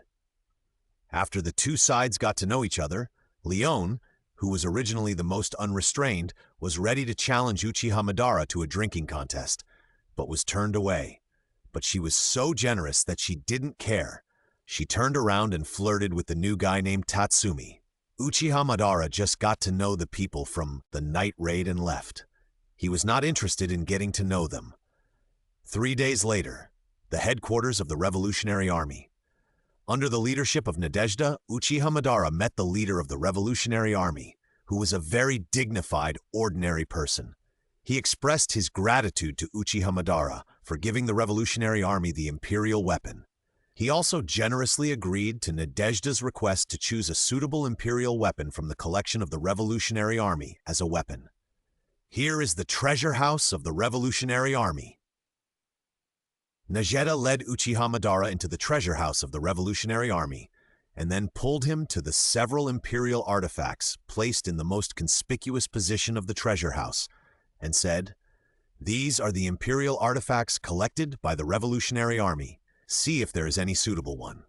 Uchiha Madara heard this and swept his eyes over the Imperial artifacts one by one. Just as he was about to shake his head, an Imperial artifact placed in front of him moved by itself. It was a Magatama disc, and a burst of light suddenly burst out from it, covering Uchiha Madara. In the light, he seemed to hear a voice calling, "This is Lightning and Fire Susanoo."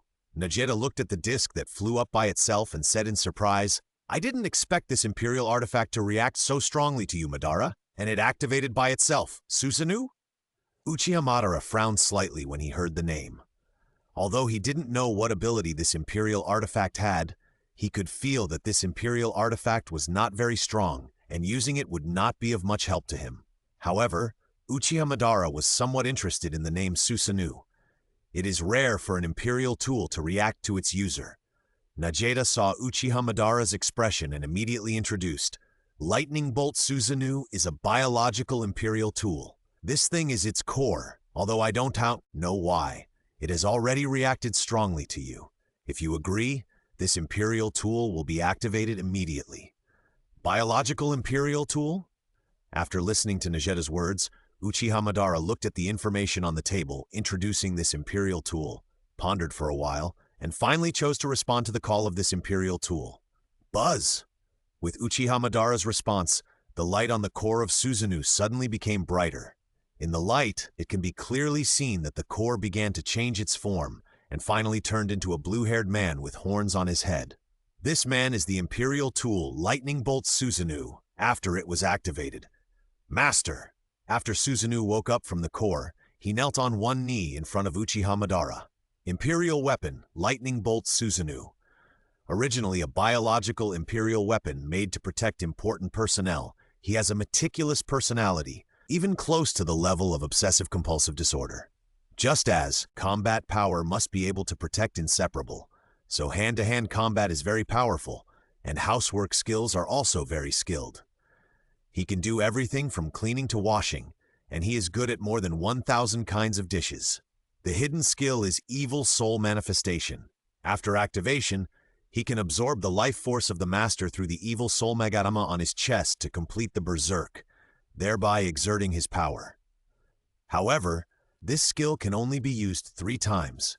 After 3 times, the Master's life force will be exhausted and die, but the power it gains is also unique. Not leave immediately, but took Uchiha Madara to attend the high-level meeting of the Revolutionary Army. Of course, Uchiha Madara could only listen. After all, he was not a member of the Revolutionary Army yet. However, Uchiha Madara, who was listening, also learned about the meeting of the Revolutionary Army from the topics discussed by everyone at the meeting. The Revolutionary Army had two main purposes for this meeting. The first was to use the armed uprising of the religion called Unning Dao as an opportunity to unite the foreign ethnic groups of the Western Kingdom to launch a general attack on the empire. The second was for a person, and that person's name was Esdeath. This woman is a natural war maniac. As a user of imperial tools, she not only has the strongest personal force, but also has extraordinary military talent. She took her own Esdeath army to the north to attack the foreign ethnic groups in the north. In less than a year, she defeated the Northern Foreign Ethnic Army led by the Northern Brave, which was the biggest obstacle for the Revolutionary Army to overthrow the empire. And the threat was far greater than the general who controlled the Imperial Guards. In short, everyone in the meeting agreed that if they could get rid of this woman named Esdeath, they could at least reduce their losses by more than 50% in the final war to overthrow the empire. Nashita, is there really no other way to get rid of Esdeath? The leader of the Revolutionary Army looked at Najeda and asked. Hearing this, the others also looked at Najeda. Najeda is not only an important general of the Revolutionary Army, but also holds the trump card of Night Raid, whose members are all Tegu users. Although Night Raid is just an assassination organization, one should never underestimate the role that a Tegu user can play in a war. When necessary, the role they can play can even exceed that of an elite army of tens of thousands of people. The possibility is very small. Najeda heard this, pondered for a while, and replied, "Based on my understanding of Esdeath, if you want to kill him by assassination, you need to gather at least 10 or more Tegu users with powerful attack power. 10 Tegu users, and all of them have powerful attack power. This?" A general of the Revolutionary Army heard Najeda's words and couldn't help asking in surprise. "Najasida, no matter how strong Esdeath is, he is just one person. Isn't it too exaggerated?" Other generals also felt that Najeda's statement was a bit too exaggerated. It's not that they don't trust Najeda, but these people each have Tegu users working for them, so they also have some understanding of the power that Tegu users can exert. Especially for those who have mastered powerful imperial weapons, it is not an exaggeration to say that they are warriors who can defeat thousands of enemies. If there are 10 of them, even an elite army of their tens of thousands can match them. It is too exaggerated to use such a force to deal with one person, even if that person is known as the strongest. More importantly, although the total number of imperial weapons mastered by the entire Revolutionary Army exceeds 10, there are less than 10 users of imperial weapons with powerful offensive power. Exaggerated? Najeda said seriously. The speculation I just said that assembling 10 users of imperial weapons with powerful offensive power can kill Esdeath is just a possibility. The probability of success is only 50% at most, or even lower. To ensure 100% success, at least 100,000 elite troops must be added. 100,000 people? At this time, everyone in the conference room was silent because they didn't know what to say. Although they had some doubts about Najeda's statement, they also believed that she would not joke about such things. But using 100,000 people to deal with one person was a scene they could never imagine, not to mention the addition of 10 imperial weapon users who were powerful enough to defeat 1,000. "I can help you deal with Ace Aid." At this time, Uchiha Madara, who had been listening, suddenly spoke, and everyone's eyes turned to him. "Madara, you." Nadezhda heard Uchiha Madara's words and instinctively wanted to stop him, but in the end she couldn't say it. Uchiha Madara glanced at her, then his eyes swept over everyone in the conference room, and finally landed on the leader of the Revolutionary Army, saying, "I can help you solve Esdeath, but in return, I also have a condition. This, little brother." The leader of the Revolutionary Army heard what Uchiha Madara said, turned his head and looked at Najeda, who was silent, then smiled and said, "I don't know what your conditions are. If you really have a way to solve Esdeath, no matter what conditions you have, we can discuss them." "Not to discuss." Uchiha Madara looked at him and said, "Affirmatively, I will help you solve Esdeath. In return, after you overthrow the empire, I want you to support Najeda to become the emperor of the new empire. After the corrupt old empire is overthrown, a new empire will definitely be born, and Uchiha Madara's idea is to let Najeda be the emperor of the new empire. In this meeting, Uchiha Madara also had a certain understanding of Najeda's status in the Revolutionary Army. Najeda's status in the Revolutionary Army is not low, and it can even be said that it is only below the leader of the Revolutionary Army. In addition to holding the trump card of Night Raid, the millions of troops of the Revolutionary Army are also under her command. After knowing Najeda's position in the Revolutionary Army, Uchiha Madara suddenly had such an idea in his mind. Najeda has the ability, and the status is enough, as long as the people present. No, as long as the leader of the Revolutionary Army nods. Uchiha Madara believes that Najeda can definitely sit on the throne after the establishment of the new empire. Madara! Najeda stood up suddenly after hearing what Uchiha Madara said, and before others could speak, she scolded him. Don't talk nonsense! Najeda believed that Uchiha Madara could deal with Esdeath, but she never expected that Uchiha Madara would actually put forward such a condition. Moreover, Najeda joined the Revolutionary Army purely for her ideals and never thought of becoming the emperor herself. More importantly, this guy has such an idea. Why didn't he communicate with me in advance? This idiot! Thinking of this, Najeda pointed at Uchiha Madara with an angry face and shouted, "Get out now, immediately!" The other generals of the Revolutionary Army heard Najeda's scolding of Uchiha Madara, and they didn't know what to say. After all, everyone present knew that Uchiha Madara was Najeda's brother. Moreover, not all of them could not accept that Najeda became the emperor of the new empire. Don't be angry, Najeda. The leader of the Revolutionary Army stood up, waved his hand at the angry Najeda, then looked at Uchiha Madara and said, "Madara, can I call you that?" Uchiha Madara did not agree, but he did not object. Seeing this, the leader of the Revolutionary Army smiled and nodded, and then his expression suddenly became serious and asked Uchiha Madara, "So Madara, you just said that you can deal with Esdeath, is this true?" Uchiha Madara wanted to nod, but after thinking about it, he looked at Najeda on the side. Compared to him speaking, Najeda's answer must be more convincing. Najeda saw Uchiha Madara's gaze. Her face changed for a while, but she nodded in the end and said, "If there is anyone in this world who can defeat Esdeath in a one-on-one situation, then that person is definitely him." "You said one-on-one?" The leader of the Revolutionary Army was stunned for a moment when he heard Najeda's words. Then he pondered with a serious look and remained silent for a long time. Although he didn't believe that Najeda would joke about such a thing, she just explained how strong Esdeath was and even compared the strength of the troops. Now she said that someone could defeat Esdeath in a one-on-one situation. Not only the leader, but also the generals present needed time to accept this statement. For a moment, the atmosphere in the entire conference room became solemn. "Nachta!" After a long time, the leader of the Revolutionary Army suddenly looked at Nachta and then said in a serious voice, "If what you just said is true, then I can promise you here. When we successfully overthrow the rule of the empire and establish a new country, the person who will sit on the new throne will definitely be you, and only you." He said it very seriously, and even called Nachta by her original name.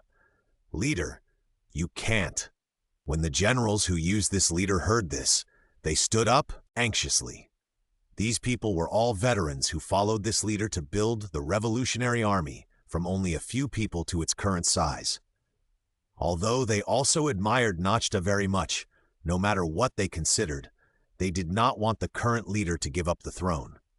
However, before they could say anything, they were suppressed by the leader. "You don't have to say anything. This is my decision." The leader of the Revolutionary Army swept his serious eyes over the generals who stood up one by one, and then said to them in a stern tone, "Don't forget, what is the original purpose of our establishment of the Revolutionary Army? If Madara can really solve the powerful enemy Esdeath with the least cost, more soldiers of the Revolutionary Army will survive to witness the arrival of a new era. Let alone letting Nadezhda be the emperor. Even if Madara is the emperor, as long as he can treat the people well, I will never have any objection. I hope you are the same, understand?" When the generals heard this, although they were unwilling, they did not raise any objections. In the final analysis, Uchiha Madara's request was to let Nadezhda be the emperor, not himself, Otherwise, even if the leader nodded, they would never agree. Not only them, even those generals who supported Nadezhda would probably not agree. Leader I. Nadezhda wanted to hear the leader's words, but felt a little ashamed, but she was interrupted by the leader before she could say anything. I believe you, Nadezhda. The revolutionary leader looked at Nadezhda as if she were his own child and said with a smile, If it's you, I can rest assured to entrust everything to you, whether it's ability or other aspects. Besides, we all know the cruelty of war, and the most important war later was originally planned to be commanded by you, wasn't it? Nadezhda was silent for a while after hearing the leader's words. Finally, her eyes suddenly became firm, and then she nodded heavily and said, Chief, please rest assured, I will lead everyone to end this dark age. I believe you can do it. The leader smiled and nodded. Then he took off the hat and cloak that symbolized the leader of the Revolutionary Army, solemnly put them on Nadezhda, and said, Nadezhda, from now on, you are the leader of the Revolutionary Army. He did not say that he would give up his position after Uchiha Madara defeated Esdeath, and he did not even question Nadezhda's assessment that Uchiha Madara could defeat Esdeath. He directly handed over the position of leader to Nadezhda, which shows that the leader of the Revolutionary Army is also a man of courage. In the sky, a super dangerous species that looks like a giant manta ray was flying under the clouds. This super dangerous species is called Edamunda, which was tamed by the imperial weapon users of the Revolutionary Army and used as a means of transportation as a mount. 4 figures were standing on the back of Edamunda. In addition to Uchiha Madara and Nadezhda, there was also Uchiha Madara's imperial weapon Susanoo and another imperial weapon user, Chelsea, who came to support the night raid. At this time, the 3 people in the imperial weapon were riding Edamunda back to the headquarters of the night raid. Although Nadezhda has become the leader of the Revolutionary Army, her main task at present is still to control the night raid. On the back of Edamunda, Uchiha Madara stood alone in the front, and Susanoo stood quietly behind him. Nadezhda and Chelsea sat in the back, discussing something in a low voice.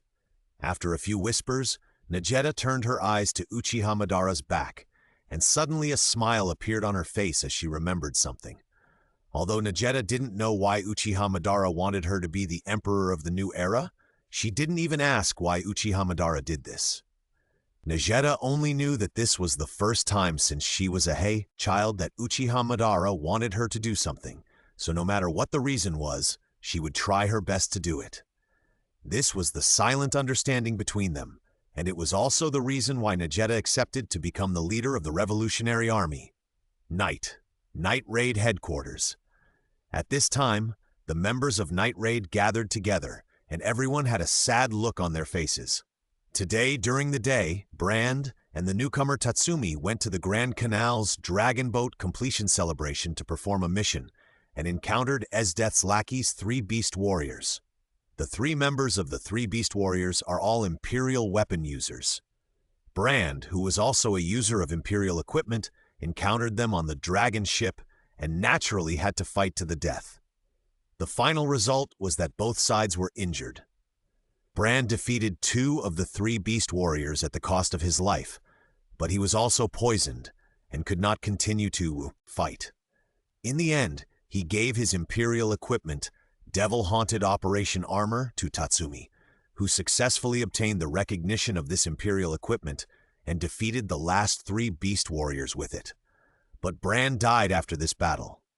At this time, everyone in the night raid was sad because of Brand's sacrifice. At the same time, about 3 kilometers outside the headquarters of the night raid, on a mountain, a man wearing a white coat and glasses was standing on a cliff with a smile on his face, which could directly observe the headquarters of the night raid. This man was called Dr. Fashion, and he was a member of the Special Police Force, Jaegers, in the Imperial capital that was specially established to clear out the night raid after Esdeath returned to the Imperial capital. Like the Jaegers and night raids, all members of the Jaegers are Tegu users who have mastered Tegu. Dr. Fashion was originally a famous scientist from the 4 kingdoms. The Tegu he used was called God's Hand Perfector, which has the ability to adjust the precise movements of fingers hundreds of times and is used to make various fine weapons. In Dr. Fashion's hands, this ability is used in various human body modifications. At this time, the many strange-looking humans behind him are the modified people who have been modified by Dr. Fashion. He calls them Fashion Troops. Not long ago, Dr. Fashion's men successfully found the headquarters of Night Raid with the abilities he gained from his human body modification. The reason why he appeared here alone with his Fashion Troops was because he wanted to monopolize the Tegu in the hands of the Night Raid members. Go, my dear pets! After Dr. Fashion confirmed that the building in the distance was the headquarters of Night Raid, he ordered the cyborgs behind him. Go and make a big fuss! Whoosh, whoosh, whoosh! The cyborgs behind him got the order and immediately moved, rushing towards the headquarters of Night Raid. After a while, only a few figures were left around Dr. Fashion. The opponent is the famous Night Raid, and those infantry alone can't deal with it. Dr. Fashion said to the three of the few people who were still there, Doloma, Toby, and Jia-sung, you go too. Oh, are we finally going to appear? Wow, ha ha ha, can we finally go out? I'm already impatient to wait. I'm eager to try it too. Unlike the cyborgs who had no consciousness and obeyed Dr. Fashion's orders just now. These people are important members of the Fashion Force. In addition to retaining their own consciousness, they are also endowed with special abilities by Dr. Fashion and are important chess pieces. Doroma is good at sneak attacks. He does not need to breathe and can sneak into any place silently. Toby is a cyborg with a mechanical body and no sense of pain. Jason has strength that is several times that of ordinary people, and a highly defensive body comparable to steel. After receiving the order, the three of them immediately ran towards the headquarters of Night Raid. At this time, there were only 3 figures left around Dr. Fashion. They are the eyes, nose, and ears of Dr. Fashion. They have abilities corresponding to their code names and are the reconnaissance team of the Fashion Force. Dr. Fashion can easily control the entire battle situation with their abilities. Night Raid Headquarters. Lubbock, who was originally immersed in sadness, suddenly stood up and shouted loudly, "Everyone be careful, there are intruders breaking in." Lubbock's imperial weapon is called Thousand Changes Cross Tail. It is a thread-shaped imperial weapon. Its silk thread is made of the hair of the super dangerous species in the cloud that is said to live in the East China Sea. It is not only strong and sharp, but also can be opened to trap or create a barrier to detect enemies. When Lubbock is at the headquarters, he always uses his imperial weapon to set up a layer of perception line barrier in the outside world. As long as someone breaks in and touches the perception line barrier, he will know immediately. Everyone who received Lubbock's warning immediately guarded, and then each fought with the members of the fashion team who broke into the base.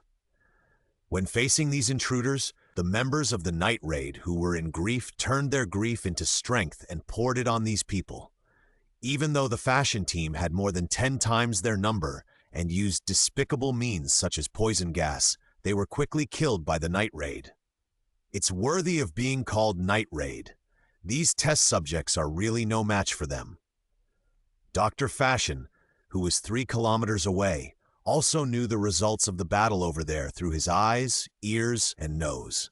However, the annihilation of the fashion army did not make him feel sad at all. Instead, he showed an excited expression and said loudly, "It seems that if we want to solve them, we can only use my trump card." Then he took out a syringe and stabbed it hard in his hand. The next moment, his body continued to expand in a crazy and distorted expression, and finally turned into a giant combined dangerous species taller than a mountain. Dr. Fashion's upper body emerged from the head of this modified dangerous species. In this form, he was indeed extremely powerful and suppressed all the people in Night Raid for a time. At this moment, a shadow flew over Dr. Fashion's head.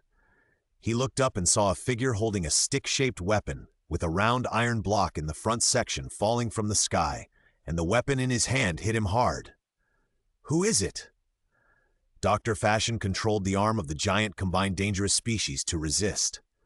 But the attack of that figure was like lightning, directly piercing through the hard arm of the combined dangerous species, and the weapon in his hand hammered hard on Dr. Fashion's head, hammering his exposed upper body into the body of the combined dangerous species, and then the whole person passed through the huge body of the combined dangerous species. Bang! After a loud bang, the huge body of the combined dangerous species was directly shattered, and large and small pieces of corpses burst like fireworks. So powerful! On the back of Edmonda, Chelsea saw that Susanoo killed Dr. Fashion, who had combined with the giant dangerous species with one blow, and couldn't help but said in surprise, "So Susanoo is so strong?" That's right. The one who killed Dr. Fashion just now was naturally Uchiha Madara's imperial weapon, Lightning Light Susanoo? That's not the case.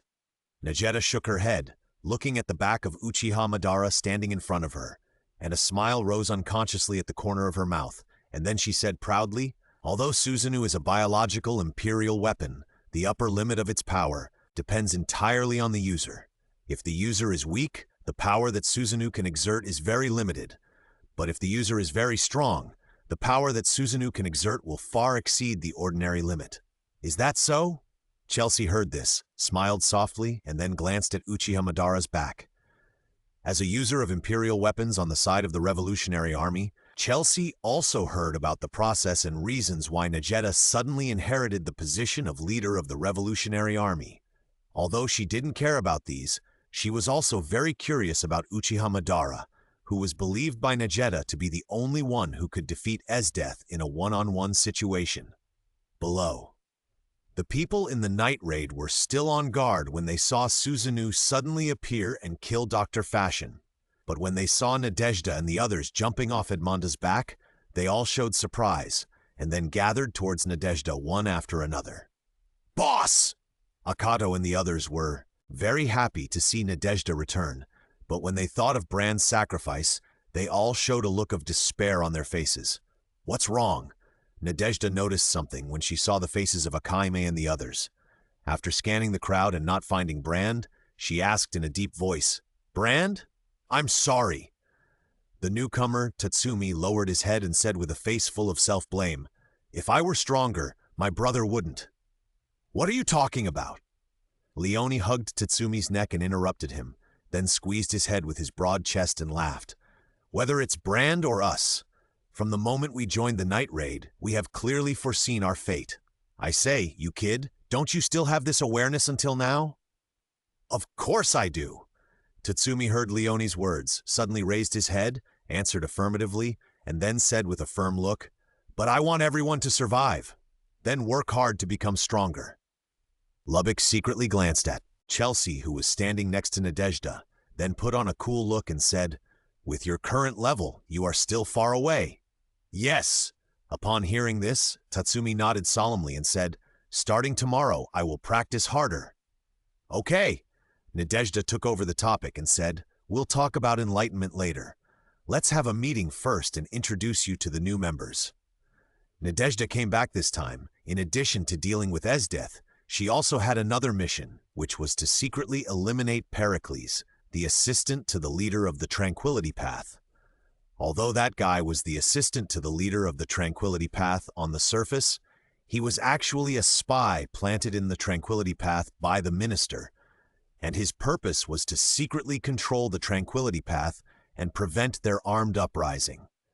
The armed uprising of the Tranquility Path was crucial to the Revolutionary Army, so no matter from which aspect, Pericles must die. Ban. Nadezhda was about to call Uchiha Madara to join, but found that his eyes were fixed on the place where a piece of body fell from Dr. Fashion's huge synthetic dangerous species. She was quick to realize something, and then asked in a concentrated voice, "What's wrong?" "Nothing. I found a small bug." Uchiha Madara said softly, "You go do your thing. I'll take care of it." After that, he walked towards the direction he was looking at, and Susanoo followed him without saying a word. Seeing this, Nageta said nothing and led the night raid team back to the headquarters. In the dense forest several kilometers away from the night raid headquarters, a hooded man half-crouched beside a piece of synthetic dangerous species body that was smashed by Susanoo and reached into the body to feel for something.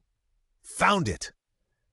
After the hooded man fumbled in the body for a while, his face suddenly lit up, and then he reached into the body and pulled hard, pulling out half of the mutilated body from it. It was the mutilated body left behind by Dr. Fashion after he merged with the synthetic dangerous species and was killed by Susanoo. After the hooded man dragged Dr. Fashion's mutilated body out of the synthetic dangerous species corpse, he put the 5 fingers of his right hand together and thrust them into the heart of the corpse, then took out a palm-sized black box from it. With this, things should become more fun. The hooded man looked at the box in his hand, chuckled and said, and when he was about to get up and leave, there was a sharp sound of breaking through the air behind him. The hooded man's expression changed, and he turned his body to avoid the attack, then stared at Susanoo, who attacked him, and Uchiha Madara, who was standing farther away with murderous eyes. Tsk! I was discovered. The hooded man's eyes stayed on Uchiha Madara for a while, then looked at Susanoo holding a weapon and said with a smile, "A biological imperial weapon? Although it's a bit unpleasant, if I fight with a biological imperial weapon here, I'm afraid it will immediately attract other people from the night raid." The hooded man said, took out an imperial weapon with a Bagua pattern engraved on the front, and while fiddling with it, he said to Uchiha Madara, "You're lucky, but next time I meet you, I will make you regret coming to this world." That is, Uchiha Madara saw the imperial weapon in the hooded man's hand, and his indifferent eyes suddenly condensed. The next moment, his figure disappeared from the spot. Sizzle! A scarlet edge flashed, and the hooded man's palm holding the imperial weapon was broken at the wrist, and the imperial weapon in his hand also fell into Uchiha Madara's hand. Eh? The hooded man didn't react at first. When he saw his severed wrist, he felt the pain and yelled madly, "Ah! Bastard! My hand! How dare you take my hand? Kill you, absolutely kill you. Susanoo, I leave it to you." Uchiha Madara completely ignored the hooded man's impotent rage, played with the imperial weapon he had taken from him for a while, then whispered an order to Susanoo, and left without looking back. "Yes, master." Susanoo, who received the order, raised the weapon in his hand and attacked the hooded man. Damn it! Damn it! In the dense forest, the hooded man with half of his body broken was lying on the ground, and he said unwillingly, "Damn it! I am the son of a minister, and I actually just..." He died before he finished speaking, and his eyes were wide open, and his dull eyes were still filled with unwillingness. Night Raid Headquarters. In Uchiha Madara's room, he was playing with the imperial artifact he had taken from the hooded man whose name he did not know. This imperial artifact is called Dimensional Array Shangri-La. It is the only imperial artifact with space ability among many imperial artifacts, and it is also one of the few imperial artifacts that Uchiha Madara is interested in. The ability of Dimensional Array Shangri-La can instantly move the target to a designated location, but it consumes a huge amount of energy, so it cannot be activated continuously. But even so, the ability of this imperial artifact is also rare among many imperial artifacts. Uchiha Madara was naturally interested in this imperial artifact because of its spatial ability. You know, spatial abilities are rare even in the ninja world. The most iconic spatial ability in the ninja world is Uchiha Obito's Mangekyo Sharingan. Compared to Uchiha Obito's eyes, the ability of the dimensional array is undoubtedly much inferior, but it is still very precious. The reason why Uchiha Madara was interested in this imperial artifact with spatial abilities is because he had a hunch that spatial abilities might come in handy in the future in the system. Buzz! Suddenly, the dimensional array, Shangri-La, in Uchiha Madara's hand suddenly emitted a bright white light. This was the reaction of this imperial artifact to his recognition. The reason why the dimensional array reacted to Uchiha Madara at this time was because before this, it was still the imperial artifact of the hooded man, and now that this imperial artifact recognized Uchiha Madara, it means that its previous user is dead. After receiving the recognition from the dimensional matrix, Uchiha Madara immediately knew the detailed capabilities of this imperial weapon. At this moment, the voice of the system suddenly came from Uchiha Madara's mind. Ding! It is detected that the host has obtained space-related equipment. The simulation store initiates a transaction with you. Would the host like to open this transaction? After hearing the words of the system, Uchiha Madara showed a surprised look on his face, and then he began to check the details of the transaction initiated by the simulation store to him. In fact, there are no details. As long as he trades the dimensional matrix Shangri-La in his hand to the simulation store, the simulation store will pay him 1,000 dimensional coins. 1,000 dimensional coins. Uchiha Madara only received 17 dimensional coins as a reward after the first simulation world ended. It was almost 60 times more than the reward he received in the first simulation world. It was outrageous. Uchiha Madara estimated that even after the end of this simulation world, it was highly likely that he would not earn as much as 1,000. Now, just by trading a casually obtained Imperial tool, he can get 1,000 dimensional coins. This is simply... Uchiha Madara took a look at his remaining balance of only 2 dimensional coins and almost couldn't help but agree to the transaction with the simulation store. However, Uchiha Madara thought about it and finally chose to reject the transaction with the simulation store.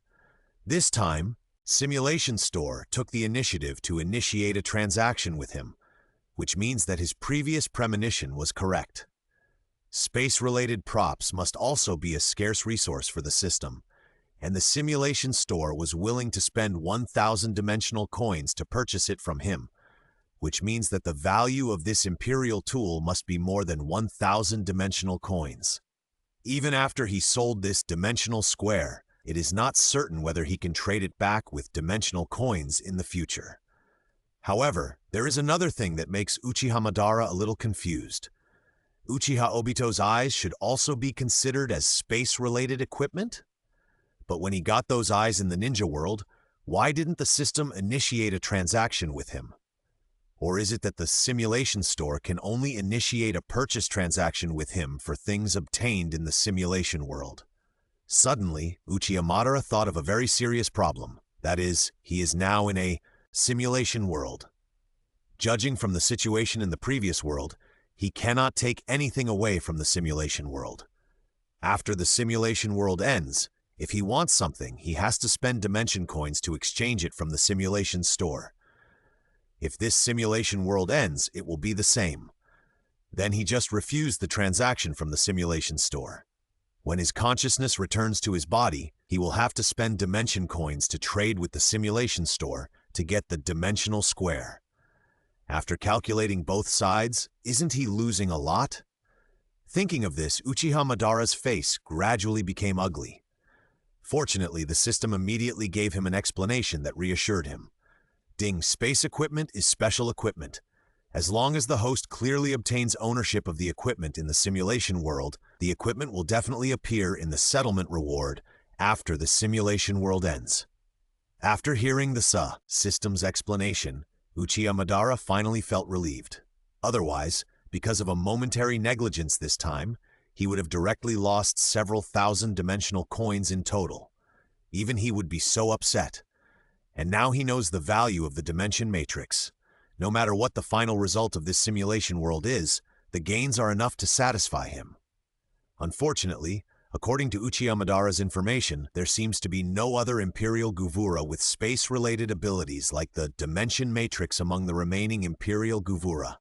Master, mission accomplished. At this time, Susanoo, who had killed the Hooded Man, the original user of the Dimension Matrix, came back. At the same time, Nadezhda's meeting was also over. Because Uchiha Madara did not attend the meeting, after recalling, Nadezhda found him and told him the content of the meeting. Esdiath has returned to the Imperial capital and has established a special police force in the Imperial capital called Jaegers, all of whom are Imperial artifact users, to hunt us down. Our original plan was to wait until the final battle and then gather all Imperial artifact users and all forces to deal with Esdiath and her army. We didn't expect to fight Esdiath so early, but because of what we did at the headquarters, everything had to be brought forward. Nadezhda looked at Uchiha Madara with a serious expression and said in a deep voice, "So this time, the mission of Tranquility Road may be the moment for us to fight Esdiath and her Jaegers." "I see." Uchiha Madara nodded and said, "You can arrange these things, and I will let Susanoo stay with you to help you. As for Esdiath, leave it to me." There is still some time before the start of the Tranquility Road mission, but the headquarters of the night raid has been discovered. For safety reasons, Nadezhda decided to move everyone first. By the way, let everyone practice and improve their strength as much as possible, hoping to let more people survive the final mission. Najeda's new base is 800 kilometers southeast of the imperial capital. It is a place known as a secret place, called Magu Highlands. This place is home to many dangerous species. In addition to being secretive enough, the various dangerous species that live here are also very suitable as tools for everyone to hone their strength. In the first week, everyone was still very excited about various exercises. But after a week, it was found that the only people who had improved their strength were the rookie Tatsumi and the physically weak Lubbock. For the rest of the people, this kind of hunting dangerous species practice, unless they practice persistently for years, otherwise they will not be able to improve their strength in a short period of time. At this time, Najeda suddenly thought of some past events. When Uchiha Madara was 10 years old, he was originally just a weak chicken that she could suppress with one hand, but he became strong enough to suppress her with one hand in just a few months. At that time, Nadezhda knew that Uchiha Madara must have some secrets, a secret that can make people stronger quickly. The reason why Nadezhda did not ask Uchiha Madara about this matter at that time was not only because she did not want to explore the secrets of her dear brother, but also because she had just become a general of the empire and was too busy. At that time, even if Uchiha Madara told her, she would not have time to learn. But now it is different. Thinking of this, Nadezhda's eyes rolled, and then she quietly told Akahime and others about this. After Akahime and others heard about this, they immediately held a small meeting and then unanimously decided to let Tatsumi be the representative to ask Uchiha Madara for a way to make people stronger quickly. Then, "Mr. Madara, please teach me how to become stronger quickly," Tatsumi said, solemnly, then bowed 90 degrees to Uchiha Madara and said loudly, "Please!" Uchiha Madara looked at the boy in front of him speechlessly. He was certainly not interested in teaching others. However, just when he was about to refuse, he suddenly remembered that after the end of the first simulation world, the system's evaluation of his new breathing method was regrettable failure to be passed on.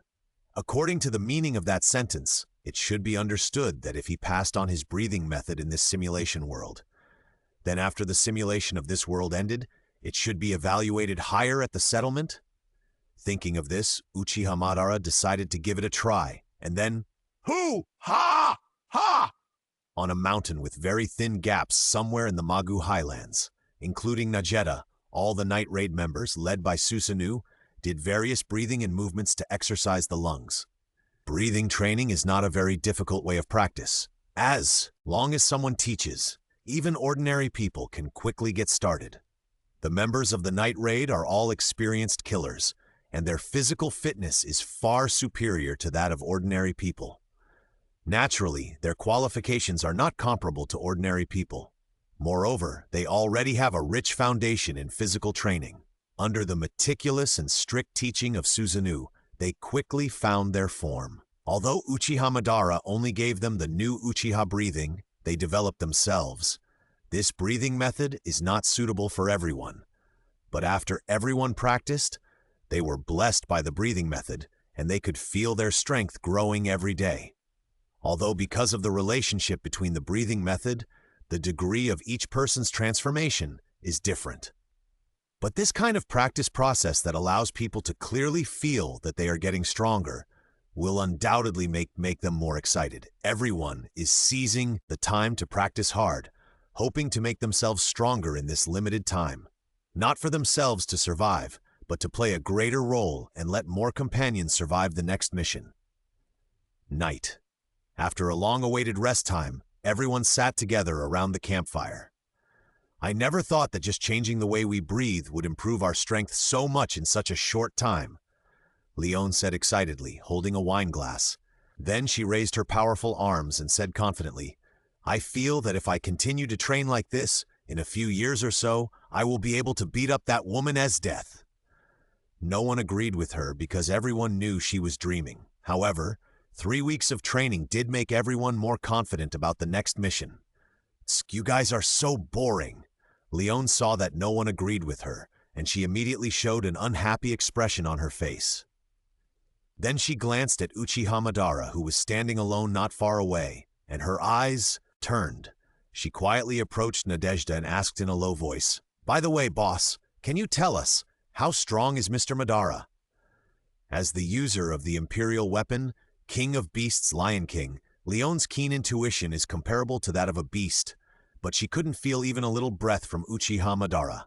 It was as if there was only a stone or a tree standing there. This also made her more curious. How strong is Uchiha Madara, who can create a practice method like breathing method? This question is not only Leone. Everyone present wants to know, so when they heard Leone's question, they all pricked up their ears and waited for Nadezhda's answer. Hey, this question. Nadezhda saw the look on everyone's face. A smug smile appeared on her face. Then she spread her hands and said, "I don't know either. However, if you really want to know, I suggest you ask Susanoo. As Madara's imperial weapon, he should be able to feel Madara's strength more intuitively." Hearing this, everyone turned their eyes to Susanoo, who was meticulously grilling meat for everyone. Susanoo certainly heard the conversation between Leona and Nadezhda. He felt everyone's gaze, put down the things in his hands, looked at everyone with a serious face, and said seriously, "How strong is the master? I can't say. After all, I haven't seen the master fighting with all his strength, and there is no clear reference. However, if you use me as a reference..." Susanoo thought carefully, and then said, "If you enter the state of evil spirit appearance, you can probably last 3 rounds. Far to the east of the imperial capital is a city called Jelok. The headquarters of a Ning Dao is in this city. At this time, outside the cathedral in the center of Jelok, the leader of the Tranquility Path stood on the high platform with the huge statue, giving a speech to the tens of thousands of followers who had gathered below. Behind the high platform, Najeta, Tatsumi, and Lubbock, wearing cloaks that concealed their faces, mixed in the crowd, waiting for their target, Pericles. Chelsea used her imperial weapon Transformation Easy Gaia Foundation to become a member of the Tranquility Path Leader's Guard and followed her. Transformation Easy Gaia Foundation is a camouflage imperial weapon that allows the user to transform into anything she has seen according to her own wishes. As the user of this imperial weapon, Chelsea can even transform into a house cat of a different size after activating it. The event of the Tranquility Path preparing for an armed uprising is not only very important to the Revolutionary Army, but also to the Empire. On the Revolutionary Army side, Najeta led a night raid to assassinate Pericles, and the Empire also took action, and it was led by Esdeath herself. Their mission is to kill the leader of Onning Dao, and then use the spy Pericles, who is lurking in Onning Dao, and whose status is second only to the leader, to control the entire Onning Dao. Therefore, Najeta's mission is not only to assassinate Pericles, but also to protect the leader of Onning Dao, a street in Jelok. Pericles, under the protection of dozens of people, is heading towards the cathedral. Damn it, why can't we wait until General Esdeath comes before taking action? Pericles said reluctantly, although he is now protected by dozens of elites sent by ministers. But Pericles still feels unsafe knowing that the killers of the night raid will definitely take the opportunity to assassinate him at this time. Don't worry. In the crowd, a shirtless, slender, muscular weirdo heard what Bolek said, and his figure flashed beside him like a ghost and said in a strange tone in his ear, "We are still here." Humph! Bolek heard this voice. His eyes swept across the other 3 strange figures outside the crowd, and then he snorted with a little relief, saying, "If it weren't for you, I wouldn't go out easily before Esdeath and the others arrived. The people who want to assassinate me now are killers from the night raid. I heard that all of them are users of Imperial tools. The 4 Rakshasa ghosts, 4 masters selected from the Royal Fist Temple, are the minister's personal executioners. They were the helpers sent by the minister a month ago to help Bolek control the cult. Don't worry. We have a record of defeating Imperial weapon users on our own." Beside Bolek, one of the 4 Rakshasa ghosts, G, heard his words and smiled strangely, then licked his lips with his tongue and said, "Leave your safety to us. Hey, even though you said that." Although Bolek knew that what G said was true, he still felt a little uneasy. However, just when he was about to continue complaining, 3 figures suddenly fell from the sky and blocked their way. It was Nadezhda, Tatsumi, and Lubbock. Night Raid! Bollock saw Najeta and the other two and immediately showed a panicked expression. He then retreated and shouted to the people around him, "The killers from the Night Raid are here. You bastards, hurry up and kill them." "Bollock, today is the day you die." Najeta locked her eyes on Bollock and shouted, "Tatsumi, Lubbock, go kill him." Oh, upon hearing this, Tatsumi and Lubbock rushed towards Bollock from the left and right.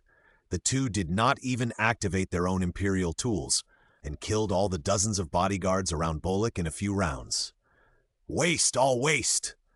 Bollock saw that all his bodyguards were killed, and the panic on his face became even stronger. He then shouted, "Evil ghosts, hurry up and protect me! Go to hell!" Tatsumi jumped up and slashed at Bollock with the long sword in his hand. Ha-roar! Just when Tatsumi was about to chop off Bollock's head, a sturdy man with a wild beard rushed over from behind Bollock and knocked Tatsumi away. On the other side, Lubbock was also stopped by a cute girl with wheat-colored skin. The bearded man who knocked Tatsumi away was called Ju-Tian, and the girl who stopped Lubbock was called Ma-Tu. Both of them were members of the 4 Rakshasa ghosts. "Be careful, Lubbock." Tatsumi, who was knocked away, stood up again and shouted to Lubbock, "These people are different from the bodyguards just now. They are very strong. Stinky boy, you don't need to emphasize this kind of thing." Lubbock looked at the girl blocking him in front of him, whispered, and then activated his imperial weapon with a serious look. "Huh!" Bollock breathed a sigh of relief when he saw this, and then he shouted at a woman wearing a culottes and boots with a scar on her right face, "You bastards! Why didn't you show up earlier?" The woman's name was Suzuka, and she was the last of the 4 Rakshasa ghosts. She came to Bollock's side and said leisurely, "Don't worry. The trash is all dead, so it won't be a problem. Tatsumi Lubbock, don't be careless."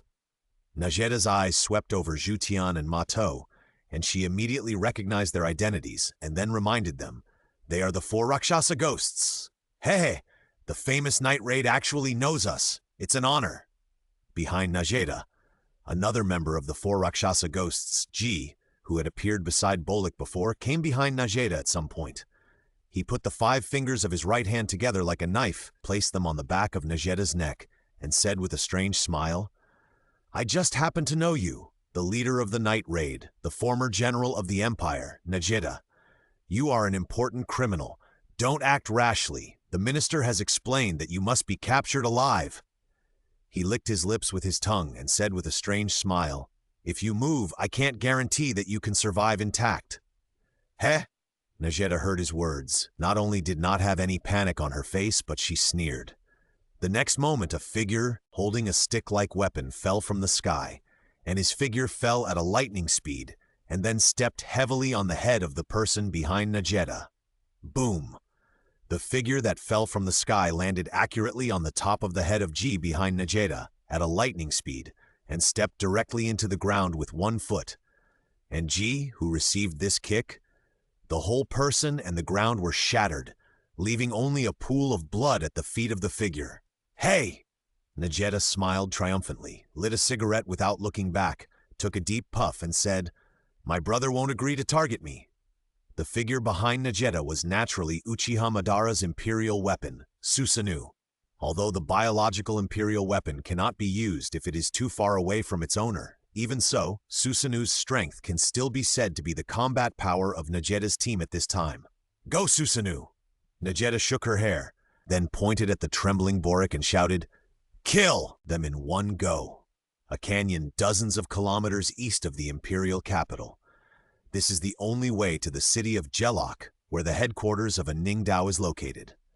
At this time, Uchiha Madara and other Night Raid members were ambushing on this road.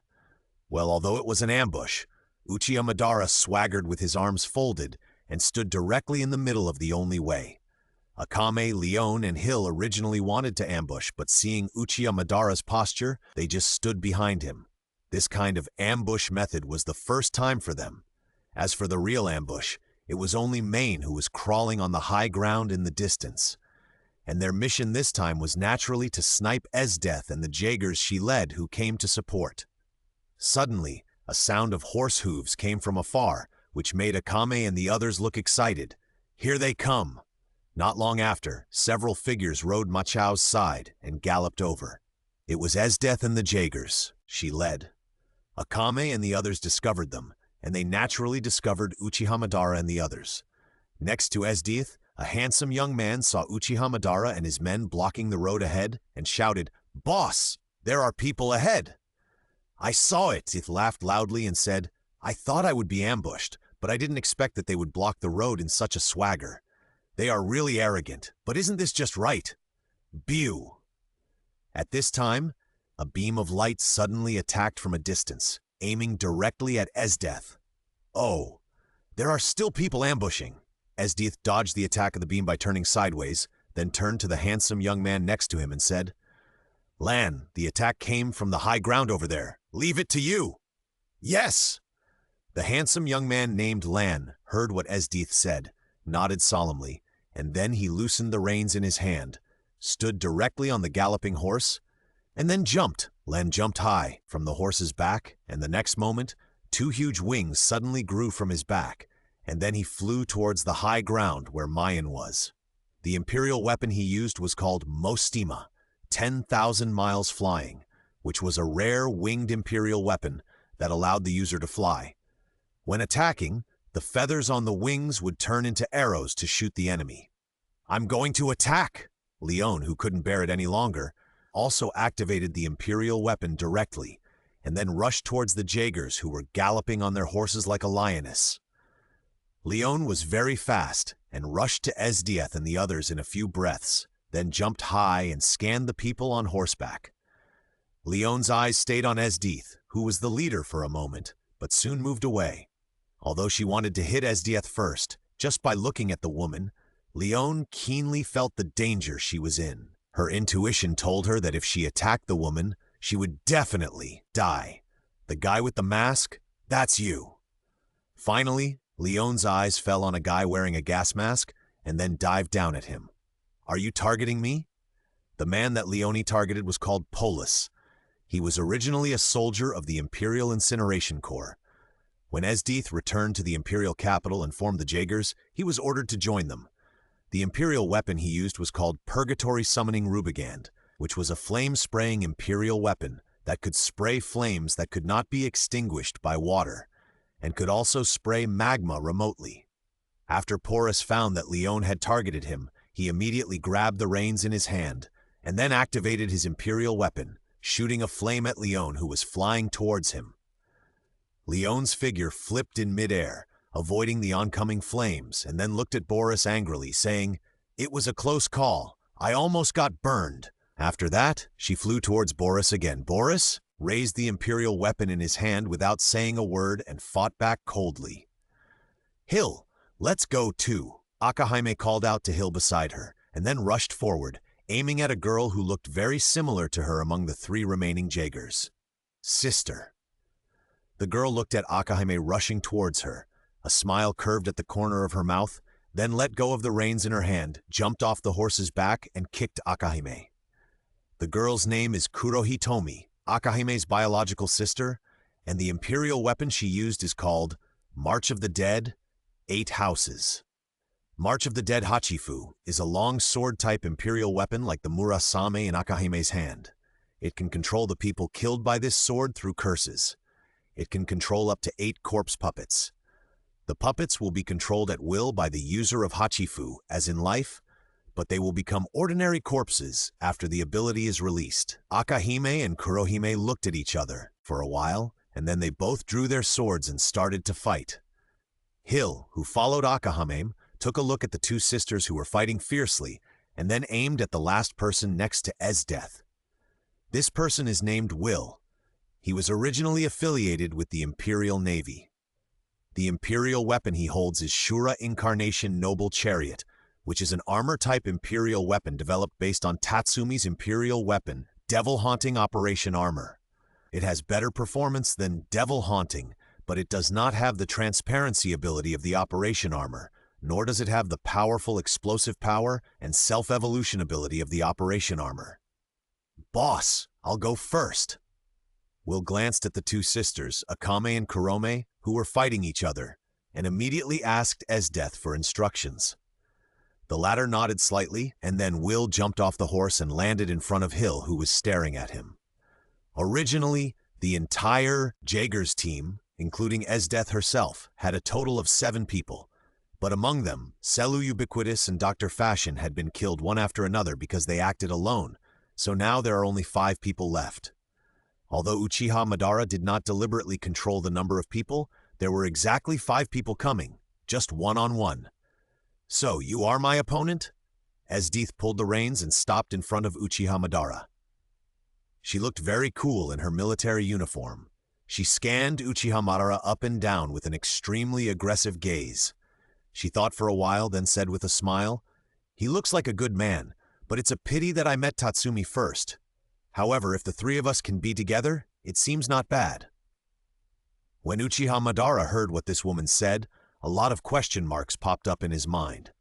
He didn't understand the meaning of her next sentence at all. However, the woman was right in what she said before. He was her opponent. Uchiha Madara pulled out the Nichiren sword in his hand and squeezed it hard. The temperature on the blade immediately rose rapidly. The scorching temperature covered the originally bright red blade with a layer of red. The high temperature released even distorted the air around the blade, as if it was ignited. Unlike the previous simulated world, in this world, Uchiha Madara spent more time on breathing and physical training. At this time, the temperature and lethality of the red blade in Uchiha Madara's hand were far beyond what they could be in the previous world. Even if the opponent was not a ghost, being chopped by the red blade in his hand would also suffer a huge damage bonus. Oh! Esdeath was extremely sensitive to temperature. After feeling the temperature change on the longsword in Uchiha Madara's hand, her face showed more interest. She said, "High temperature? Flame? Whatever it is, it seems that your imperial tool is not compatible with me in terms of attributes.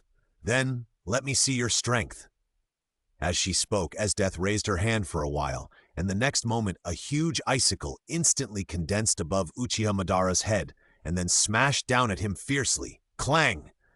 Uchiha Madara raised his hand and swung the sword.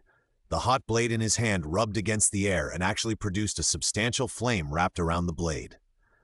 After the sword was swung out, the flame on the blade merged with the slash released by the blade, making the slash seem to burn, and instantly split the icicle into 2. Your sword. After seeing Uchiha Madara take action, Esdeath also keenly noticed that something was wrong. As a user of Imperial tools, she knew very well that each Imperial tool would release its own unique fluctuations, but she didn't feel any special fluctuations of the Imperial weapon from the sword in Uchiha Madara's hand. In other words, this man could release a burning slash without using an Imperial weapon. However, Esdeath didn't think that the burning slash Uchiha Madara swung would be an attack released by pure physical strength. She just thought that the sword in his hand was a special weapon similar to the Minister that was forged to imitate the Imperial weapon. A special weapon similar to the Minister? Esdeath drew out her saber, pointed at Uchiha Madara from a high position and said arrogantly, "Let me see if your flame can melt my ice." After saying that, Esdeath jumped up from the horse's back, and the long sword in her hand spun, instantly creating a round of sharp icicles, and waved it towards Uchiha Madara. Ding! Ding! Ding!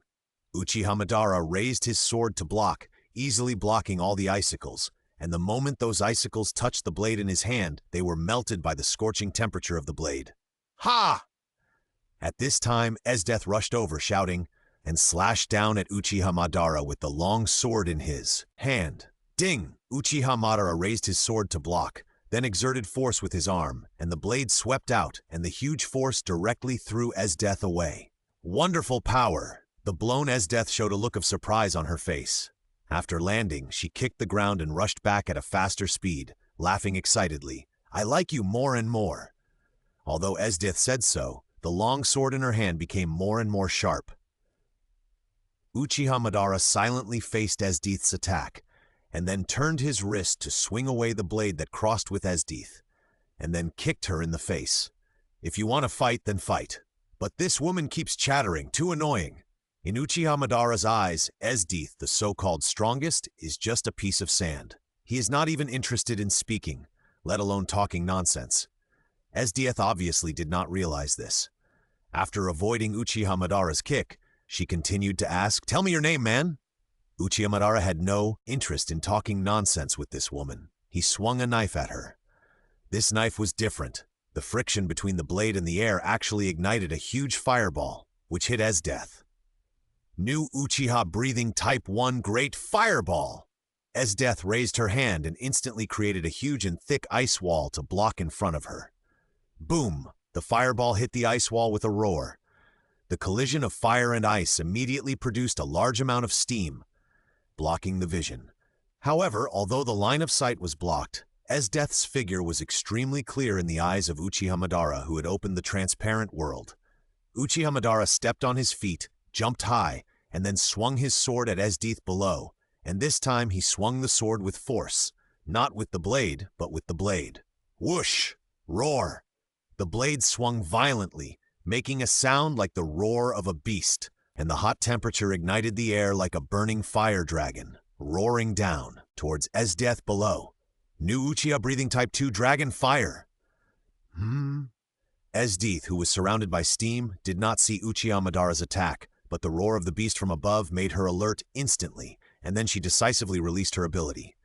In an instant, the surrounding steam was directly frozen into a crystal ice layer, which enveloped Esdeath in layers.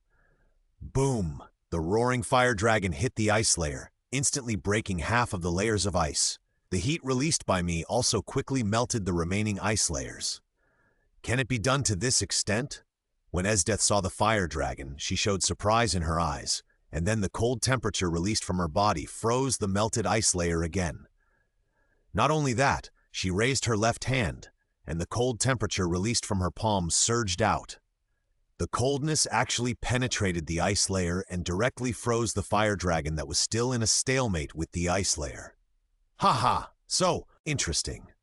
Esdeath laughed. Suddenly she sheathed the long sword in her hand and then jumped up. Her body actually passed through the layers of ice. No, it was more like the ice layers took the initiative to make way when Esdeath passed by. She rushed to Uchiha Madara and said with a smile, "You've passed. If it's you, you're qualified enough for me to use the hidden power of the Imperial weapon. If it's you, you're qualified enough." Esdeath quickly passed through the ice layer and rushed to Uchiha Madara in an instant. She looked at him and smiled. "Let me show you the hidden power of my Imperial weapon that I just discovered not long ago." After saying that, Esdeath raised her hands, opened her palms, and touched her thumbs and index fingers. The next moment, the mark on her chest suddenly lit up. Esdeath's Imperial weapon is called the Demon God Appears, the essence of the devil, and it is also known as the extremely terrifying Ice Imperial weapon. This Imperial weapon is made of the blood of a super dangerous species that is said to live in the far north. It was previously placed in a pot, and the way to control it is to drink the blood in the pot. But after this Imperial weapon was made, everyone who tried to drink it went crazy, even if they only tasted a drop. When Esdeath was choosing the Imperial weapon, she heard about the characteristics of the Imperial weapon, so she picked up the pot of blood and drank it all, and then successfully controlled the Imperial weapon. The mark on her chest was the mark formed after drinking the blood. The ability of Magic God Appearance Devil's Essence is to freely create and control ice, and to attack and defend freely. The speed and power are both amazing. After being controlled by Esdeath, it has exerted a huge power beyond everyone's imagination. Each Imperial weapon has its own hidden ability, also known as secret skills, such as Suzanu's Evil Soul Appearance and the Frenzy of the 100-Armed Giant. What Esdeath is now using is the hidden ability of Magic God Appearance Devil's Essence. Uchiha Madara frowned after feeling the breath emanating from the mark on Esdeath's chest and instinctively flew back, but it was too late. "Everything will freeze in front of me," Esdeath shouted, and an indescribable wave was released from the mark on his chest.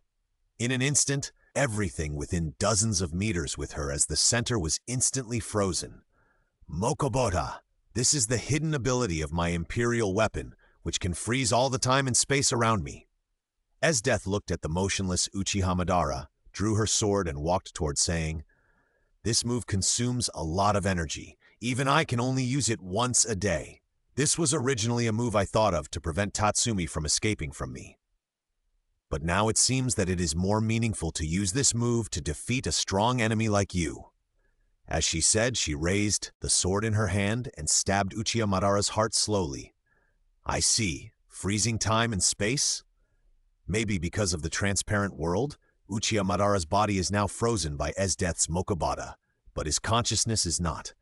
Now he can not only clearly hear every word Esdeath says, but his consciousness can also gradually control his body. Although it was slow, it was enough. Swish! The sharp long knife in Esdeath's hand pierced into Uchiha Madara's body. She originally wanted to pierce Uchiha Madara's heart directly. But just as the knife in her hand pierced the skin, Uchiha Madara's body suddenly moved, and in her stunned eyes, the blade broke away from her hand. "How is it possible?"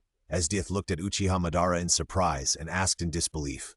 "Just now, Mokbotamo should not have been unlocked. Why were you able to move?"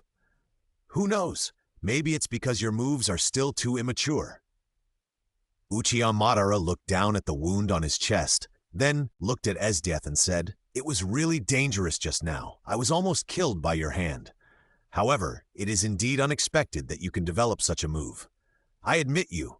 Uchiha Madara held the knife with both hands, looked at Esdeath seriously, and said, "Being able to freeze time and space, you are indeed qualified to be called the strongest in this world.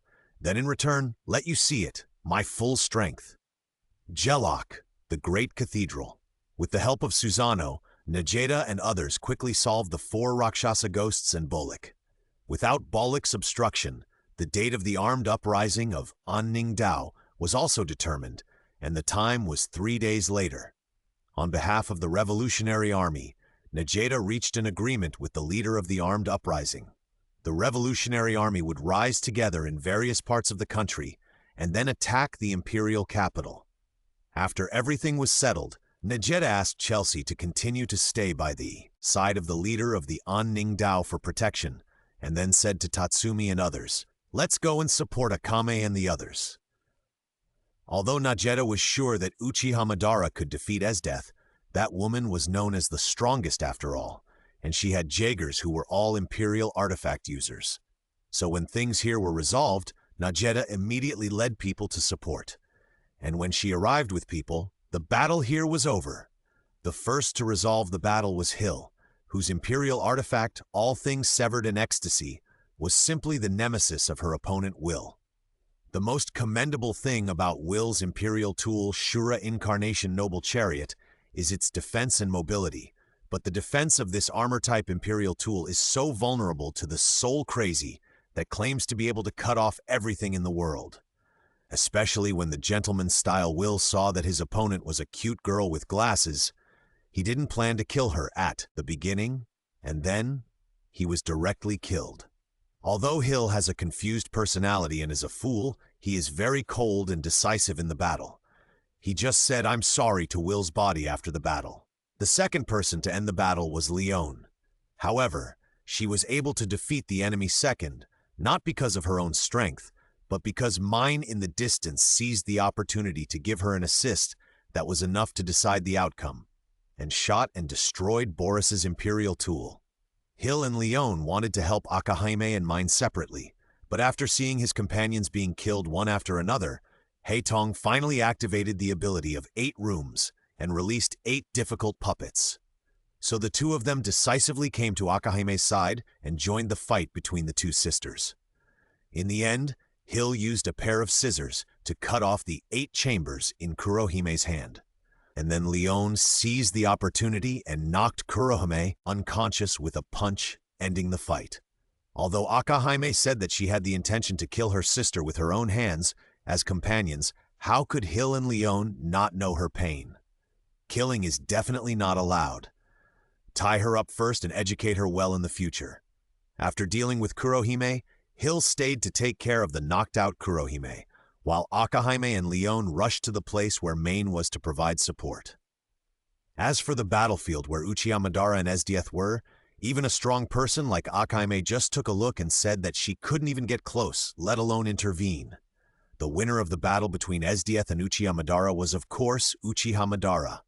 However, after defeating Esdeath, The Nichiren sword in Uchiha Madara's hand also disappeared along with Esdieth's body. In the end, only Ran survived the Jaegers with the flying ability of Mostima. After seeing Esdieth was defeated, he decisively chose to retreat. 3 days later, the Revolutionary Army gathered outside the imperial capital from all over the country. The number of troops exceeded 1 million, led by Najeda herself. In the imperial capital, another strongest of the empire, and Najeda's old boss, General Bud, who led the imperial guards, led the guards to meet the enemy. General Bud's imperial weapon is called Thunder God's Wrath Admiral, which is an imperial weapon with the ability to manipulate thunderclouds. It can summon lightning to attack the enemy, with high attack power and a wide range. In order to deal with him, Najeda directly sent out 10 imperial weapon users, including Tatsumi, Leone and Ciel, and even borrowed Susanoo from Uchiha Madara to help. Uchiha Madara did not participate in this battle because he was not interested. However, in addition to lending Susanoo to Nadezhda, he also used the reverse scale to summon the super dangerous Cloud Dragon that he brought back from the East China Sea. The Cloud Dragon has the ability to control celestial phenomena. Although Uchiha Madara's dragon is not yet an adult, it can also control thunder to a certain extent, which is just right to contain General Bud's imperial weapon. General Bud is very strong, but after all, he is not a monster like Esdieth. Facing such a lineup, and with the imperial weapon being contained by the Cloud Dragon, the rest can only be beaten. At the same time, Akame and other assassins who are good at assassination have already secretly sneaked into the imperial capital, waiting for the army to arrive, and took advantage of the chaos to sneak into the imperial palace, preparing to assassinate Minister Onitus. Compared with the young emperor, this minister is the real cancer. Although there are still several imperial weapon users around Minister Onitus, they were quickly eliminated under the assassination of the assassins led by Akame.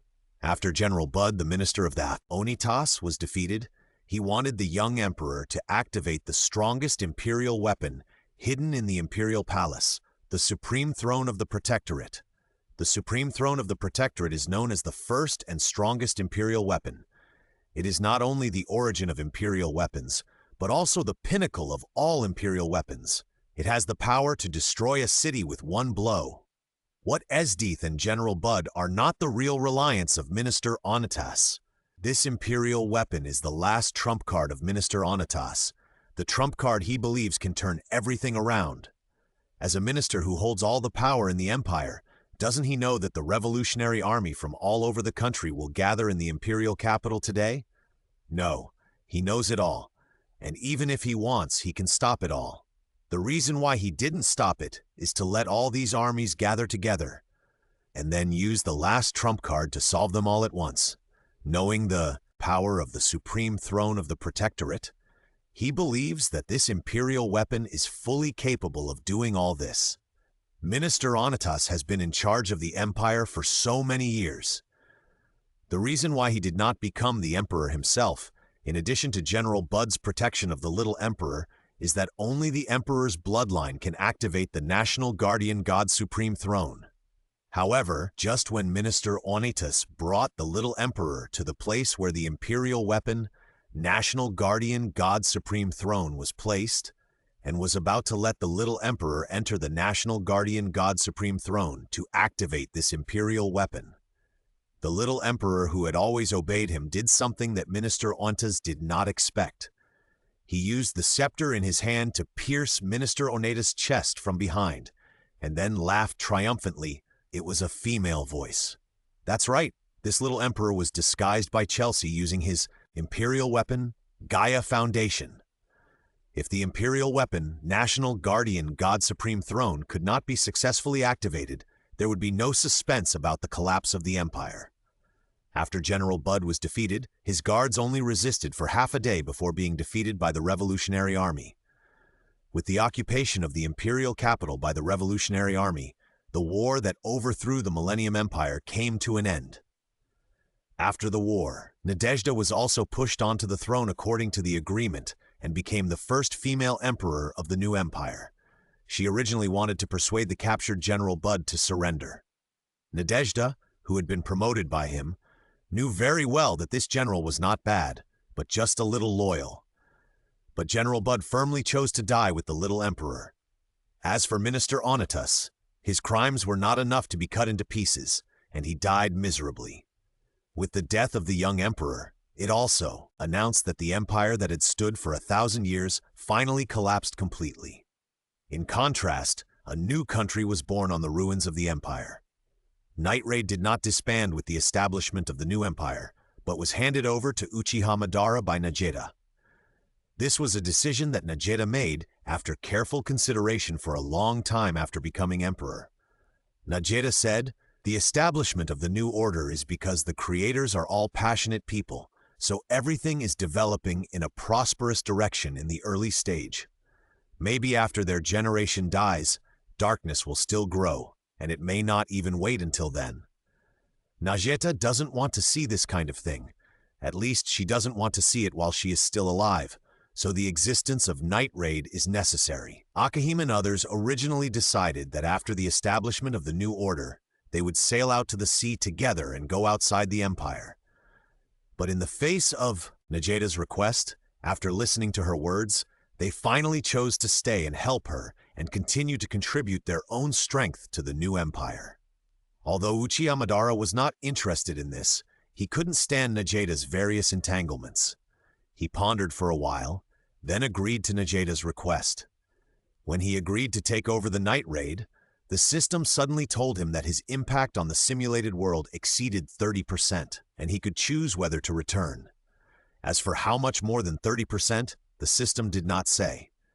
For the sake of the dimensional currency, Uchiha Madara chose to stay. As Nageta expected, in the early days of the new empire, the entire country from the emperor to the people, all had great enthusiasm for this new country, and some local tyrants who wanted to take the opportunity to develop were secretly solved by the Night Raid. In the first 10 years, everything was developing in a prosperous direction. The second decade was also okay. The pioneers' blood was still not exhausted, the founding emperor was still majestic, and the occasional harassment from the surrounding ethnic groups tied up the energy of most people in the new empire. At the beginning of the third decade, evil had already grown in the darkness, and Uchiha Madara and the Night Raid began to get busy. Busy killing people. The busy time lasted for 10 years, and Nageta also reached the twilight of her life due to excessive fatigue, and Uchiha Madara was also tired.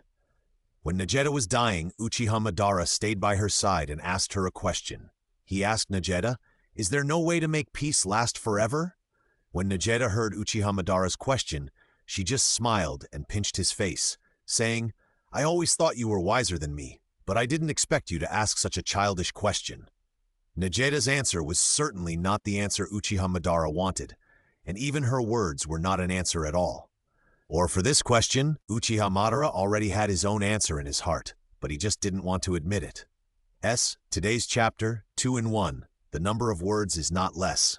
Ninja World. Uchiha Madara's consciousness returned from the simulation world. He slowly opened his eyes, and the experience in the simulation world seemed to be still vivid and real. Although it was only a moment in reality, he lived in this simulation world for decades, as if he had experienced a complete life. This kind of experience, even Uchiha Madara after returning, needs time to calm down. Fortunately, Uchiha Madara was also a person who witnessed the changes of the times in the ninja world and had rich life experiences, so he quickly recovered from the life experience in the simulated world. Zetsu. Uchiha Madara opened his eyes, stared at Black Zetsu for a while, and then said to it, and White Zetsu, "Go and confirm the whereabouts of the other Churiki." Is it finally starting? Black Zetsu was secretly happy when he heard what Uchiha Madara said, and then he and White Zetsu left the underground space. After sending Black Zetsu away, Uchiha Madara turned his attention to the system again.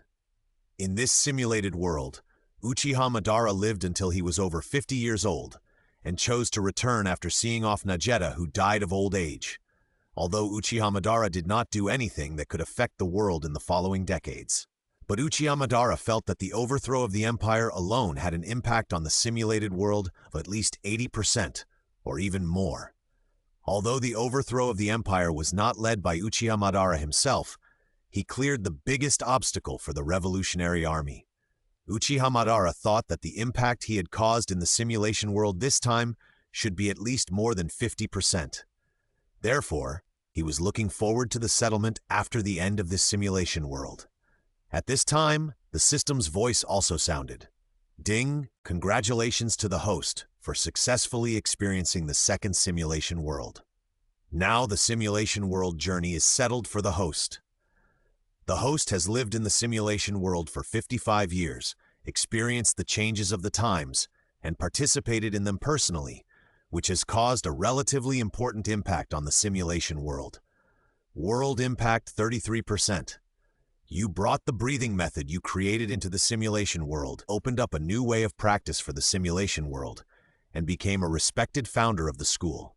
Unfortunately, you did not make your identity as the founder of the school public, and the school was not widely spread in the simulation world. World impact 5%.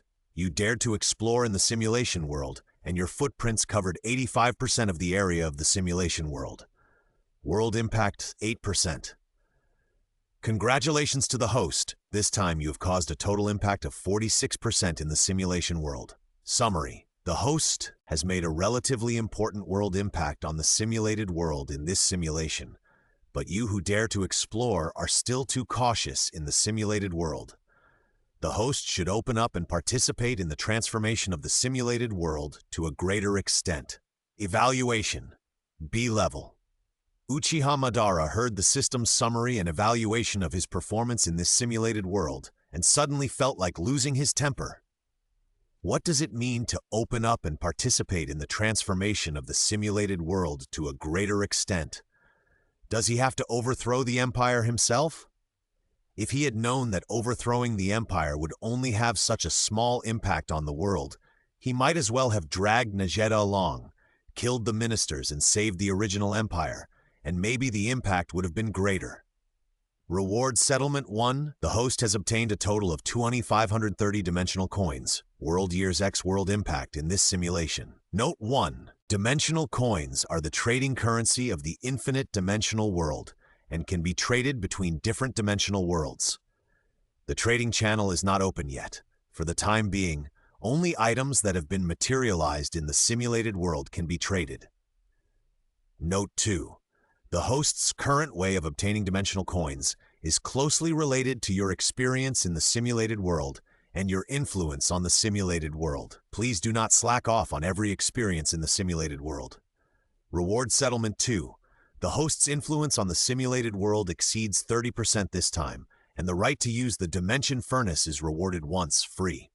Dimension Furnace, Smelting, Fusion, Forging. Reward Settlement 3. The host's influence on the simulated world exceeds 40% this time, and a Dimension Anchor is rewarded. Dimension Anchor can consume the power of space, search for the world in infinite dimensions, and anchor the coordinates. Dimension Furnace and Dimension Anchor? Uchiha Madara was a little surprised when he heard the system's reward this time. He didn't expect that after the influence in the simulated world exceeded 30%, it would trigger other rewards besides dimensional coins. The 2,000 dimensional coins rewarded this time were already more generous than Uchiha Madara had expected. Among the two additional rewards, the function of the Dimensional Furnace was not explained in detail, but Uchiha Madara could probably guess its function. As for the Dimensional Anchor Point, Uchiha Madara could probably guess its purpose. Consuming the power of space, searching for the world from the infinite dimension, this is definitely not talking about the simulated world. That is, this dimensional anchor point can help Uchiha Madara anchor the coordinates of a real world in the infinite dimension. But it is only the anchor coordinate. As for how to go there after the anchor coordinate, it is definitely not something that the dimensional anchor point can do. Space power. Uchiha Madara thought of the system's introduction to the dimensional anchor point, which requires the consumption of space power to use. In other words, if Uchiha Madara wants to really go to other worlds, it must be related to space power in the end. So the most important thing next is how to obtain space power. At this time, Uchiha Madara heard 2 more prompts from the system. You get a special reward, Space Equipment, Dimensional Array Shangri-La. You get a special reward, a gift from your sister. This is a gift from dear sister to favorite brother. The depth of this love cannot be blocked even by the dimension. The rewards are as follows. 1 cut to kill Murasame, Lightning Flash Susanoo, Devil-Haunted Operation Armor, World Complete Book Longo. The host can choose any of the above 23 Imperial tools. Uchiha Madara was stunned when he heard these two prompts, especially the latter one. The system has long explained that the Imperial tool, Dimensional Array Shangri-La, is a special equipment. As long as Uchiha Madara confirms the ownership in the simulation world, this equipment will definitely appear in the settlement reward after the simulation ends. And the second one, Uchiha Madara guessed that after the simulation world ends, Najeta will definitely trigger a special reward like Tamayo in the first world. But he didn't expect that the reward triggered by Najeta was to choose one of all the well-preserved Imperial tools that the new empire had acquired after its establishment. But this kind of reward was indeed Najeta's style. Uchiha Madara even suspected that this result might be due to system limitations. Otherwise, Najeta's reward might be all of the Imperial tools mentioned above, instead of just one. Open the simulation store. Uchiha Madara said silently in his heart, Sister's gift, although there are many choices for this reward. The only two that interest Uchiha Madara are Susanoo and World Complete Book. Uchiha Madara is going to compare the prices of these two Imperial tools in the simulation store before deciding which one to choose. Needless to say, Susanoo has accompanied Uchiha Madara for decades in the simulation world. After more than 10,000 days of getting along, even a piece of wood will develop feelings, not to mention 10 servants who can take care of his daily life meticulously for decades. Uchiha Madara is interested in the World Encyclopedia because of its special nature. After the old empire was ended, this Imperial tool fell into the hands of Uchiha Madara. It records the maps of the countries in the simulated world, especially the empire, from products to addresses, and all have detailed data.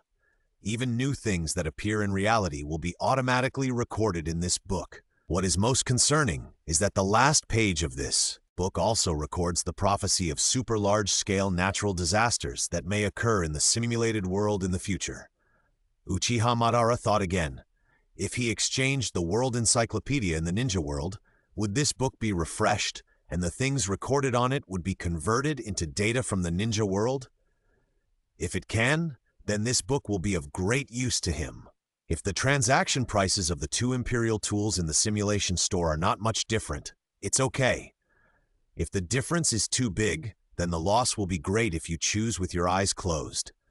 Although there are more than 2,000 dimensional rewards settled after the end of this simulation world, this thing is not worth spending, so save it if you can. The simulation store is updating, please wait. The update is complete and it is opening for you. As expected, the items in the simulation store were also updated, and the tradable items included items from the second simulation world. Of the 48 Imperial tools, except for the Dimensional Array Shangri-La, which was rated as a special equipment by the system, the remaining Imperial tools, except for a few, were all in the trading list of the simulation store, including the World Encyclopedia Longo. Uchiha Madara took a glance and found that the trading price of Lightning Flash Susanoo was 300 dimensional coins, while the World Encyclopedia was 1,000. What Uchiha Madara was more concerned about was the introduction below the World Encyclopedia. Trading item World Encyclopedia Longo, a data collection type Imperial tool. The original data in the book has been formatted and is now blank. Note 1. This equipment cannot actively collect data. After the host trades this equipment, the required data must be collected by himself. Note 2. The data collection method of this equipment is designated contact. If the contacted item is a special type, it will cost dimensional coins and other costs to record the data. Note 3. The amount of data that can be collected by this equipment is limited to the number of pages. If the page data is used up, you can spend dimensional coins to reformat the specified page. Note 4. This equipment has the hidden skill Prophecy. This function is a passive skill and requires special conditions to be triggered. Choose World Encyclopedia. After reading the introduction of World Encyclopedia in the simulation store, Uchiha Madara made a choice from the reward Sister's Gift without any hesitation. I don't know whether the system has changed or the function of World Encyclopedia is what the simulation store introduced. The function is completely incomparable to that in the simulation world. Without comparison, there is no harm. Not to mention the price issue. In terms of function alone, Susanoo is far less important than World Encyclopedia. So after making a comparison, Uchiha Madara decisively chose the latter. After making the choice, the Imperial tool World Encyclopedia Rongolongo appeared in Uchiha Madara's personal item list. As soon as he thought about it, the thick World Encyclopedia appeared in his hand. The appearance of this World Encyclopedia is not much different from the simulated world, except that the protruding eyes on the cover have changed from open to closed. Turning a page, the pages inside are indeed all blank. Although the World Encyclopedia is very thick, there are only about 100 pages in it, which means that the data that this book can record is at most more than 100 types. Moreover, the colors of the last 10 pages of the book are different, and the functions are probably different. Uchiha Madara looked at the blank World Encyclopedia in his hand, and then with a casual move, the round fan hanging on the rock wall in the distance automatically flew into his hand. Uchiha Madara touched the round fan with the